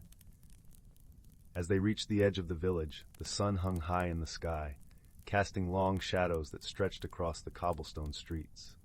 Lila's heart felt lighter, buoyed by the enchanting discovery and the promise of adventure that lay ahead. She knew the stone was special, a gift from the forest, and she was determined to uncover its secrets. That evening, as the village settled into the tranquil embrace of twilight, Lila sat by the hearth, the comforting warmth of the fire wrapping around her like a soft woolen shawl. She carefully placed the box on the table, its carvings glowing softly in the flickering light. "I wonder if anyone in the village knows about this stone, Pip," Lila mused, her voice thoughtful. Pip nodded, his eyes wide with curiosity, and together they devised a plan to seek the counsel of the village elder, a wise and gentle soul named Eldrick, who was known for his vast knowledge and stories of the world beyond the village. The next morning, the village was alive with the vibrant energy of a new day. The sun's rays kissed the rooftops, and the air was filled with the cheerful sounds of villagers going about their daily routines. Lila and Pip made their way to Eldrick's cottage, nestled at the edge of the village, where the forest began to reclaim the land. Eldrick's home was a quaint, ivy-covered abode, with a garden overflowing with herbs and wildflowers. The scent of lavender and rosemary greeted them as they approached the door, and a sense of calm washed over Lila, as if the very air was steeped in wisdom. Eldrick welcomed them with a warm smile, his eyes twinkling with a kindness that seemed to transcend time. "Ah, Lila, my dear, and Pip, what brings you to my humble home on this fine morning?" he asked, his voice as smooth and rich as honey. With a sense of reverence, Lila presented the box to Eldrick, her hands trembling with excitement. "We found this in the forest, near the old oak," she explained, her voice a mixture of awe and anticipation. "Do you know what it is?" Eldrick's eyes widened with surprise and delight as he examined the stone, his fingers gently tracing the carved patterns. "This, my dear child, is a heartstone," he said softly, his voice filled with wonder. "A rare and precious gift from the forest, imbued with the magic of the earth and the sky." Lila's heart soared with the revelation, her imagination dancing with the possibilities. "What does it do?" she asked, her voice a whisper. Eldrick chuckled, a warm, hearty sound that filled the room. "The Heartstone is said to hold great power, but its true magic lies in its ability to connect the hearts of those who possess it," he explained. "It can reveal hidden truths, mend broken bonds, and guide those who seek its wisdom." Lila listened, her heart swelling with hope and excitement. She knew the Heartstone was meant for her, a beacon of light guiding her on a path of discovery and transformation. With Eldrick's blessing, Lila and Pip set off on a journey that would take them beyond the boundaries of their village, into a world teeming with wonder and mystery. The Heartstone pulsed with a gentle light, its magic resonating with the rhythm of their hearts. As they ventured deeper into the unknown, Lila and Pip encountered new friends and faced unexpected challenges, each step bringing them closer to understanding the true essence of the Heartstone. Through their journey, they learned the value of friendship, the strength found in unity, and the power of love to heal and transform. In the heart of the enchanted forest, they discovered a hidden realm, a place where the boundaries between the natural and magical worlds blurred, and the air shimmered with possibility. Here, under the watchful gaze of the ancient trees and the gentle song of the wind, Lila and Pip uncovered the secret of the Heartstone, a truth that transcended time and space, a connection that bound all living things in a tapestry of light and love. With newfound wisdom and a heart full of gratitude, Lila returned to Willowbrook, her spirit forever changed by the journey. The village welcomed her with open arms, their hearts touched by the magic of the Heartstone and the lessons it imparted. As the sun set over the village, casting a golden glow over the rooftops, Lila sat by the hearth, the Heartstone cradled in her hands, its light a comforting presence in the quiet of the evening. She knew her journey was only just beginning, and with Pip by her side, she was ready to embrace the adventures that lay ahead. In the gentle embrace of night, as the village drifted into slumber, the Heartstone's light flickered softly, a beacon of hope and love in the darkness. And in that moment, Lila understood the true magic of the Heartstone, the power to illuminate the path of those who dared to dream and to guide them home. And so, in the heart of Willowbrook, the magic of the Heartstone lived on, a testament to the enduring power of friendship, love, and the mysteries of the world that lay just beyond the edge of the forest. As the village slept, wrapped in the warmth of the night, the Heartstone's light continued to shine, a promise of new beginnings and the endless possibilities of the heart. In a village hugged by hills that turned violet at dusk, there lived a girl named Lila, with a map drawn in starlight ink on her palms. Not the kind you could see, mind you, the kind that tingled when the wind carried secrets from the east. It was this invisible compass that led her one twilight to the edge of the Crystal Vale woods, where trees grew in spirals and the air smelled of burnt sugar and forgotten lullabies. The rules here were simple, whispered the rustling leaves. Wonder softly, listen deeply, and never hurry the shadows. Layla's first step sank into moss so plush it seemed to sigh beneath her boots. Above, branches wove a canopy of living stained glass, leaves of amber and tourmaline filtering the moonlight into pools of liquid gold. She paused when a flicker of movement caught her eye. A fox with fur the color of autumn's last flame sat primly on a root, tail curled around a tiny lantern made of dandelion fluff. "Lost little wanderer," it asked, its voice like the creak of a rocking chair. When Leela shook her head, the fox chuckled, a sound like falling acorns. "Ah, found then, follow the lichens' laughter. It's having a particularly giggly night." The lichen, it turned out, did indeed giggle, a sound like chimes submerged in honey. It glowed faintly along a path strewn with petals that dissolved into mist when touched. Deeper into the woods, Leela encountered a brook where the water flowed upward, defying gravity with the enthusiasm of a child's soap bubble. Its surface rippled with half-formed shapes, a crown of feathers here, a dancing teapot there. Kneeling to drink, she found the water tasted of questions she'd never thought to ask. "What's north of north?" it burbled. Before she could answer, a hedgehog made of moss and twigs trundled up, balancing 3 starberries on its spiky back. "Trade you," it squeaked, nodding at the hair ribbon Leela had tied around her wrist. She hesitated. The ribbon was her last gift from Gran, but placed it in the hedgehog's twig claw. The starberries burst on her tongue, each a different flavor: courage, curiosity, and the exact warmth of a hug held too long. The woods thickened, trees now arching like the ribs of some slumbering giant. Here, the challenges grew gentler but stranger. A bridge of spider silk demanded she whisper a secret before crossing. "I still sleep with my socks on," she confessed. The bridge purred. A glade of clockwork butterflies tested her patience, landing on her nose until she stood statue still for 7 full minutes. "Time isn't a river here," chimed the largest butterfly, its wings ticking. "It's a puddle, splashable." Leela's laughter startled a cloud of bioluminescent moths into swirling around her, their wings painting temporary constellations on the dark. It was near the heart of the woods that she met the only creature taller than a sapling, a willow tree with bark like crumpled parchment, its branches heavy with glowing blue fruit. At its base sat a round door no bigger than a teapot. "Ah," crooned the tree, though its mouth, if it had one, remained hidden. The map-handed child, "We've been waiting." The door swung open to reveal not a space, but a sound. The low, resonant hum of a cello played underwater. "To pass," murmured the willow, "you must give what the woods already gave you." Leela knelt, mind circling the riddle.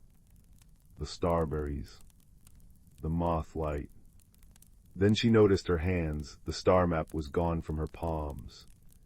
In its place shimmered 3 symbols: a fox's lantern, a hedgehog's starberry, a butterfly's wing. She pressed her palms to the tree's roots. The symbols sank into the bark, and the willow shuddered with delight. "Clever seedling, you didn't keep the gifts, you let them change you." The tree split down the middle, revealing a chamber where the air itself seemed to sparkle with possibility. Inside, the source of the wood's magic hung suspended, a single pulsing petal from the first flower, its edges fraying into stardust. Around it orbited creatures Leela could only glimpse sideways: a fish with cloud fins, a cat made of hourglass sand. "Take a thread," whispered the petal's light. "Mend what's fraying." Her fingers trembled as she plucked a silver thread from the petal's glow. Instinctively, she wove it through the hole in her pocket, the one she'd gotten climbing the old oak last spring. The thread dissolved and the pocket sang. A soft, contented hum, as if grateful to be whole. When Leela stepped back into the woods, dawn hovered like a held breath. The fox waited, lantern dimmed. "Well," it asked. She opened her mended pocket. Out fluttered all she'd gathered: a lichen chuckle, a sip of upward-flowing brook, the memory of starberry courage. The fox nodded. "Good, now you know, the real magic isn't in keeping, but in letting the wonder through." The journey home was shorter, though no less wondrous. Gravity remembered itself, the brook flowed downstream, and the hedgehog waved with a twig now tied with Leela's ribbon. As she crossed the tree line, the Crystal Vale woods sighed behind her, not in farewell, but in patient waiting. In her pocket the mended thread hummed, and when she finally curled into bed, she dreamed not of adventures, but of a willow tree whispering to new seeds. And then the girl understood: courage isn't a flame to clutch, but a lantern to share. Pass it on, little rootlings, pass it on. Years later, villagers would swear they sometimes saw a grown woman with starlight in her braid, leaving starberries on windowsills, or mending torn kite strings with invisible thread. But that's a story for another twilight. For now, dear listener, imagine Leela asleep, her palm resting open on the quilt, and in its center, a single crystal petal glowing softly, a nightlight for dreams yet to come. In a quaint village nestled between rolling hills and whispering woods, there lived a young woman named Clara. Her home was a charming cottage draped in ivy, its stone walls warmed by the golden glow of the evening sun. Clara was known for her gentle heart and a smile that could light up the darkest days. But beneath her cheerful exterior, Clara wrestled with a secret discomfort, an unease that stemmed from the changes she felt lurking in the shadows of her life. The seasons were shifting from summer's lush greenery to autumn's fiery palette, and with this change, Clara felt a stirring within her soul. She often strolled through the village, her feet crunching over fallen leaves, her thoughts a flurry of uncertainty. Why must things change? She would whisper to the rustling trees, as if seeking solace in their ancient wisdom. One crisp morning, while gathering herbs in the forest, Clara stumbled upon a peculiar sight. There, nestled among the roots of an old oak, was a tiny door, intricately carved with symbols that seemed to dance in the dappled sunlight. Curiosity piqued, Clara knelt down and lightly traced the carvings with her fingers. Suddenly she heard a soft, musical voice. "Do you wish to enter, dear one?" the voice asked, gentle as the breeze. Startled, Clara looked around but saw no one. With her heart fluttering like the wings of a sparrow, she nodded. The door creaked open, revealing a shimmering pathway that seemed to beckon her onward. As she stepped through the threshold, Clara found herself in a wondrous realm where the air was fragrant with the scent of wildflowers and the sky blushed with hues of lavender and rose. The landscape was alive with magic. Trees with leaves spun from silver, streams that sang as they flowed, and creatures that glimmered with a luminescent glow. It was here she met Silas, a wise and gentle creature resembling both a fox and a deer, with eyes like pools of starlight. "Welcome, Clara," he said, his voice as soothing as a lullaby. "You've entered the realm of reflection, where inner truths are revealed through the magic that surrounds you." Silas became Clara's guide, leading her through this enchanted land where every step seemed to mirror the transformations she feared. Together, they wandered through fields of golden grass that whispered secrets in the wind and visited groves where the trees sang songs of old.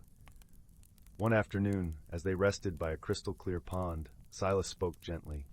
"Change is like the seasons, dear Clara. It is the nature of life to evolve and grow. It is not something to fear, but to embrace."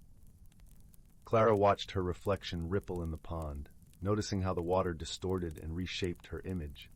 She realized that just as the pond could change her reflection, so too could she adapt to the changes within and around her. With each passing day in the magical realm, Clara found herself growing more attuned to the subtle rhythms of life. She learned from the creatures of the forest, who navigated their world with grace and acceptance. From the flowers that bloomed and faded with the sun, she learned the beauty of cycles and renewal. The time came when Clara felt a deep sense of peace settle within her heart, a gentle acceptance of the inevitable changes that life would bring. She thanked Silas for his wisdom and friendship, his presence a comforting balm to her soul. As she prepared to leave the realm of reflection, Silas gifted her a small, translucent stone that shimmered with all the colors of the realm. "Keep this close to your heart," he said, "and remember the lessons you've learned here." Clara stepped back through the tiny door, returning to her village, but the world seemed different now. The autumn leaves no longer whispered of endings, but of new beginnings. Her heart, once burdened with fear, now danced with hope and possibility. As the days turned to weeks and autumn gave way to winter, Clara shared her newfound wisdom with her friends and neighbors, helping them see the beauty in life's ever-turning wheel. The stone from Silas remained a cherished keepsake, a reminder of the magical journey that had transformed her from within. And so, in the warmth of her cottage by the crackling fireplace, Clara found comfort in the knowledge that change was not a foe to be fought, but a friend to be welcomed. Her heart, now open and free, embraced the endless dance of seasons, carrying her ever forward on the gentle wings of transformation. Once upon a time, in a quaint village nestled among rolling hills, there lived a young girl named Willow. She was a curious and imaginative child, but struggled with the changes that seemed to swirl all around her. As Willow grew older, she found herself feeling more and more out of place. The world seemed to be moving at a dizzying pace, leaving her feeling lost and unsure. Her friends were embracing new interests and making new connections, while Willow clung tightly to the familiar comforts of her childhood. One crisp autumn evening, as Willow sat alone in her favorite spot by the old willow tree, she noticed a peculiar sight. A tiny glowing orb, no bigger than a firefly, danced before her eyes. Willow watched in wonder as the orb pulsed and flickered, its light seeming to beckon her closer. Overcome by curiosity, Willow reached out her hand, and the orb landed gently in her palm. In an instant, a warm, tingling sensation spread through her body, and she felt a sudden rush of energy and clarity. From that moment on, Willow's world began to transform in the most extraordinary way. Whenever she felt uncertain or afraid, the orb would appear, its gentle light guiding her forward. She soon realized that the orb was a manifestation of her own inner strength and resilience, helping her navigate the challenges of growth and change. As time passed, Willow met two extraordinary friends who would become her constant companions on this journey of self-discovery. First, there was Luna, a wise old owl with eyes that shone like the moon itself. Luna's soothing hoots and gentle wisdom helped Willow understand that change was not something to fear, but rather an opportunity for growth and renewal. Then there was Zephyr, a playful and mischievous wind sprite who delighted in whisking Willow away on unexpected adventures. Zephyr taught her to embrace the unpredictable and to find joy in the present moment, no matter how turbulent the winds of change might be. Together, Willow, Luna, and Zephyr embarked on countless magical escapades, each one revealing a new lesson about the beauty and necessity of personal growth. They soared over breathtaking landscapes, explored enchanted forests, and even danced among the stars, all the while strengthening the bonds of their friendship. Through her adventures, Willow learned to let go of her fears and embrace the unknown. She discovered that true growth often comes from stepping outside of our comfort zones and embracing new experiences with an open heart and mind. As she blossomed into a confident and resilient young woman, the orb's light grew brighter and more vibrant, reflecting the radiance of her newfound inner strength. Willow realized that the magic she had sought was not something external, but rather the power within herself to navigate life's ever-changing currents with grace and wisdom. And so, with Luna's gentle guidance, Zephyr's playful spirit, and the unwavering light of her own inner strength, Willow embarked on a lifelong journey of personal growth and magical transformation, forever embracing the beauty and wonder of life's endless possibilities. Once upon a time, in the heart of the whispering woods, where the trees hummed gentle lullabies and the streams giggled with joy, there was a quaint little village called Chuckleborough. The village was known far and wide for its peculiar inhabitants and their delightful quirks, each more charming than the last. In a cozy cottage with a roof made entirely of sunflower petals lived a sprightly gnome named Gimble. Gimble was known for his sparkling blue spectacles, which he wore even during moonlit nights, claiming they helped him see dreams better. He was a tinker of sorts, creating odd gadgets that made the villagers chuckle. His latest invention was a teapot that played a merry tune whenever it poured a cup of tea. Next door, in a house shaped like a giant mushroom, lived a plump, cheerful squirrel named Nibble. Nibble was no ordinary squirrel. He wore a tiny red vest and had a tail that seemed to have a mind of its own, often wagging to the rhythm of his laughter. Nibble was the village's storyteller, regaling the young and old with tales of faraway lands and magical creatures. One sunny morning, as the dew glittered like diamonds on the grass, Gimble and Nibble gathered with their friends in the village square. There was a buzz of excitement in the air, for today was the annual Chuckleborough Jamboree, a day filled with games, feasts, and contests of whimsy. But as the preparations were underway, a peculiar problem presented itself. A mysterious fog, tinged with a hint of lavender, had settled over the village overnight. It wasn't an ordinary fog, for it seemed to shimmer and shift, and the villagers soon discovered that anyone who entered it found themselves speaking in rhymes. While this was amusing at first, it quickly became problematic. How could they organize the jamboree when every instruction was transformed into a poetic riddle? Gimble, with a twinkle in his eye, declared that they must find the source of this magical mist. A fog that speaks in verse and song must have a story to which it belongs, he mused, adjusting his spectacles. Nibble, his tail wagging excitedly, agreed. Let us seek the fog's creator and make our village celebrations greater. And so, the quirky duo set off on an adventure, accompanied by their friends, a bashful hedgehog named Prickle, who always wore a jaunty little hat, and a wise old owl named Hoot, who loved to solve puzzles. Their journey led them through the heart of Whispering Woods, where the trees whispered secrets of the past. As they followed the trail of the lavender fog, they encountered a series of delightful surprises. First, they met a family of fireflies who danced in the air, spelling out messages in glowing letters. One said, "To find the source, follow the course, where the sunlight kisses the forest floor." Guided by this luminous clue, the friends arrived at a glade where the sunlight streamed through the canopy in golden beams. There they found a small, shimmering pond, the surface of which was alive with ripples that formed words and rhymes. At the edge of the pond sat a whimsical creature, a tiny, giggling sprite named Limerick. With hair like spun silver and eyes like twinkling stars, Limerick was the master of the fog. She explained, between fits of giggles, that she had accidentally spilled her rhyming elixir into the air while practicing her spells for the jamboree. Oh dear, what a funny mistake! I only wanted a rhyme or two to make." Limerick chirped, her laughter ringing like chimes.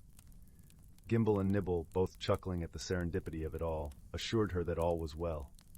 "With a bit of wisdom and a dose of cheer, we'll turn this mishap into a wondrous affair," Gimble said. Together, the friends and Limerick devised a plan. Using Gimble's clever tinkering skills, they crafted a series of rhyming games and contests for the jamboree, turning the fog into a feature rather than a flaw. The villagers embraced the challenge with laughter and song, weaving verses into their daily chatter with ease. As the day of the jamboree dawned, the village square was alive with color and sound. The lavender fog, no longer a puzzle, danced around the villagers, carrying their rhymes on the breeze. Gimble's musical teapot played a merry tune, while Nibble spun tales that rhymed and delighted all. The highlight of the day was the grand rhyme-off, where villagers competed to create the most whimsical verses. Even Prickle, usually shy, joined in the fun, his rhymes earning him a hatful of applause. And Hoot, delighted by the linguistic creativity, judged the contest with wise and humorous comments. As the sun dipped below the horizon, casting a warm glow over Chuckleborough, the villagers gathered around the fire for the closing ceremony.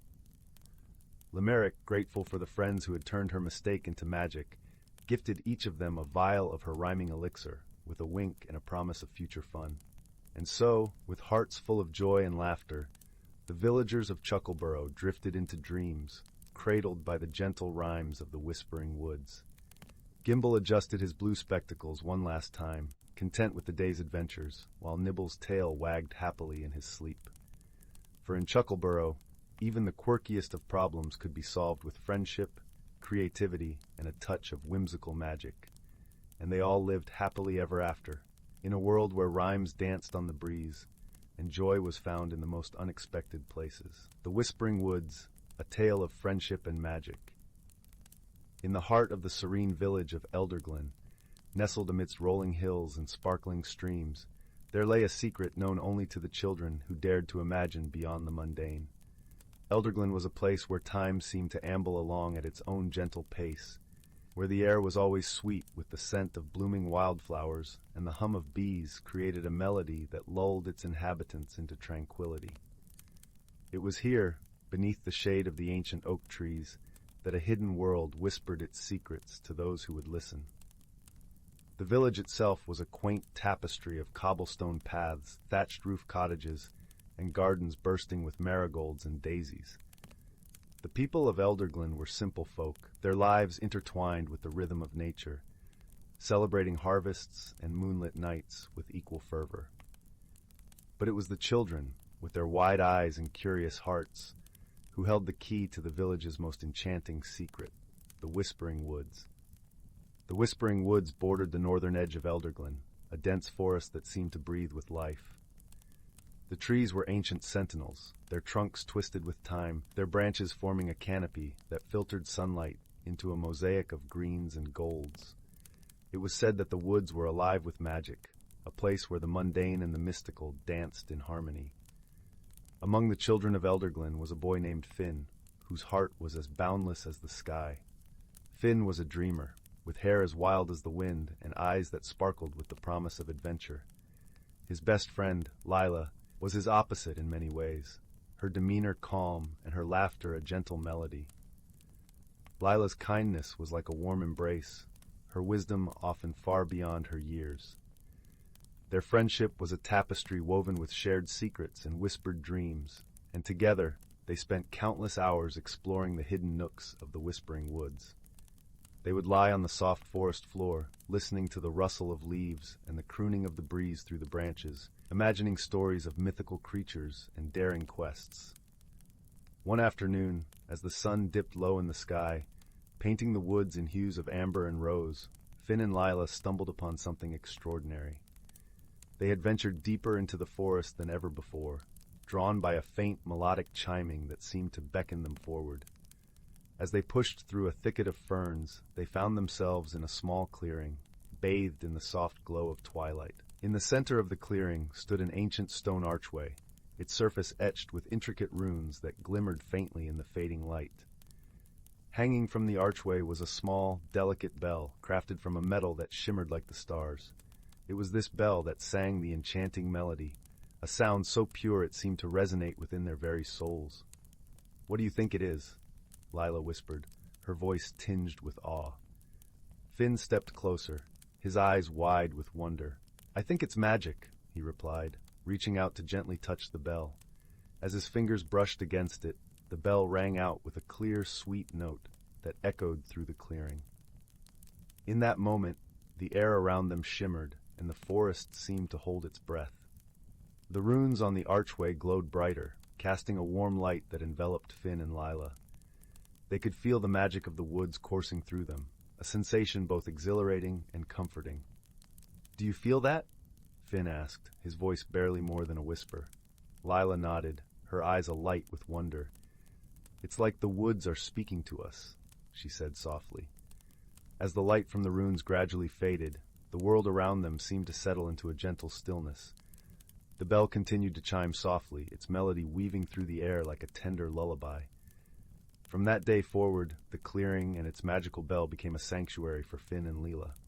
They visited it often, sharing their hopes and dreams, their laughter and their silence. The bell seemed to understand them in a way words could not, its song a soothing balm that eased their worries and fears.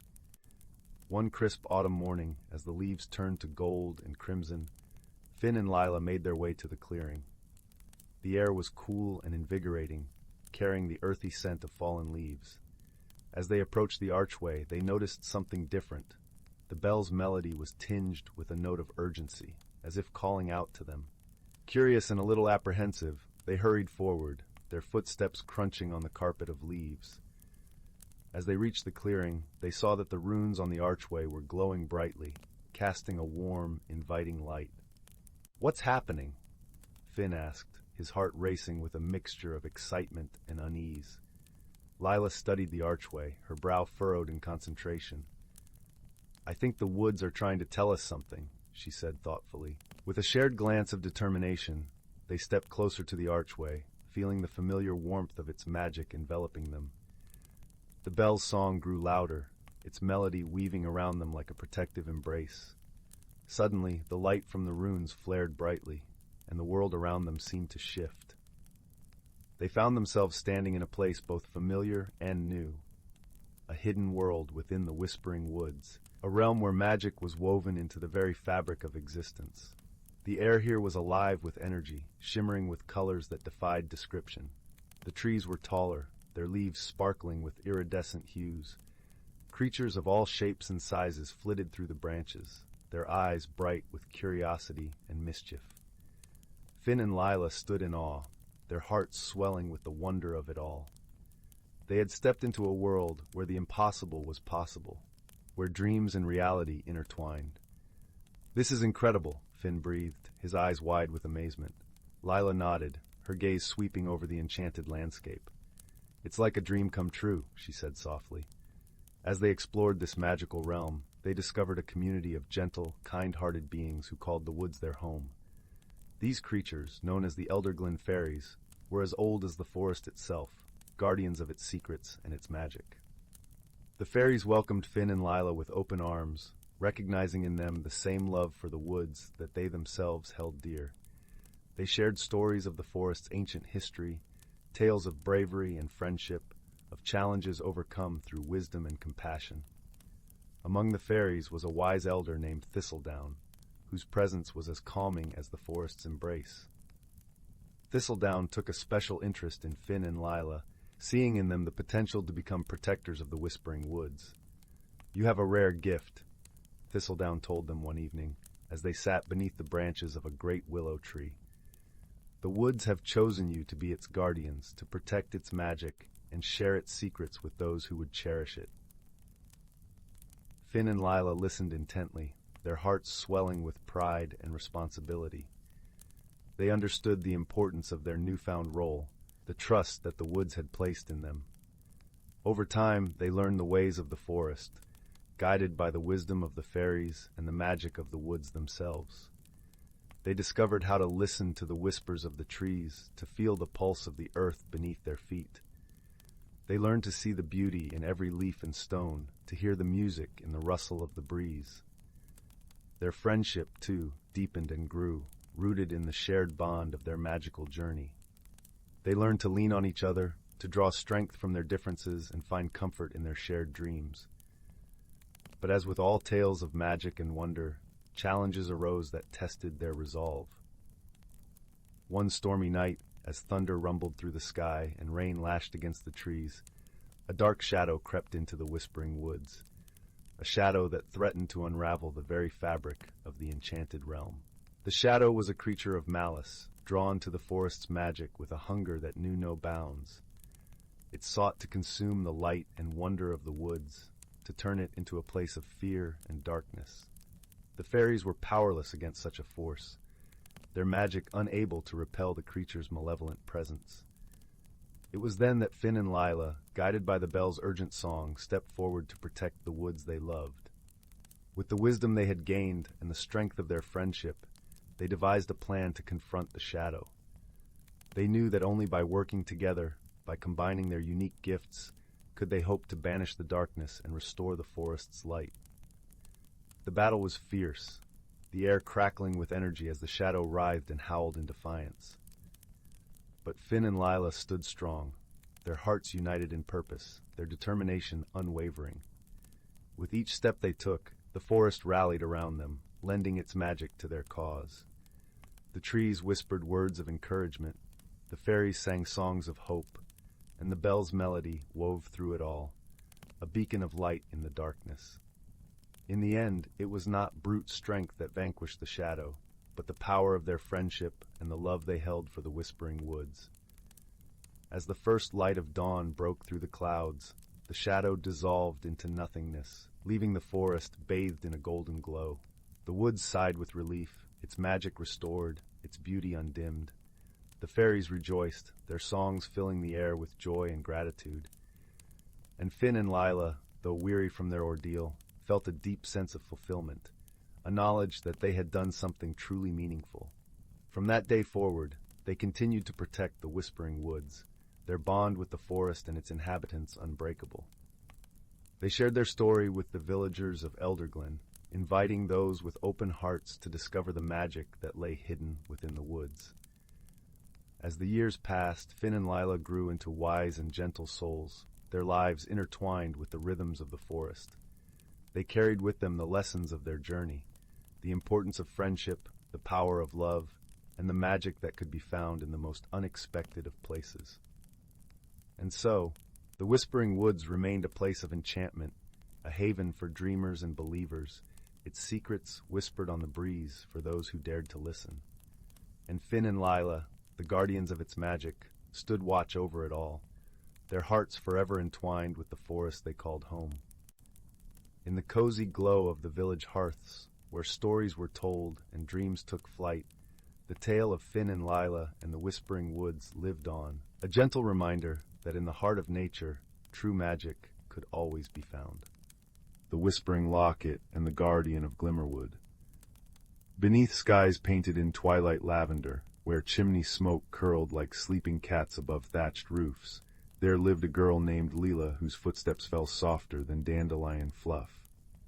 Each evening, as the village of Willowmere settled into its quilted silence, she would kneel by her windowsill, listening to the distant murmur of Glimmerwood, an ancient forest said to hold secrets in its knotted roots. But tonight was different. Tonight the wind carried not the usual pine-scented lullabies, but a shiver that made the oil lamps gutter and the village dogs whine into their paws. It began with a flicker of silver in the meadow, a light darting between thistles like a minnow in a stream. Lila's breath fogged the window pane as she pressed closer, heart drumming a curious rhythm. The light led her past moonlit haystacks, through dewy grass that clung to her nightdress like shy fingers, until she stood at the forest's edge where shadows pooled thick as ink. There, tangled in a hawthorn bush, hung a locket no larger than a hazelnut, its surface etched with spirals that seemed to shift when touched by starlight. "Don't." The voice came from a fox seated primly on a mossy stone, its fur the color of smoldering embers. It tilted its head, amber eyes reflecting the locket's glow. "That trinket isn't for the clumsy-handed child."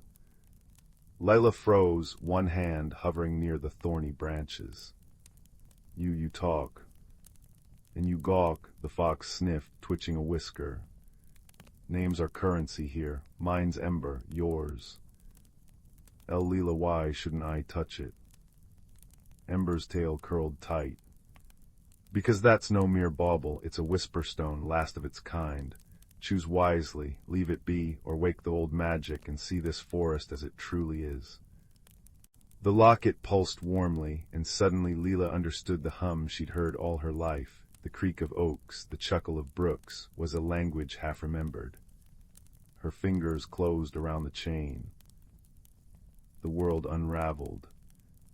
Where gnarled trees once stood, now rose pillars of living amber, their canopies a mosaic of jade and citrine leaves chiming in the breeze. Fireflies waltzed in formal gowns of light, and the path beneath Lila's feet shimmered with crushed opal dust. Ember trotted beside her, fur blazing brighter in this unveiled realm. "Welcome to Glimmerwood's heart, or what's left of it." They crested a hill, and Lila gasped. Below stretched a valley veined with luminous rivers, but great swaths lay desolate, trees skeletal, earth cracked and oozing a viscous blackness that smelled of burnt sugar and regret. A figure moved in the blight, a towering stag with antlers like ice, dragging a scythe that left withering scars in the soil. "The Shade King," Ember whispered. "He feeds on forgotten magic. The locket's song could heal the land, but only if you learn to wield it before the blight consumes." A twig snapped. The stag's head swiveled, hollow eyes locking onto Lila. She ran, thorns tearing her sleeves, the locket burning against her chest. They escaped through a waterfall that parted like liquid crystal, tumbling into a cavern where bioluminescent mushrooms bobbed in alarm. He felt the locket's pulse, Ember panted. "We need the grove wardens, guardians who once kept the balance, but they've scattered since the blight began. Find them and you might mend this." Their first ally emerged at dawn, an owl named Pippin, no taller than a teacup, whose feathers changed color with his moods. He perched on Lila's shoulder, blinking milky eyes. "South," he hooted, "where stone kisses sky." The mountains loomed treacherous, cliffs slick with ice. Halfway up, a rock slide trapped them in a crevice, the air thinning as night gnawed at their courage. Lila pressed the locket to her heart, humming a lullaby her mother once sang. The spirals glowed, weaving golden threads into the rock until a tunnel unfurled, fragile as spider silk but holding. "Clever," rumbled a voice like grinding boulders. A mountain hare the size of a sheep blocked their path, obsidian claws glinting. But cleverness won't sway me, little thief. Ember growled low, but Leela knelt, offering wild rosemary from her pocket. We're not stealing anything, we're trying to give back what was lost. The hare named Thorn studied her. The last human who came here took our crystal springs for his jewels. I'm not him. Layla opened her palm, where the locket's light pooled like liquid sun. Please, help us save your home. Thorn's ear twitched. Then he turned, carving a path through the snow with a single swipe. Mind the crevices and don't touch the blue ice, it bites. Winter melted into a valley where autumn reigned eternal. Maple trees rained copper leaves, each one singing a different note when caught. Here they found Win, a girl woven from willow branches, her hair a cascade of lichen. She danced around Layla, leaving trails of clover. The locket remembers you, she trilled. You've worn it before, many, many turnings ago. In a pool formed by petrified tears, wept, Win explained, by a star who loved the earth too much, visions flickered. Leela saw her own face reflected in a medieval tapestry, the locket around her ancestor's neck as they planted the first acorn of Glimmerwood. The magic chose your bloodline, Win murmured. But magic fades when stories aren't shared. The Shade King's roar shook the valley. Black vines slithered over the ridge, thorns dripping venom. Thorn charged, shattering the first wave with a stomp, while Pippin dive-bombed snarling tendrils. Go. Ember shoved Leela toward a grove of stone monoliths. The final warden's here. Among the monoliths stood a child sculpted from marble, eyes sealed shut. Leela touched its hand, cold. Wake up, she pleaded. The locket dimmed, its song faltering. Ember nuzzled her cheek. You've been trying to fix things alone, but some doors only open together. Leela glanced at her companions, fox, owl, hare, dryad, and understood. She placed the locket on the statue's palm, then layered their paws and hands atop it. Light erupted. The marble child blinked, revealing eyes like molten quartz. The keeper returns, it intoned. Speak your wish. Heal the forest, Leela whispered, and the Shade King. The keeper smiled sadly. To mend a wound, you must first claim it. They found the stag at the blight's epicenter, his scythe raised over the heart tree, an oak whose roots cradled a pulsing sapphire. Stop, Leela cried. You're killing it. The Shade King stilled. I am saving it, he rasped, voice frayed as old rope. The blight must be cut away. Ember stiffened. He's not the enemy, he's a guardian gone mad with grief. The keeper stepped forward, light swirling from its fingertips. Images unfolded, the Shade King centuries ago, a noble guardian pruning sickened branches to save the whole.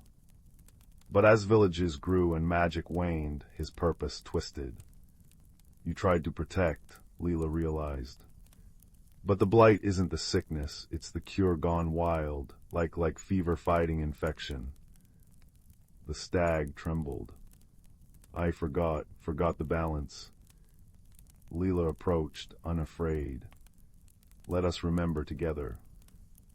Guided by the locket's song, they wove a new magic, Thorn's strength breaking the cracked earth, Pippin's sight finding healthy roots beneath rot, Wind's laughter coaxing buds from dead branches, Ember's warmth melting frost, and the keeper's hands blending their efforts into harmony.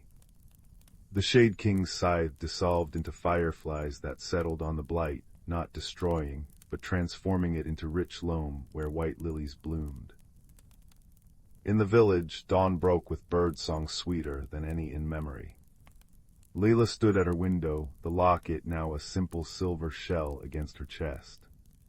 She could still taste elderberry wine from the warden's celebration, still feel Ember's fur as they parted, a brush of warmth against her hand. "Where's the fox?" her little brother asked, peering at the meadow. Layla smiled, touching a lily that grew by her doorstep, its petals edged in gold. "Guarding something precious, but he'll visit when the maple leaves sing." And if some nights when the wind carried the scent of snowdrops and cedar, she'd slip into the forest to speak with stones and dance with shadows, well, that was a story for another twilight. The locket's whispers grew fainter each season, its magic seeping into the soil, the streams, the children who left breadcrumbs for red foxes. But in dreams, Leela still heard them all, the creak of roots stretching, the sigh of mountains settling into sleep, and a voice like smoldering embers murmuring, "Well done, keeper. Well done."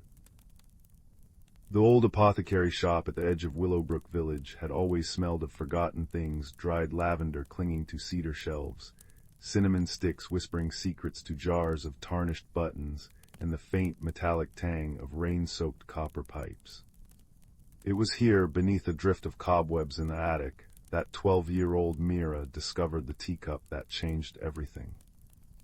Not a grand goblet nor a shimmering chalice, but a simple porcelain cup the color of storm clouds, its handle shaped like a crescent moon embracing a tiny star. When Mira blew dust from its rim, the star began to glow with soft amber light, and the cup filled with steaming liquid that smelled of her grandmother's apple orchard after spring rain. "That," said a voice like creaking floorboards, "isn't for drinking." Mira nearly dropped the cup. Perched on a box of weathered encyclopedias was a striped garden badger wearing round spectacles and a waistcoat stitched from maple leaves. His claws, polished to a chestnut sheen, adjusted a tiny cravat pin made from a milkweed pod. "You're talking," Mira breathed. "And you're holding the stardust samovar's missing piece," the badger huffed. "Though I suppose we should thank you. Been missing since the great kitchen flood of 63. He gestured with a walking stick fashioned from a goose feather. "Come along then, the others will want to see." The others turned out to be a collection of household objects brought to gentle life. In the shadowy workshop below, a quilted owl with button eyes presided over a sewing circle of animated thimbles, while a grandfather clock with a face carved like a wise old willow conducted a debate between a candlestick and a feather duster about the merits of wax versus polish. "Her name is Leora," the badger said, patting the massive copper samovar occupying the room's heart, its surface etched with constellations. "And you found her heart cup." As Mira placed the teacup against a dent in the samovar's side, golden seams flared to life, connecting stars into pictures, a fox reading poetry to ferns, mountains rearranging themselves like furniture, a river pausing mid-flow to admire its reflection. "It's a story-keeper," Leora hummed, her spout curling like a contented cat's tail. Steam billowed upward, forming shimmering scenes. "Every cup of starlight tea reveals memories too precious to lose, but the last memory—" Her voice dimmed. "The one that explains why we've been fading, it shattered when I fell. We need someone to walk the old paths and piece it together." Mira's journey began at dawn, the samovar's smallest teapot, a cheeky little thing with a whistle like a songbird, strapped to her pack. The badger, who introduced himself as Professor Thistlewick, led her to the Whisperwood's edge, where roots formed staircases and fireflies carried lanterns made of dewdrops. "Rule 1, Thistlewick grumbled as they entered the tree cathedral, never accept directions from mushrooms. Rule 2, there she is." A spider descended on a thread of moonlight, her 8 legs weaving patterns that hung in the air like glowing lace. "Took your time," the spider chimed, her voice the sound of wind through crystal chimes. "I'm Nessa, you'll need my webs to read the memory fragments, also." She gestured to a patch of glowing moss where 3 translucent deer drank from a spring. "We're being followed." The shadow revealed itself at Moonmirror Lake, not a monster, but a girl formed of liquid night, her eyes twin pools of quiet. I'm Kayla, she murmured, ripples spreading where her feet touched water. The samovar's last memory, it's of my mistake. Piece by piece the story emerged. Kayla had been Leora's caretaker long ago, but in trying to preserve a painful memory of her lost family, she'd accidentally fractured it. The shards scattered a laugh caught in a maple seed spiral, a lullaby trapped in a turtle's shell, a farewell kiss preserved in the scent of crushed mint. This isn't a quest for gathering, Nessa realized as they camped beneath a tree that bloomed glass flowers. It's a journey of listening. Mira learned to hear memories in unexpected places, the way a brook's chuckle echoed a father's joke, how willow branches brushing stone replicated a mother's knitting needles. At the Starlight Gorge, they found the memory of farewell etched in bioluminescent snails' trails. In the cavern of echoing moss, Kayla's childhood laughter rang from ancient stones. The true challenge came at the memory vault, a glacier preserving moments like insects in amber. The final fragment is here, Kayla trembled, but the vault only opens for those who understand its nature. Mira studied the ice. Within its depths she saw not just Kayla's memory, but countless others, a baker's pride in his first loaf, a child's wonder at catching a frog, an old woman's contentment watching sunset paint the hills. She pressed her palm to the ice. It's not a prison, she realized. It's a library. The glacier melted into a million butterflies, each carrying a memory to the stars. Kayla's restored memory wasn't of loss, but of her parents' hands teaching her to pour tea from Leora. Clumsy spills met with laughter, not scolding. Back at the apothecary, as Leora hummed with restored warmth, Thistle cleared his throat. Seems we've a new storykeeper, if you're interested. Now, when villagers come to the shop on evenings when the northern lights dance, they find Mira serving tea from the crescent moon cup. The shy girl who once struggled to make friends now helps others find their own memories. The blacksmith discovers his late wife's smile in the clang of his hammer. Children find courage in storm clouds that mirror the teacup's hue, and even the postman rediscovers letters' magic after tasting tea that smells of sealing wax and adventure. But on quiet nights when the shop is closed, you might spy them, a girl, a badger, a spider, and a shadow sipping starlight tea, as Leora's steam weaves tales of mountain-sized tortoises carrying entire ecosystems on their shells, of libraries where books grow like flowers, and of the simple, extraordinary truth that every moment holds magic if one knows how to listen. The whispering locket and the moonlit grove. In a village hugged by misty blue mountains, where chimney smoke curled into the stars like silver thread, there lived a soft-spoken girl named Leela. Her hands were always stained with ink from sketching wildflowers, and her pockets bulged with acorns collected for good luck. But Leela's greatest secret lay buried beneath her woolen quilt, a worn map of the starwood forest, its edges marked with her father's faded handwriting. Where the ferns dance double, the hidden world breathes. One crisp autumn evening, as amber leaves pirouetted past her window, Leela discovered a peculiar glint beneath the roots of the ancient hawthorn tree. Brushing away soil and cobwebs, she unearthed a locket shaped like an owl's eye, its bronze surface etched with constellations. When she clicked it open, a melody hummed forth, 3 notes, deep and resonant as a cello's cry, and the forest beyond her garden gate shivered. The first note, a fox in the frost. The starwood's usual chorus of crickets had stilled. Moonlight pooled between the pines like liquid mercury, guiding Leela to a clearing where frost flowers bloomed in fractal patterns. There, whimpering beneath a fallen oak branch, was a fox, but not any ordinary fox. His fur shimmered russet gold even in shadow, and his eyes held twin sparks of topaz fire. "Little thief," the fox grumbled, though his voice was more weary than cross. "You've awakened the owl's locket, and now the veil is fraying." Leela crouched, ignoring the cold seeping through her stockings.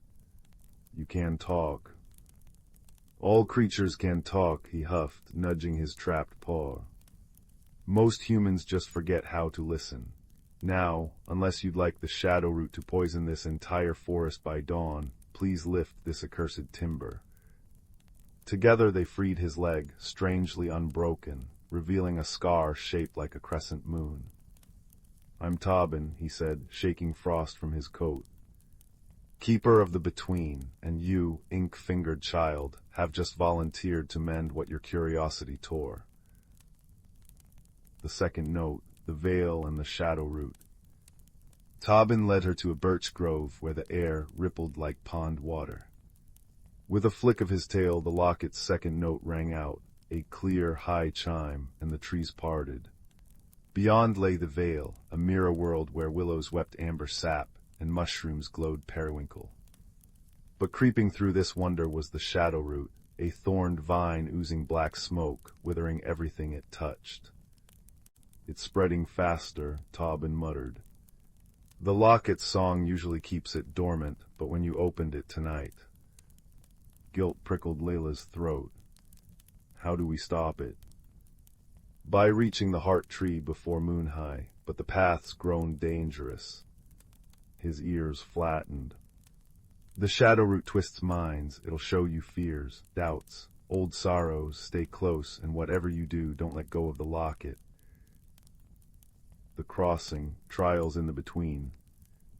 The first test came at the Chasm of Echoes, a gorge where the rocks screamed with voices of those who'd fallen. "You'll fail him," the cliffs jeered as Leela balanced on a rotting log. "Just like you failed Papa when he fell ill." She froze. Her father's last raspy breath, her own small hands too weak to lift the medicine vial. "Breathe, little thief," Tobin urged, nudging her forward. "The past is a weight, not a chain." The second test struck in the Valley of Whispers, where fog clung like damp lace.